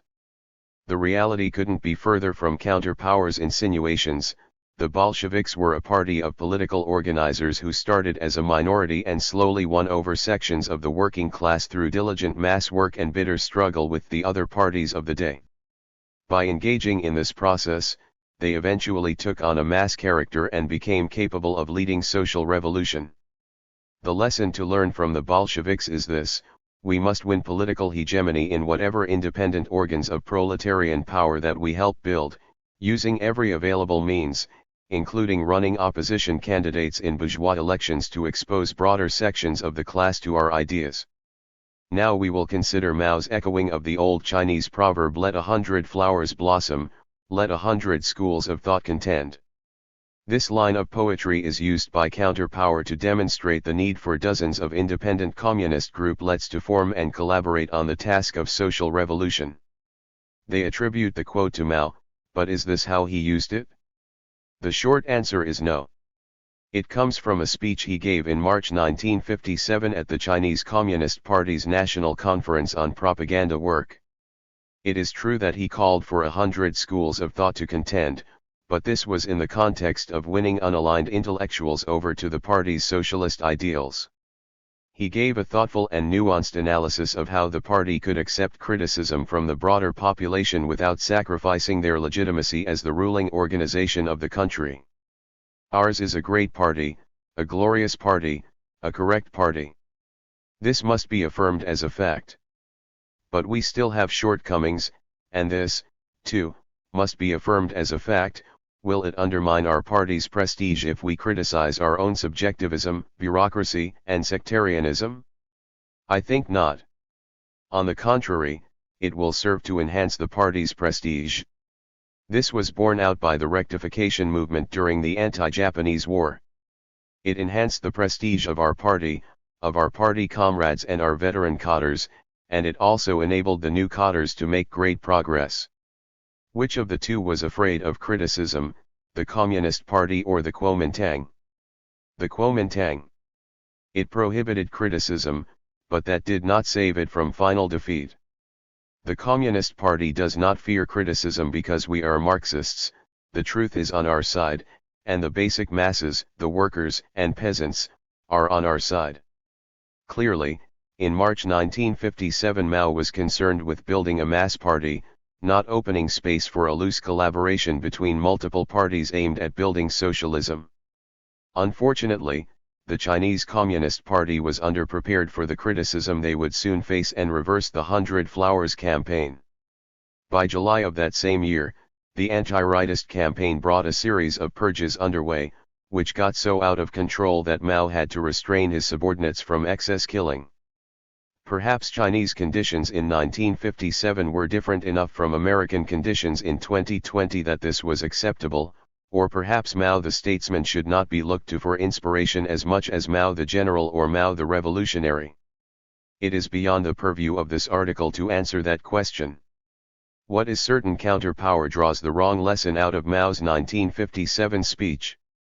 After quoting Mao, counterpower moves on to claim that the Iberian Anarchist Federation is in practice a party of autonomy working within the area of the Party of Spain's National Confederation of Labor. Although the idea of parties of autonomy was not formulated until 40 years after FAI's founding, there may be a kernel of truth to this claim. For example, if FAI formed a loose coalition with CNT organizers and worked with them on shared projects, this argument could make sense. The reality, however, is that FAI is essentially a hardline anarchist faction within CNT that has consistently fought for political hegemony within the broader organization and even purged ideological rivals like Angel Pestana. Perhaps they were right to do so. It is outside the scope of this article to pass judgment on the internal political conflicts of the CNT. Despite counterpower's framing of the FAI as an independent anarcho-communist organization with an organic link to the CNT, they are an explicitly anarchist faction struggling to dominate the politics of the Spanish labor movement. They act as a pressure group within the Confederation to make CNT adhere to what they perceive as purely anarchist theory and praxis without deviation. This is not a symbiotic relationship, it is realpolitik under a black flag. Roberto Bordiga's window dressing cannot give us a clear understanding of Spanish labor politics. Historians like José Pirates and Paul Preston would be better suited to aid this investigation. In the updated version of their essay, Counterpower cites the Alabama chapter of PUSA as a historical example that serves to elucidate the role and function of a party of autonomy. This could not be further from the truth. Similar to the FAI, the party of autonomy model would not even be theorized until 50 years after the Alabama chapter's founding. PUSA was a mass party with local chapters all over the country for at least the first half of the 20th century. The Alabama chapter in particular was the result of discussions on the Negro question at the Sixth World Congress of the Communist International, after which the Central Committee of PUSA chose Birmingham as a headquarters for its foothold in the South. 3 Its success in organizing rural and urban communities in the Deep South of the 1920s is proof that the mass party model can be adapted to regional conditions and accountable to local rank-and-file members. Describing this centralized party model as a party of autonomy is categorically false. Spontaneity vs. base building. Now that the historical context of Counterpower's narrative has been clarified, we should examine the contradiction between their ideological commitment to spontaneity theory on the one hand, and their practical commitment to base building on the other. Does the working class organically form explicitly political fighting organizations, or is a socialist intervention required for this to occur? This is a never-ending debate between Marxists and anarchists, despite the pile of evidence pointing to the latter. Some would argue that this debate is pointless at the present moment, and these differences are best put aside until the workers' movement has grown. We would reply, first, comradely debate in no way hampers unity of action. We can continue base-building efforts while disagreeing on political questions, and it is only through debate that we might one day get on the same page. Second, simply by engaging in the act of base building with us, you are agreeing with our point in practice while denying it in theory. How is this possible? Our comrades in counterpower are the perfect example. They admit the masses will not come to accept communist ideas on their own. From strike committees to workers' councils, tenant unions to neighborhood assemblies, the disparate forms of organized autonomy that arise in the midst of a protracted revolutionary struggle will not automatically fuse with communist politics to create a cohesive system of counterpower. Yet they don't address where these councils and unions come from. The reader gets the sense that these organizations simply pop up during times of crisis, as workers get frustrated with bourgeois politics and independently come to the conclusion that they need to organize against their boss or landlord. This may be true in a minority of cases, but most proletarian fighting organizations come from the same source as the Russian Soviets, dedicated socialist base builders. Who built Amazonians United? Who built Autonomous Tenant Union Network? Who built UEILWU and the original CIO? In every case, the answer is, workers and intellectuals who read Marx, became socialists, and decided to organize. Our responsibilities go beyond just founding these mass organizations, we have to compete for hegemony within them as well. If we neglect this crucial aspect of organizing due to a fetishization of the autonomy of the masses, reformists and even reactionaries will gladly fill the gap. In the case of something like workers' councils, we cannot have any illusions that they provide anything beyond a means of representation for political tendencies within the movement. This is precisely why the Bolsheviks competed so vigorously with the reformist Mensheviks and populist social revolutionaries for elected majorities in the Soviets. In fact, the Bolsheviks only adopted their famous slogan "All power to the Soviets" after they had secured elected majorities in them. For we only need to look at the difference between the Soviet republics established in Russia and the brutally crushed Soviet Republic of Bavaria to understand the limitations of the model. Without influence from committed revolutionaries, mass organizations can be rallied to the banner of class collaboration or adventurism. 5. Counterpower's overestimation of proletarian spontaneity has practical consequences for its members. In his recent article in defense of revolution and the insurrectionary commune, Atlee McFellin analyzed the November 2020 election and drew parallels between it and the situation which produced the Paris Commune.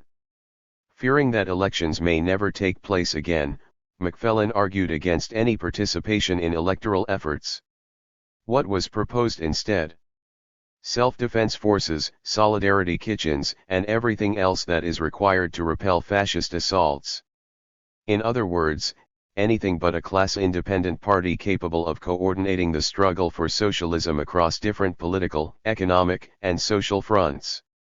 Rather than face the reality of the radical left's current irrelevance in national politics and the labor movement, and chart a course to resolve this, Comrade McFellin called for the construction of insurrectionary communes as a response to the consolidation of ruling class interests under Joe Biden.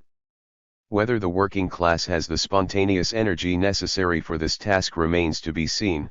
If it does, we would be ill-advised to hold our breath in anticipation but should wince at the inevitable brutal consequences if such adventurism bears fruit. While in theory, counterpower glosses over the role of communists in building workers' organizations, in practice they are engaged in precisely this work. Rather than relying on the spontaneous initiative of the masses, they actively build tenant and labor unions, political education circles, and other necessary vehicles of class struggle. In fact, they do it remarkably well. This is what makes the claim that communists must fuse with grassroots organizations after they appear rather than actively building them in the first place so bizarre. Ultimately, our task as communists is to build mass organizations of class struggle, and then rally the most active participants within them to a mass communist party.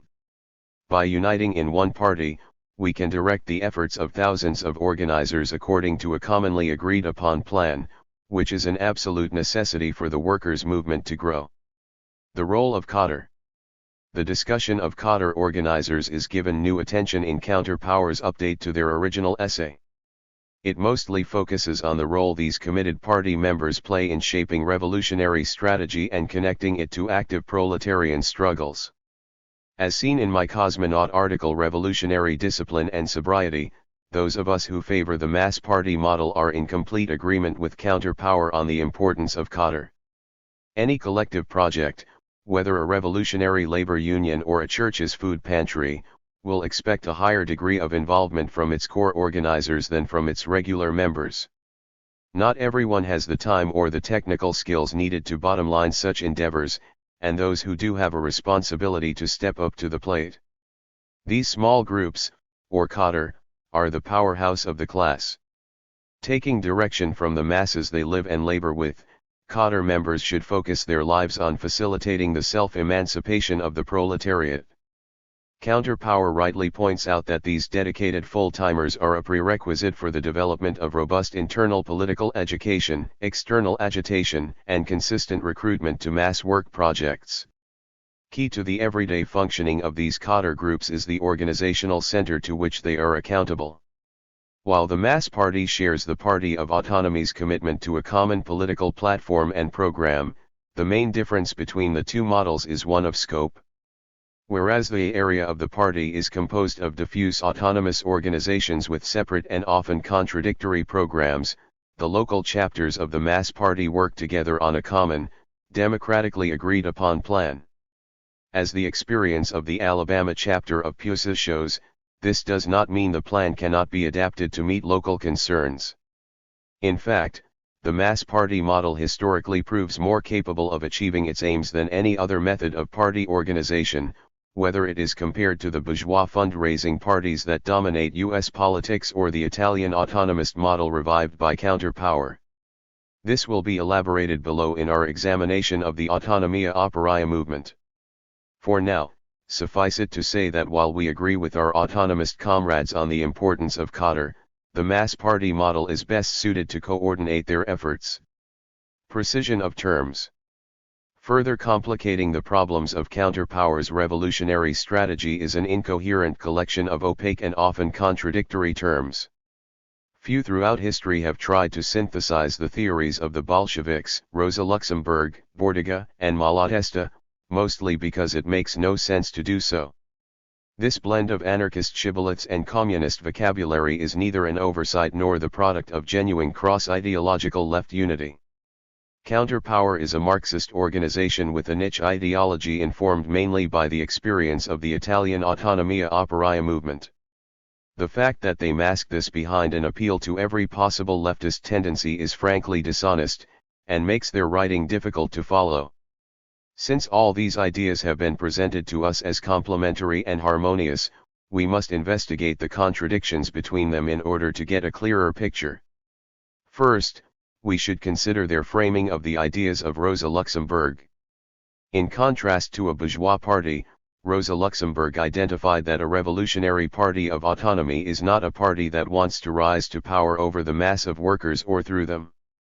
Rather, it is only the most conscious, purposeful part of the proletariat, which points the entire broad mass of the working class toward its historical tasks at every step.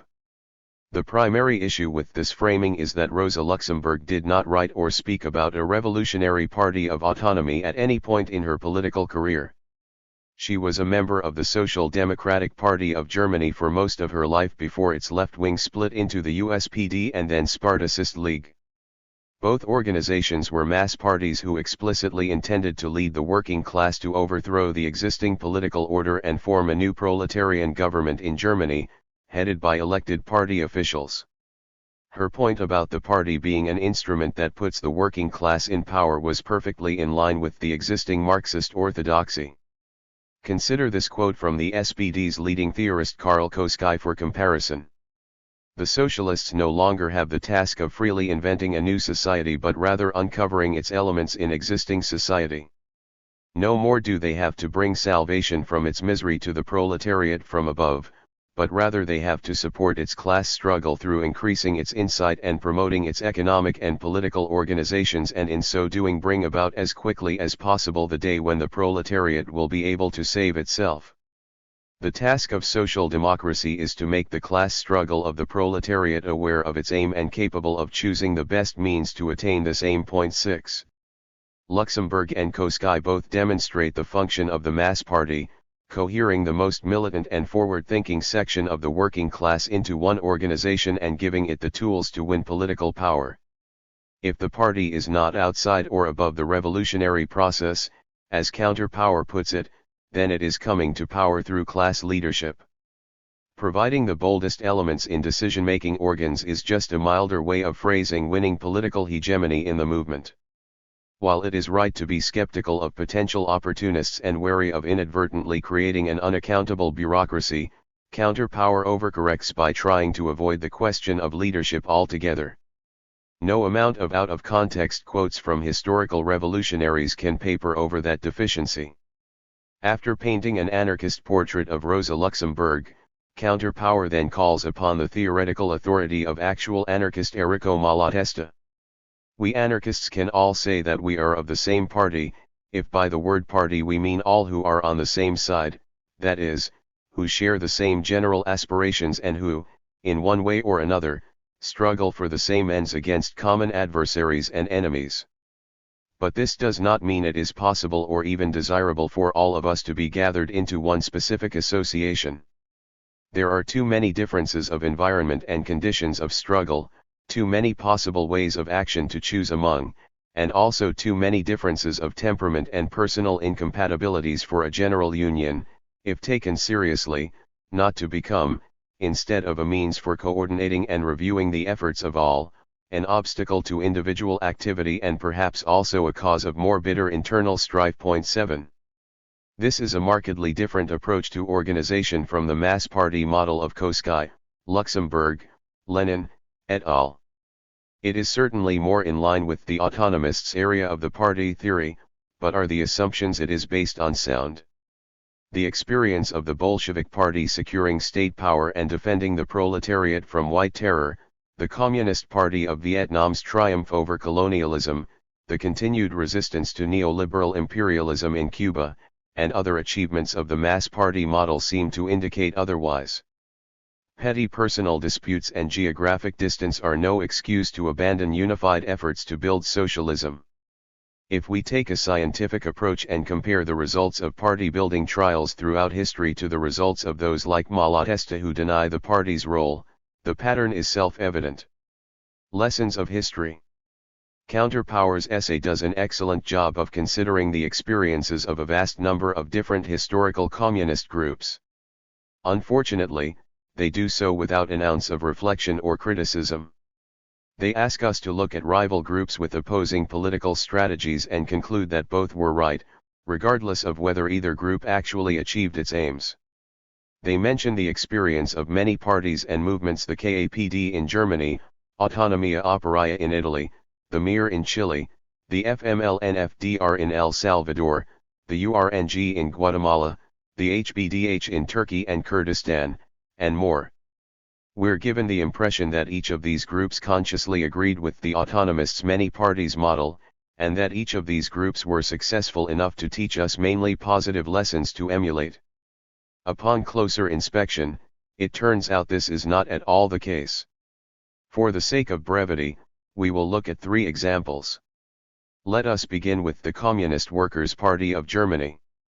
This party could be accurately described as a sect based on its low membership, extreme sectarianism, and history of splits. Its complicated lineage is as follows: its members began in the SPD, then split into the ISD, which then joined the USPD, which then split into the KPD, and then finally split from there into the left communist KAPD. It functionally existed for about 2 years before splitting again into separate factions. It was quite literally a split of a split of a split that ended up splitting. It had around 43,000 members at its height in 1921, which was minuscule compared to the hundreds of thousands of workers in the mass parties. The roots of the KAPD's separation from the KPD lie in the events of the Ruhr Uprising. In 1920, a right-wing coalition of military officers and monarchists attempted to overthrow the bourgeois democratic government of Germany. In response, the government called for a general strike, which the workers' parties heeded. In the Ruhr Valley, these parties took the strike a step further by forming Red Army units and engaging right-wing forces in open combat. However, these socialist militias were divided between three different parties and could not coordinate their efforts as well as their enemies who had the benefit of a clear leadership structure. The uprising was ultimately crushed when the bourgeois government made a deal with the right-wing putsch leaders and sent their forces to slaughter the workers of the Ruhr. What lessons did the left communists learn from this? From their perspective, KPD leaders had given up on the struggle by agreeing to disband Red Army units after the fighting looked to be in the enemy's favor. Because of this, a split was necessary so the workers could be led by the true communist militants that would see things through to the end. In other words, the already divided proletariat needed a fourth party to further complicate the coordination of future actions. 2 years later, this fourth party would then split into two factions. Lenin had this to say about the KAPD. Let the lefts put themselves to a practical test on a national and international scale. Let them try to prepare for the dictatorship of the proletariat, without a rigorously centralist party with iron discipline, without the ability to become masters of every sphere, every branch, and every variety of political and cultural work. Practical experience will soon teach them. Point 8. Unfortunately, Lenin was overly optimistic. Rather than having time to learn from their mistakes, the divided forces of the working class were brutally crushed by the united forces of the right. The Nazis rose to power, and fascism reigned until the Soviets took Berlin in 1945. This does not mean there is nothing we can learn from the KAPD. Quite the opposite is true. There may be some diamonds in the rough, but most of the lessons we can learn from the left communists of Germany are examples of what not to do. Fortunately, in the updated version of their essay, Counterpower scrubbed any mention of the KAPD. Whether this was due to a genuine reassessment of their example or simple editorial limitations, the new version is much stronger without the ill-fated German sectarians. Despite their positive appraisal of the KAPD, Counterpower is not a left communist sect. They are autonomists, and in order to understand their answer to the party question we must take stock of their movement forebears. Autonomia Operaia was a workers' movement in Italy during the period known as the Years of Lead. This period lasted from the late 1960s to the late 1980s, and was marked by violent clashes between right and left-wing paramilitary forces. It is worth noting that much of this violence was either planned, supplied, or encouraged by the CIA and its Operation Gladio, although that is not relevant to our discussion here. Autonomia Operaia was mainly active from 76 to 78, and was made up of many smaller socialist groups including Potera Operaio, Gruppo Gramsci, and Lotta Continua. Each group was strongly opposed to unifying into one party, preferring instead to maintain their autonomy and pursue different tactics to work towards their shared goal of social revolution. In the end, this worked out in much the same way as it did for the sectarians in Germany decades earlier. Thousands of militants were arrested, hundreds fled the country, many were killed, and most of those who remained dissolved into terrorist groups like the Red Brigades and parliamentary parties like Democrazia Proletaria.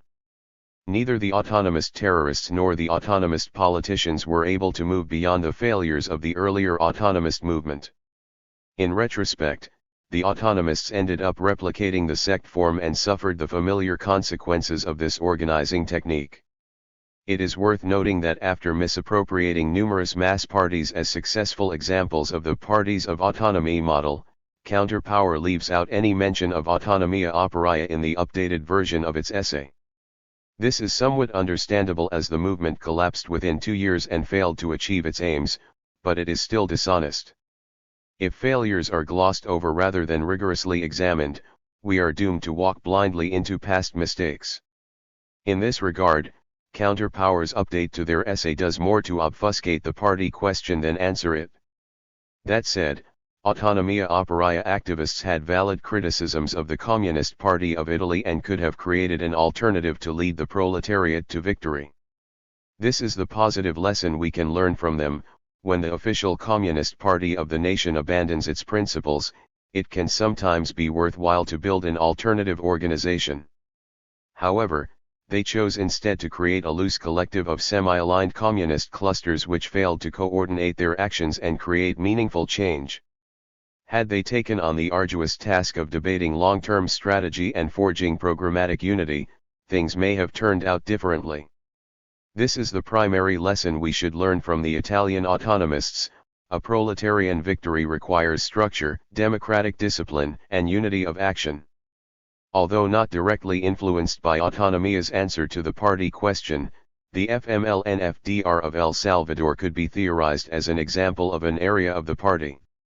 As Counterpower pointed out in their essay, this network was composed of 5 revolutionary parties and a number of mass organizations and civil society institutions who worked together in loose cooperation towards revolution.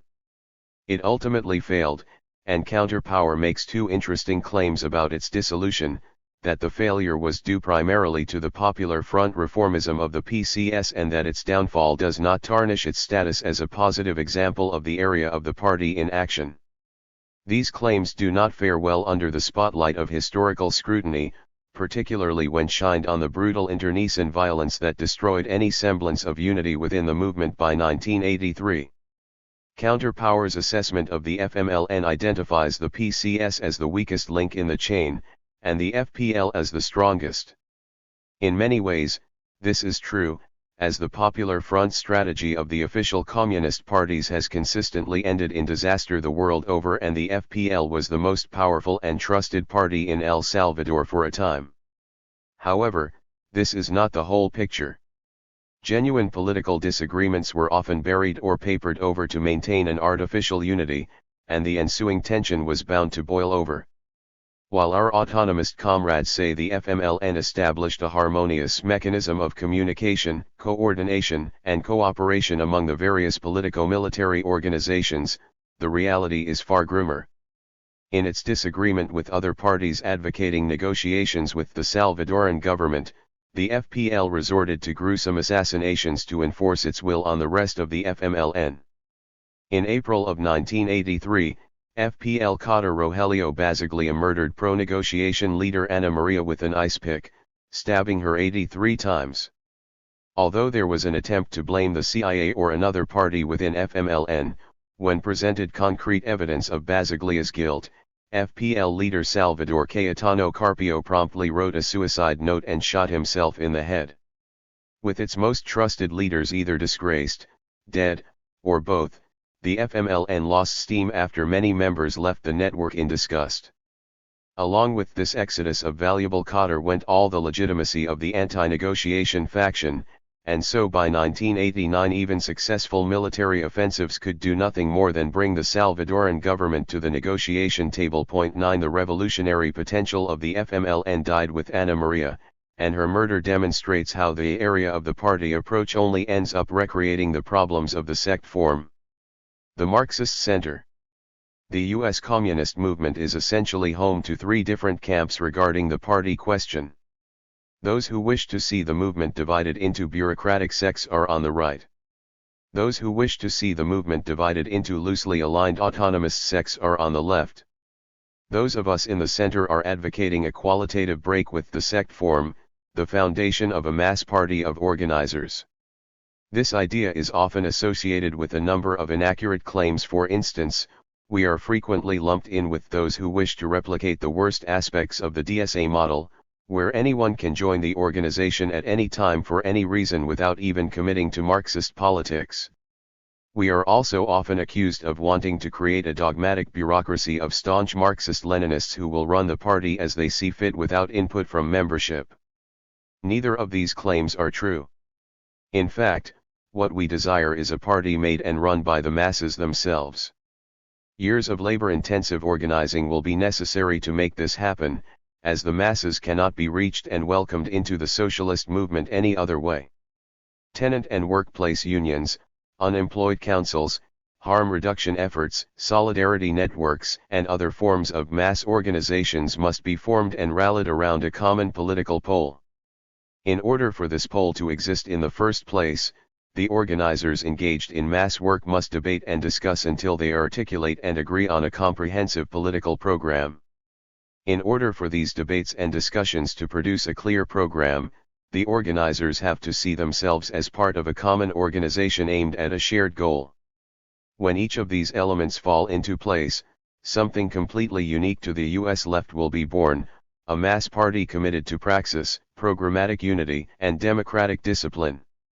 By praxis, we understand a long-term commitment to building, growing, and maintaining the kinds of mass organizations detailed above.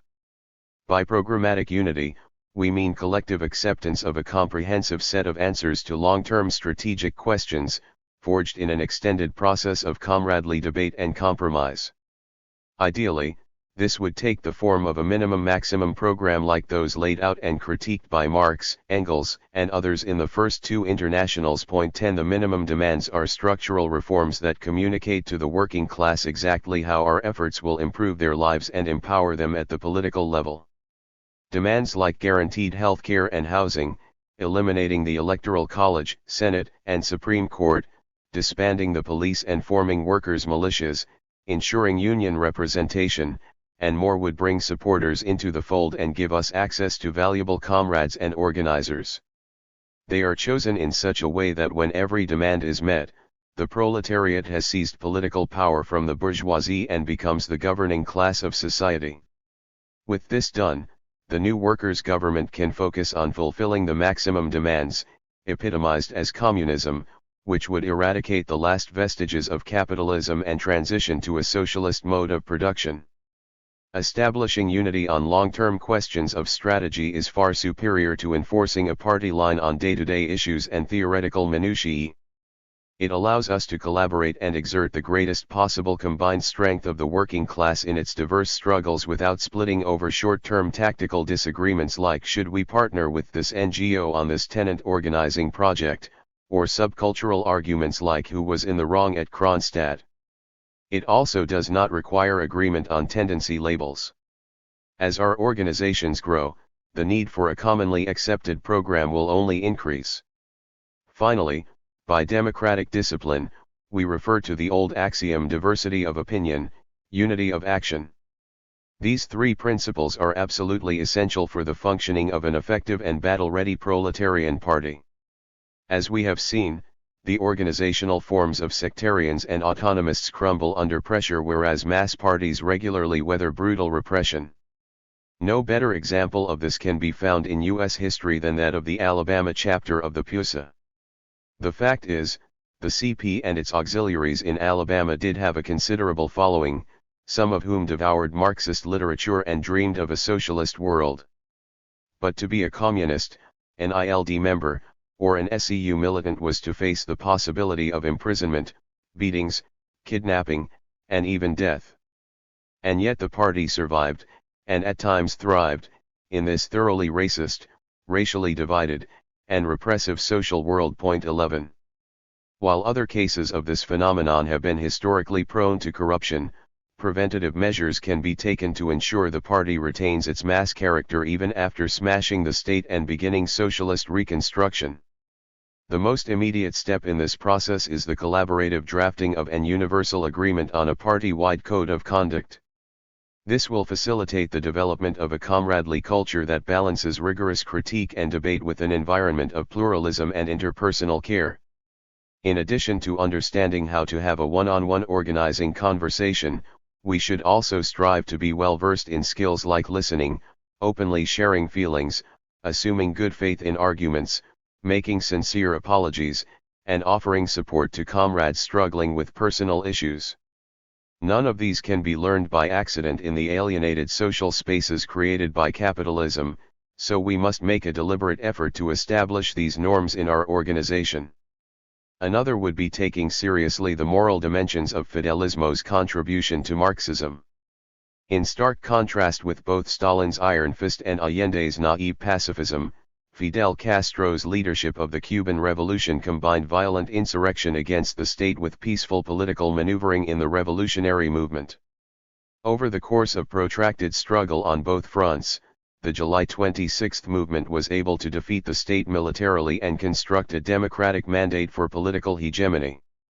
Because Fidel and his comrades took the ethical implications of revolutionary struggle seriously, they were able to achieve victory without recourse to war crimes against the enemy or lethal violence against political competitors within the movement. Point 12 This commitment to moral conduct during violent struggle did not stop them from winning the war.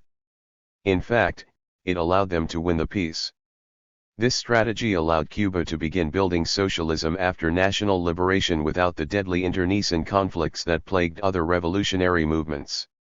It is crucial that we embrace this legacy by constructing an ethic of revolution for our time. More steps beyond these will of course be necessary, and their exact nature will become clear as we work towards the realization of a comradely culture together. Perhaps the strongest indicator of the need for a mass party is the fact that the most advanced sections of the U.S. labor movement are already calling for the establishment of a workers' party. In its recent pamphlet Them and Us Unionism, United Electrical, Radio and Machine Workers of America wrote, "Throughout our history, UE has held that workers need our own political party. In the 1990s, UE worked with a number of other unions to found the Labor Party, under the slogan The bosses have two parties, we need one of our own." Although the Labor Party experiment was ultimately unsuccessful, UE members and locals have been active in numerous other efforts to promote independent, pro-worker alternatives to the two major parties. Point 13. Other labor unions like ILWU and the Teamsters have produced leading organizers who share UE's commitment to independent worker politics. People like Clarence Thomas, who helped organize the Juneteenth port shutdown on the West Coast earlier this year in solidarity with the George Floyd uprising, Chris Silvera, who chairs the National Black Caucus in the Teamsters, and many more can be found among them. These influential voices of the labor movement have united in labor and community for an independent party, stating, "We must build democratically run coalitions that bring together the stakeholders in labor and the communities of the oppressed, so that they have a decisive say in formulating their demands and mapping out a strategy. Most important, we need to put an end to the monopoly of political power by the Democrats and Republicans. The labor movement and the leaders of the Latino and Black struggles need to break with their reliance on the Democratic Party and build their own mass-based independent working-class political party. While it is certainly possible that these efforts could lead to the establishment of a reformist Labor Party, it is precisely this possibility that behooves us to get involved. Any union that recognizes the need for independent proletarian political action outside the shop floor can be considered advanced compared to business unions aligned with the Democratic Party, and relationships with them should be built as part of a communist intervention in the labor movement. As Marxists, we have a duty not only to organize our class but to bring theoretical clarity to its most active champions. If we continue building strong proletarian fighting organizations and elaborate our vision in a comprehensive program, we will be positioned to guide labor and community leaders of all stripes to the creation of a truly communist political party. Ultimately, the disparate sects within Marxist Center and the local chapters of the DSA must form tighter bonds and consider internal reforms that would allow us to build the party our class requires. In doing so, we should seek to unite as many far-flung collectives and mass work projects as we can in order to become a true threat to bourgeois hegemony. While staying divided in a loose federation may seem like a viable model to some, history shows that it is not. The autonomists and anarchists in our ranks are dedicated organizers doing valuable work, and we should be grateful for that. However, we would be doing ourselves and them a disservice if we did not offer a comradely critique of their organizational models. Communists will always find strength in unity. Socialism with American characteristics. Luke Pickrell and Myra Janis. March 1, 2023. Luke Pickrell and Myra Janis critique the 2019 updated party program of the Communist Party, USA, arguing that the PUSA's continued commitment to the Popular Front produces an unwieldy document incapable of charting a strategic path forward for socialists. The Communist Party of the United States celebrated the 100th anniversary of its founding in 2019, and signs would appear to augur well for the organization in the coming years.